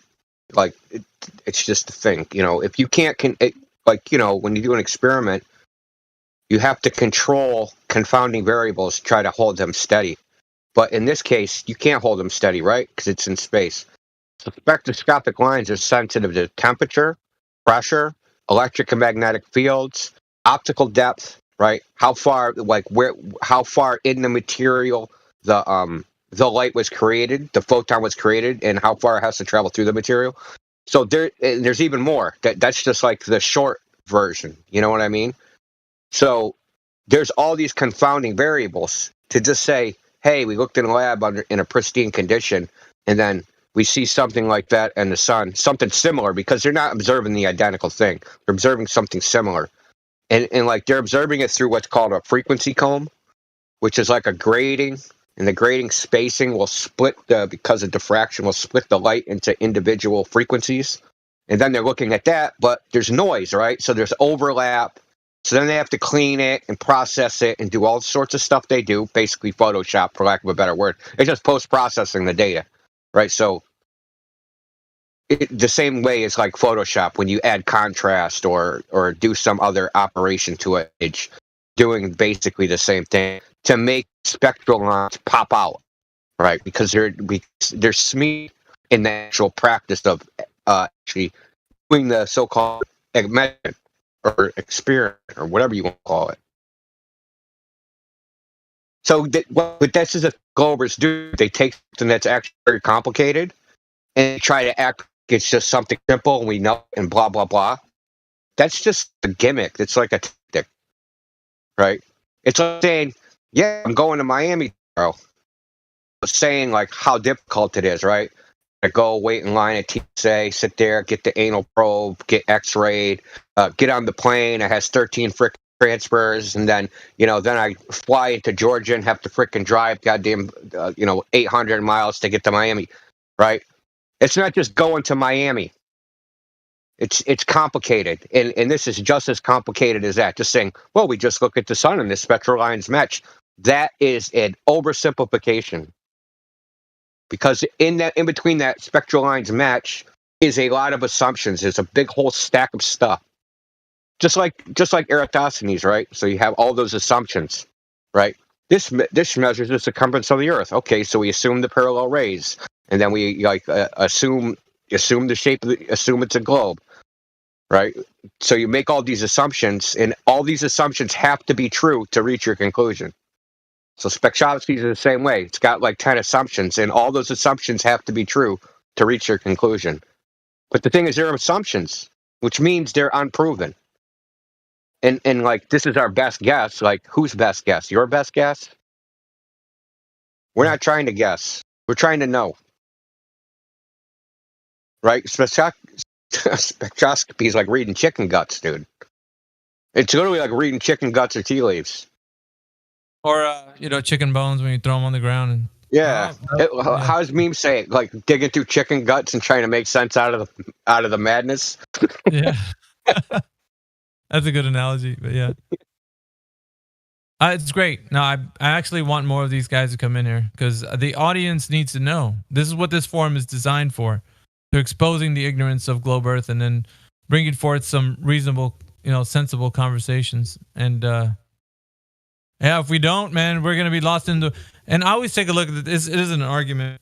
The argument that people have are because they're trying to prove a point. It's like, take somebody to something that's self-evident and they can't deny it. Or when they start to deny it, then there's something wrong with how they're perceiving, right? So we're both at a beach looking over a flat level horizon. When at that point is it going to turn into a curved ball, Earth? It's never going to do that. So that's something that they can agree with us, and he did. He agreed with me. It's what we see. So when is the Earth turning into something that we're not observing? Well, that's easy because it takes it outside of your perspective when they're telling you that you can't know what's going on with the Earth because you can't know anything to be sure. So you're doubting yourself of what it could be outside of what you're seeing it as, and then you're going to give that kind of that doubt of what you think it could. This is the best way we can look at it. No, it's not. It's a very warped and deceived way that you're going to look at what the Earth is. It isn't the way. This is what you think it is. Or here's the contradiction, man, is that like you said you asked him if he was sure he was sitting down. Yeah. And he says, I believe I'm sitting down. Actually. So like the Apollo astronauts, they just believe they went to the moon. They're like, they didn't really go there. So when you start because how they like to rely on astronauts and space pictures. So are all those guys, are they just like, everything they experienced was subjective? Oh, no. That was 100% objective. Those guys, they're trained observers and they would not lie. The weird thing about when I had the conversation with him, something that he started to say, we can know 100% how spectral lines work. Really? You just finished telling me that's not how science works, man. You were like, science doesn't work like that. Science not 100% sure. Oh, but spectral lines are 100% sure. Oh, what a contradiction. Party foul. Like, you know what I'm saying? Like, they don't hear themselves, man. And so like when they're exposed to like the fact that everybody now is hearing everything that they're saying and scrutinizing it, then we're going to listen to when you say, well, we can be sure 100% spectral lines work this way. Yeah, but you just finished telling me that's not how science works. We don't work in the 100%. So now you're working 100% when it's convenient. Because now you want people to really look at spectral lines. But that's fine that you're saying that. It's just that it's contradicting what you were previously stating, that you can't know anything 100%. You just said that. That's not how science works. Now you're telling me this is the way science works? Wow. Like, doesn't anybody like think that's crazy? That he was like making these contradictions, and like, yeah, just look in the clips of like what he was saying. You could see clearly he was going against what he was saying. We can't know anything 100%. That's not how science works. And he's over here talking about, well, we can be 100% sure that spectral lines work this way in spectroscopy. Convenient, huh? I like it. Yeah, everything's subjective until, it's something that supports their worldview, and then that's subjective. Until that falls apart, then it's subjective again. Yeah, he was spinning out of control, and he was like, "Well, I got these sound clips. You guys have go ahead. I don't know how you're going to edit that to make it sound like you were winning or you made any like sense out of what you're saying." It's all recorded. You could just clip it from ours. Yeah, you know what I mean. Anyway, when you have a double standard, you have no standards. Okay, it's pretty much that simple. I like when they come in. The more ego and the more pride that somebody has for their staunch position for the globe, it's that much sweeter. I prefer they just act normal, quite honestly. I mean, have you talked to that French dude that's been in here? Oh yeah, I think. Well, I was on my lunch break at work when I was listening to Meme have a conversation with him. He sounds like a very. I got a hold of him after that on the same day. Oh, did you? And yeah, but like it was actually like a honest to God, good conversation. He wasn't like, he was obviously a globe zealot, but right, he wouldn't deny like something that was logically presented to them, in a way that he can't deny the logical conclusion of the premise. He wouldn't deny it, as opposed to the average anti-flat earther. They're just going to deny everything no matter what. Like, no matter how logically constructed it is and how undeniable it is, they'll just not on it or something. I prefer them be more like that French guy than like, because he's not a glober, right? But he's not a glober, but he has a strong belief. He's making all the glober arguments, but he's also thinking logically and critically, as opposed to like being a what do you call it? Just like a hometown cheerleader, right? I'm always for the home team, no matter what they do. That's like, I can't stand that. I really can't stand that. Like, what's the point of talking to you? Like, if you're gonna be like that, just like, get your sign. Why don't you just like pick it outside the Flat Earth Society headquarters? You're a crazy person. Yeah, I think the idea behind all of this is that we think that we are talking to sane people, Indio, most of the time, because we don't know the position they have for, I guess you could say, their idea of what they think science is, or reality itself. I think reality itself is quite striking when you find out somebody doesn't really know what they know. It's weird sometimes when you have a conversation with somebody. You think you're just speaking to somebody that's logical, that you're not gonna have to ask them the reality check question. It's like that's what humans have we've moved past that. We don't have to say that. Are you sitting down? Yeah. Are you 100% sure you're sitting down? No. I believe I am. Like that. What? How do you believe? This isn't belief, man. You're actually doing things in life. Like, you're eating right now, right? Just pretty good. What is it? A sandwich? Yeah, it's pretty good. I'm eating a sandwich. Like, are you 100% sure you're eating a sandwich? Like, when somebody tells you no to that, like, there's serious issues. Like, you can't just be like, well, okay, that's your opinion. That's what you think science is. No, you're freaking wrong. Your reality is totally messed up, dude. You're confused. You don't know what's going on. So I'm going to have a discussion with you about the globe Earth?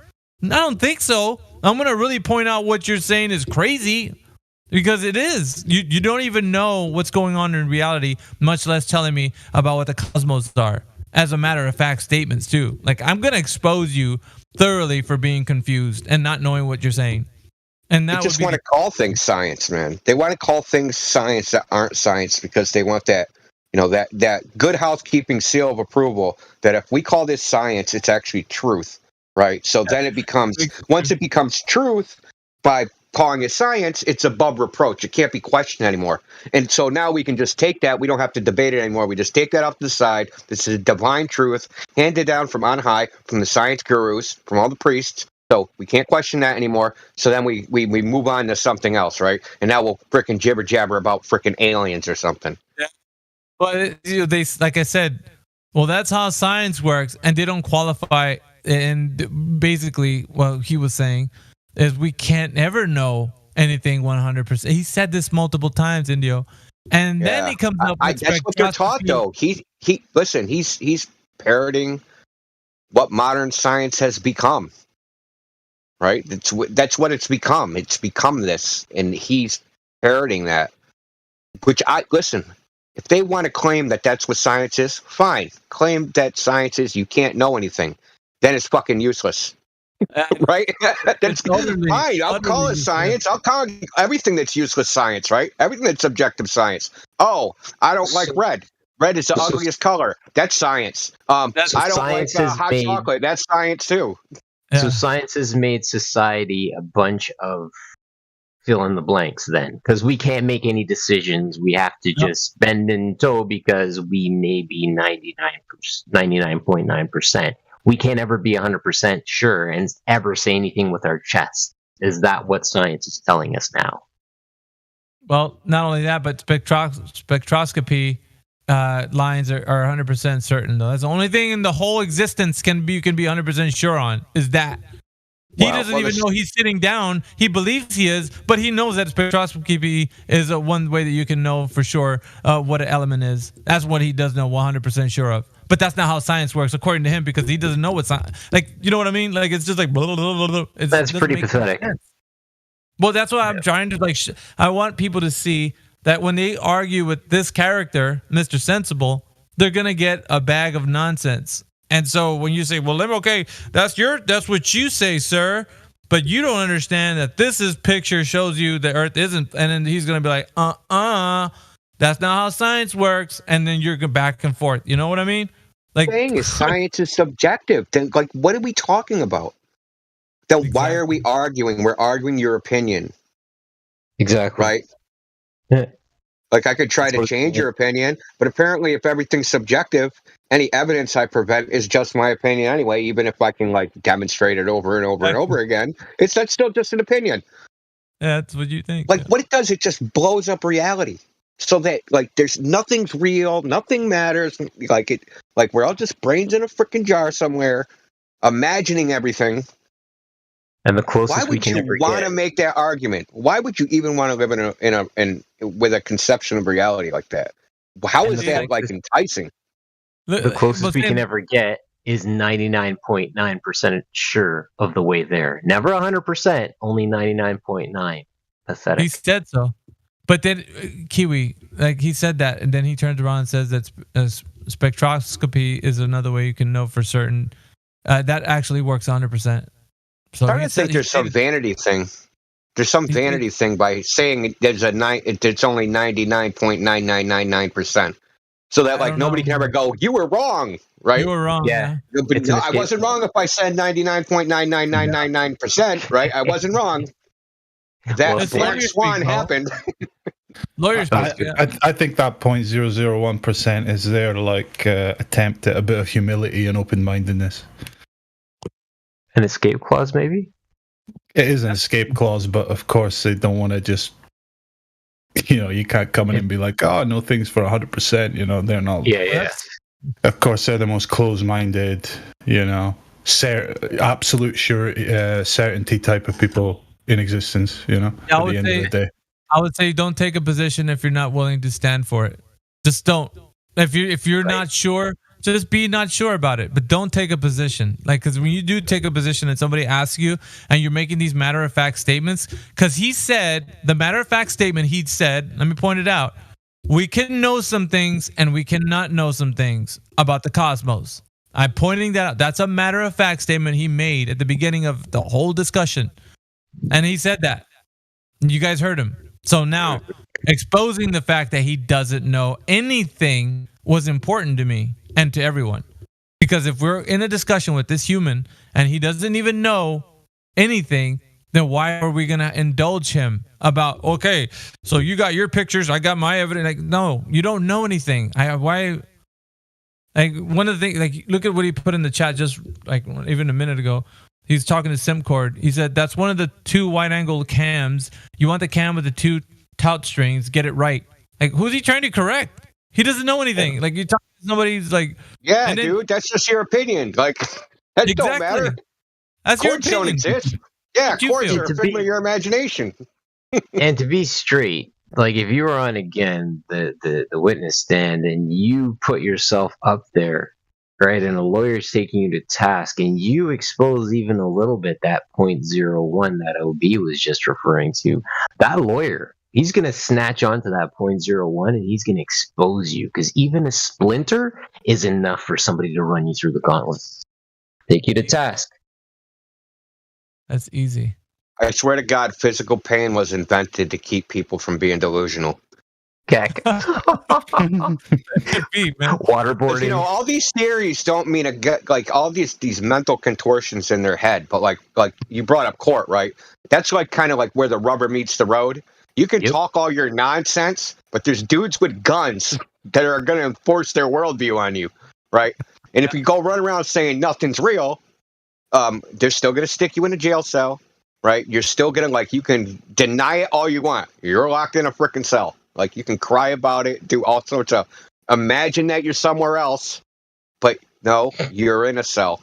It's not your Objective opinion. reality Yeah, states. that is it. But that's what I mean. Like, objective reality closes in on you as life gets harder. Yeah. He's like, well, what things can we know? Is like asking me, and I was like, well, water boils at sea level. And he's like, huh? Well, yeah. I mean, might not do that obviously. forever. It could do, like in 1,000,000+ years, it could boil at 99. No, I mean, this is your logic. Like, seriously. Now, like, they're true because the idea that everything's uniform through all time, you know, like, you have to go through all time to prove that. So it's like this this little out, this logical out. Oh, it's sometime in the future that we haven't experienced yet. All physical laws could be different, you know.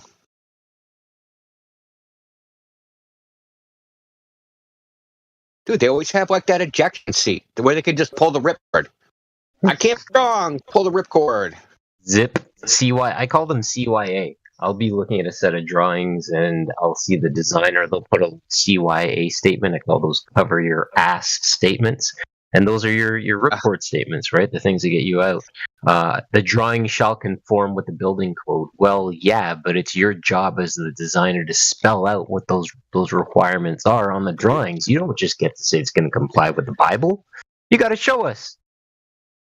Go about to crash and burn, pull the cord. We can't do anything, nothing real. Quit server. Zip.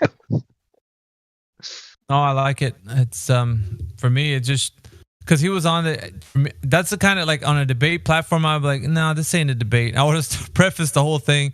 It's gonna end pretty badly for the opponent because they don't know what they're saying, and I'm gonna prove it to the whole audience. Everyone will know by the time I'm done. They don't know what they're talking about. And so it was clear to see that Mr. Sensible came in here with an agenda to kind of like take a position for his globe.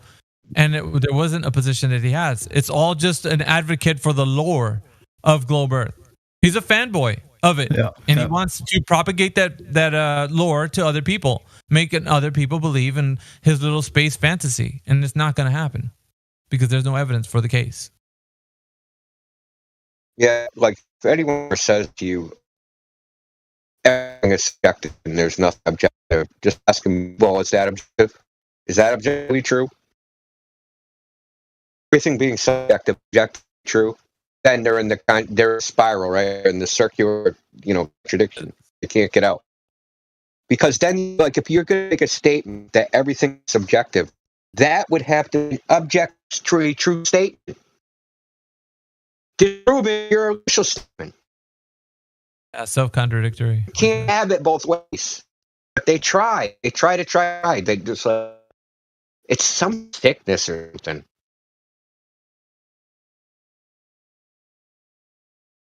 By French philosophers with much time on hands. You guys, but yeah, we heard you. Do you guys appreciate Mr. Sensible's massive dose of projection just at the end when he called us closed-minded and tried to say that we make flat Earth unfalsifiable, therefore unscientific?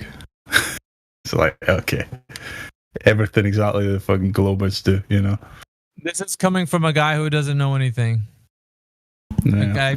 He doesn't know anything, but he's going to say something as a matter of fact. I love it when they call us closed-minded, though, or we're unwilling to change our minds on something, you know? It's like, what have you ever changed your mind on of this magnitude? You just ask them that and nothing, you know? Someone asked him about the moon landing, and what did he rattle off? The textbook, the first paragraph in the textbook about it. You know, it happened during a space race, and of course it was real, and there's all the evidence for it. It's like, speaking to a drone here, you know, why do I need to even ask these people these questions? I can just go to the books they read, you know. They've got no independent thought about it whatsoever. It's just embarrassing.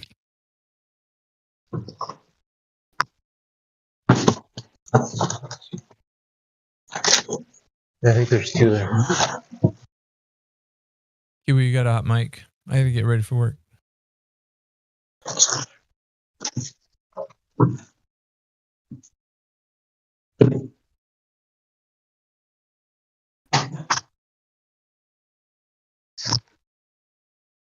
Sorry about that, guys.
Is it that dead?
Hello.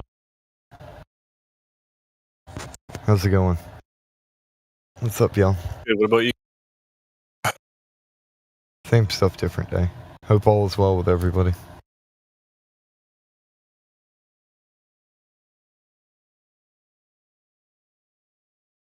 I'm watching some crazy shit about Indian temples.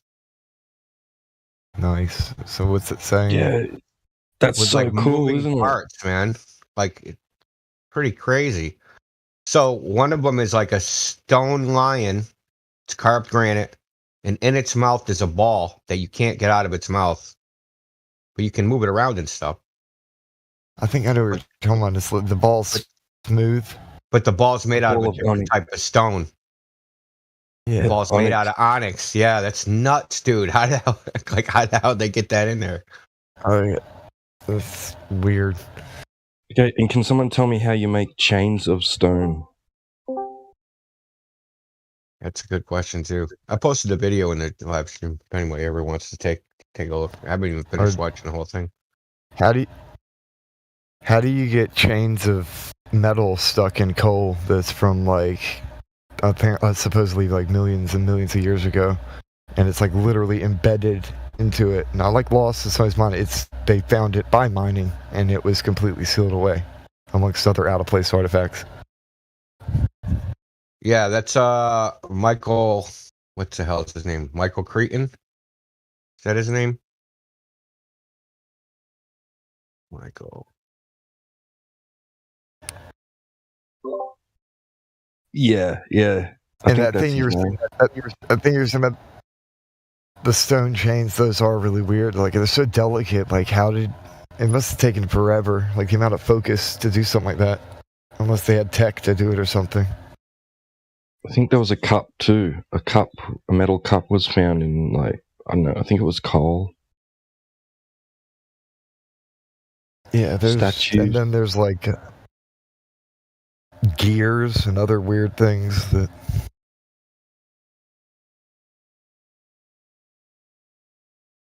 Yeah. And that guy that India's talking about uses it. He goes by the standard, mainstream view of geology, and so he puts it down to there being ancient civilizations with advanced technology existed millions of years ago. It's like, so imagine being so close, but you're off by like 0.001, but then that makes you off by like a mile. Like, yeah, there's tech, but way, way too big of a time there, buddy. You're trying to fit in. You're trying to fit in with society. Just go ahead and say it. The ancestors were intelligent. I think the cog disc, the cog disc kind of prevents them. It's like, that's a stumbling block you got to get over in order to see it for what it really is. Surely not everything's a lie.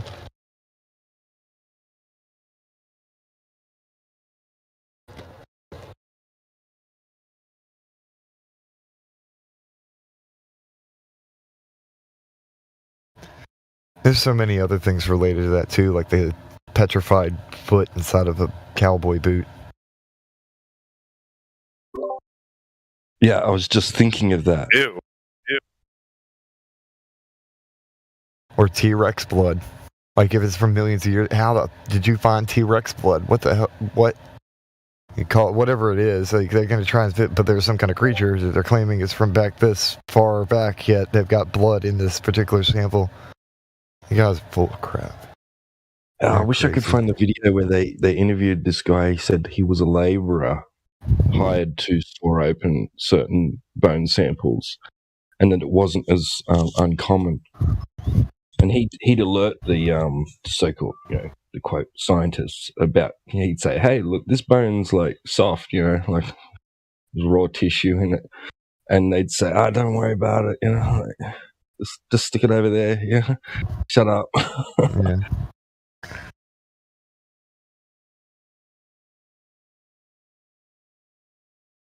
They couldn't have anybody messing with the narrative now.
You got to wonder though about those finds you're talking about in coal and in so-called millions of year old rock.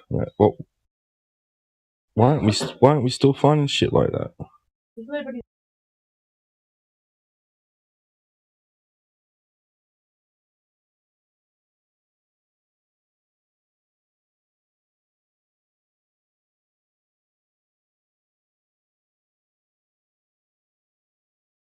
I guess I can understand, like, people, 100 years ago, 200 years ago, were hauling around large clumps of coal, breaking it up so it could go in their fireplace, and we don't do that as much anymore.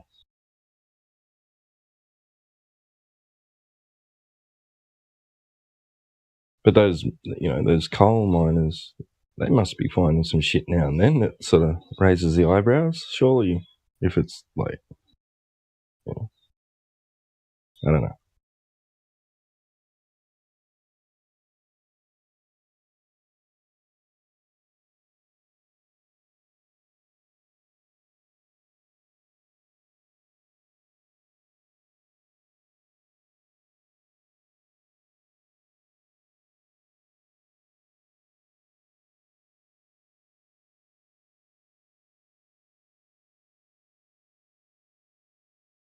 Isn't there a sculpture of a stegosaurus or something?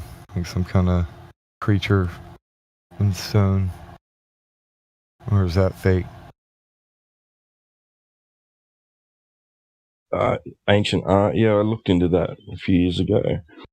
There is, like, carvings and stuff in pottery and mosaics, even artwork, from surviving artwork from Renaissance periods or before, even, I think, where it has like dinosaur-looking creatures in it.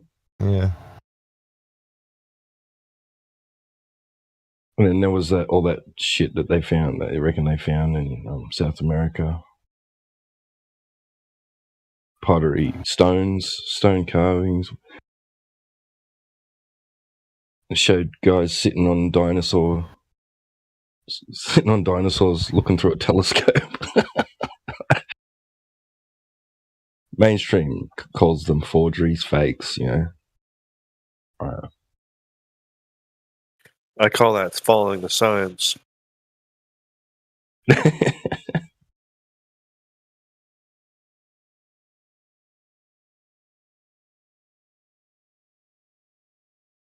Jesus. How are you all doing today?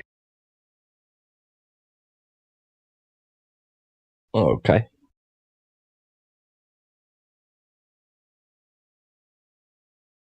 Doing pretty good.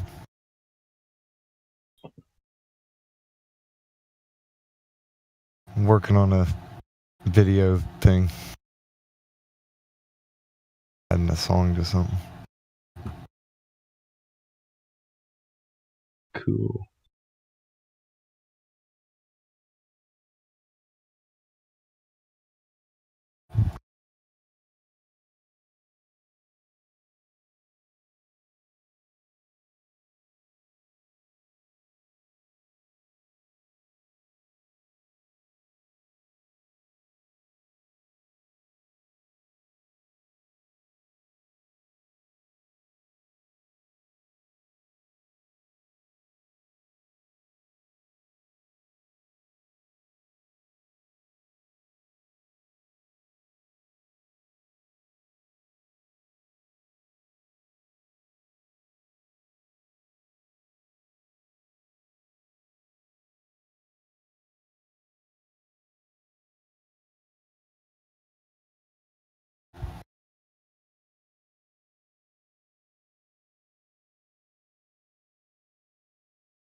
Now, I don't want to fool you here. Last month, for the first time since 1972, NASA released a blue marble, a single snapshot of the Earth taken from outer space. And so much has changed in the decades between that first picture and the second. Borders have shifted, generations have come and gone. Our global population has nearly doubled. But one thing hasn't changed. Our planet is as beautiful as ever. It still looks blue.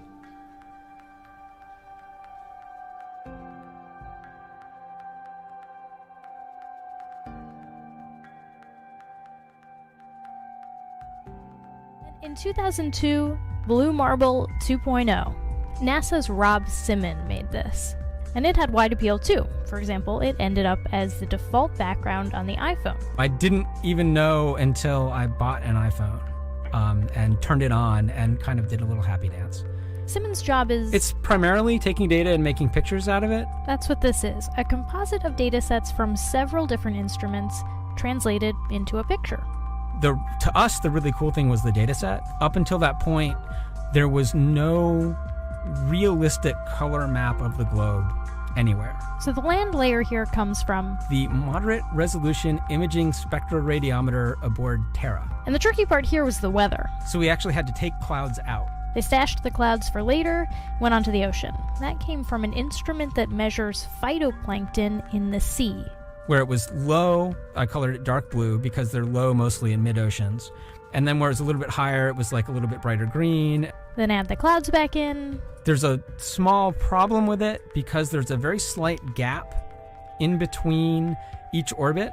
So some of those are painted on. It is photoshopped, but it's has to be. Then there was another layer to sort of simulate the atmosphere. And then there's this little bright spot. It's called the specular highlight. So it's the reflection of sunlight off of water. Those are the pieces, but you can't just slap them all together. It just didn't look realistic. It looks kind of flat, or the clouds are sort of too see-through. So I just hit Command Z a lot. There's artistry to creating the world. What I imagine it to be. Unfortunately, I'm not an astronaut. I've never been to space. But I've looked at these images over and over again, trying to sort of get the essence of it. It is photoshopped, but it's has to be. It is photoshopped, but it's has to be.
Hey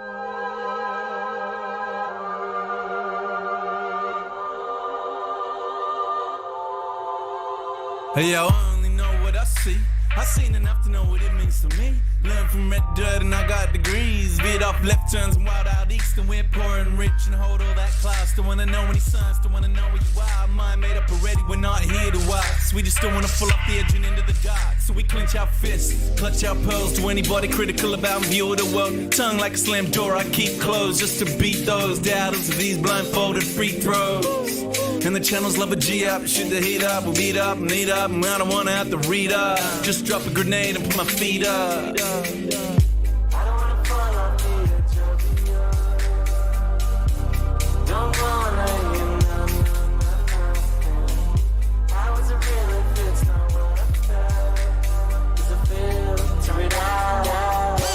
Don't tell me what to believe or accept what I cannot see.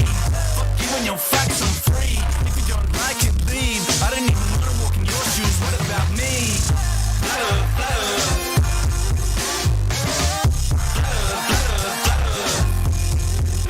World gone mad and it's too PC, and they're trying to take away the freedom that I want to speak. Click, click, click, cut them off, run them out of town, shut them off. Shh, I don't want to hear another beat, but my gut got this in my head. Take note, cause I know when this story's a slippery slope. So stay in your lane, son, stick to your songs. I don't care where you're coming from, just a simple answer to confirm a doubt. And then baseless opinions that come out of my mouth. In a nut, tell me, I don't know what I'm talking about. When the so-called experts ever sorted this out. When we're swamped by Muslims, swamped by Asians. Different time, same old station, crowd ovation. Whip up hatred, that old chestnut, that vocation. Do anything to truth, but face it. I don't wanna fall off the don't wanna hear nothing. How is it real if it's not what I felt? Does it filter it out? Don't tell me what to believe. Fuck you and your facts, I'm free. Don't tell me what to believe. Fuck you and your facts, I'm free. Don't tell me what to believe or accept what I cannot see. Fuck you and your facts, I'm free. If you don't like it, leave. I don't even want to walk in your shoes. What about me?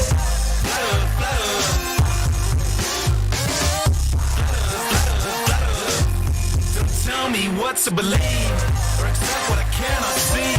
Fuck you and your facts, I'm free. If you don't like it, leave. I don't even want to walk in your shoes. What about me?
it's been a long night, you know what I mean?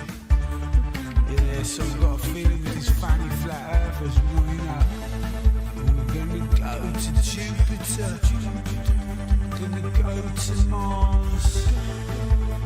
Yeah, but hold on, have a little bit of me energy drink.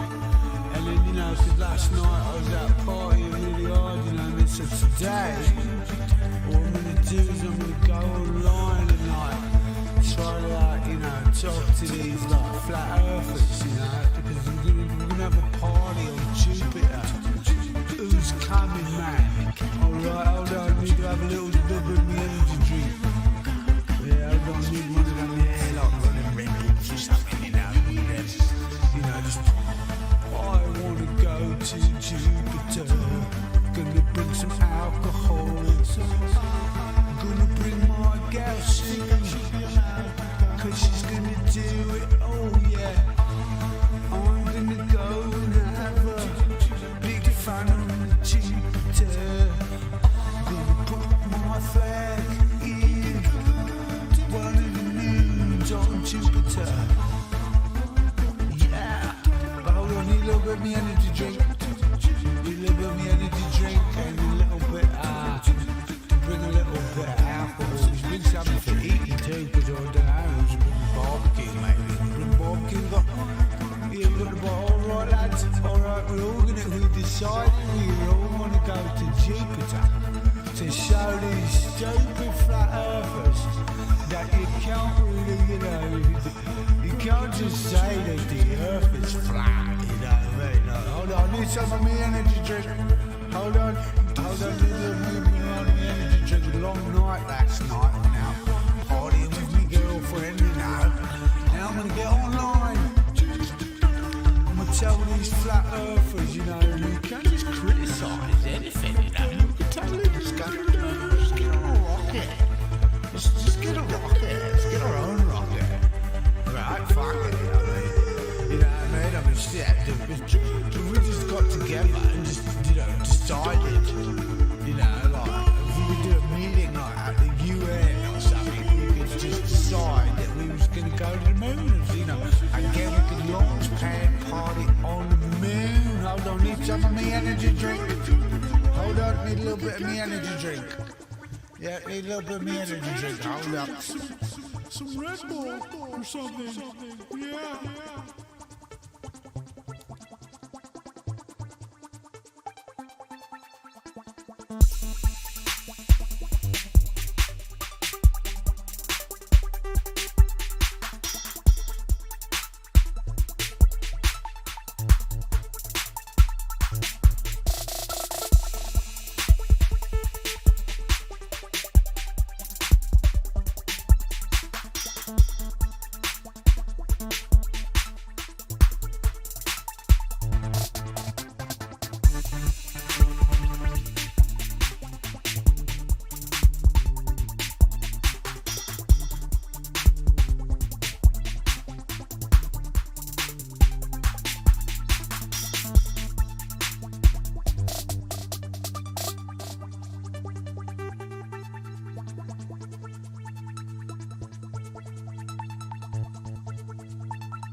We don't have time for a meeting of the flat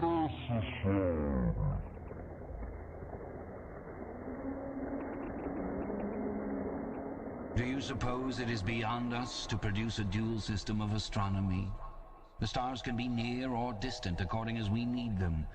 Do you suppose our mathematicians are unequal to that? Have you forgotten doublethink?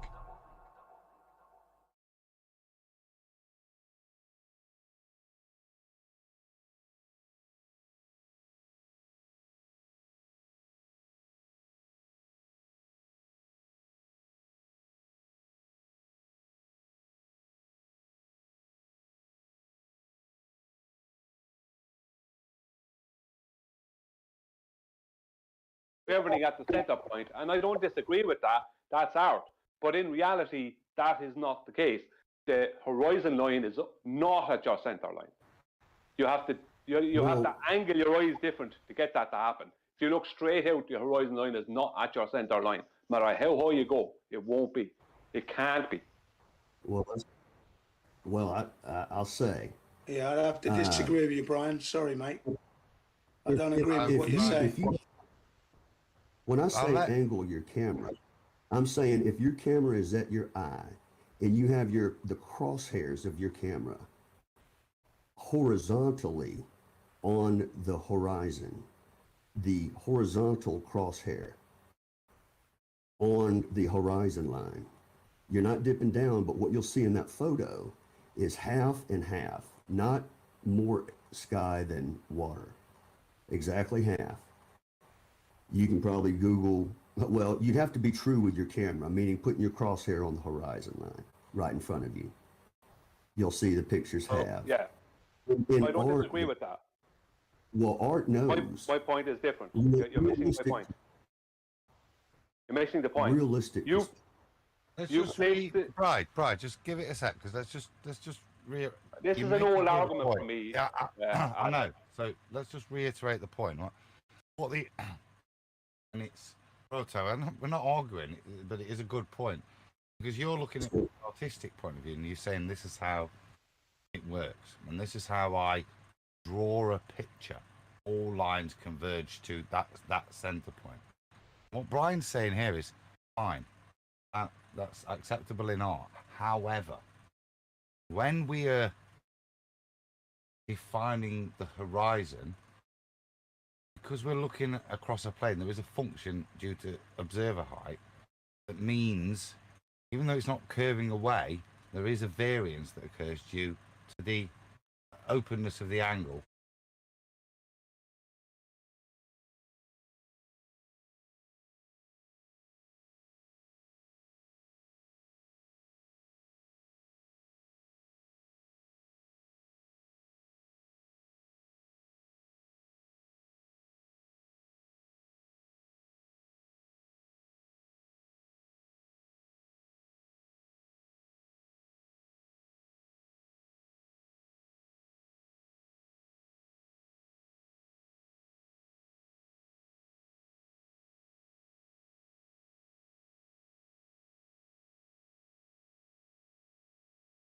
I missed the end of the chat with Mr. Senseless. I guess I got to rewind it to listen to it.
Bitcoin like Jeranism and Dearth. Well, he never saw crypto entering the fray.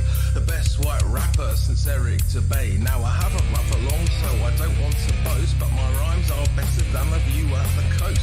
And right now I'm dropping some pretty sick bars, and I can't help notice that we see too far. In crypto trading, we have different kind of bars. They exist on your screen just like Terraform and Mars. You can't really go there, it's just a visage. It's not a real place and it's not a mirage. Anyway, let's get back to the plane. Unlike platypus, I'm bringing the pain. Earth is flat and it does not move. Anything else and you'd have to prove. Yeah, I won't believe their lies no more. Yeah, I won't believe their lies no more. Horizon is where the earth meets the sky. Always rises with you no matter how high. Troll questions asking, well, do you ever fly? Not high enough for the grass on nigh. Those clown shows running interference. Not even once do they make any sense. While Neil says, guys, that stuff is flat. Bill says the boats disappear over that. Well, it's time to get your story straight. Just like the flat horizon that we observe. You still think that you live on a sphere? You must have a vacuum between your ears. But that can't be true because you live in nature. And vacuums don't form without a container. Which brings me back to what I've learned. Research a flat unmoving earth. Yeah, I won't believe that lies no more. Yeah, I won't believe that lies no more. Now I don't like to be rude and I don't like to slander, so I'll keep it short just like I'm Gem Panda. The earth is a flat, stationary plane. No reification is worth the same. They tell you Coriolis is earth-based, but that bullshit just leaves a fake taste. The sea somehow has mass appeal, but not a single evidence showing it's real. The ball is cracked for all the nations. They're still stuck on the globe plantation. Got them evoking correlation, or even worse, I am the citation. Now luckily for you, that's it from me. I'm going back to join the FP party. If mainstream consensus has got you bored, join Flat Earth 24/7 Discord 2.0. Yeah, I won't believe their lies no more. Yeah, I won't believe their lies no more. Yeah, I won't believe their lies no more. Yeah, I won't believe their lies no more.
What is gravity? Okay, I have no idea. Okay, next question. Hey, yo. It's Chocolate Sand. It's 2021. Told y'all it's a wrap for this globe. Check it out. We Too many reifications of privation. Secular thermodynamics violations. Fuck all these fake as apparent deviations. Globals always flapping their gums, no demonstrations. The black swan murdered the ball with simplicity. Pretend the clowns aren't, they all no specificity. Get with me, get that geometry. Your model needs nowadays. Mostly I sound like you're on your knees. Copper fleas, with no wall to ever show for, nevermore. Been a rap for your motor nine core, scientific. All the thicker that they're prolific. Crumble at the thought of flat earth, that's just terrific. My hypothesis, you know, paleo genius. You thought you had it all, so no. Like a seamstress, you never see this. You ain't chillin' peeping the Gleasons. The globe model so fucking dead. So many reasons mad at me. Cause your fairy tale of gravity is rapidly becoming a motherfucking fatality. Independent variable, no physicality. Factually, you're dealing with no type of reality. A tragedy. All of the pseudoscience of fallacy. Sad to see that was surrounded by such banality. Globe darts step in the court for their arraignment. Gas fucking off all day and no containment. It's automatic. You sound like a fanatic. Your heart's beating out of your chest. No need to panic. Problematic. Anytime there was Socratic, defining terms for you was like dust to an asthmatic or a crack addict, all tuned up like a mechanic. State you're leaving in when you're done, it's so tragic. You end the sneezing, all snotty nose the wheezing. You globe darts wind up like Sub-Zero freezing. Ain't no reason for you not to remain calm. As my nigga make it hit you with the 3-point palm. Instant exploding paradigm technique. Backslapping your beliefs into naming it sweet. Your points obliterated, finished, unable to speak. Have you looking like Tom Petty catching a leak? Your whole squad left sounding comatose. I hear Michelle Dollar keeps rocks on the head. She keeps her family close. Some of y'all think y'all the best things since butter toast. When it comes to FB, prepare to catch an overdose of intellectual honesty. The clear lack of thinking of you balls never cease to astonish me. I gotta keep it real and be honest, B. It's quite possibly the dumbest thing I heard since the cosmology is often seen as a philosophy, mythology, but actually it's a prophecy of religiosity.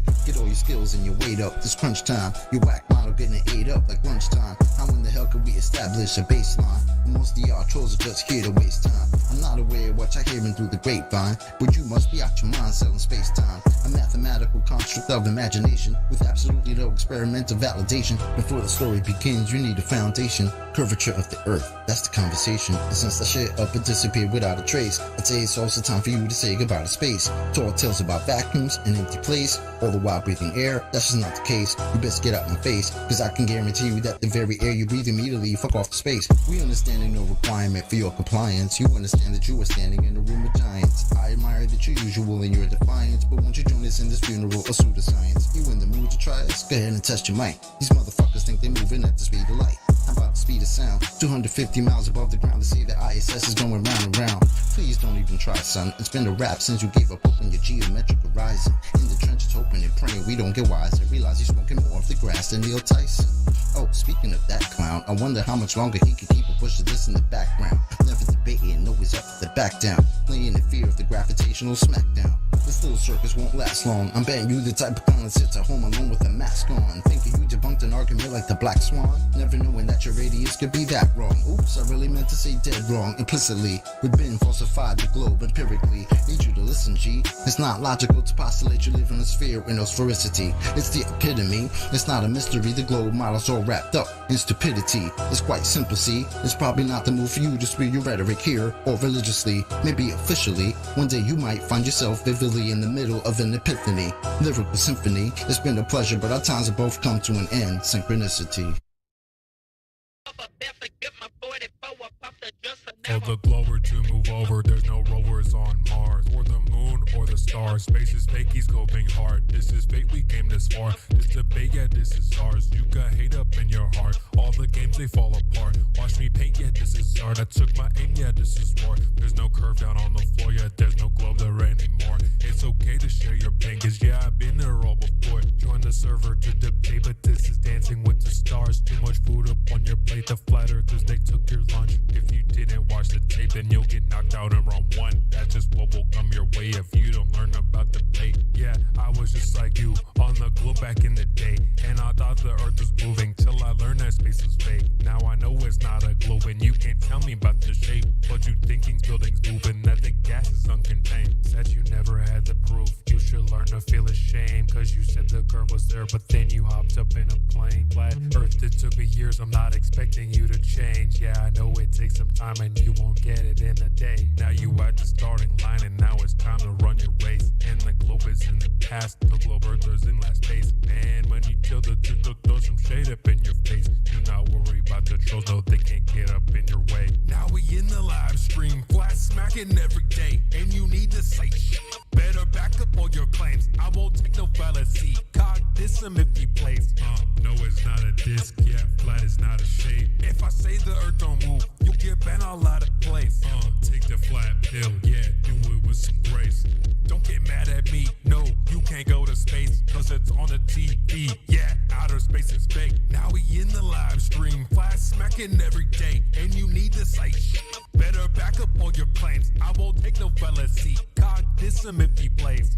No, it's not a disc, yeah, flat is not a shape. If I say the earth don't move, you'll get bent all out of place. Take the flat pill, yeah, do it with some grace. Don't get mad at me, no, you can't go to space, cause it's on the TV, yeah, outer space is fake, huh?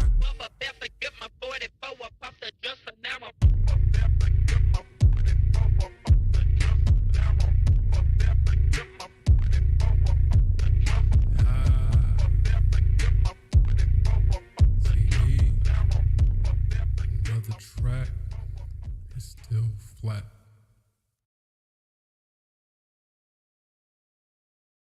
Like, why, when you got one case for like, why would they lie?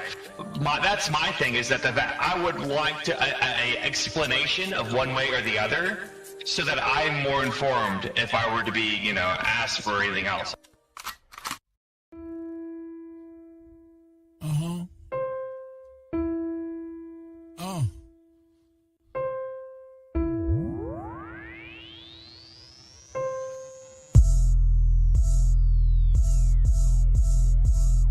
Why would they lie? Why would they lie? Why would they lie?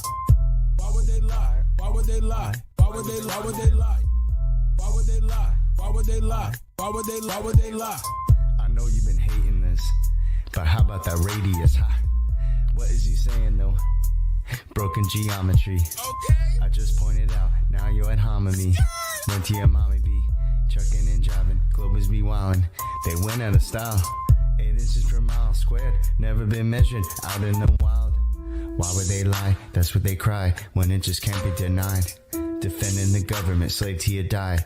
You ain't got no reply. That stuff is flat. Who told you that? Like I can't trust my eyes? There ain't no curvature, and the swan is black. But nice try. Why would they lie? Why would they lie? Why would they lie? Why would they lie? Why would they lie? Why would they lie? Why would they lie? Why would they lie? Why would they lie? Why would they lie? Why would they lie? Why would they lie? What you go flat? Matter of fact, you never go back. You never go back. Why would they lie? Why would they lie? Why would you ask such a question? Coming here crying to ask why they're lying? Dude, may I make a suggestion? It seems to me in your mind that you could use some introspection. Instead of advancing your thinking, you're headed straight to a sad state of regression. People keep thinking it's our job to find them the model that they've been requesting. Meanwhile, they're walking around every day and the world never ever suspecting that the very own senses a human possesses have never attested. Something that's absolutely and completely reversed to the world manifested. How can you think that a person like me could take someone like you even serious? Why would they lie? Why would they lie? Bro, are you fucking delirious? How can we even engage in a true conversation if we can't surpass this? I'm gonna need you and your little fundy friends to pull their heads out their asses. Why would they lie? Are you fucking high? You really gotta be kidding me. The world that you've known, all on its own, has been nice and flat since the beginning, see? No 8 inch per mile square, that's why y'all scared to have this become mainstream. So as a result, we transform into nightmares, waking folks from the daydream. So proceed to ask why they are lying without verifying your story. And at the end of the day, maybe all I can say is that y'all fucking bore me. Why would they lie? Can't even deny. You're sounding just like a baby. Maybe a hero is all that you need. Maybe yell somebody save me.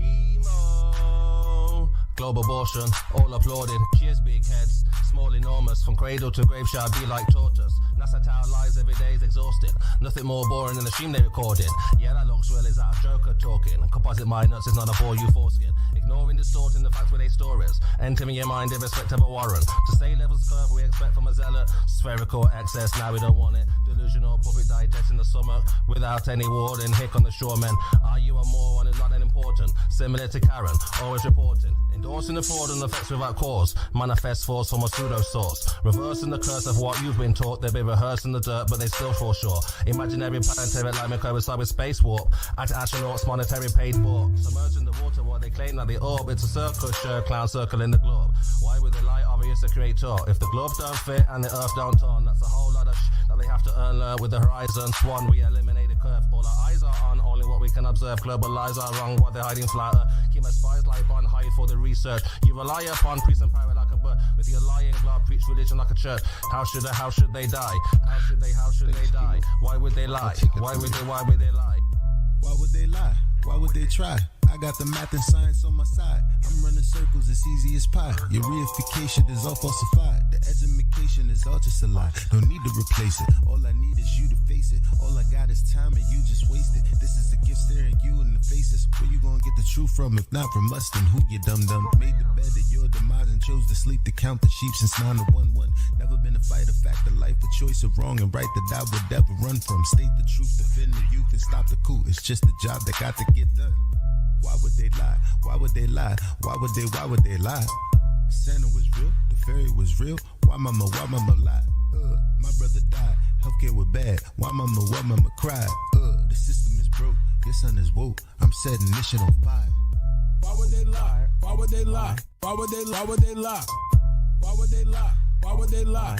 Why would they lie? Why would they lie? Why would they lie? Why would they lie? Why would they lie? Why would they not? The plot and derive by watching the sky and they know it's a clock. They picking both sides and listed with lies. The people pretend that they pick who they got. The people divide and then they disguise and now they devising a plot. You ask why they lying from behind closed eyelids. You disguising an iris that's lifeless. You're denialist, but this lie is why you're a nihilist. Guess you're lying for the pride then. They enticing the brightest to get deprived in contrived confinement. Lie about what the meaning of life is. Get a degree in a 9-to-5 shift. Only way that you'll survive this. What's that mean? They have to bribe them. Yeah, it's tragic. Their only tactic when the model under attack is asking where a map is. If they lied about the earth, what you even asking? Weaving past them, leaving blasting. Everything you believe is backwards. Occult belief is practice. That's what they achieve in masses. Yeah, it matters. You believe what matches. Massive incoherent magnets have a weak attraction. That's electrostatics. They always invert it backwards. Wonder what's the verdict, pastors? Religious zealots preaching, talking past us. Sent a blitz right up the middle. Who can block the fastest? Falsify the radius. You cannot walk right past it. Yeah, they truly think they got the masses, but God's got the backing. They can't stop what happens. Why would they lie? Why would they lie? Why would they lie? Why would they lie? Why would they lie? Why would they lie? Why would they lie? Why would they lie? Why would they lie? Why would they lie? Why would they lie? Why would they lie? OG. Why would they lie? I'll tell you why. They don't want to see you survive. They don't want to see you get live. Love on your queen till you have you some kids and provide. They don't want to see you revive. Take an L, then come back harder than ever besides. Packing that hammer on side. How can I help it, bro? Second Amendment on mine. They won't label you a felon. That way you can't get your hands on protection. That way they come in and fake an election. If they want Caesar assets, you can't stop or arrest them. That way the hood is simply a reflection of the design that they predestined. If you don't like it, they pop off your top like your last name was Kennedy in Dallas, Texas.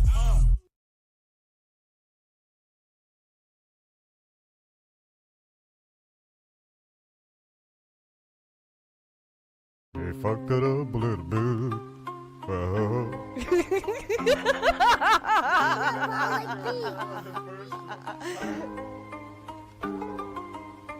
If you know how they race you in the system, stunt your growth, bluff those hosts, you get the gist then. On your own when you're grown, never learned at school or home, paying off that student loan, got you working to the bone. Do you know how they race you in the system?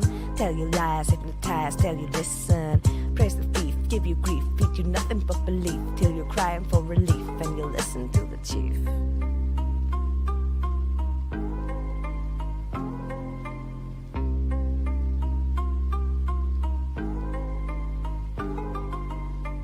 If you know how they raise you in the system, broken men, yo girls, you need to listen. Save your children, turn your boys into good men, and the future will be good then. If you know how they raise you in the system, must conform to the norm, you don't resist them. Be a slave till you cave, cause they dangle what you crave. Make you think that you're unsafe, make you think that you're not brave. If you know how they raise you in the system, got you stressed, never rest, you get the short end. Working hard, pay with card, backs I've gotten through our God. Young children being scarred, fat cats packing lard. Do you know how to even tell the difference? Live a lie till you die with indifference. Bound by chains, cannot see, still you miss them. Take the reins, it's your life or be their bitch, man. If you know how they keep you in the system, flashing pictures, glow past scriptures. Take your money, oh you're funny, it's a reset. Pay their debt, that's a threat, don't forget you're a pet.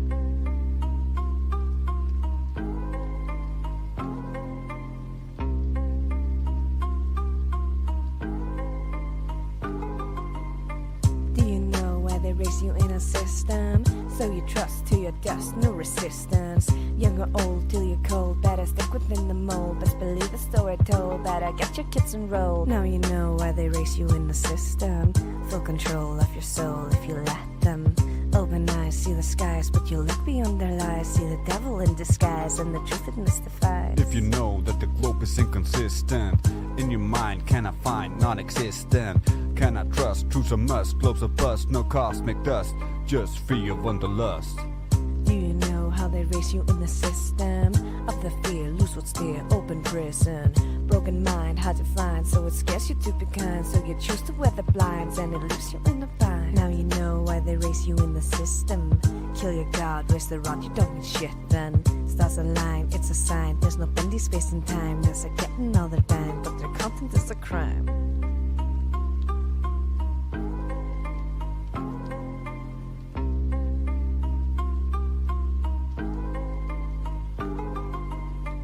If you know the truths, you can list them.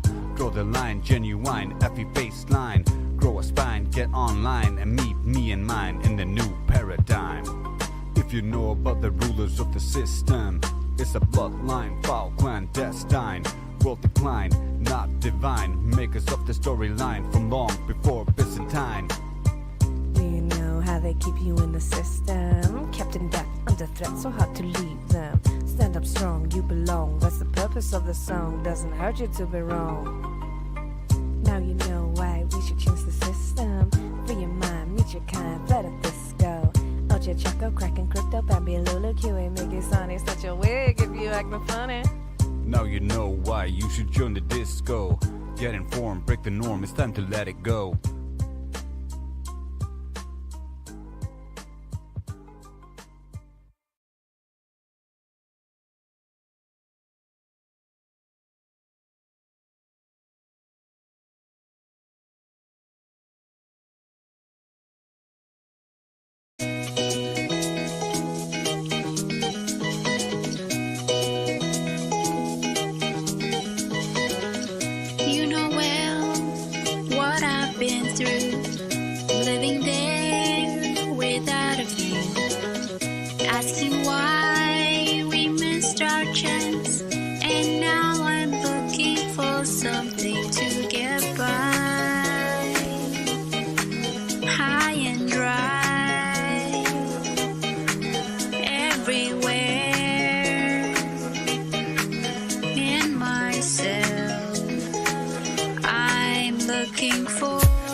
Take it slow, and I know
is the world that we're living in now that we know we're not spinning? What is the world? What is the world that we're living in now we know curvature's missing? What is the world? What is the world that we're living in now we know flat earth is winning? What is the world? What is the world that we're living? It's like a brand new beginning. We know that most of y'all sitting there wishing, probably just itching for us to go away, completely dismissing things that we say like our minds have gone missing. Meanwhile, you're really the only one shifting reality as if it was switching, like it was some type of fantasy pitching.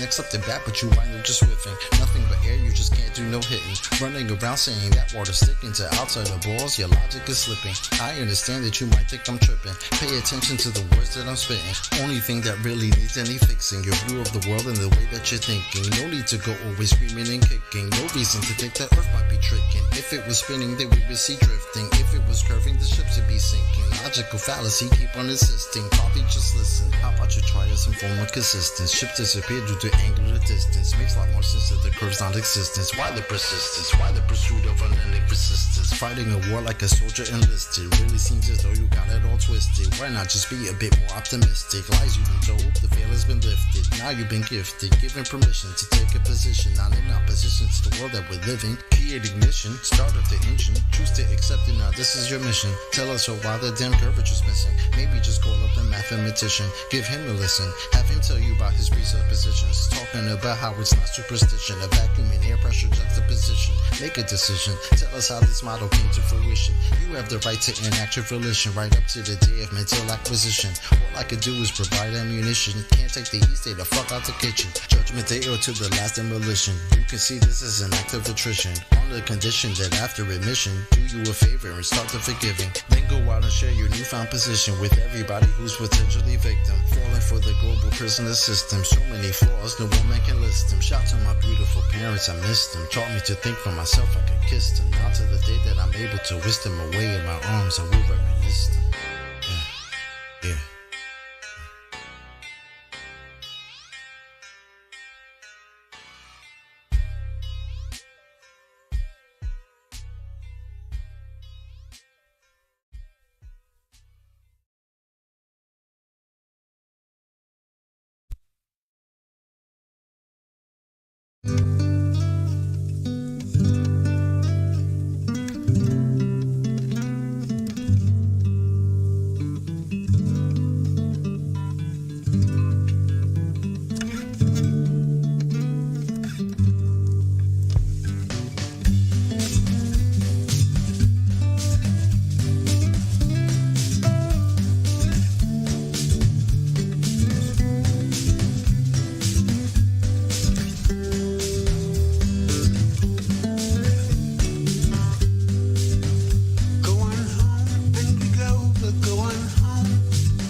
fucking home of your own.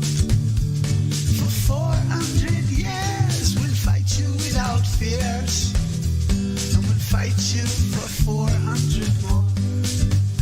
If you stay, angry baller, if you stay, you will never be flattered with what you say. So go in your ferry, the curve it has been buried, and piss off and leave us one in May.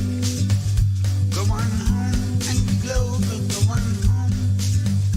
What the fuck's Van Alec belt if not a dome? For 400 years we'll fight you without fears, and we'll fight you for 400 more.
Well, we all believed in that spinning ball. Indoctrination blinded us all. From the very first day that we went to school, they put a globe in your face and that thing looked cool. The teacher explained how it all worked. Of course it sounded so berserk, but who was I to question it? Because I was just a tiny kid. It sounded crazy as could be, but teacher would never lie to me. She was real nice, she didn't know. She too was taught to believe in that globe. I don't blame her, it wasn't her fault. She was only repeating what she'd been taught. I went through life believing that lie. That spinning ball was now in my mind. Don't let them take your mind. Don't let them take your mind, man. Don't let them tell you that you are not divine. Don't let them do it, man, no. Take control of your soul. Take back control. Yeah. Find the truth. Find it all. Find it all, man. Yeah. Don't believe their lies. Don't believe it, man. Let them take your mind. Don't let them take your mind, man. Alright, man, listen up. So I'm hurling through space on a road to nowhere. So I live my life without a care, cause I was taught that there ain't no creator. That's what I was told from my educator. So I live my life so selfishly, there ain't gonna be no hell for me. I'll do what I want with no care for others, with no respect for my brothers.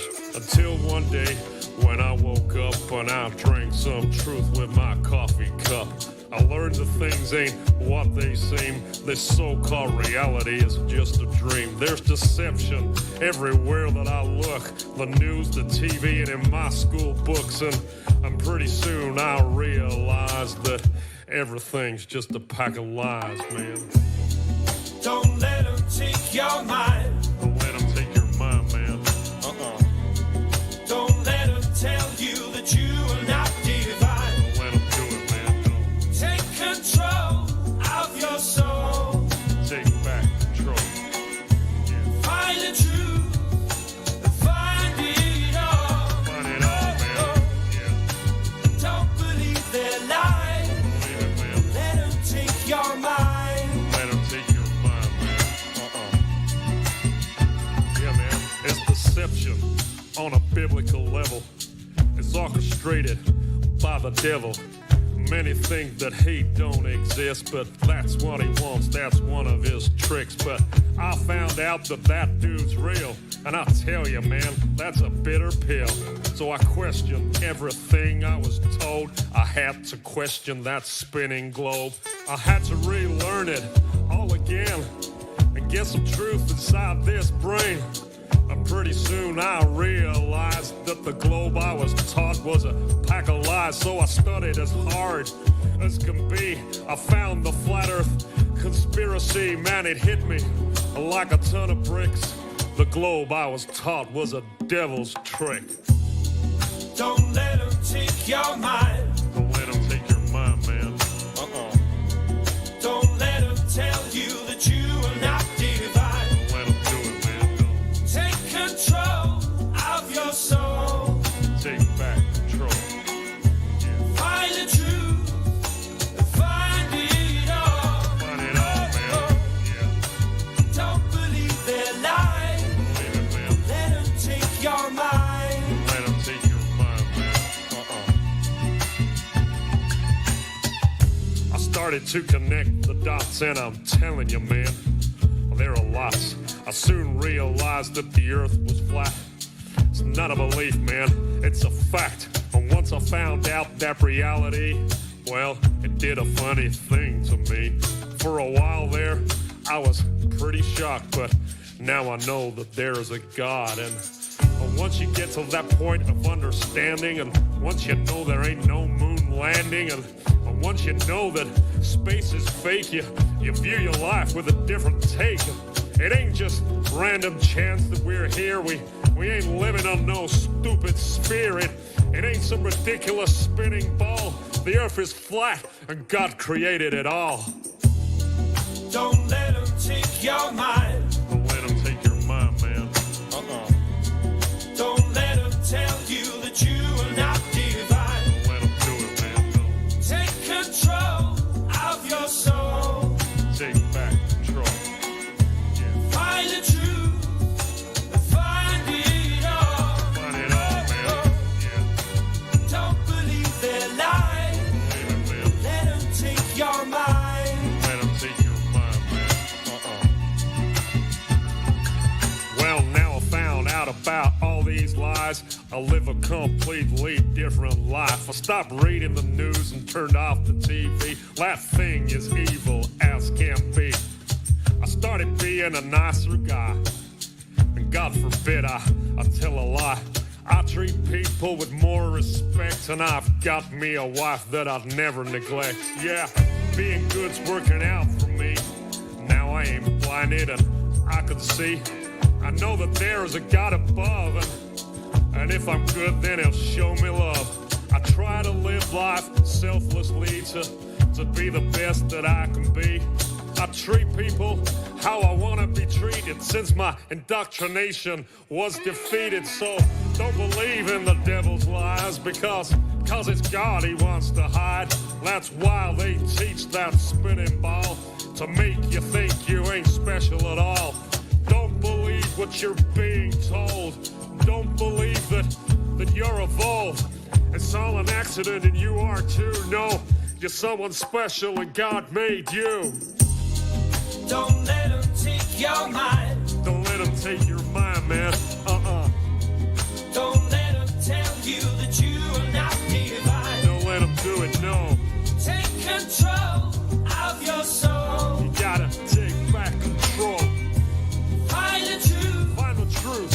Find it all. Find it all, man. Don't believe their lies. Don't believe it. Let them take your mind. Don't let them take your mind.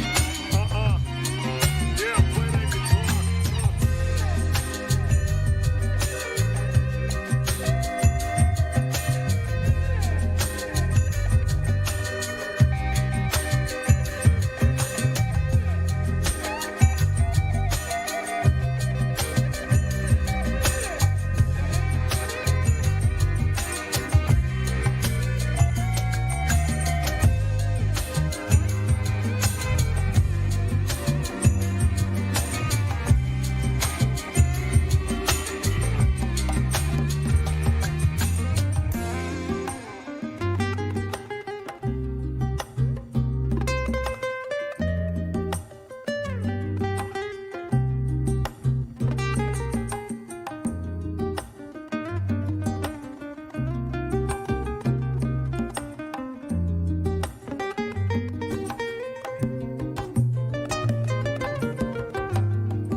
There's this one video where the actor is going around a corner and he is faded out before making it completely out of the viewer's sight.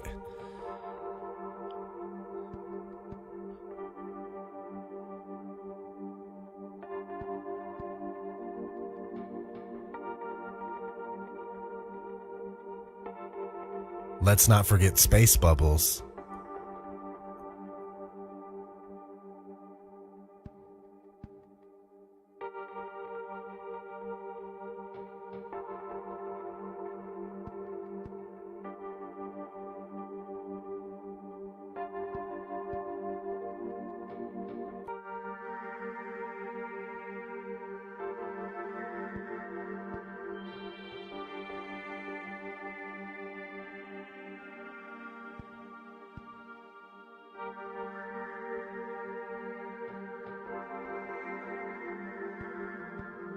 Dave Williams about to move out of the Quest airlock. Those particles that you see emanating from the airlock is said by the EVA officer Paul Boehm in Mission Control to be particles of water from the crew's sublimators on their spacesuits.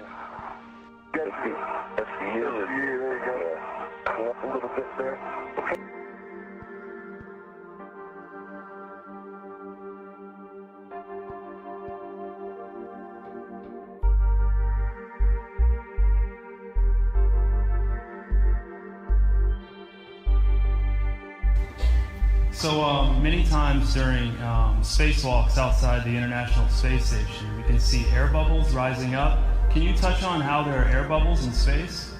Can you be more specific? Air bubbles? So yeah, like a lot of times during the footage, the NASA footage, you can see bubbles coming up out of the helmets or kind of from underneath you.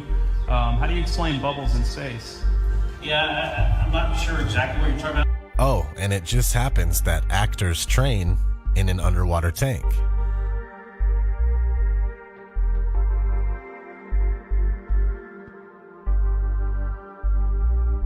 NASA tells us that the Earth is photoshopped because it has to be. It is photoshopped, but it's has to be. Then there was another layer to sort of simulate the atmosphere. And then there's this little bright spot. It's called the specular highlight. So it's the reflection of sunlight off of water. Those are the pieces, but you can't just slap them all together. It just didn't look realistic. It looks kind of flat, or the clouds are sort of too see-through. So I just hit Command Z a lot. There's artistry to creating the world. What I imagine it to be. Unfortunately, I'm not an astronaut. I've never been to space. Some NASA actors say that you can totally see stars when you're in space. Whilst in space, have you ever looked away from Earth into the black void? Yeah. All because the you time. can see.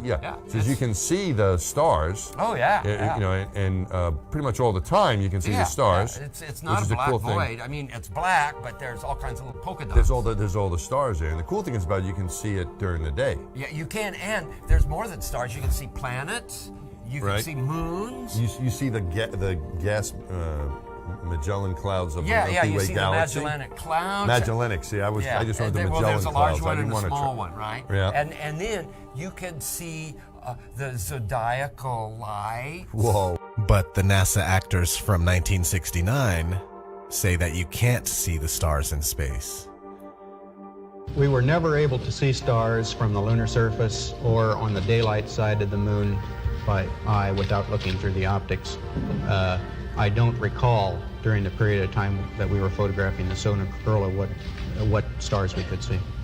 I don't remember seeing any. You can see the stars. Oh yeah. You know, and pretty much all the time you can see the stars. I don't remember seeing any. NASA says that we can't leave low Earth orbit.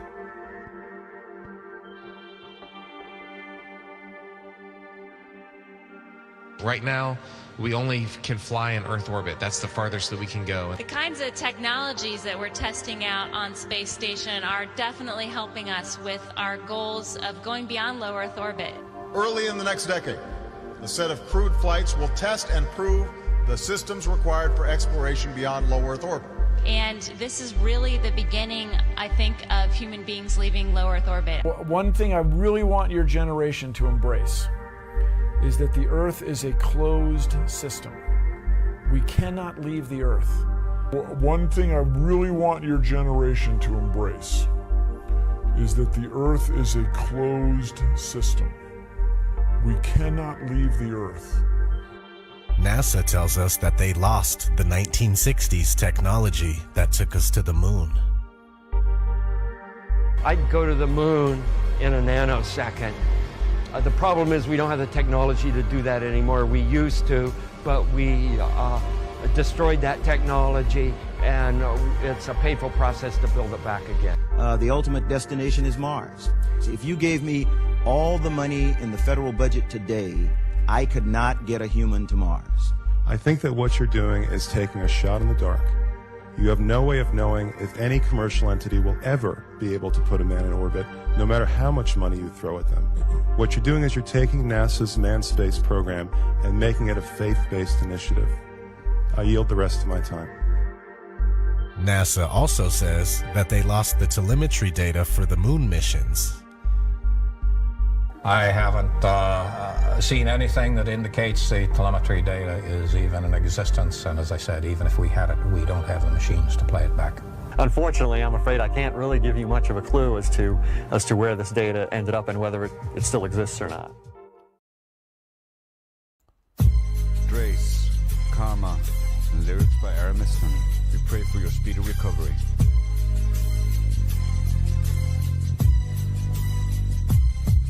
As I walk the arena, loudly shouting who's next, I break a globe on my dome and utilize my weapon's chest. I've been flat-smacking bait, snatching so long. Even Obama thinks that his globe is gone, but I ain't never snatched a wig that didn't deserve it. Flat Earth being debunked, you know that's absurd, cause you gotta cite what you're claiming, cause I'm not playing, or you will be muted when you're trying to talk. Reality's the grip that I gotta hold. As they slip, I see myself fully in control. Fool, I kick gravity and the ballers cry to me, wiping tears from their eyes, playing fair till they get it right. Defending corporate lies, living in a flat Earth paradise. Destroying corporate lies, living in a flat Earth paradise. Defending corporate lies, living in a flat Earth paradise. Destroying corporate lies, living in a flat Earth paradise. 3-point conversation we're embracing. We're tearing down the lies. Flat Earth is the truth. So we shut them all down with their globe scheme. Too much television watching got them chasing dreams. The indoctrinated fools are out of their mind, thinking they can debunk Flat Earth online. I'm a devout 3-point wig snatching player with my homies in town. We are the global slayers, fool. Their best ain't nothing but a flat smack away. I'm spitting truth on the mic. What can I say? I got 23, you're giving that wig to me. 20 for the way things are going for the globe. Tell me why are we so blind to see that the ones we hurt are you and me? Defending corporate lies, living in a flat Earth paradise. Destroying corporate lies, living in a flat Earth paradise. Defending corporate lies, living in a flat Earth paradise. Destroying corporate lies, living in a flat Earth paradise. Power and the money, government and power, deceiving every minute, seeking to devour. Ballers scattergunning, and none of them are winning. It's going down on the Discord. We know the earth ain't spinning. They claim the earth turns as I listen to their preaching. They don't understand it. How can they teach me? I know they can't. I know they won't. They got debunked. That's why the globe is out of luck, fool.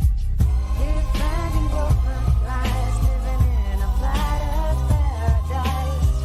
Destroying corporate lies, living in a flat Earth paradise. Defending corporate lies, living in a flat Earth paradise.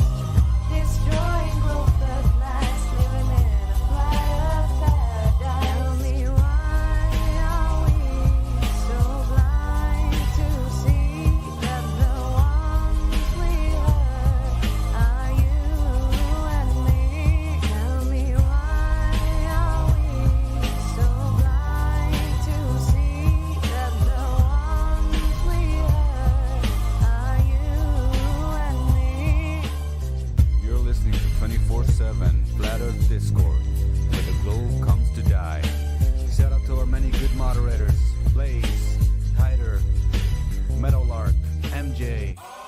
Orvis, Reverend, Spiral of Love, Crack Villain, The Emerald Monkey, and Gospel Bearer, to name a few, with special thanks to Crypto.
Have you ever looked away from Earth into the black void?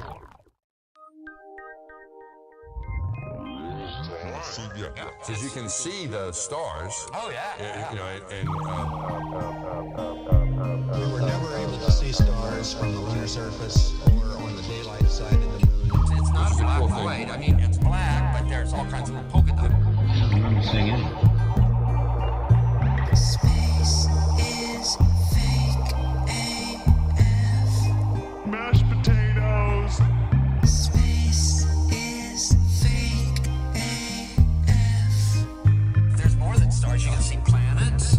You can see moons. you see the gas. It don't matter. Say the sky's not the limit. We fly to the moon in another second, but we haven't been back since 1972. I gotta play the didgeridoo. Destroyed all the papers and blew up the Challenger crew, except for the twinsies. It's not. Space is fake AF. Space is fake AF. Look out into deep space away from the sun. It's the darkest light you can imagine. Hey, space boy,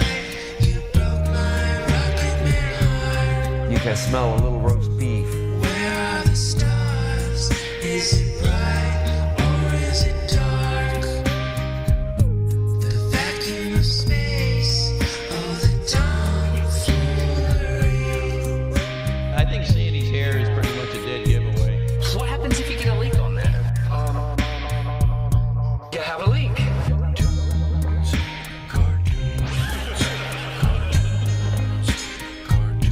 Debunk my bubble.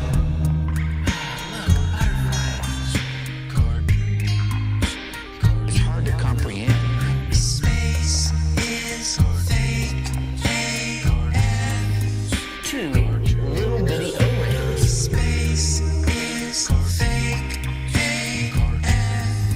It's not what you think, homeboy. Space is fake. It's all just start doing this. Space is fake. Research Eddie Bravo. You just have a leak, and what you would do is lose air.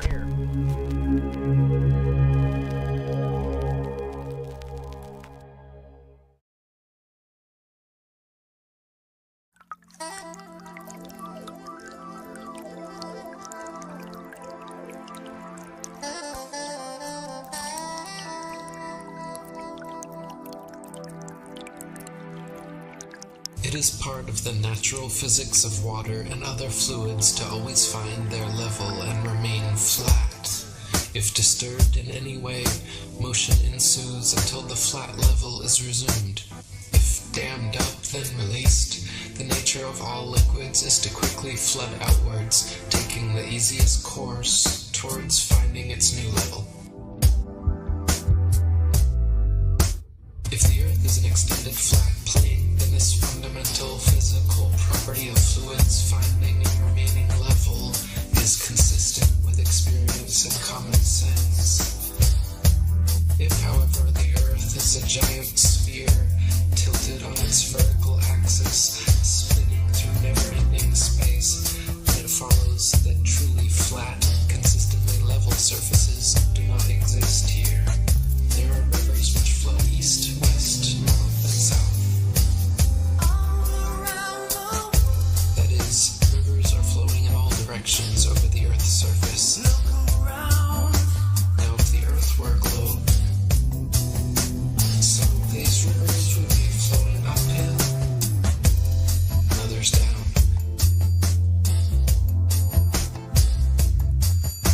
Some of these rivers would be flowing uphill,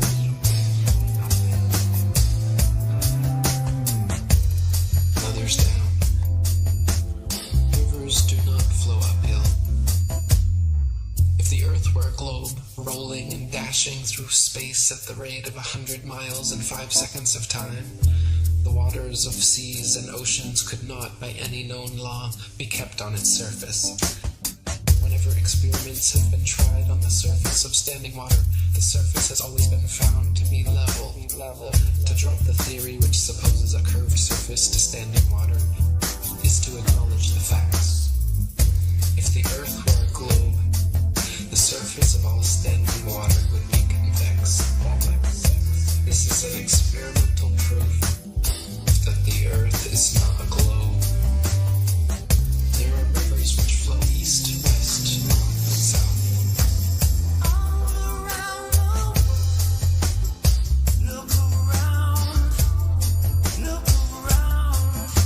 Now, if the Earth were a globe, some of these rivers would be flowing uphill, and others down.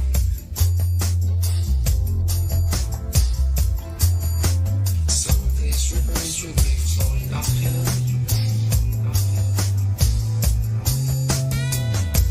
and others down.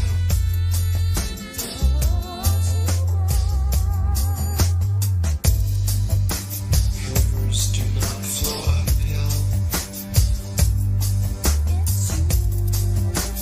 Rivers do not flow uphill.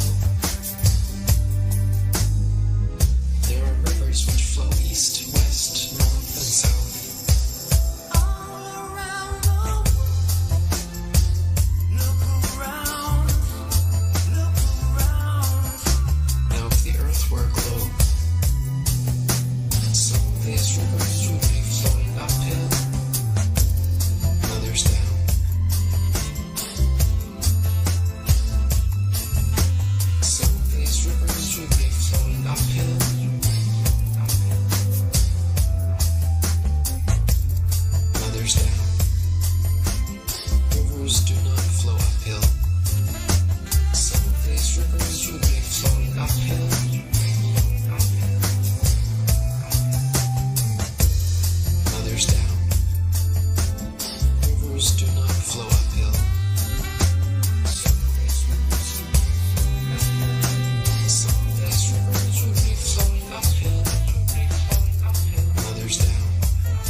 gravity did exist, why would it cause both planets to orbit the sun and people to stick to the Earth? Gravity should either cause people to float in suspended circular orbits around the Earth, or it should cause the Earth to be pulled and crashed into the sun. What sort of magic is gravity that it can glue people's feet to the ball Earth?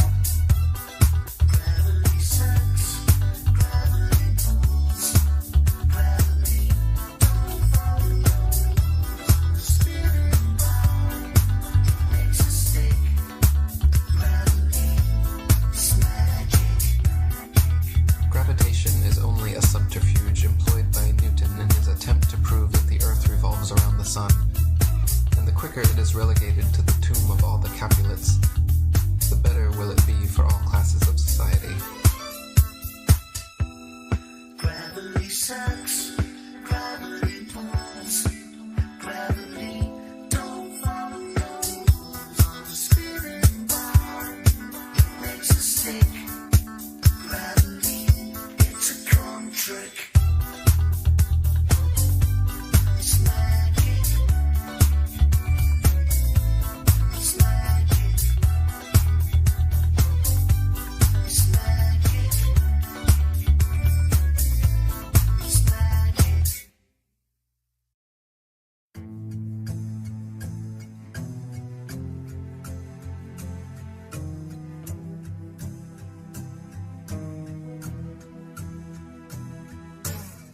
I confess that I cannot imagine how any human being in his proper senses can believe that the sun is stationary when, with his own eyes, he sees it revolving around the heavens, nor how he can believe that the earth on which he stands is whirling with the speed of lightning around the sun when he feels not the slightest motion.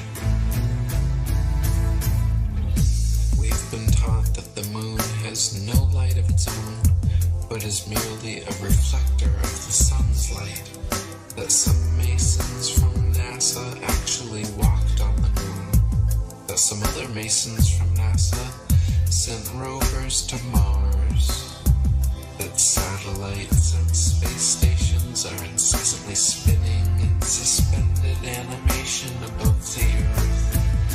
For almost 500 years, the masses have been thoroughly deceived by a cosmic fairy tale. By a cosmic fairy tale.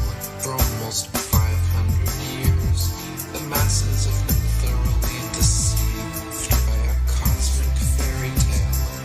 By a cosmic fairy tale. We have been taught that a mysterious force called gravity, a magical magnetism responsible for keeping everything from falling or flying off the spinning ball Earth, is just strong enough to hold people, oceans, and the atmosphere tightly to the surface, but just weak enough to allow bugs, birds, and planes to take off with ease. We've been taught that the ball Earth spins at a constant velocity, perfectly dragging the atmosphere along so we cannot feel the slightest bit of motion, wind, or air resistance. They say we cannot feel any of this motion because the magical Velcro of gravity pulls the atmosphere precisely along, and we cannot measure any of this motion because the stars are so incredibly far away. For almost 500 years, the masses have been thoroughly deceived by a cosmic fairy tale. By a cosmic fairy tale. For almost 500 years, the masses have been thoroughly deceived by a cosmic fairy tale. By a cosmic fairy tale. A sphere where people on the other side live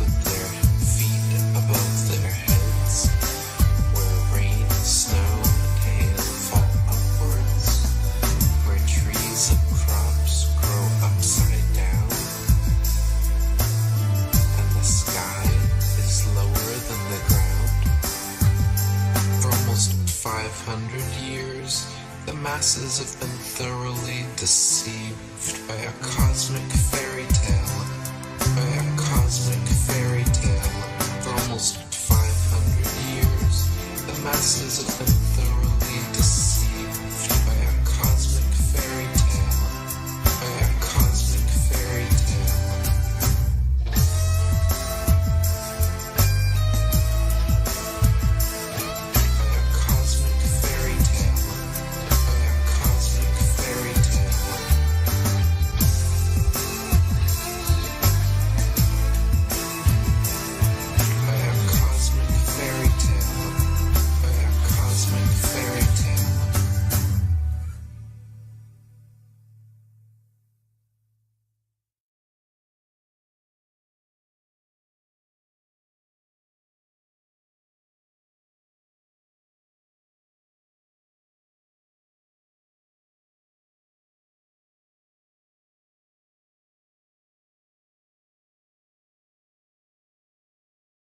Hello?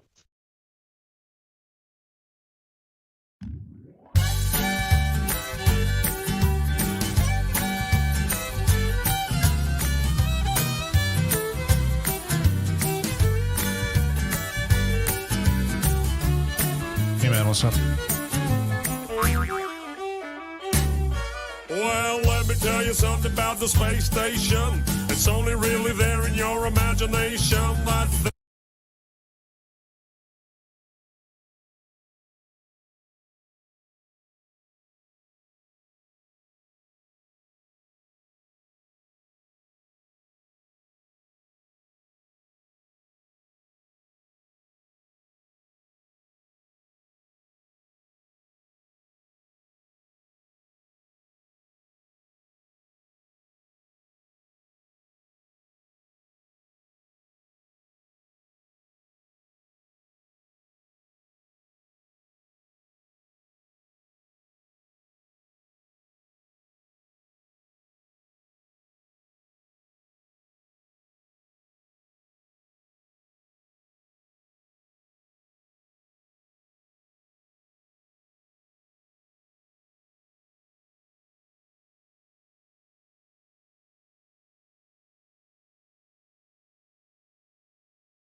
Hello. Mic check. 1, 2. Can you hear me?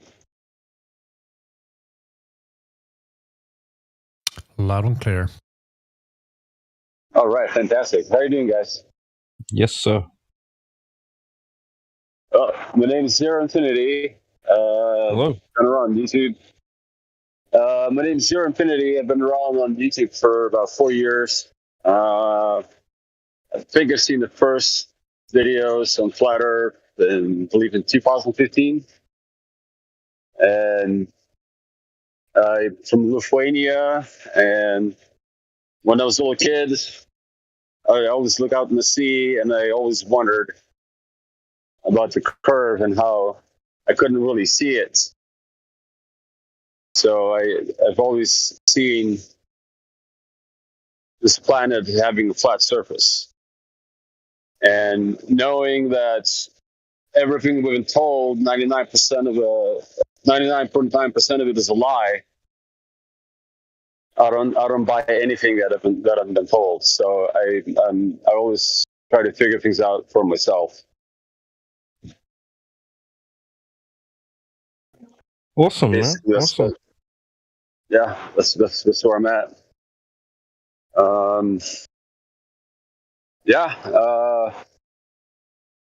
I'm also trying to figure out what's beyond flat Earth, and what I mean by that is if there is more land that's hidden from us. I think that's also going on. We're not being told. Maybe there's other continents, and the exact shape of the Earth, because we know the surface is flat, right? But I'm trying to figure out like what's underneath. You know what I mean? Are there like subterranean levels, or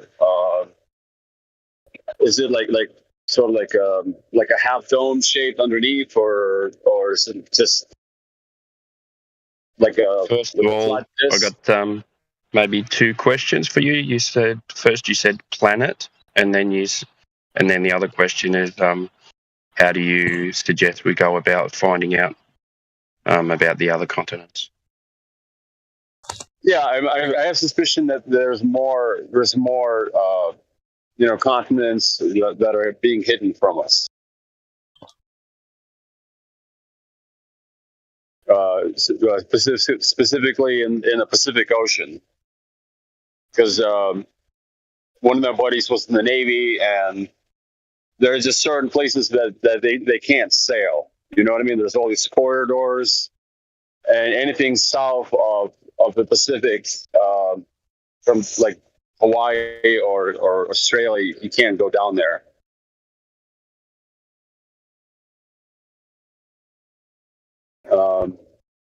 So that's one thing I'm wondering about. And then the other thing I'm wondering about is like, the exact shape. So we know that the surface is flat, but like what's underneath?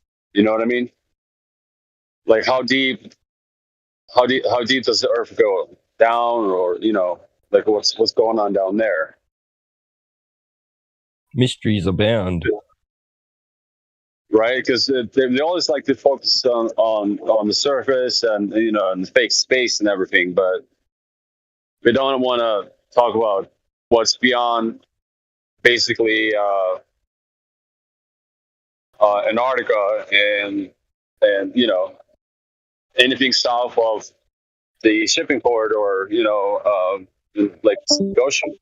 So that was always my sort of inquiry. But yeah, I mean, everything we've been told is a lie. Everything. You do know about the super deep Russian borehole thing?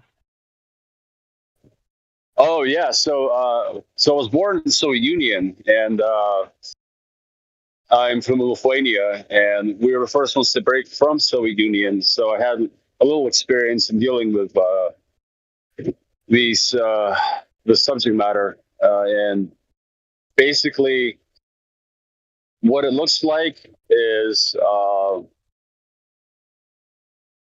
two different factions of the global elites basically battling for resources, which is Ukraine, the fertile soil and the strategic location, geopolitically speaking. Kind of the same way like in Israel and Palestine. There's also a strategic location because all the oil, all the money, and all the drugs go through there. But Ukraine is so in eastern Ukraine there is like a lot of coal and like natural resources. So it really looks like a trumped up war to battle for resources. And the Russians are being lied to, the Americans are being lied to, and the Russians and Ukrainians, the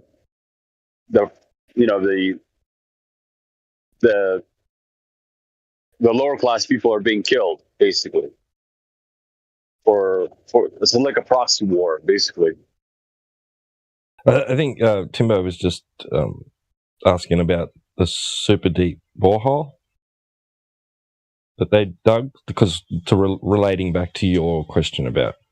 Oh, I'm sorry. I probably misheard you. That was what I was asking about. Thanks, Stewart. That's all right. Okay. Because you said what's underneath, so I was getting that, that we've only gone down 8 miles, so right, 8 miles. Yeah, I think so. Yeah, about Which is eerily weird because it's the same depth as the Mariana Trench, I think. Correct me if I'm wrong. Roughly, yeah. I think that's what they say. That's what we're told.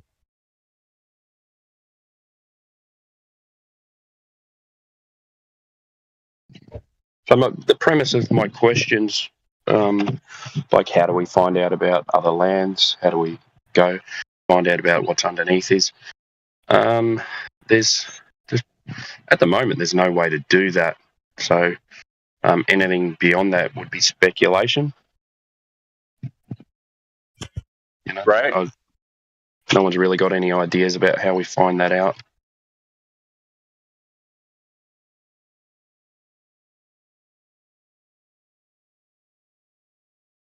And then, what about like the shape of Earth, like basically below the surface? Do you think it's just like a shape? Yeah, For a shape, you need ends. Yeah. Right. So is Somewhere to start. Go ahead. Is it like a disc, or is it like a half a sphere underneath, or Did you say you've been looking? Did you say you've been looking at this since 2015? No, I said that's when I first seen Flat Earth videos. I think it was Eric Dubé's video in 2015.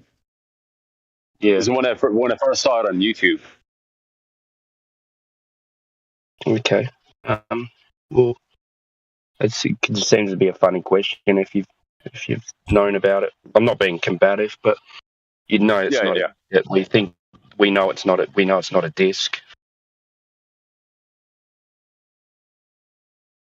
So is it like a semi-sphere, or like is it like the mountains? Like going down, like upside down mountains. There's no claim to actual shape. There's no idea of like it even being an object which is like embedded in anything else. For all intents and purposes, this is the only system we experience. One system. I see. Yeah, one system. This is it. This is all there is. Right. Not an object placed in a place. It is the place. If you know what I mean. Yeah. I get that. Like overall, like I don't know is my answer. I don't know. Like there could be a shape, but it may not be a symmetrical shape. Like to known reality, yeah. Like it's the shape of a cloud or the shape of a lake, or there's shapes that can't be defined. Yeah, because generally in nature, there's really like no flat surfaces or straight lines. Everything is sort of like mountainous or variations. But generally speaking, the Earth is flat because of the surface. You know what I mean? Right. Like I can see mountains and stuff, but generally speaking, it's a plane with topography. Yeah. A topographical plane. Well, it was a pleasure speaking, guys. My ride is here. I'll come back some other time. Thanks for your warm welcome. Name is Sarah Infinity. I'll see you guys in chat. Cool, man. No worries. Yeah, absolutely. You guys take care. Yeah, take it easy. Thank you.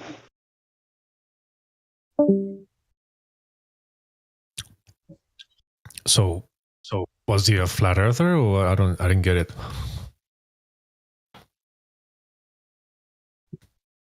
Oh, don't know. It's kind of confusing. Confused, to be honest. Like he may have looked into it a little bit and just still holding on to that idea. But he said space is fake or something, like it's a lie. So I was assuming it was understanding the the flat Earth side. I don't know. Yeah, it seems he's looked into some things. Like he's watched some stuff, but it's not quite sort of. It is a hard one for people to let go of the idea of Earth being an object embedded in a larger space, right? And people hold on to that, I guess. They find it difficult to think outside of that. Yeah.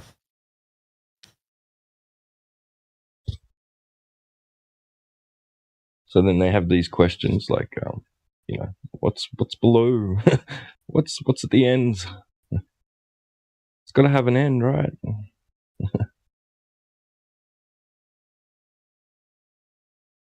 It was simultaneously believing that that there's an infinite expanse out there of nothingness.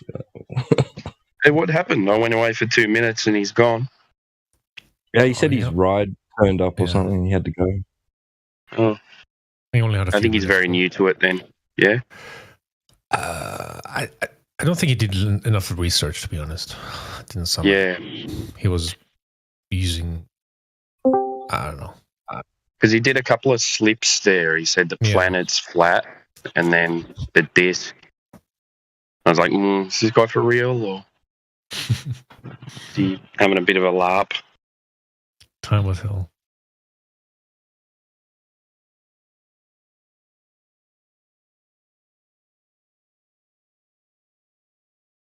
Yeah, I think He sounded pretty genuine, really. Like he sounded friendly Yeah. enough, anyway. And he had a YouTube channel. What was his YouTube channel about? Or I'm did he not sure say if he he- found us on YouTube? Yeah, I think he was just mentioned YouTube in reference to having seen videos about flat Earth. Oh, okay. I thought he was saying he had a YouTube channel. Hopefully it's not about flat Earth.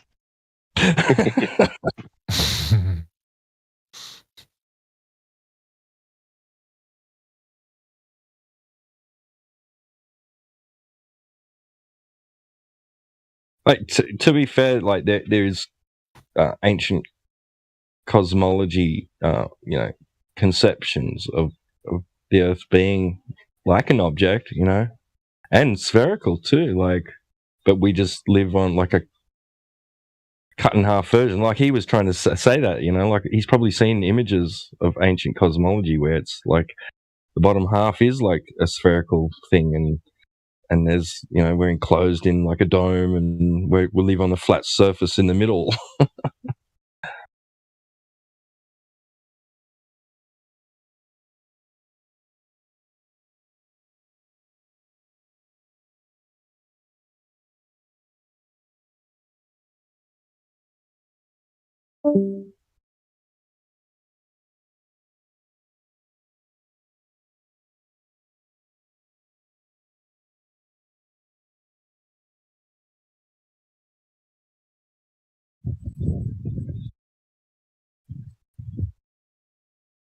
That question still does exist, doesn't it? Where TF are we?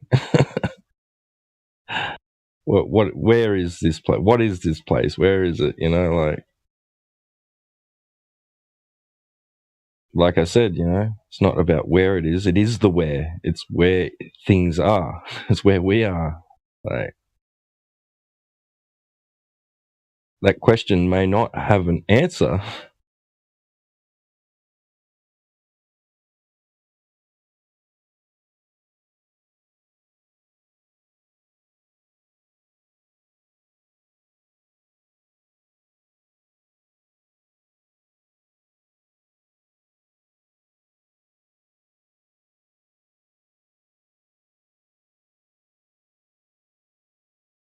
This is it.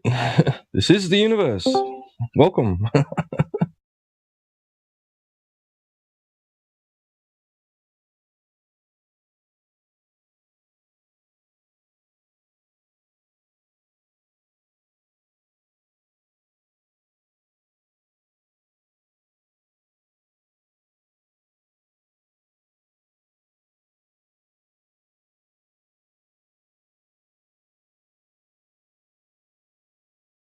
Nobody knows if there's an underneath or an outside.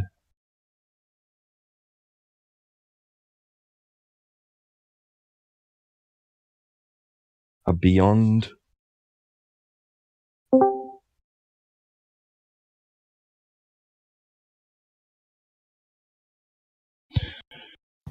How did it go with the sensible guy earlier? I was listening a little bit. I only caught the tail end of it. very, very tail end of it. I missed it all.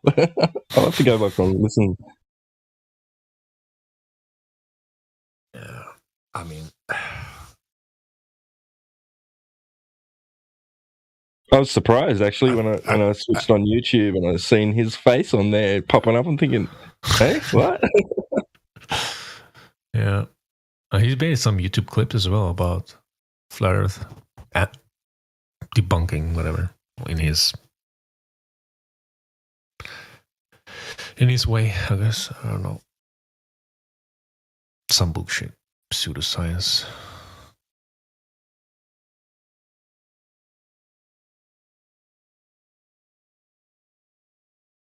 But I think one interesting thing he said, we know the planets are spherical by looking up to the sky.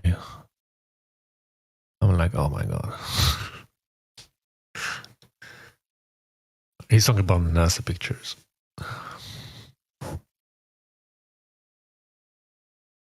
Yeah, but you should listen to the whole thing. It's just one thing after another. Same old tactic. Diverting. Yeah. Even if they could prove beyond a doubt that those things up there we see, those lights, they're solid or they're gaseous or whatever, and they are spherical, it is not logical to conclude that you are on something similar.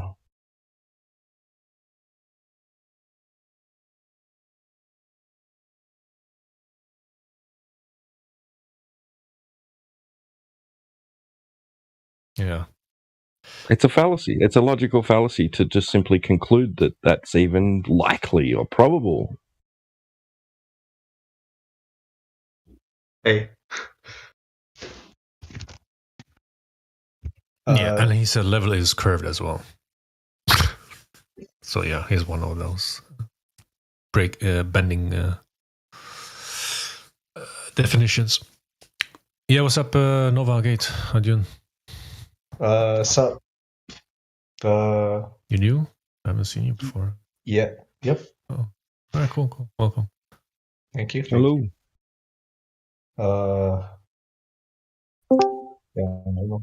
Just kind of thought I'd chip in on the, question. Oh yeah, what made you join the server? You're interested in the topic, like you want to discuss about Earth? Yeah, sure. I mean, know more about it, I guess, or I don't know. I guess just curious less about. I mean, I'm fairly not certain, but fairly certain that the Earth, scientific theory sort of stuff is legit. So, so I guess my interest is more in why people don't believe that. The scientific theory? You mean the things we question? Theory isn't true? No. I mean, what do you mean when you say scientific theory is legit? Like the things we flat earthers are questioning about? Yeah. Against? Yep. Oh. You have any example? I'll bring up about any particular. I don't know that. Something that you maybe came across or have heard. Sure. Flat earthers say. I mean that the Earth has, is a sphere, spherical, like the other planets. Yeah. How do you make the conclusion that they're spherical by looking up to the sky? Well, I personally haven't done too much of my own sort of stuff. I mean, I have looked through telescopes. Yeah, and you see a circle. You don't see spheres, though. Yeah, I know. I haven't done it long enough to be able to say without beyond a shadow of a doubt that it's spherical. But yeah, if I were to care, if I were to be skeptical of the fact that it is spherical, I would probably look with my telescope more often. I would probably look at it for years on end, if not months, at least months. Yeah. And after that, at least actually it probably would take years, but when you do that, theoretically, you should be able to see the sides of the whatever planet that you choose to look at. Probably at that point you're looking at multiple. It used to be like it kind of rotates like a sphere. Now it could, I don't know, like there are technically like mathematical ideas. You can be like, oh, okay, well it's a disk that this parts of it is like rotating like that, and I don't know. I mean, I guess you could do that, but it's in general, it's the first thing that pops to your mind is that it's a sphere. To begin with, you have to assume that they're physical objects, right? Sure. What do you mean by physical objects? Like, are there as in like their pictures, or Right, yeah. like You have to assume that. Some don't, because there is a physical thing that's causing that to happen, right? Now, whether it's like a hole, or it's a planet, or a screen, it's still a physical thing. Well, I'm not making a claim about them. I'm just saying that you'd have to assume that they are spherical objects. That they are physical objects. Yeah. And not some kind of phenomena. A simple optical phenomena that's produced by some other means. Sure. Yeah, that is correct. Is that what would be what would be the premise? What would be the premise for them being physical objects? You just kind of it's wait a sec. Don't have me on the map. Can I ask, when you look through a telescope, is it 2D or 3D?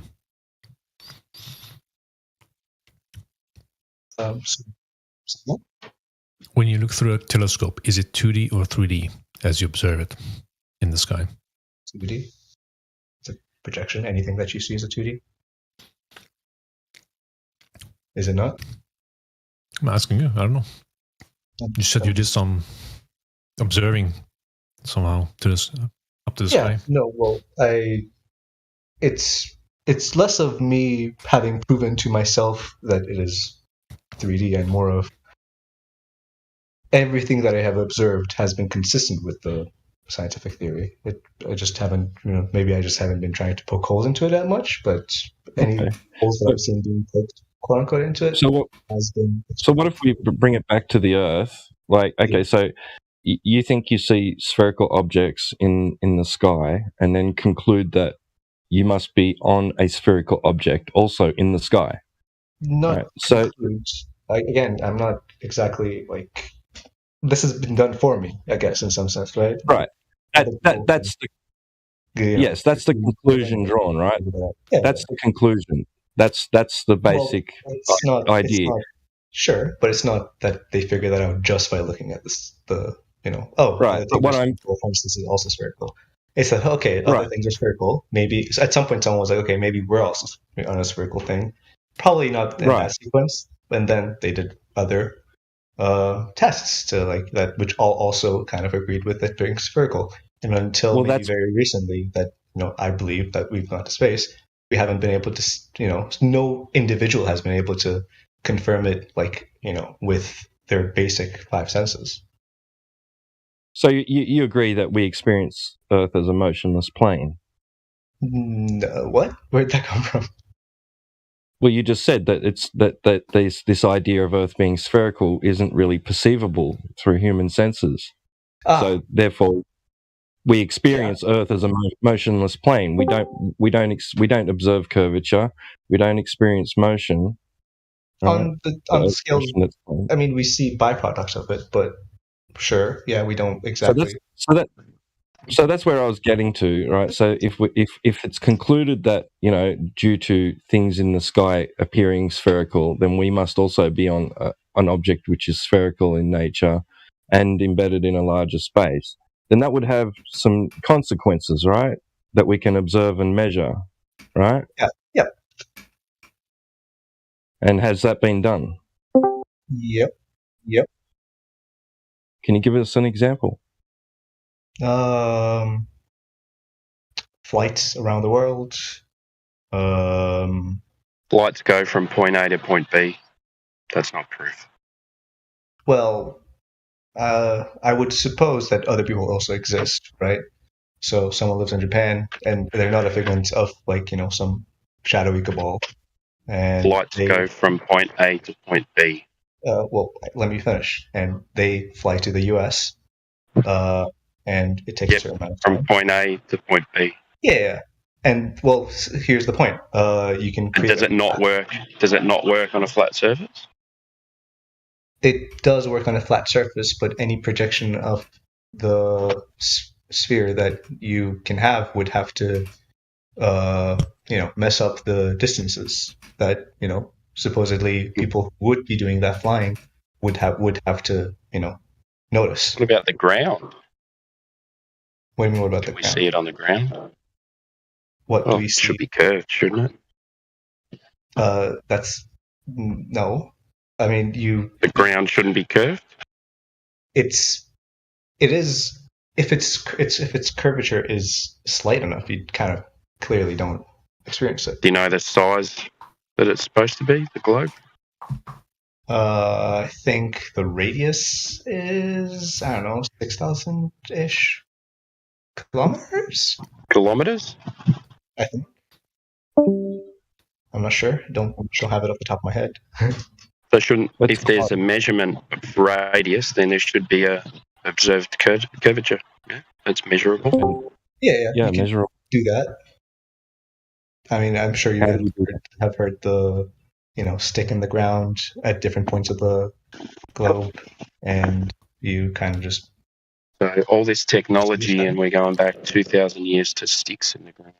Well, that's well. I would assume that you have a problem with the technology because the technology could be controlled by this shadowy cabal. We lost the technology, so we had to go back 2,000 years. Well, I mean, if you want, it's a painful process to build it back. Sure. Sorry. I mean, if in that case you can just use. I mean, do you have Discord friends in other continents? Yeah, I'm in Australia. Okay. Making a lot we're of all here. non-sequiturs right now. Yeah. I mean, I haven't even made a statement. Oh, wait, we went from Eratosthenes to Discord. I don't know. Anyway. Well, because you asked for a proof that uses. No, I'm talking about today's technology. Like, why are we going to use sticks and shadows? Like, what the hell? Like, for real? Well, what is the logic behind that? Well, because we got better equipment to measure. Well, it just wasn't clear to me that for someone who doubts everything practically about modern science would not doubt the byproducts of that modern science. So if a guy measures something 2,000 years ago, we cannot do it again. We cannot measure with today's technology using, Yeah, we can. I would say that. So what would you use instead of sticks and shadows then? Well, we can. Wait, so idea? I don't know. To measure the surface of Earth. Take a flight from the U.S. to the U.S. Okay, if you run around your block, have you run around a sphere? No, but you can take. Okay, well then stop using airplane flights as proof of a globe because they're not. You even said that it can be done over a flat plane. Yeah, but so here's. Yeah, but you would have to. You can take two loops around the Earth, right? You can take one that goes. So you don't have to just. Yeah, and you can run around a track. Have you run around a sphere? No, but. Okay. Buddy, you're just kind of jumping in my when I'm in the middle of what I'm saying. Buddy, very often. So I just kind of got started. Well, you're the one who's trying to give flight paths from A to B as proof of a globe. Do you at least concede that that's not proof of a globe? I can see it if you just take one flight. Do you concede? No, I said what, dude? Why don't you let me finish my fucking sentence? Jeez. I said you can see it if you only take one flight. I said concede. Do you concede that flight paths are not proof of a globe? No. Well, how? You did, though. Is it possible? Is it possible to fly from the United States to Japan over a flat plane? Yes, it is. Okay, then you concede, whether you know it or not. No. It's not No. proof of a globe. Next. You know the assumptions. Well, sorry. Yeah, hold on. Listen, one more thing. Before the guy got his sticks out to measure the shadows, do you know what he assumed? That the Earth is a globe? Correct. Yeah, but you have to assume that a circle is a circle before you measure its radius. No, to reify it, you do. You have to assume it to reify it. No, like lines don't have radii, right? Like that's basic math. Right, but you could measure some shadows in your lounge room or your kitchen, right, and then conclude how spherical it is mathematically. Sorry, can you I'm not.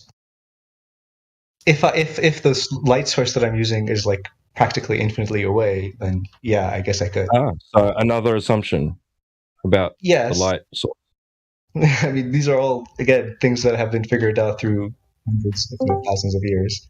So I don't see, like, we're talking about a very right at the gradual beginning. process that's been built on The distance to the sun wasn't figured out thousands of years before Aristophanes assumed it infinitely far. He just assumed it infinitely far because that's what he needed it to be. Yeah, and that assumption turns out to be So he incorrect. just made that shit right up. Yeah, that's okay. Like, for example, you guys, right? Wait a second. Like, you guys have assumed that the Earth is flat, correct? You don't take any issue with that methodology of just pulling something right out your ass, essentially. Wait, but to fit your can someone assumption. explain to me why you guys have not assumed that the Earth is flat? Because an observation assumption and same thing. Do you understand? You guys are talking over each other. So I don't. Yeah, let's just go one at a time. Yeah, he's pretty cool. So one person just takes it. So do you understand that an assumption and an observation are two separate things? Yes. So what have you observed that tells you that the entire Earth is flat? I've observed the Earth being flat. You've observed your local surroundings being approximately flat. Yes. Would that be the Earth? Yes or no? That would be a part of the Earth. Yes. Would that be the Earth? Yes or no? No, that would not be the entirety of the Earth. So you're trying to say that the dirt outside my apartment is not the Earth? I said it's a part of the Earth. I said it's not the entirety of the Earth. Okay, so would that be the Earth? Yes or no? So would that be the Earth? Yes or no?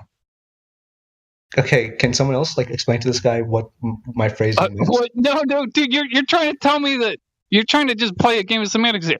So if I look outside and I see the Earth is flat, is that an observation or is that something else? It's an observation, yes, of your local surroundings. I can put you in a room. Exactly when does it?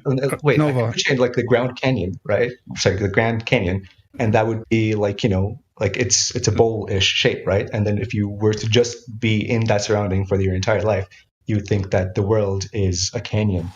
Okay, let's put an end to this bullshit. This is so stupid. Let's go to the 3 points, right? This has gone on long enough. Do you know of any time that anyone has ever directly measured the Earth and detected curvature and the method of how they did that? Probably none that you guys don't know of. It doesn't matter what you think we do know or don't know. Just answer the damn question, please. Yes. So you do. You do know of someone to directly measure the Earth and detect curvature. As directly as you can measure any global property of any manifold, yeah. What the hell is that answer? Global property? Yeah. Being spherical is a global property of any geometrical object. Hold on. Let me make sure you understand the question. Let me ask you another question to even make sure you even understand, make sure you can even comprehend the question I just asked you. If I have a table in front of me, like my dining room table, and if I were to say I'm going to directly measure the surface of my table to see if there's curvature, and let's say I take a straight edge, like a yardstick, and I hold it up surface of my dining room table to see if it's curving or if it's flat on the surface. So that would be a direct measurement of the surface of my dining room table. Do you understand what I just said? Yep. Okay, so you understand how that's bringing a straight edge to the surface and directly measuring it to see if there's any curvature to be detected. So now that you can comprehend that, I'll ask the question again. And let's see. Sure. So you know of any time that anyone's ever directly measured the surface of the Earth and detected curvature? No. I guess All right. by that definition, no. Fair enough. Fair enough. Fair enough. Do you know of any? Is that supposed to disprove the round Earth? Well, no, but it illustrates that you do not have any evidence for it, any definite evidence. That's what it illustrates. I don't think a definite evidence is something that you can only measure locally. Like if we were really insistent on proving it by your methodology, we would probably locally. Let me just finish. If we were insistent on doing it by your methodology. Nova, what would be the most definitive proof of the Earth's surface curving? I mean, I don't know what would be the most definitive. I think what we have is about as definitive as you can get reasonably, if you just make certain very sensible assumptions. But by your assumptions, then yeah, it would be like taking like a, It's not by our assumptions. The most definitive evidence would be a direct measurement demonstrating the curvature. Exactly. That's curvature. That's supposing that is supposing that nothing can be as definitive as that, I guess, right? So I don't know why we need to go back round here on this, because Ryan just walked you through it. So what would be the most definitive evidence that my table surface is flat or whatever, Mother Nature? I don't know. I think it would be directly measuring it, correct? Yeah, directly measuring. Directly measuring it is a pretty good one, yeah, but I don't think. No, it is the de facto one. It is the one.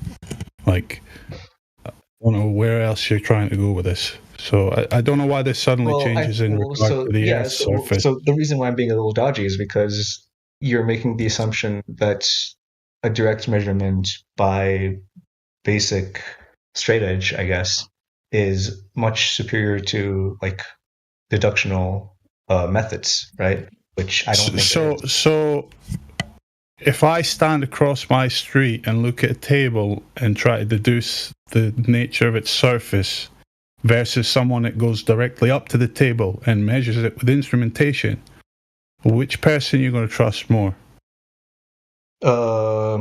If you have their conclusion, I feel like if you can possibly have good enough measurement devices. Why do people get like this? I mean, if you were in any other day-to-day conversation, you would be able to answer this quite straightforward because it's common sense. But suddenly it comes into the realm of flat Earth and globe Earth.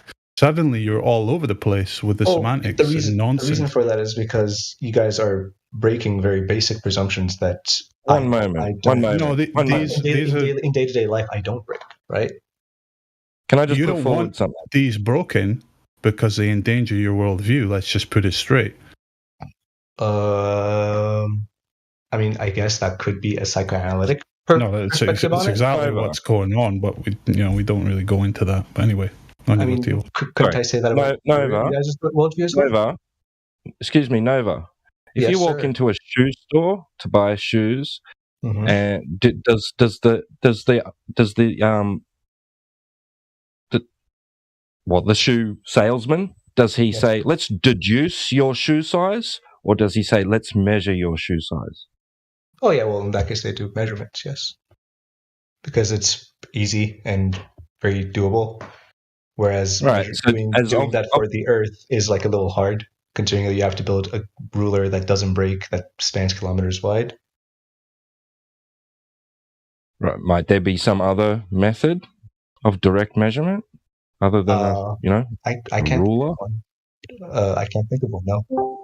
Like I think you're referring to vision, but vision is like not an appropriate measurement when you're a local being that only has a certain amount of range to view.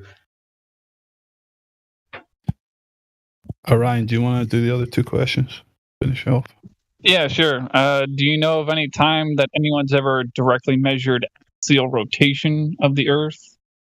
I mean, if you don't consider the sun coming back and going down, then there's a bunch of others, like night sky. But aside from those, there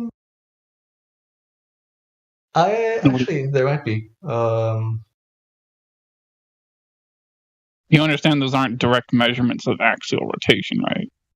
Well, I'm pretty sure you can build apparatus that does measure that actually, like locally. It's just very hard to build. Like, did anyone ever build it? Yeah, I'm pretty sure we have. I'm almost certain that we have precise enough gyroscopes to measure that. But gyroscopes would not measure what I'm asking for. I'm asking for miles per hour. That's what they claim is happening at the equator. 1,000 miles per hour is the speed that the Earth is spinning why at would the a equator. gyroscope not measure that? Well, hey, if you can, I know of accelerometers and other things to measure that. I just know of a gyroscope to measure other things. Well, a gyroscope, yeah, measures acceleration, I guess, in some sense, depending on the axis that it works on. And I think it depends on whatever were to measure that along that axis that you would want it to around the equator or whatever, then it would very slowly, at the rate of kind of what your clock hour hand does, kind of shift around probably. But it would have to be a really fucking good gyroscope. And I don't know if I would assume that it's possible to build though, because we've done far more impressive things. So in other words, the answer is no, right? Like you don't know of any time that anyone's ever directly measured. Not anyone that I know personally, no. Or any method that's direct. I just explained the method that could do. Well, yeah, I know, but anyway, yeah, sorry. So anyway, you believe somebody did, but anyway, yeah. Do you know? So the third claim of the heliocentric model, third main claim, is that the gas pressure here on the surface of the Earth is caused by gravity. So, in order for us to have that as knowledge and not a mere blind belief, we would need a demonstration of gas pressure due to gravity without a container. So, do you have a demonstration of gas pressure in the X value form, in a consistent X value form? Without a container due to gravity? Do you have a demonstration of gas pressure without a container due to gravity? Due to gravity, Earth is like as good as one as you can get, because gravity is way too weak to just demonstrate that on a local scale. Again, all these problems of yours could go away if we were to be able to just grow ourselves to be in the Narnia land and Narnia scales. Yeah, we know. Yeah, way too weak, but holds billions of gallons of water to the ball. What up? Way too weak, but holds billions of gallons of water to the ball. Well, it's weak, way too weak for It's pretty strong considering that it's strong. It's weak. Well, pretty hold strong. on. It's pretty weak. Hold on, guys. It's not a question of it being weak or strong. It's a question of can you demonstrate it to be the cause of gas pressure? That's the question. Can you manipulate it with gravity? No. On local scales, no. Manipulate gravity. On global scale, yes. If you Narnia land or whatever. On a global. Well, you can't manipulate it on a quote unquote global scale either. Now, can you? What do you mean? Well, what do you mean? What do I mean? What do you mean? You just said, "Oh, well, you can on a global scale." What does that mean? Tell me. Well, it means that when gravity is the only force present and there's no other force, equivalent force present on that scale, then gravity will win out and be the main thing that affects it, right? The reason why gravity doesn't affect it on our scale is because, I don't know, like me waving my hand does way more to the gas particles than gravity, does in that same time frame. Oh, okay, yeah, I understand that's the story, but putting aside the stories, we're looking for a demonstration. So I Again, just said that you can't do that with gravity on a local scale, no. On a scale of a human, basically. But just to illustrate the point a little further, we have many different examples of gas pressure existing with containers. And we observe many different forms of gas pressure existing in containers, all the way from 36 psi in your car to a balloon. But we don't have an example of gas pressure existing without a container due to gravity or anything else. Yeah, because, I mean, I don't know, I feel like I'm just explaining myself over again, so I'm just going to stop there. But I think I explained why that is.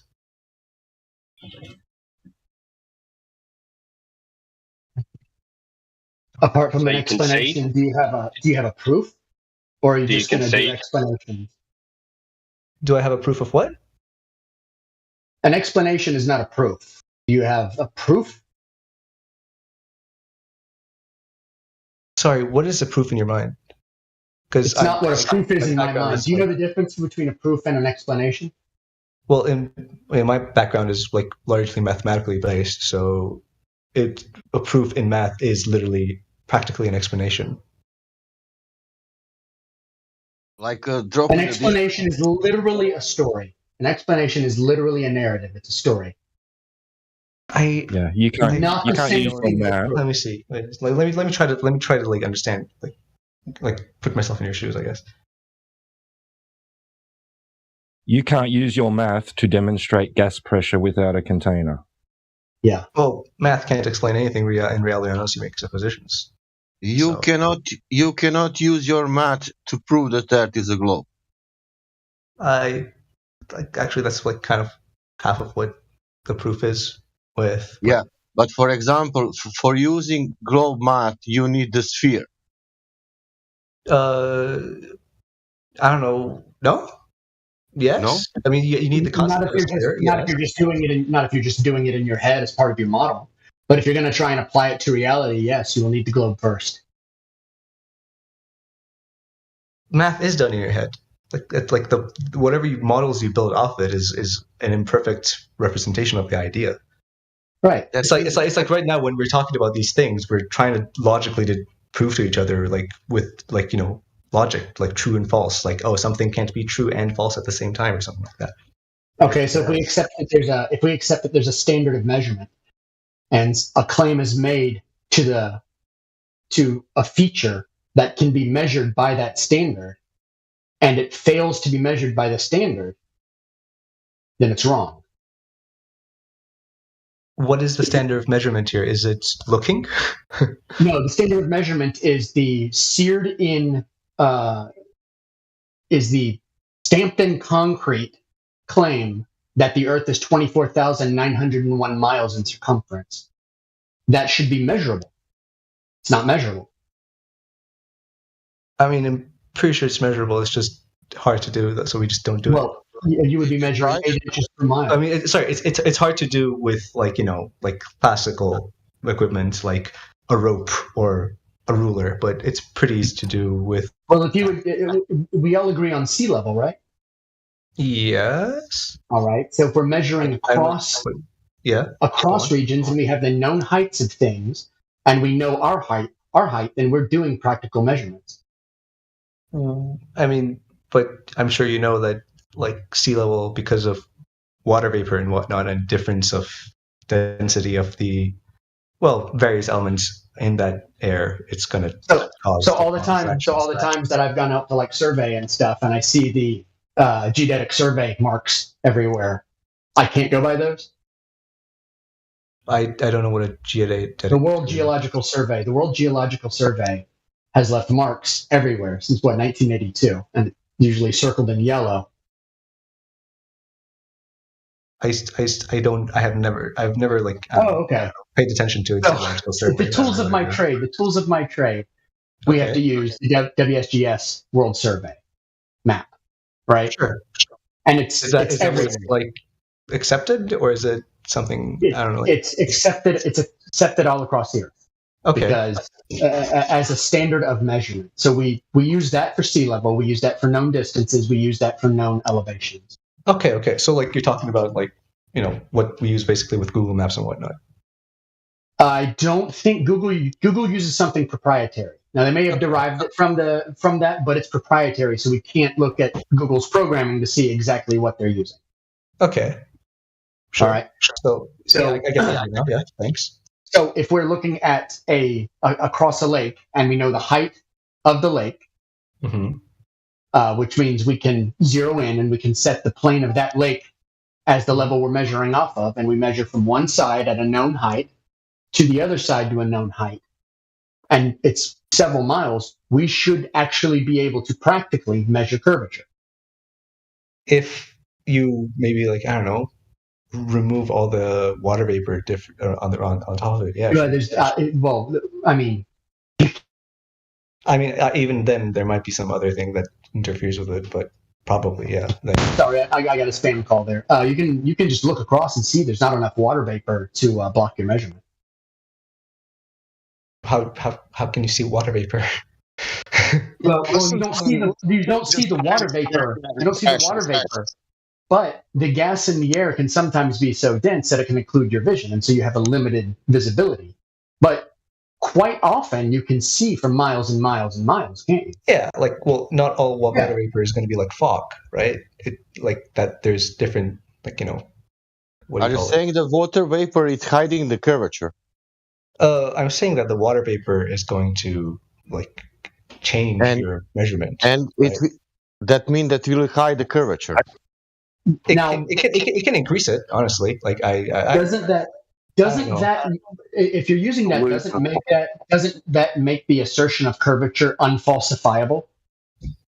It would make the assertion of curvature unfalsifiable if we didn't have more direct. Well, to the average person, that's the only direct way. That's the only direct way of measuring. Yeah, to the average person, it does make it unfalsifiable if you're unwilling to spend thousands of dollars. Yes.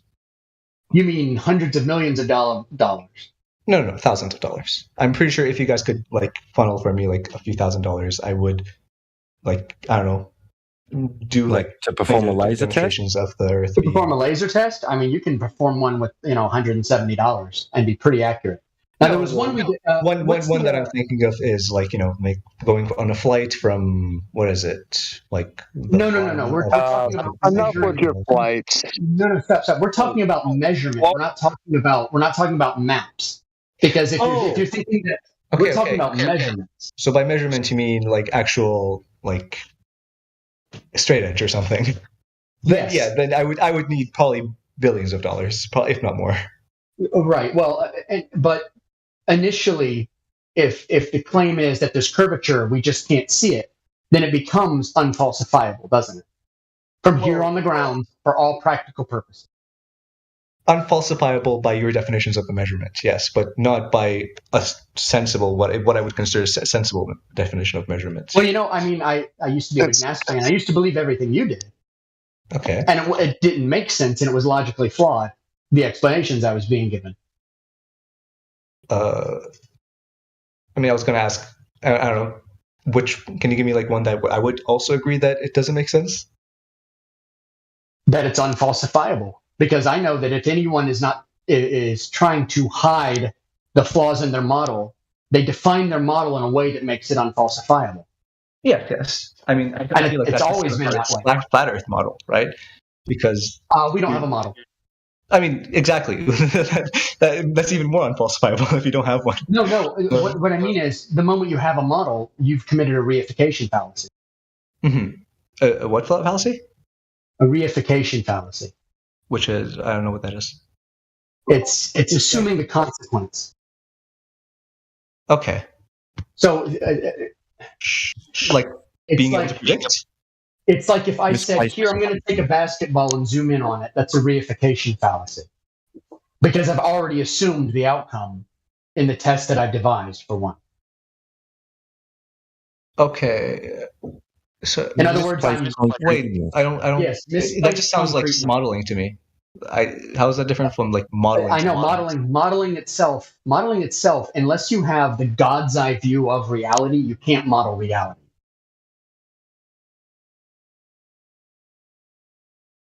Unless you have Okay, that outside of reality understanding of the nature of reality, you cannot model reality. You can't model reality from within reality. But that does not make what? You So you can just have a model problem your- with modeling in the first place, then? You can model the environment that you've seen and know.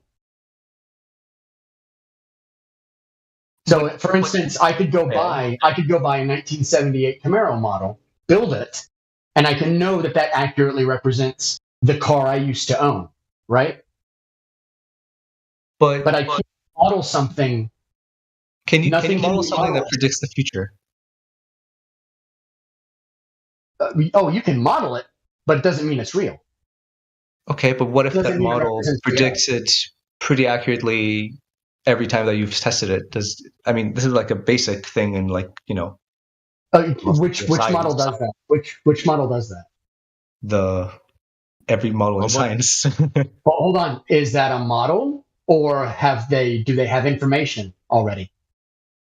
No, I can, for example, right now you can probably ask, go look up when the next The Saros cycle. That's called the Saros cycle, and the Babylonians figured that out 3,000 years ago. What is the Saros If cycle? you're about to talk about the Eclipses? Eclipses, all that kind of stuff, those have been being predicted because they're not prediction, they're postdictions. You already know when they're going to happen because they've already happened. And so from them happening and rehappening and happening and rehappening, you can look at the post-diction of it. In other words, you have the knowledge because you've already seen it happen. Wait, and building one.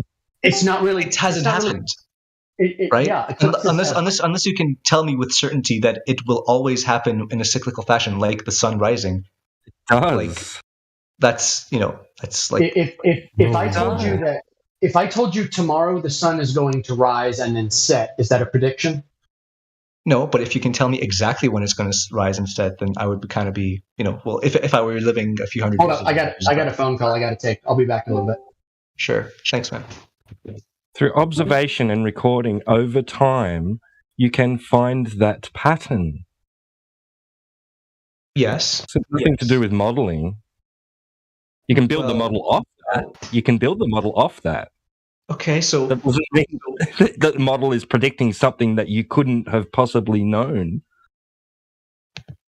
Fair, but that is still a model, right? Like that's still something that's predicting for the future. Right, but you're modeling something that you already know the outcome to. You already seen it. You've seen it happen over and over and over again. You're fully cognizant of everything that's going on there. Like when it comes to trying to model reality and answer unknowns, trying to answer unknowns with a model, that's a reification because you're creating a model and then trying to make reality mathematically fit within that model instead of actually making it match observations and measurements in reality itself. Sorry, I kind of blanked out on that, but wouldn't models of physics that we have be, well, they're just like that, aren't they? You know that, for example, you've seen things fall over and over again, so you make a model of gravity and you make predictions based off of that, and it happens over and over again, and the model follows that pretty accurately. Not pretty accurately, almost. What is falling? I don't know. Whatever. Oh no! Here we go. Again. What is falling? I don't know. Whatever you throw.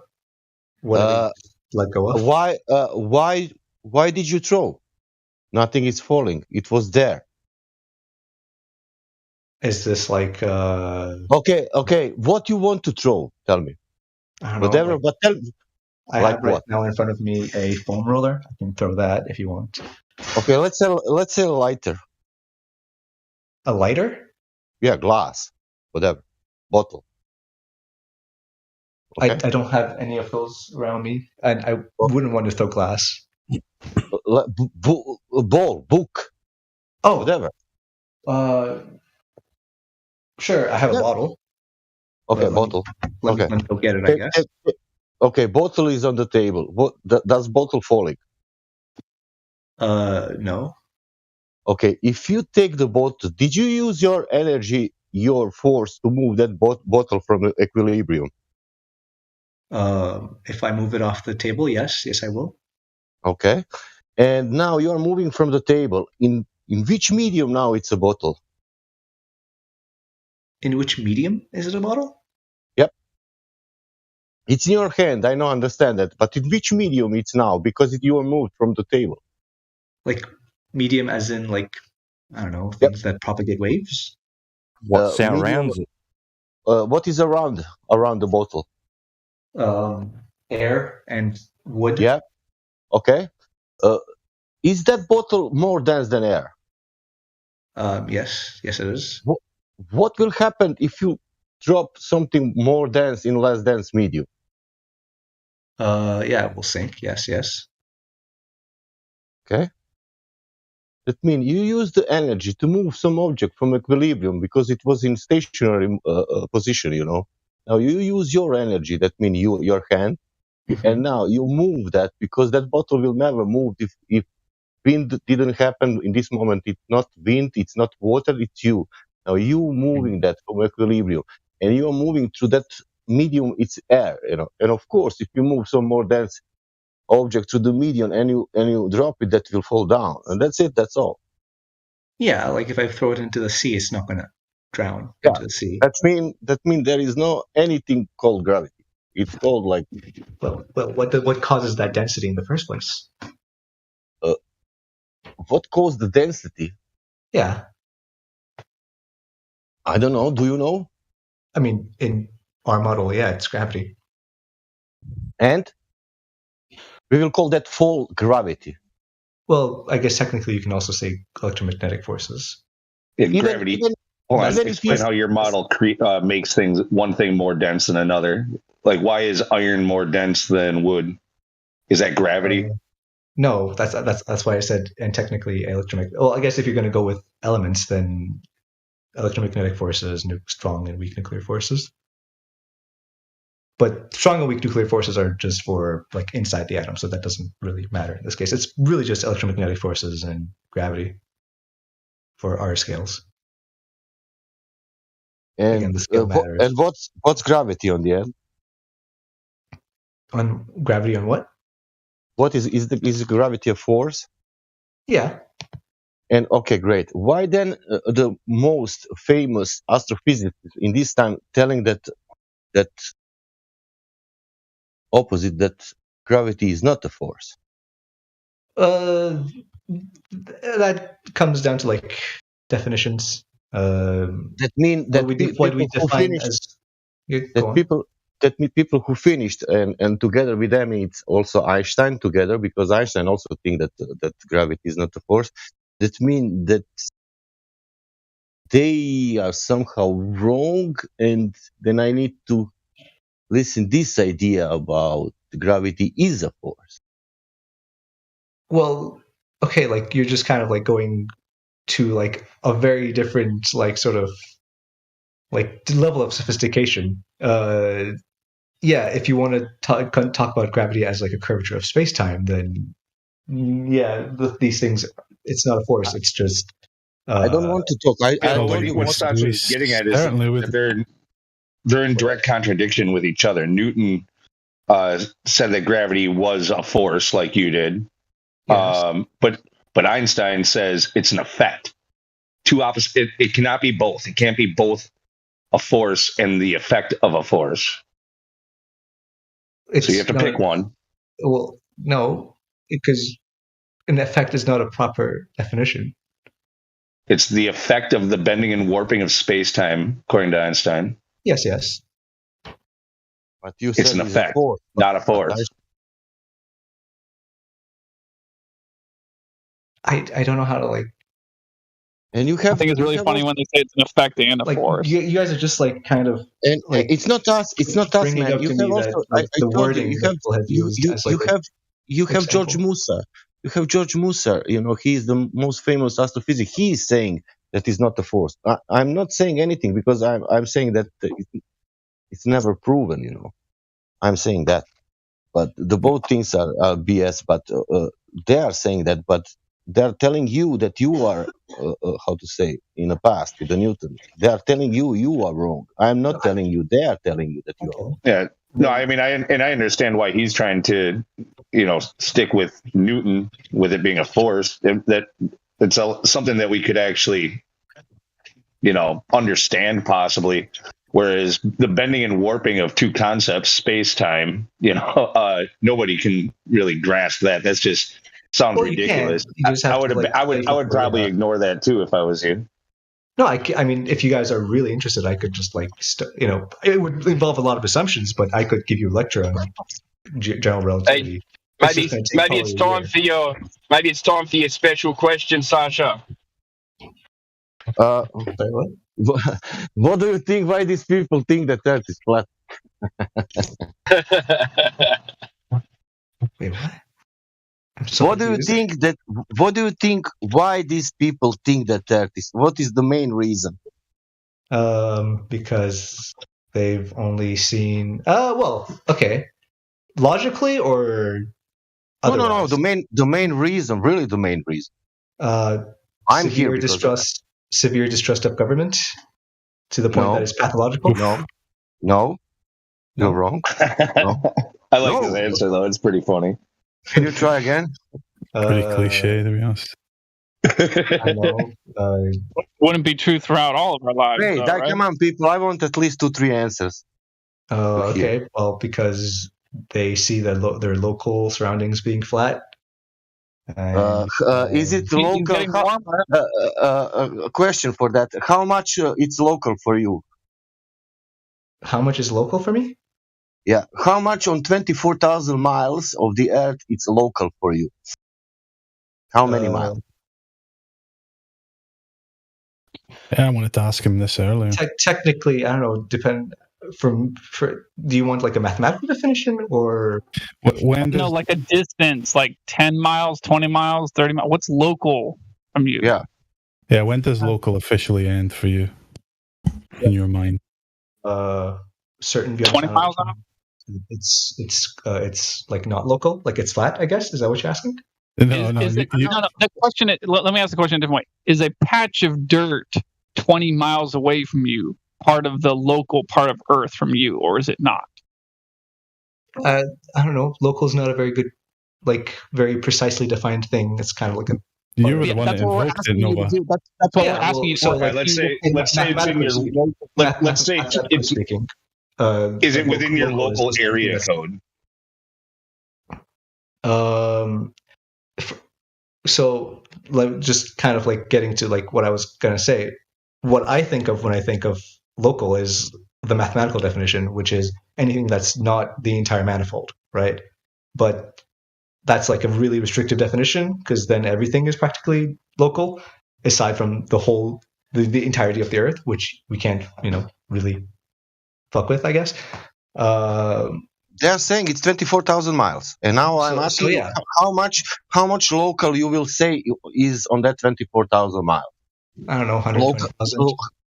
Well, yeah, we're just asking what you consider to be local. So again, would a patch of dirt 20 miles away from where you're standing on the Earth, is that considered local to you? And 21 miles away is not considered local? Where do you draw the line is what we're asking. I don't know. That's a philosophical question. It's like the grains of sand thing. When does it stop being a grain and just become a patch? No, it's not. It's not. That's not a philosophical question. That's just a question. Not a philosophical question. Well, you're asking me about what a definition is, right? What is the definition of local? Local is like a measure of quantity, right? But can I help you with the numbers? Is it 1,200 miles local on 24,000 miles Earth? 1,200? Yes, definitely. That's local. I mean, it can be for sure. Do you know mathematically? Do you know mathematically that it's 1 of 20 of the whole Earth? Yeah. And that you call local? It can be. 1 of the 20? Yeah. It's not 1 of 200. It's 1 of the 20. I don't know for what purpose. That means, listen this. That means that other 19 parts, if this local part, one part, it's not curving, that means that other 19 parts curving, are you saying?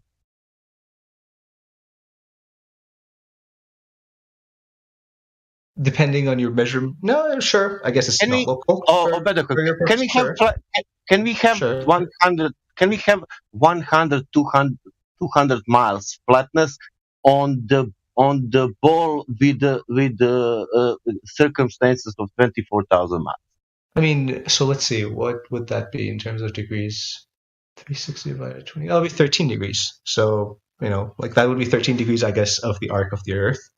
So I don't know if you gave me a 13-degree arc on a piece of paper, I might, if I'm drunk enough, mistake it to be like flat. But what Sasha's getting at is if we established, I mean, he said 200 and some odd miles. Sure, there's different ways, if we use different points of evidence, but if we could establish a certain let's say we could establish that we had 200 miles that are flat. Okay. Like, can you still explain that away and believe in a globe? Could you have 13 degrees of your globe being flat? No, that would definitely be weird. Yeah. I would. Well, that'd be pretty weird, right? Yeah. But I would also, before doubting my model, I would look into the details of how that experiment was conducted. But what if we did that in many different places around the Earth and kept finding the same results? Again, I would have to look at how it's been done, because you can do a bad experiment. Do you know? I will tell you one thing what is not happening and should to happen every time. For example, with these dimensions of the Earth, on the beach, on the sea level, on the 10 miles, in every location on the Earth. That means on every beach, Peru, UK, South Asia, whatever you want to use country, it must be the 66 foot of drop on every location. And look at the devil. If you make all that observation on any of that location, there is no drop on 10 miles. You can look on 20 miles, you can look on 30 miles, because it's more drop. There is no drop anywhere. There is only you can see more. I'll take your word for it, sure. But I mean, sure. No, don't take his word. Don't take anybody here's word for it. Go ahead. I'm not. I'm just saying it for the sake of argument. We have examples also that, but the best thing is just if you have the situation that you can check for yourself. That, for example, you have some island, I don't know, that you can zoom it in, and then if you can check it, if you can get the shore or whatever, or something, it would be nice. And then you make your math, and then you want to match that your math with the size of the Earth and everything to put in calculator, and then you will. If you're a good mathematician, it will be even easier for you to calculate and to say, okay, this is maybe 5-10 feet. That's all right because of refraction. I don't know, but 10 times more. Something what should to be behind the curve 3 miles, but it's still there. 1,200 miles of flatness. I mean, yeah, that might be right. Yes. Or if you want like this, if you go on Delta, let's say Mississippi, and now you turn around to north because you're what is that sea? It's near Miami there or whatever. I don't know USA how much, but you look to the north, and north it's source, and Mississippi is long. Do you know how much curvature you have to the source? To do source? Yeah, of the Mississippi from the delta. Oh, sure. No, not a lot, but a lot. Yeah, sure. Yeah, I can agree with that. In which direction the river is going? From delta to the... I have no idea, dude. You're asking me some random shit. Yeah, I'm telling you that because we have elevation. Everything what is air, that means islands, continents, it's above the sea level. That's it, nothing else. And water, it's your best friend in reality. Because it behave like it's behave. People will tell you this. The water is curving because of gravity. What you proved to me like 10 minutes ago, and you didn't prove anything, but okay, you will believe in that. And you will say gravity is curving the water. But water itself, will stay there. It will call sea level. And because of that, people, for example, in Switzerland, they have no sea, but they will have the mountains above the sea level. Now I will ask the question, which sea level they use for measuring mountains in Switzerland? Adriatic Sea, Mediterranean Sea, or Atlantic Ocean? That's kind of like a not so easy answer. It's basically it's a mathematical thing. So yeah, basically, I'm telling you, because only like a human being, the water is leveled and it's zero base. Everything above the water, it's elevation. That's it. Everything above water is elevation. Yeah. Yeah. Sure. Yep. And you measure that elevation. Consider that all water around you is level. It's average, but that average is not so big, you know. For Yeah, one, yeah. We have tides and whatever, and ebb and flow. So you have to take all of that into account. But sure, yeah. Once you do that, but for one curvature across Atlantic, you don't care about. Because you have big curvature across Atlantic. I'm pretty sure ebb and flow definitely comes into play even on the Atlantic. It's a gravitational thing, so it definitely affects it. Yeah, of course, but it must be the big curve for example, from Africa to America. That a curve from Africa to America is definitely big. Yes. Yeah. But that's sea level. That is not curve. It is sea level throughout. In between you have also some islands or something, and because they are in sea. Yeah. You can watch Africa from north to south. There is also sea from left to right also. Well, you can see the Sahara Desert from like that kind of thing from South Africa. How you measure the elevation in the middle of Africa? I haven't measured anything, bro. I mean, personally, I'm telling you, it's easy if you have the sea level everywhere, and there it's above the sea level. But if you have curving the land, because if it's curving the sea, that must be the land also the curve. The land curves as well. Yes. Okay, that means that mountains curving under you, and you're measuring the mountains, because you have the curve starting from the beach and now going from the north to Africa, and it's curving down. And you have mountains, and you're imagining that curve down the underground, and you're measuring mountains. Or you have sea level from everywhere, and you measure the mountains from the sea level from everywhere. I don't know. Like are the mountains also curving? Is that the question? Does Africa curving? Africa, yeah, definitely. Every part of Earth. How we measure mountains if Africa is curving down? How do we measure mountains if Africa is curving down? Yep. Where is the 0 point? Oh, so where's the sea level, quote unquote, in in the middle of where there is no sea? Is that the question? Yeah. Yeah. Well, I haven't I just remember thinking about this at one point. Pretty sure it's about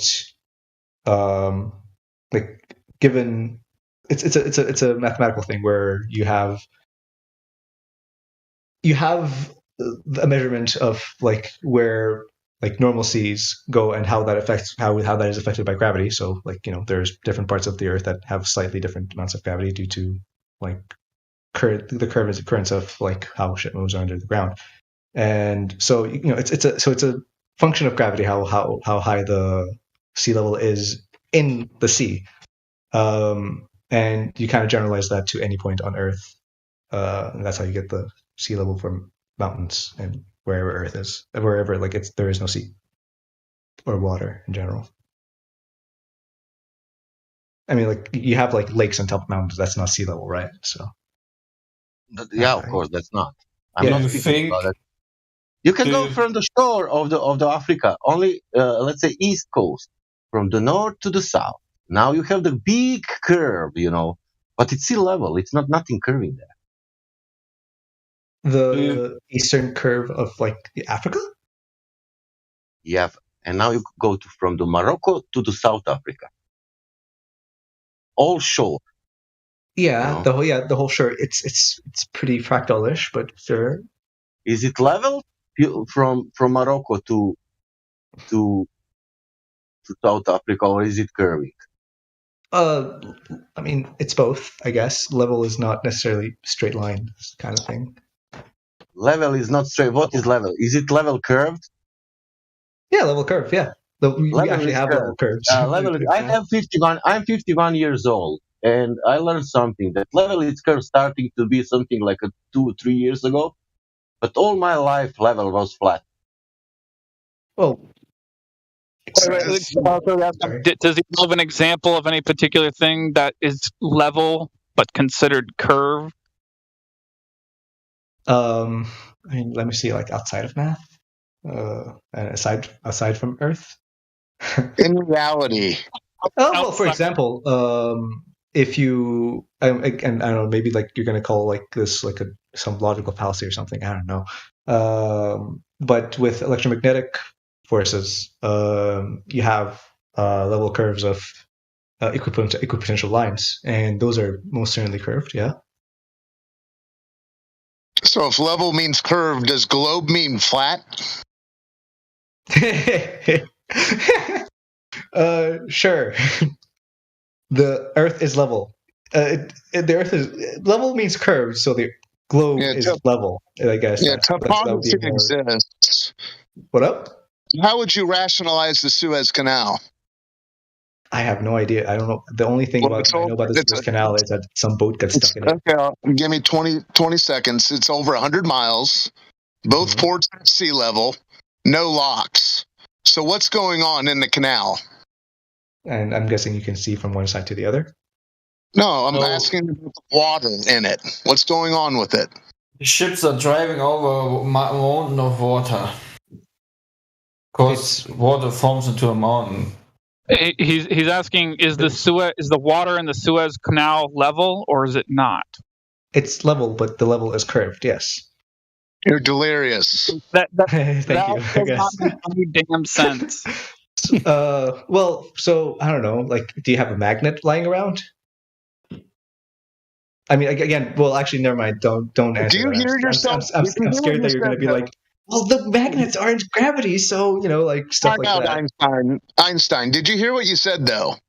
The water in the Suez Canal is curving, although it's flat. Do you hear yourself? I never said it's flat. I said it's level, and it's curved.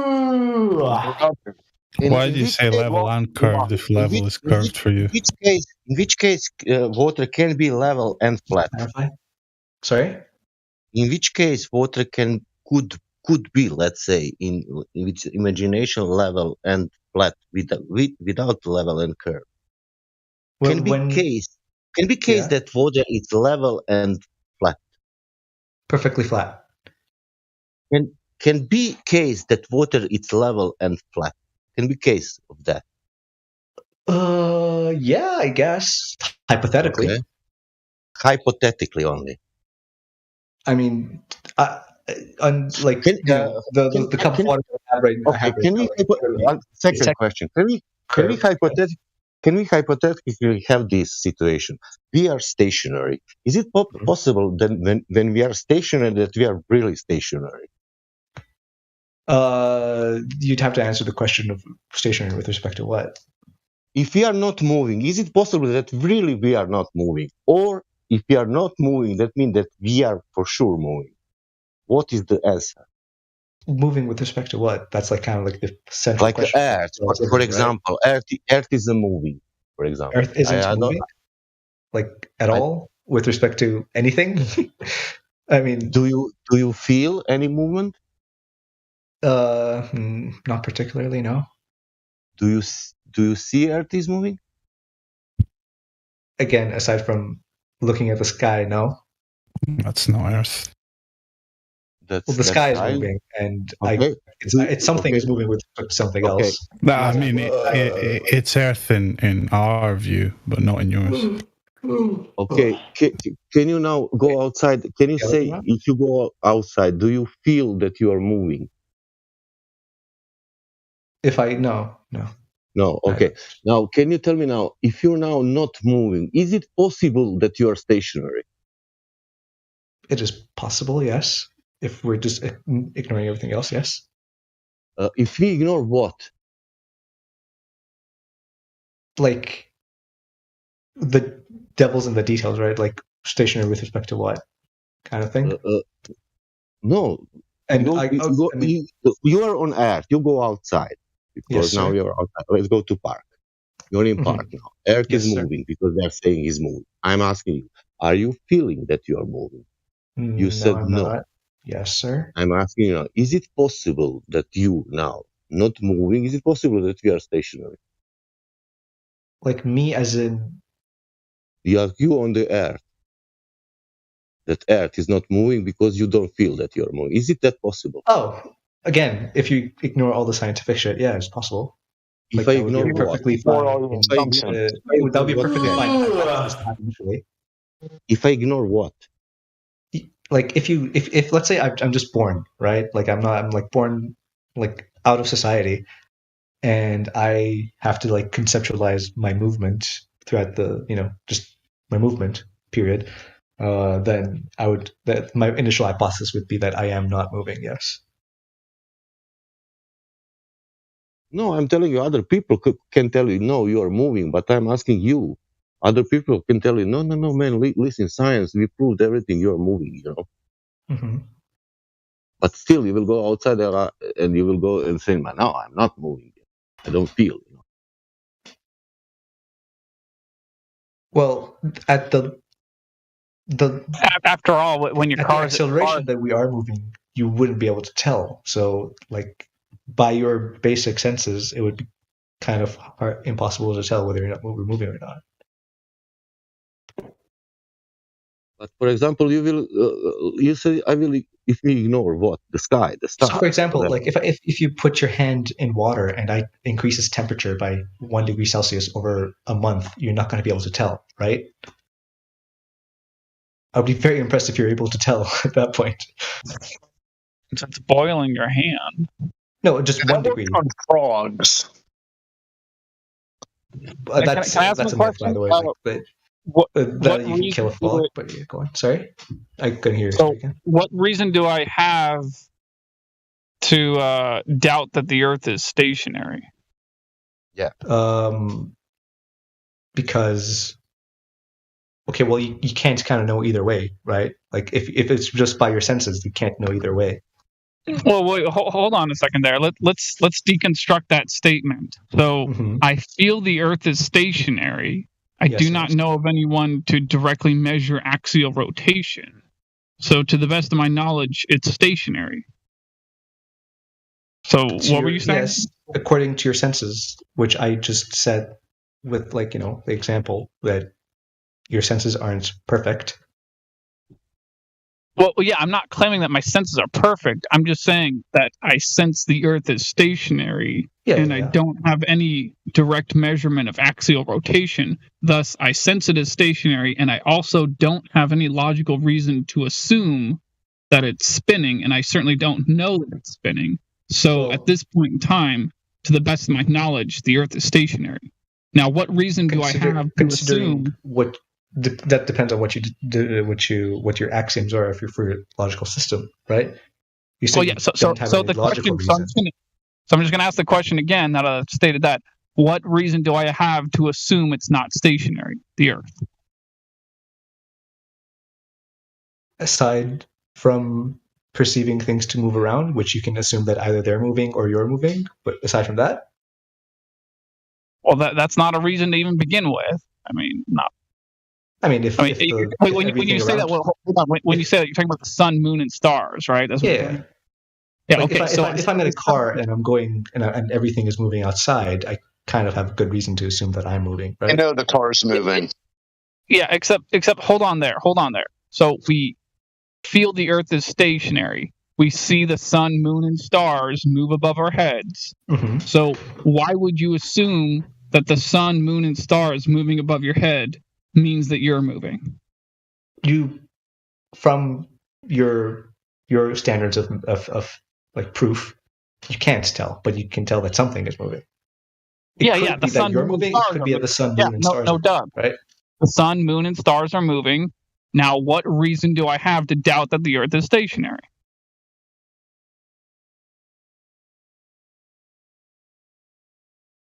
It's what? I said this. So you and I look up in the sky. Okay, wait. Before, so I got your point. I got your point. I don't want you to repeat it for a third or fourth time, right? But just and I like kind of like, you know, I'm just going with a parallel, right? And I know it's not a perfect parallel, but if you're in a car and it's moving at a perfectly like constant velocity, you won't be able to tell that the car is moving. It would feel like dude, I don't care about your if things. I'm asking for so in that case, right? What reason do you have to think that first of all, you know that you are in a car. What is moving? First of all, you know that you are in a car, that you are moving. You don't know on Earth if you are moving or not. No, maybe you're moving. Maybe you're right. You know. Yeah. Exactly. Let me ask him. Let me ask him some follow-up questions. Have you ever seen a car with your own eyes? Yes or no? Yes. Have you ever ridden in a car? Yes or no? Yes. All right. So you've seen a car. You've ridden in a car. You know damn well what a car is, and you know damn well that you sense the Earth is stationary when you're standing outside of a car on the street, just standing there. Mm-hmm. So we can take this car thing away from the table. Because you and I know damn well what a car is. You know damn well what it feels like to ride in a car. So do I. We're not talking about things that are well established. We're talking about claims that you're bringing to the table that you've adopted from somebody else. The claim that the Earth is spinning. You're adopting that claim and you're bringing that claim to the table. Now we're trying to demonstrate this claim to be true or dismiss it. So this is an extraordinary claim, unlike a car, because a car is something that you and I are both familiar with. So claiming that someone's driving down the street, driving down the highway in a car, and talking about the details of that, that's not an extraordinary claim. That's not an extraordinary story. That's not an extraordinary idea. You and I have driven down the highway plenty of times in cars. We're talking about the Earth. So again, I'll ask the question, what reason do I have to doubt that the Earth is stationary? So what's separating, I'm sorry to bring it back up, what's separating the car and the, you standing around? Is it the fact that you... Well, I'll tell you, I guess? Because claiming that a car is driving down the highway is not an extraordinary claim. Claiming that the Earth is spinning 1,000 miles per hour at the equator, that's an extraordinary claim. Do you see the difference between the two? I mean, yeah, fair. Yeah, I can see that, yeah. All right, so those are not comparable... It's not even that they're not even comparable. You're just plainly not even answering the question to begin with. So, yeah. Well, they're comparable because kind of. What reason do I have to doubt that the Earth is stationary? God damn, I have to. Dude, I just said it like twice with like the whole stars thing. So again, because you have a reason to think that the Earth is stationary because your senses are imperfect. That's basically the gist of my argument. Wait, I'm sorry. Say that again. You have reason to doubt that the Earth is static because your senses are imperfect. But static? What? I said stationary. Well, the Earth is not moving. Not moving is static, right? I don't know. That's just the word that I used. Okay, all right. So wait, say that again. What? So you have reason to think that you have reason to doubt whether that the Earth is static, right? So you feel like the Earth is static, right? You have reason to doubt hold on, buddy. You kind of just did a double negative thing there in the middle of your sentence. Start over. Go slowly. Yes, sir. I'm gonna go as slow as it's reasonable. You have reason to doubt your feeling that the Earth is static because your sensors are imperfect. Your senses. Oh, I'll give you credit. I don't. That's not a sufficient answer for me, but I'll give you credit. That's more logical, slightly more logical than the answer that most Globers give. I will give you credit for that. So just because my senses are not perfect, the Earth might yet be spinning. Yes, your senses aren't. If your senses were perfect, then they would disprove it, right? But since they're not, then they don't disprove it. Because you're convinced of your wonky senses, therefore Big Bang. What? That's a lot of steps to take, but yeah. Well, yeah, sure, that's what you've done. Yeah. You've taken leap after leap after leap of logic. You've even said it yourself a couple times that either the sky's moving or we're moving. Yeah. And then you have to run back under the tent of whatever tent of academia or whatever it is you think is protecting you, science, to deny your senses and say, oh, they're wonky. Oh, wait. I have a follow-up question. I have a follow-up question to the answer you just gave me. So what reason do I have to doubt my senses in regards to the Earth being stationary? What reason do I have to doubt my senses? Because do you want a proof that your senses are imperfect? No. What? Well, yeah, I guess that would answer my question that I just asked you. So yeah, if you have that, then present it. Sure. He told us. Hold on. Yeah. In regards to the Earth, in regards to my senses being able to feel the Earth spinning or not, like in regards to that subject, don't just go on to some tangent about like, oh, I can't see a hummingbird a mile away or something like that. But Ryan, haven't you been in a car? For that, you'd have to do something that would fuck with that sense, wouldn't it? Like you don't come across those on a daily basis, right? That's well, yeah. I'm not claiming that I do, but I'm just simply asking what. Like you're saying that. Never mind. I guess this is almost just like asking the question again in just a different form. What reason do I have to doubt the Earth is stationary? Like I almost feel like we're just transferring that question to. Well, I mean, unless you can like I don't know, make an apparatus that you like a room that you live in that turns once in a day, and at the same pace that the day passes, and if you can tell without it's showing the world outside that you're spinning, then you would be able to tell. Yeah, then your senses would be good enough, rather. It could be. But it's not. Except that would only replicate the globe in regards to the North and South Pole. That wouldn't replicate the effects of the alleged globe in regards to any point on it other than the North or South Pole. So that analogy doesn't work unless you're Santa Claus. I'm not saying that it's a perfect representation. I'm saying that's one thing that could prove it, but it's not. Even that, to be honest, doesn't prove it. Proving something is perfect is kind of really fucking difficult. So, other than pointing towards the indoctrination. You have nothing that goes against flat and stationary. You're calling things that the only things that you can do to prove it the indoctrination. Then yeah, I can't prove it. Sorry. No, don't have to apologize to me. You can believe what you need to believe. Just here in reality, all these things that you've rationalized are still here. You can rationalize them however you need to. If you want to look into it, you can. If you want to chant the globe and say, yeah, science, go ahead and do it. But it's not reality. I mean, you're telling us that level water is curved. Yeah. I mean, what in the world? What in the world? Well, yeah, here. Yes. So let me ask a follow-up on that then. So, amazing. So is a cup of water level? Yes or no? Yes, it is. Is a swimming pool level? Yes or no? Yes, sir. Well, yeah, basically. So unless at what distance? Obvious examples where it's not. So at what distance on the surface of the water? So a swimming pool would be typically like 30 feet by 60 feet or something like that. So at what distance would level water no longer be considered level? 1 mile? On no distance, because I said level. How I define level is like equipotential, basically. That's what the sophisticated word for it is. But I define it. Go on. Yeah. Well, I want to define it some other way. Okay. Well, I define it as pink unicorns that make cotton candy. Are we allowed to just make up our own definition? So how sophisticated is the water in the Suez Canal then? What's the level of sophistication?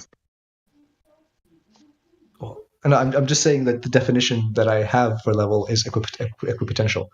And yes, all the water on the world is level, but that's not the definition. The definition we and every normal thinking person uses is no deviation in height from one point to another.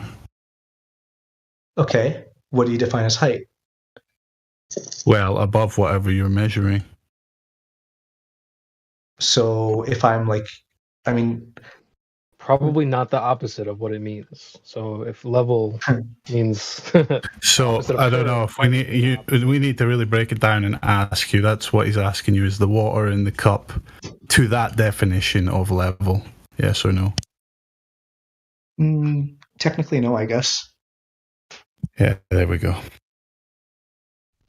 So by your definition of level, there's no such thing as level water. All water is curved because the Earth is a ball, right? Yep. All right, then. But even if it's curved is just so minuscule. Like even if you cannot measure that, even if you cannot measure that, sorry, even if you cannot measure that in reality, nowhere, even that. But listen, Sasha, and measure in reality, it's convex, measure it other people can believe it's large enough concave. scales. No scales, man. The flatness. For example, 273 miles mountain in distance. Going by what this guy is saying, like it almost seems like from his point of view, the most rational thing for us to do is to remove the word level from all the dictionaries and just remove it from our vocabulary. There's no such thing as level because the Earth is a ball. Nothing is level. That's a weird conclusion from what I said, but sure. I mean, what other logical conclusion are you supposed to get from what you just said? Seriously, what other logical conclusion are you supposed to come to? Well, words have multiple meanings, so it doesn't really imply that. No. Well, yeah, but according to you, the word level has like no meaning. Like, it's nothing is level. So if nothing is level, what's the point in having the word? No, well, one of the definitions is like you're level in a game. One of the definitions is but you're confusing flat, and one of the definition. definitions is being equipotential with respect to gravity. Yeah, that's the reification of the globe. That's gobbledygook. Do you not see that? Do you not hear it when you say it? I don't see why you're so mad about just. I'm not mad about it. I'm definition. in disbelief that you've told us several times that level water is curved, and you don't see any problem with that. Well, you don't. Does it not sound ridiculous? I'm just appealing to the fact that it's so minute. The difference. It's not like no. I don't treat it on a daily basis. Can I? Do you know that I asked you half an hour ago? Do you know why these people think the Earth is flat? This is the reason why we are here, because of that. What you're saying now. This is the reason why we in reality don't find that. This is the reason we can show you. This is the reason you can find in reality there is no curvature. That's the main reason we are here. Because you can see it. Because we cannot measure it anywhere. You can measure it on a big enough scale. No, you cannot measure it. What scale? What scale? What distance? I don't know. Sure, if you want a unfalsifiable proof from one, if you assume the globe model, right? So how the flat model can disprove it? One side of the one pole to the other, right? So from the U.S. to China or something. Not exactly, but you know what I mean. So 180 degrees around the globe. Yep, that would be foolproof. That's your threshold of falsifiability. 180 degrees of the globe. Do you know that we have the reason why I say that extreme of a level of proof is because, I started talking. Why would it not be if the dimensions of the globe dictate that there should be a 66-foot drop at 10 miles that you measure for 66 feet drop at 10 miles, so you don't find it. Mm-hmm. Therefore, it's falsified.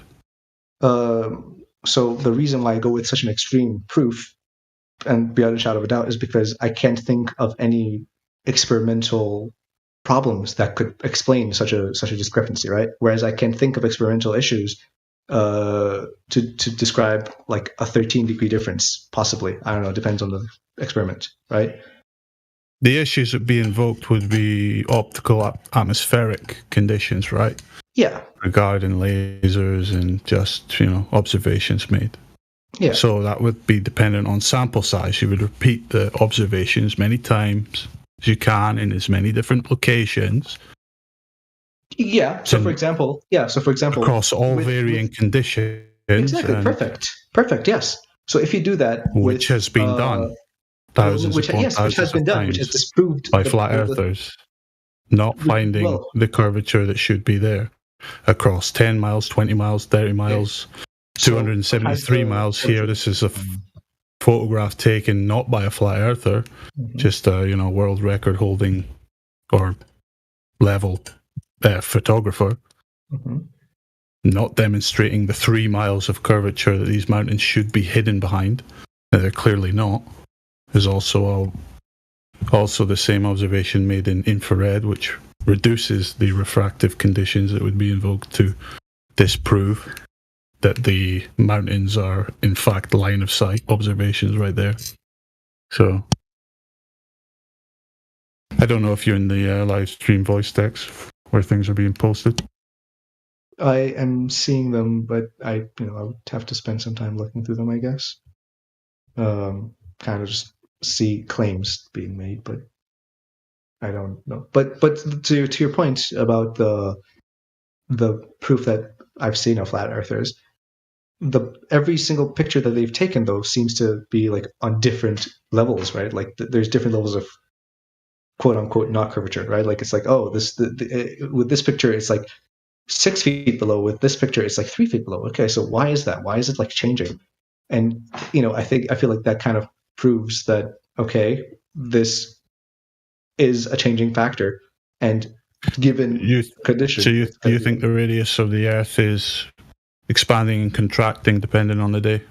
No, I think that's why the horizons appearing at different distances. I think that the atmospheric conditions are constantly imperfect, right? Yeah, you're making our point for us. The whole point that it changes. That's the point. Sorry, what? You're making our point for us, brother, because the fact that it changes is the whole argument. Like you said, the radius doesn't just grow and shrink every day. The horizon shouldn't be changing. It's supposed to be a physical Earth curvature. So the fact that it changes, this has been our argument for years and years. So you're sounding like us. I'm not gonna lie. Hey, let's go. But I think the point that you're missing from what I said is that since that can't be true, right? That's a supposition. I mean, you can't be true. Well, yeah. So since that can't be true, there is some problem with the claim that that measurement is proof, right? Because what that just shows, the fact that it changes, shows can't us be true. Yeah, what exactly can't be true? Sorry, I missed that part. That the radius is changing. Yeah, we understand. Yeah, gotcha. We're in agreement. Okay. Yes. The fact that the amount of drop changes with different experiments done by flat earthers means that some condition is changing between experiments. And if we assume that the Earth's curvature isn't changing, then it must be something else. Now, what is that thing? One explanation that you can only disprove by doing this experiment over somewhere that there is no water vapor in there. I mean, again, but there is no fluid medium above in there, so deserts aren't a perfect example. Anyways, I'm getting ahead of myself. The one way to disprove that would be to make that same measurement without any fluid vapor in your way,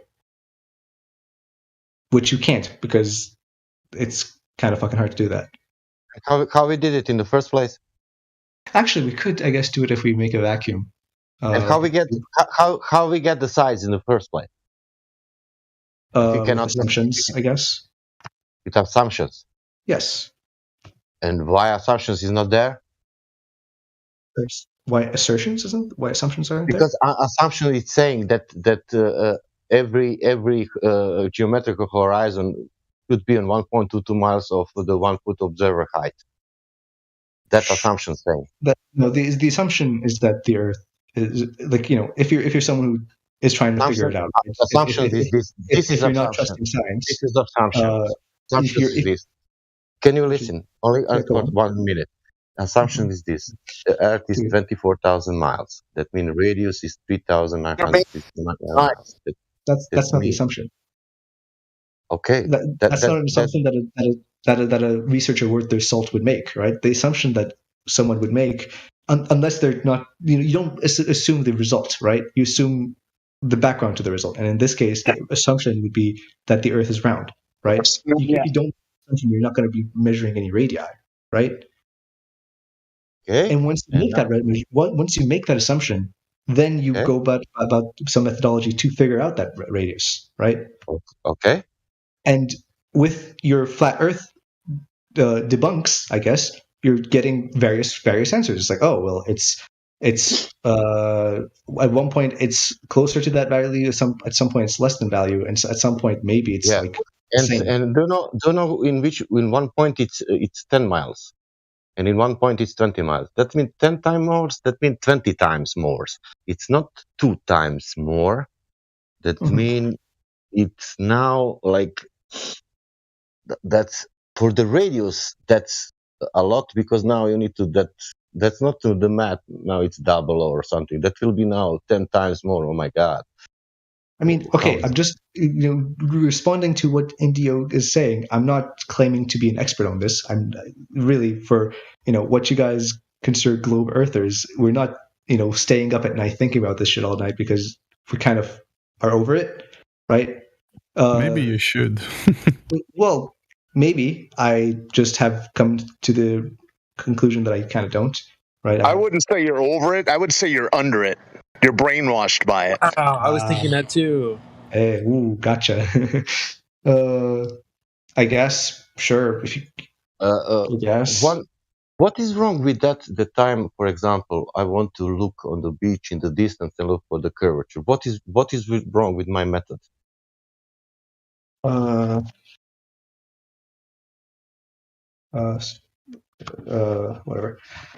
Sorry, say again. If I want to look into distance for the curvature, some 10 miles, and use the math of the curvature of the Earth, what is given, what kids are learning, what we learn, what everybody knows, that radius and everything, that math, that 1.2 miles, that horizon, geometrical, that things. What is wrong if I want to check that? What is wrong with that if I want to 10 miles to see drop what should to be 66 would drop? There's nothing wrong with that. And if I don't see that, if I see even more, and if I show you, look, there is a physical water even, and plus horizon behind that. That means more physical water, and that horizon should to be on 1.2 miles, but it's on 10 miles. That means it's there. That means these things it's flat because it's flat. I cannot call it because now I was not flat earther, man. I was globe earther all my life, And now I want globe because must be globe. But there is not globe in reality. Globe is only on TV. My problem in reality, when I want to, you said it's not wrong method. When I use that method, there is no curvature. I didn't get that. Sorry. Like what's not wrong about your method? I ask you, is it wrong if I go to look for the curvature on distance? You said no, that is not wrong method. I meant like morally, but like scientifically, like there is going to be some measurement issues that you run into. Not scientifically. Normally, I want to see curvature because we are on a globe, and with that given math, it must be there. Because I didn't put that math. They put it there. And I'm a mathematician. And when I put that in the math, it must be on 1.2 miles. And that's it. It cannot be on 2.3. It could be maybe 1.4, because of that refraction.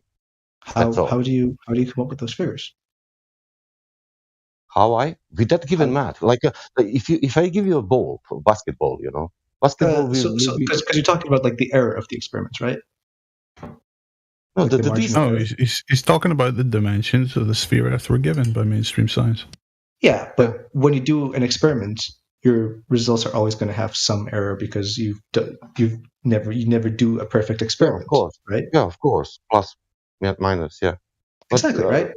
So, but it will never give me 10 times more bigger the rate of sun what I can see. Depends on the thing No, that's no, no, of no, your no, no, experiment. no. Yes, it No, does. no, I've done chemistry labs where I fucked up so bad that it's changed by a factor of 10. So it's not that weird. No, You just have to fuck up in That's that all right. That's all right if you did some kind of experiment in chemistry. I don't know, but for example, for the things that I do something, there is no phenomenon in reality that it's causing that we see 10 times more. There is. I don't know why chemistry is not a fundamentally different. No, I'm telling you this, not chemistry. There is no phenomena when I make a observation, in reality, that move the horizon 10 times more than should to be. Prove it, I guess. There is no phenomena. Can you find me, go on Google or whatever, find me and this phenomena causing that horizon, it's moving more and that we can see more. I mean, you're asking me to look up Google now? Whatever. You will the not horizon find it. is 10 times further than where it should be in that image. This black swan sort of thing? Mm-hmm. Black swan.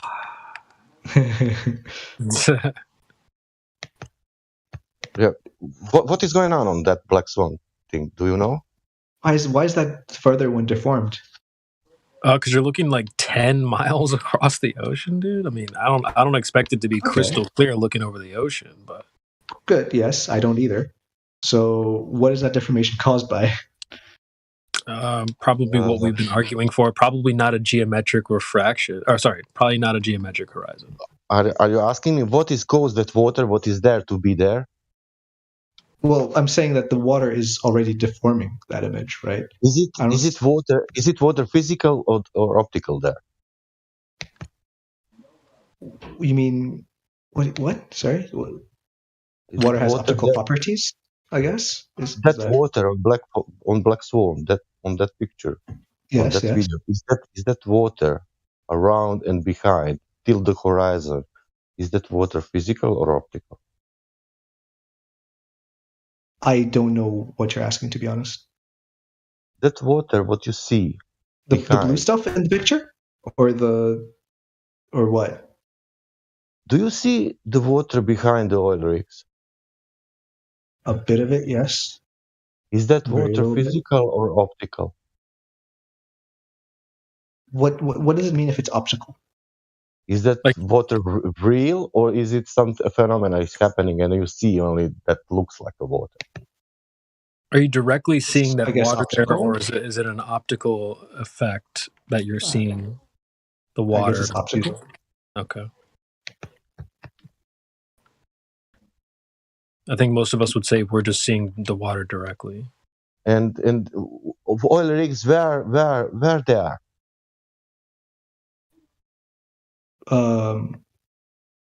Like it says 6.21 and 9.41 miles. Okay. 10 meters behind that first oil rig, is that water physical or optical? I don't know. Probably physical, maybe. I don't know. I'd have to do the precise calculations. Are all oil rigs are standing on the mountain or they're in the water? They're definitely not in a mountain. So they're in the water. Are oil rigs in the water? Yes. Is it possible that 10 meters behind oil rig is the water? Yes. Is it water between? Well, no, there's definitely water behind that second oil rig as well. It's just the fact that I'm seeing it is caused by optical refraction. Is it water between two oil rigs? Physical, real one. All the water that we see there is physical. It exists. Okay. I would be rather confident of that, unless it's a CG. Great. That water, that physical water on 10 miles, what you see, should to be like that on 1.2 miles. Sorry, what? That line should to be a 1.2 mile. That's what you see on 10 miles. So the distance between those two is supposed to be 1.2 miles? Yeah. No, the distance to the geometric horizon should be 1.2 miles from the observer. So you're seeing a horizon beyond 9.41 miles, about safely past 10 miles. But you seem like you're trying to say that refraction might be the reason why. But if you actually did a little bit of a deep dive on the argument itself, refraction sort of negates what you're supposed to be arguing for, which is geometry, a physical Earth curvature. So when you claim refraction, that's kind of what we've been arguing for. Like I said earlier, these are the things we've been arguing for years. There is no curvature because there's factors for why the horizon changes to observer's height, weather, refraction, so on. So if you go like, well, that's just refraction, well, that's you sound like us again, because that's our argument, dude. You're supposed to be arguing for Earth curve, not a reason why it's not there. Or to help you, one thing you cannot have on the globe model, you cannot have optical horizon on the globe model. You can't have an optical horizon. Well, what's required is a geometric, like you require physical Earth curvature. So there's a potential that maybe you'll have an optical horizon with fog, or I don't know, something like that. But yeah, I wouldn't agree on with a that globe completely, Sasha. Yeah. No, I know what, but I understand now what I'm saying. Yeah, of course, it could hide, but still, you need to have that geometrical horizon. Yeah. The point is, we're trying to locate the geometric horizon, because that's the claim, Nova. That we live on a ball, and things are obscured by geometric Earth curve. So I don't know. Like, if it were flat, why? I mean, I'm guessing you guys are going to say atmosphere or whatever, but why wouldn't it be able to see farther? Well, nothing changes, brother. The way the Earth is currently, where you can't go to the beach and just like zoom in on China with your eyeballs. That's not, that's kind of out of a movie, out of Hollywood or something. That's not realistic. So if you learn today that the Earth is flat, tomorrow when you go to the beach, you don't just gain the ability to start seeing across. So nothing changes. The Earth, the way it is. Yeah. I know. I'm asking what's causing it to be the way it is. But man, that's why we have the record, 273 miles, and that's it. We didn't even reach more than that. Right. Yeah, no, but when you check your weather app and you get... Go ahead, Obi. Sorry. I was just going to say, no, but the same way you check your weather app and you check the visibility conditions, Mm-hmm. Man, sometimes you're going to be seeing a shorter distance on the roads, sometimes further. Same idea, just bigger scale. Sure. So there's always going to be enough visibility issues that you're not going to be able to see enough distance to China? Yeah, of course. I mean, think about this. Even if you wake up, it's nice clear skies where you are in your town, nice and sunny, clear as can be. Maybe the next town over, I got some dark skies and some rain. You know what I mean? So there's not going to be a time where you just clear your path, across the whole Earth. True. Yeah. So, well, what about at least seeing the clouds? Wouldn't that, I don't know, be something? You do see clouds, don't you? Yeah. In this picture, I don't see any clouds. We have that with Jay Tolan, he's showing 1,200 miles of flatness with the red, that's the most long distance observations. He can look on that. That's what I'm saying from the beginning, More than that, nobody did it. If you find somebody, it would be nice. Oh, wait, I just saw it, this thing that he took from an airplane? Yeah. Dude, that's totally different.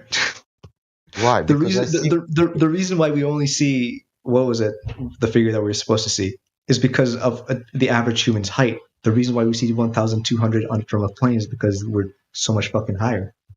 Yeah, we know that. It's factored in. You're still seeing things that you shouldn't be able to see. Like the fact that it looks flat? Yeah. We know. Well, it looks flat because it is flat. But if it was a globe, there's, land features that shouldn't be visible far into this. I don't know. I need to look at them myself. Some of these are new to me. How funny is that? He thinks he cracked the code. Oh shit, we forgot we went high. Fucking flat earthers first time in a plane, Well, no, because not that I don't think that I cracked the code. I'm just like, what's confusing about this? I still don't get what's confusing about this. Who's confused? Well, No, these are how does this picture of 1,200 meters visibility disprove the globe Earth? Oh, it's just one of the things Sasha likes to talk about. One of his go-tos. So, but you guys I don't think if I can summarize it it for him, he's saying you're seeing, if the circumference of the Earth is 24,000 and you're seeing 1,200 miles, that's what, 1/20th? Yeah. Oh yeah, they went over it earlier, and it's supposedly 13 degrees of the circumference. So yeah, I think that's which you said would be problematic. It would be problematic if you're standing on on like sea level. Well, he was referring to these observations made from cruising altitude. Maybe you can try on computer. So like he didn't try to mislead you. He just didn't actually post it up in time. On computer? Yeah, with that one of 20 parts, try to make some dimension of, I don't know, try with, I don't know, Sure. 5 cent. I mean, I guess we could kind of just do it right now. What's the typical Commercial flight? 30,000, 30 to 50,000. 30 to 50,000 meters? Feet, sorry. Feet. Geez, what is that? I can try to convert that for you real quick. Someone might beat me to it.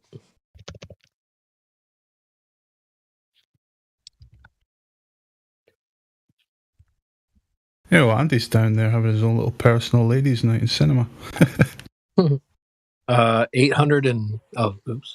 That's 30,000 is 9.1-ish kilometers, and 50,000 is 15-ish kilometers. So let's just say 40,000 as an average. Okay. That's 12 kilometers. And that's 12 kilometers. That would be like kind of hard to think, but let me see. Yeah, I couldn't do it off the top of my head. Sorry to waste your time. No problem. No worries. Do you actually think that we wouldn't have picked up on the height of the observer? Do you think we just would brush past it, just claim that I mean, it should be read? I mean, it's kind of like the same thing that you guys have with scientists, where it's like, okay, why would I trust the scientists just because they say this is true? I'm kind of doing the same. No, we like science. Science is great. Why would I just trust what you guys are saying? But you guys are just saying that this is unexplainable with the globe model, and I'm like, okay, why would I need to check on that, right? Because I like science. Everyone else likes science. You know what? I accept that answer, Nova. I just wish you would apply it to your own priests. Yeah, we don't like pseudoscience. Okay, gotcha. I was a little confused there. No, you're all right though. That you shouldn't just trust dudes just because they say something. You should at least kind of check up on what they're saying. So I can't knock you for that. But yes, we're not anti-science. We're probably more pro-science than you think. We're just Ooh. anti-pseudoscience, like T-Wad said. But you did originally come in here thinking what we're is just here. Simbo, sorry. So what is science according? Oh, that's just a method. Okay, yeah, I agree.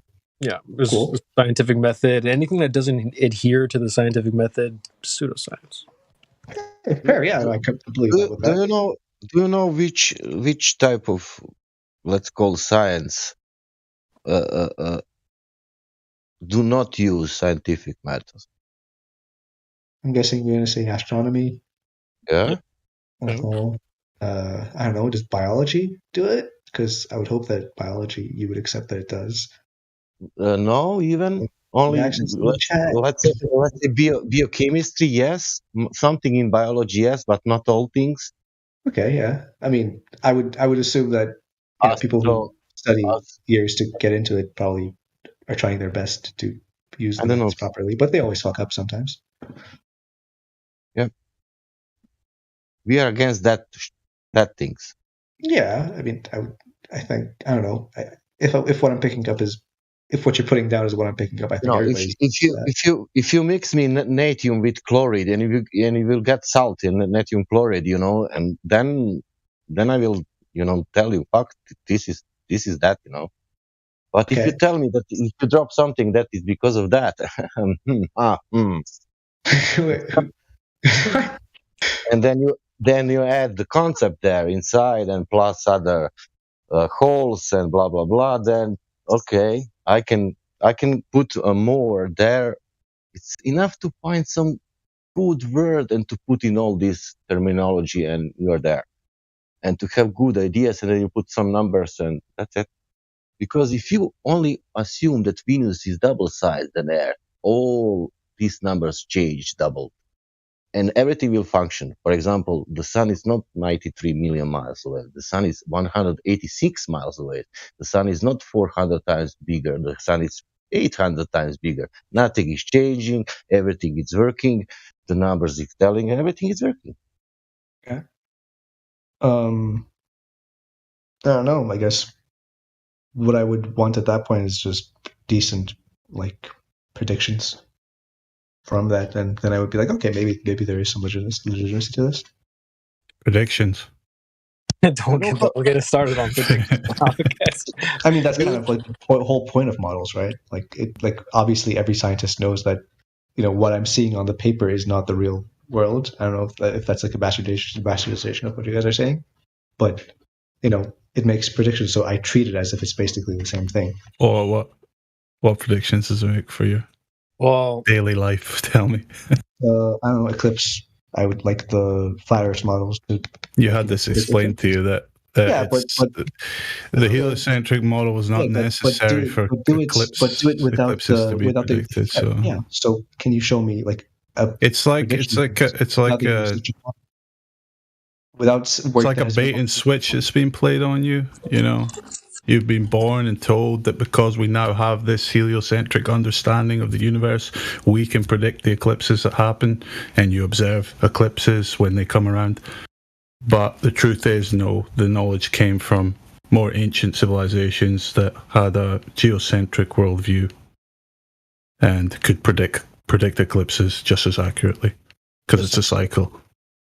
Yeah. It's nothing to do with the heliocentric model. So every time you say our model predicts eclipses, you're telling lies.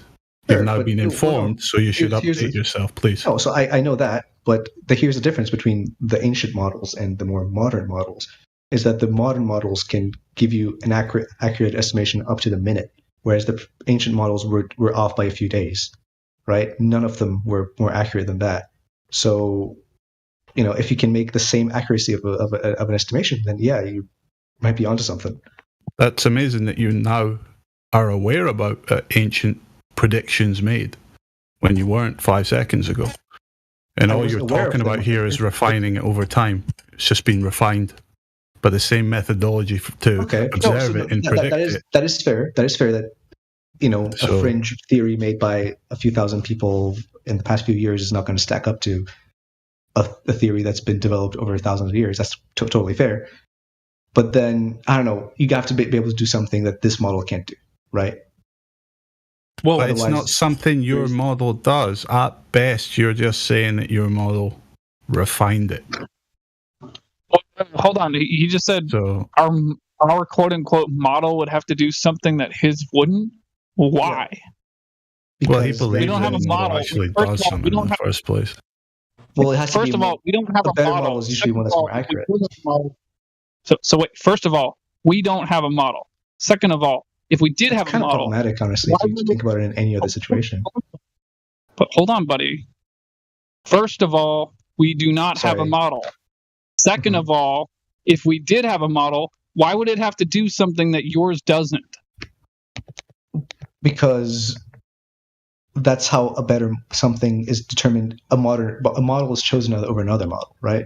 So, like, for example, quantum mechanics, something I know about, there's multiple formulations of quantum mechanics, right, that are all equivalent and describe different things that the other ones don't. And that's a huge-ass problem in science, where it's like, okay, this model does this thing, this one model doesn't. What the fuck do we do with this, right? But there's models like GR, general relativity, that explains things that Newtonian didn't. That's why we chose it over the other one, right? So, that's why I'm just talking about science, like the one that you guys put the picture on, like this one.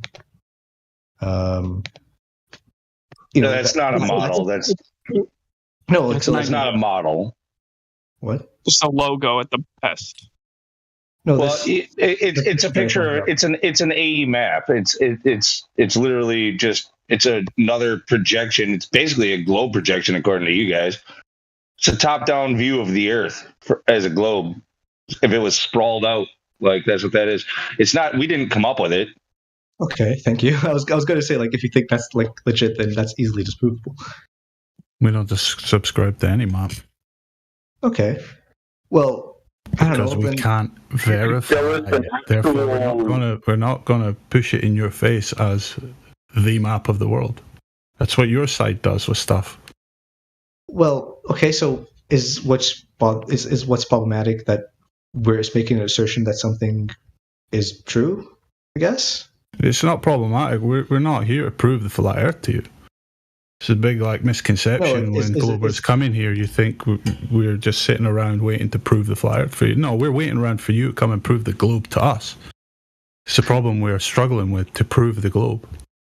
And we don't need to replace the globe with anything. We just need to disprove it.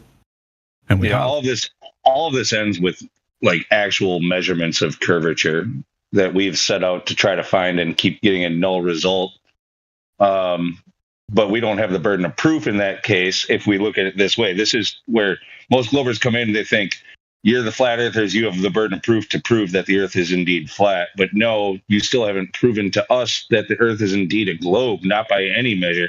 We need curvature. That's one thing that you cannot, you can talk about relativity and the stars and all you want. You can do till you're blue.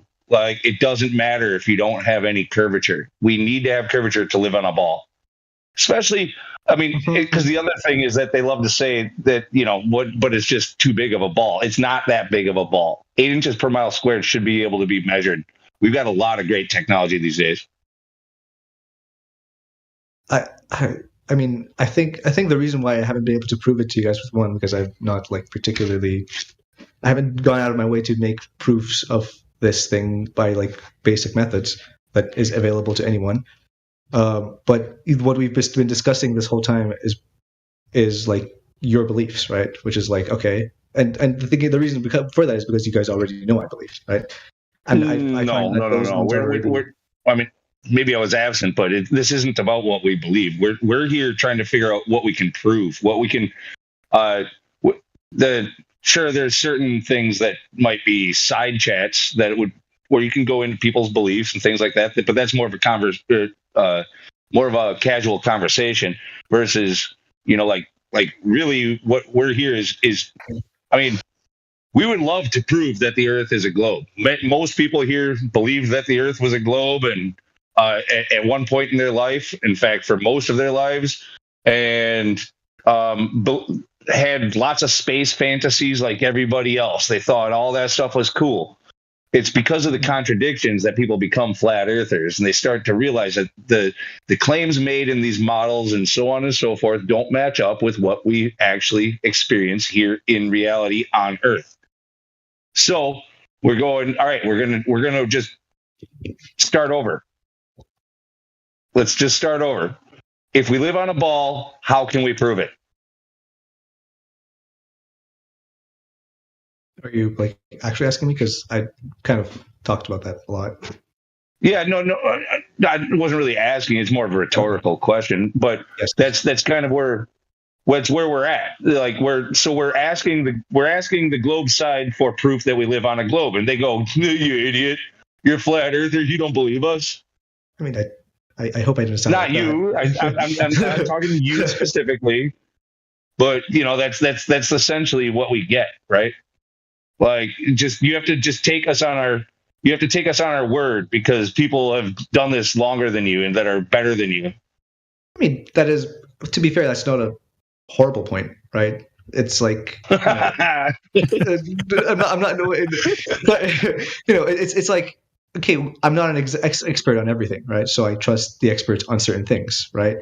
Now, could it be that there's experts' things sometimes wrong? Yes, but unless I'm willing to enter that domain and truly engage with it, I'm not going to, take. Sometimes I might actually, but generally I don't,